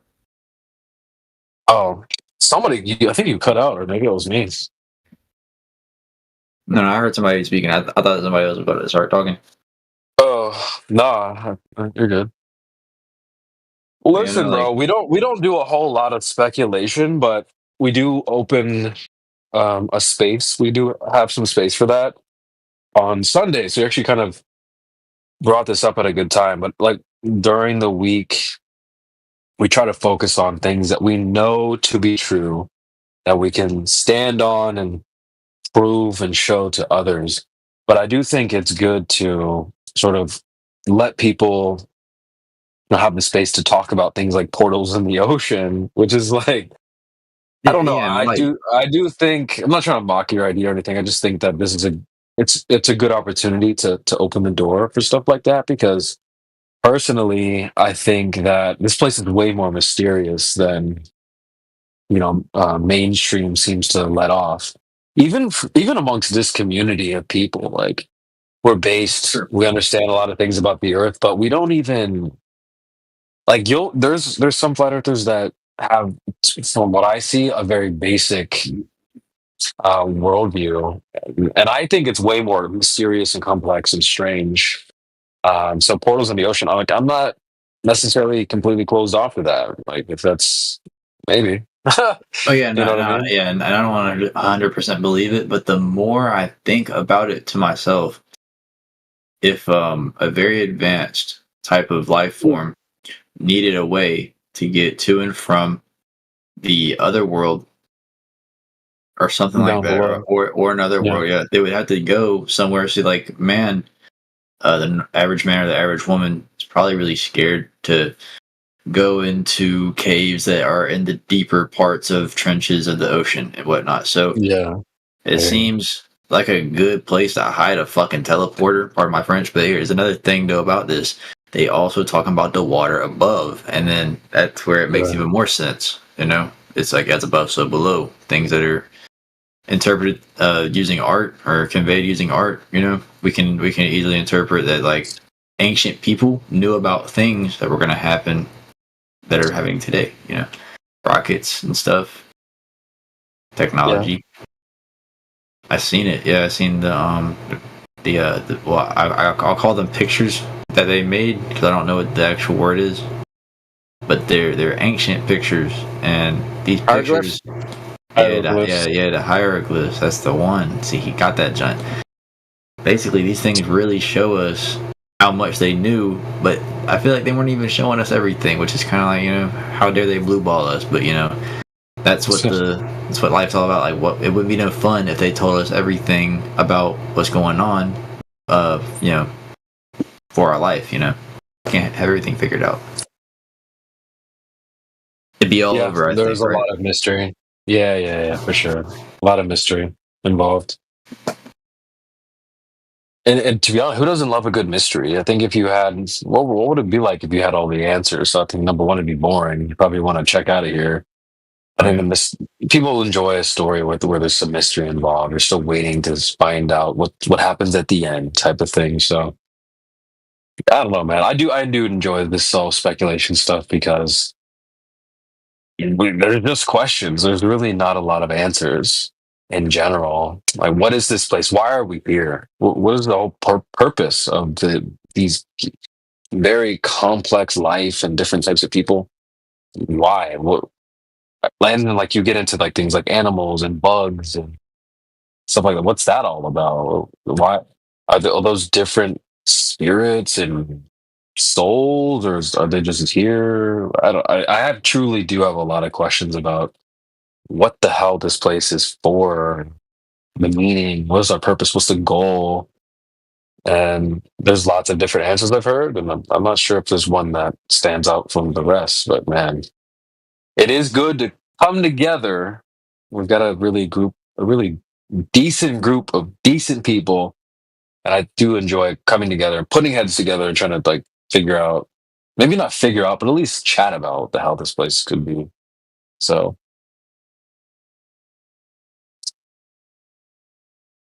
Yeah, I think like not even like sound corny, but I think that's actually true, and it's all about being present. So if we're not present, we're not in the moment that we need to be in. Well, we might not ever find out what our purpose is. So about trying and being present, and pretty much it. That does sound corny, but I do agree. I think that's probably more true than it seems to be.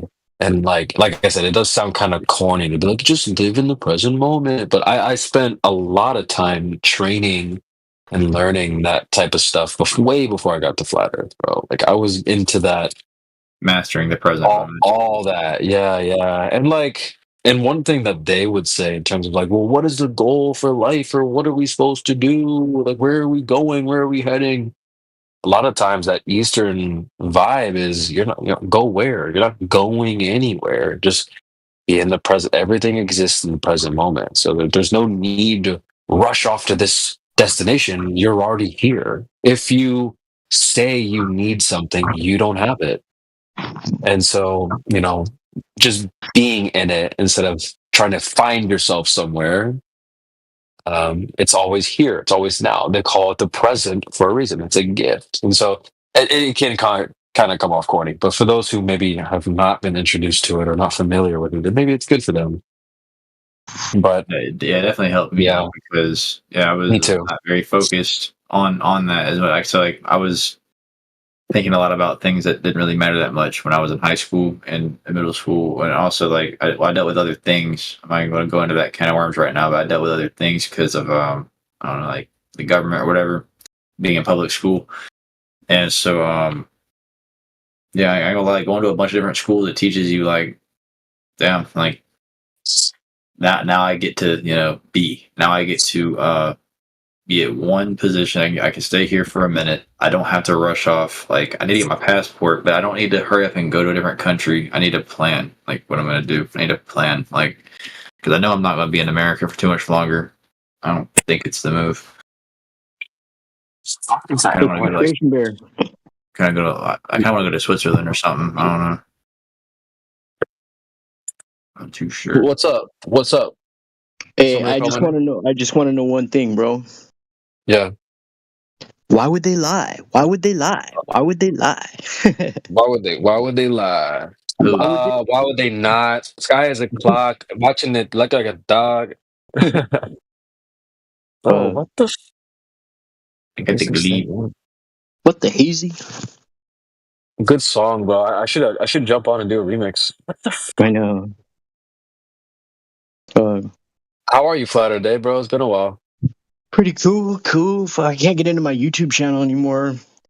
You know, Jackie used to always be like, "Save your passwords and write them all down." And I'm the worst at that, bro. You know what I mean? So yeah, I lost my phone and it had like all my passwords and everything on it, and like I thought I knew the password to get in my Gmail account, and I didn't. And then like we tried a bunch of times, and it was like, if you try one more time, this whole system's gonna explode. And like, you know, she's like, fuck. So yeah, It's gonna explode. you know what I mean though? Like, yeah. So yeah, you know what though? It's like not the end of the world and everything. You know, not the end of the world. It's just the beginning. Fuck, bro. I got a job though, at the homeless shelter.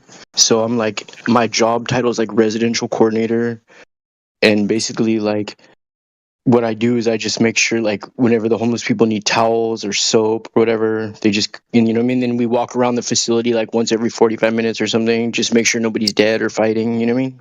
God damn, no one's dead. Jeez. Yeah, we had an overdose there 2 weeks ago. But yeah, make sure, you know what I mean, because like people are gonna do what they're gonna do, you know what I mean, and like it's not our job to be like, no, you can't do that, like give that to me, like, you know what I mean, just, you know, don't be all flagrant about it, but you know, and as long as people aren't beating each other up or like causing a scene after hours or like, you know, dying, their main thing is they want the people Or to come back by dying. 10 o'clock. What the hell? That's crazy. Yeah, it's a different experience for sure, but it's cool, you know what I mean, it's really cool. And like there's nothing like set in stone per se. All my like the people who are above me, like my boss and like his boss and like the other employees, like I'll ask them something and then every single person will have a completely different answer for shit. So it's cool. Kind of just make it up as I go along, you know. Okay. Yes, man. Shout out to you. Good to see you back in here. I've flat smacked quite a few homeless people though. So I've actually taken the time. I talked to this one lady for like 2 hours, this older lady. And the other day she was sitting and watching TV in like the main TV room. And this dude was talking to her about Trump and everything. She just starts going off on him about flat earth. And I was like, she didn't even know I was listening. I was just like, you know what I mean? It made me happy, you know? Nice. Yeah. That's cool. Yeah, I love when you hear stuff like that in the wild. Very rare, but I do enjoy it too. Yeah, for sure. Yeah. But yeah, so that's life. That's life at the Black Swan, bro. You know what I mean? At the Black Swan. Heard that. I see it every day. I'm living the dream at the Black Swan. There you go. And you gotta love old people for real. They kind of get to that point where they're like, or especially dudes, like when they get like way like past age, so they're getting like, you know, to be 50 and 60, they get bold as hell. You'll hear them say some crazy stuff out in public for real. That's true. That is true. That is true. Just let go of the concern to have that social anxiety. Yeah, kiss that shit goodbye when you get be 60. You don't give a fuck no more. Mm-hmm. Yeah. Especially the people I work with, like a lot of them are like what they call like schizophrenic, or like, you know, sometimes they'll just like be saying crazy stuff and they're not really talking to anybody in particular, you know. I mean, yes and no. Type shit. The crab from Shark Tales. Yeah. The dude from the dumpster. That's definitely me for real. See, like that. I'm not familiar with that, but nah, bro. Bro, you never watched Shark Tales, bro? It's the greatest movie ever. Of course. No. Don't worry. I remember DuckTales. DuckTales. Remember in DuckTales in the beginning, in the beginning song, it goes, "We'll solve a mystery or rewrite history." DuckTales. Remember that shit? It's true though. They rewrote the history. I mean, I'm looking. Oh my gosh, bro! Like, this is the Mandela effect, bro. Because like I've watched it, but I don't remember when I watched it. Oh wait, no, it wasn't this. It was just something that looked like this.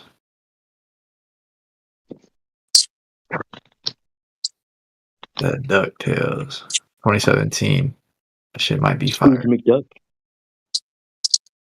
All right, guys, get it out, and then we're gonna get back on track here in just a bit. DuckTales in 2017. So that'd be the third time it was rerun. Oh yeah, so it's not from 2017. That's what it says on Google. Like when you type in DuckTales, it just says 2017, 3 season. I think it was way before that.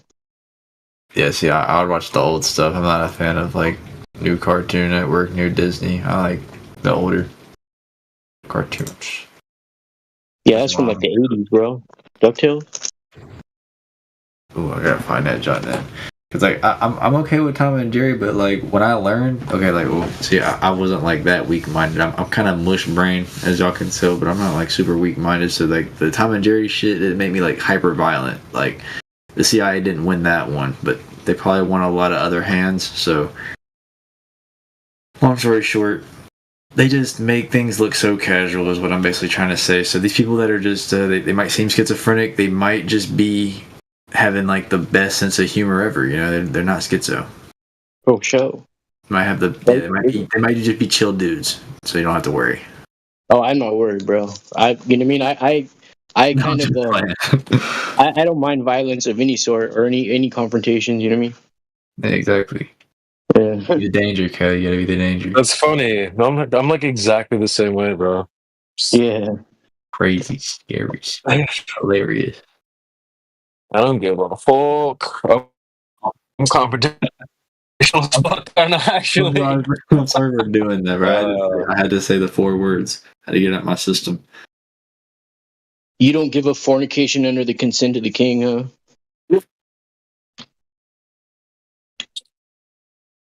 It's literally thundering and lightning. Nope.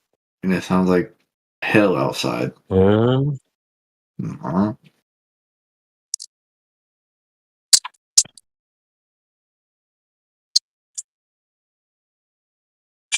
Bro, what the fuck?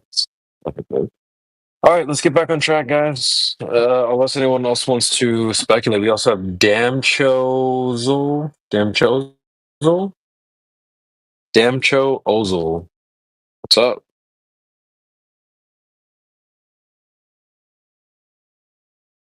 There's also Ebola, Midnight, Irregular Miss. Yeah, I don't exactly know. I can't remember what we were talking about, but I wanted to like ask, though, I guess everybody up in here about the fog. About Ms. John. If we don't want to talk about that, we don't have to talk about that. But the fog. The fog. Yeah, the DARPA fog is kind of concerning me. You know, the bullshit that they're putting in the fucking air right now. It's like a thick fog all over the place. It actually hit really bad in the UK. There was like, they were like wiping all types of stuff off the windows and whatnot. It's coming out of the sky. Ew. It was like Foghorn Leghorn.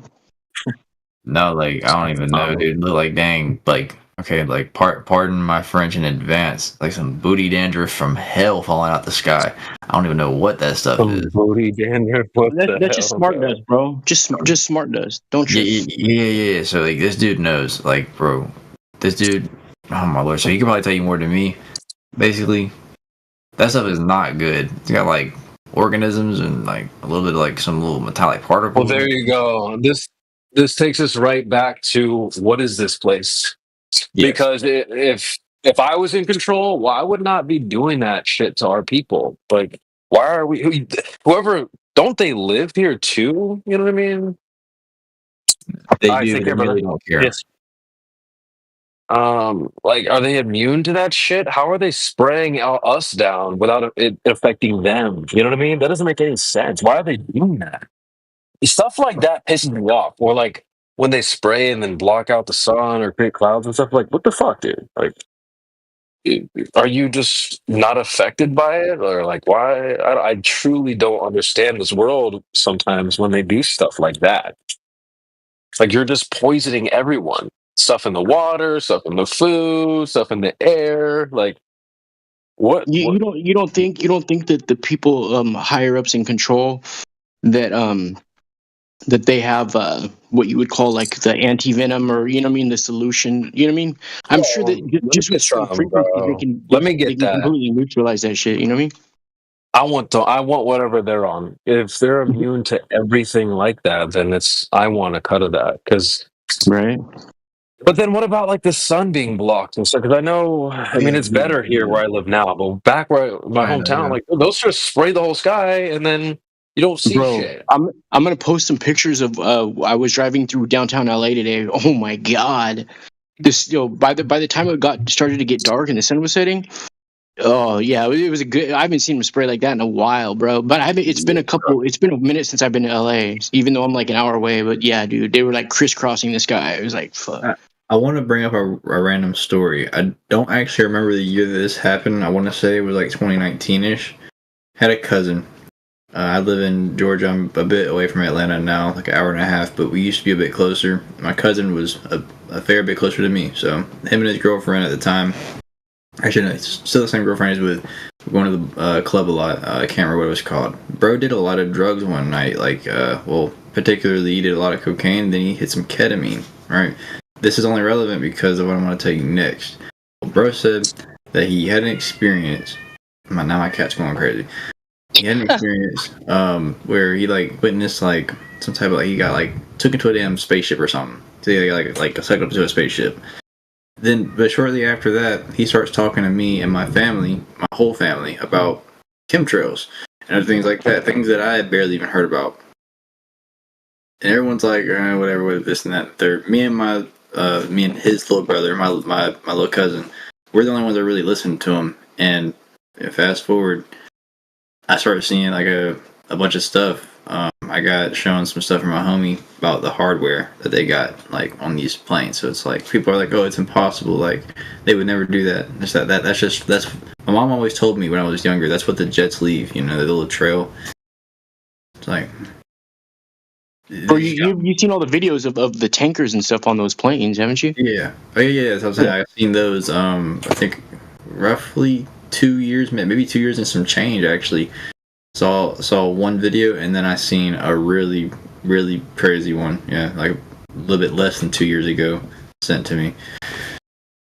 And yeah, like I always like if I'm ever skeptical about something, I run through the AI checking stuff, and I send it to someone who has access to one of them things, like a good one. Yeah, it's no joke, man. Like you can really check shit if it's AI or not. It's pretty accurate. It's like 90% or greater accurate.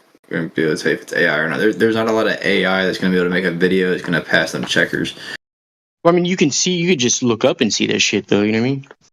Yeah, no, real spill. I'm saying that people that I'm talking about the videos and stuff of like someone that isn't supposed to be recording.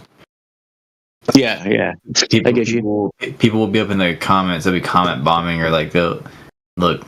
I've been on the internet for such a I'll say continuous amount of time, especially on this Instagram shit. I actually always hated Instagram, Twitter. I still never made a Twitter. Still barely use Reddit, but this Instagram shit got me fucked up because like I'd be paying attention to Instagram. I don't be paying attention to none of these people that make content for real. I follow like comedians and whatever. I basically make it look like a meme account and an account I use to talk to people, but really I'm actually watching Instagram, and now they know that because I just told them. Pretty much, I be peeping what they do, bro. Anytime that anyone actually talks about anything, I haven't heard you guys speak about any of this flat Earth stuff too much, but anything that gets posted that's anything along the lines of like a realistic theory or like anything to do with flat Earth or anything to do with the three numbers, 2001. I'm not gonna say anything else about that. They really like to take away the real shit and like show you all the fake shit. It's crazy.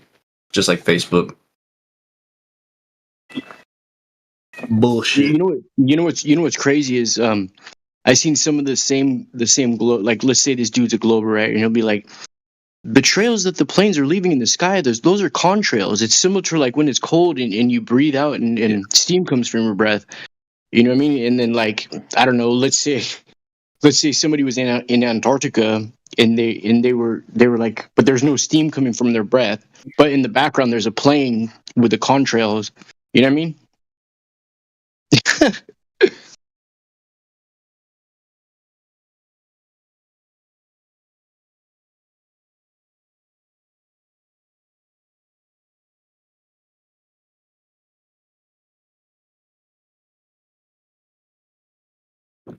Fucking crickets. I had to grab my cat. My bad.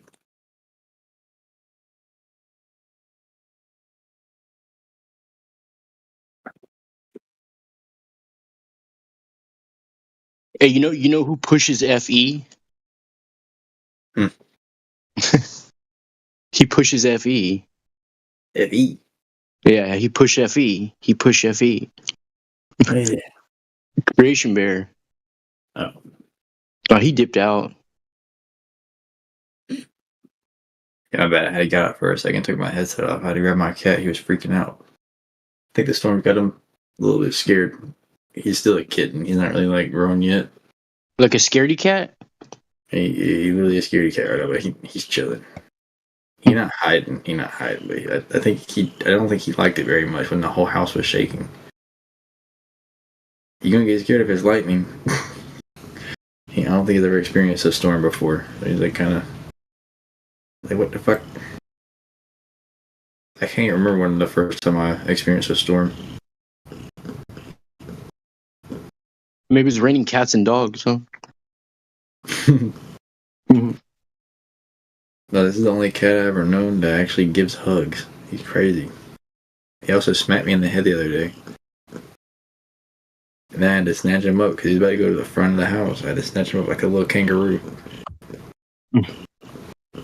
He looks like toothless. He's an all black cat, but he only has like 2 white whiskers or 2 white hairs on his entire body. Watching 24/7 Flat Earth Discord live.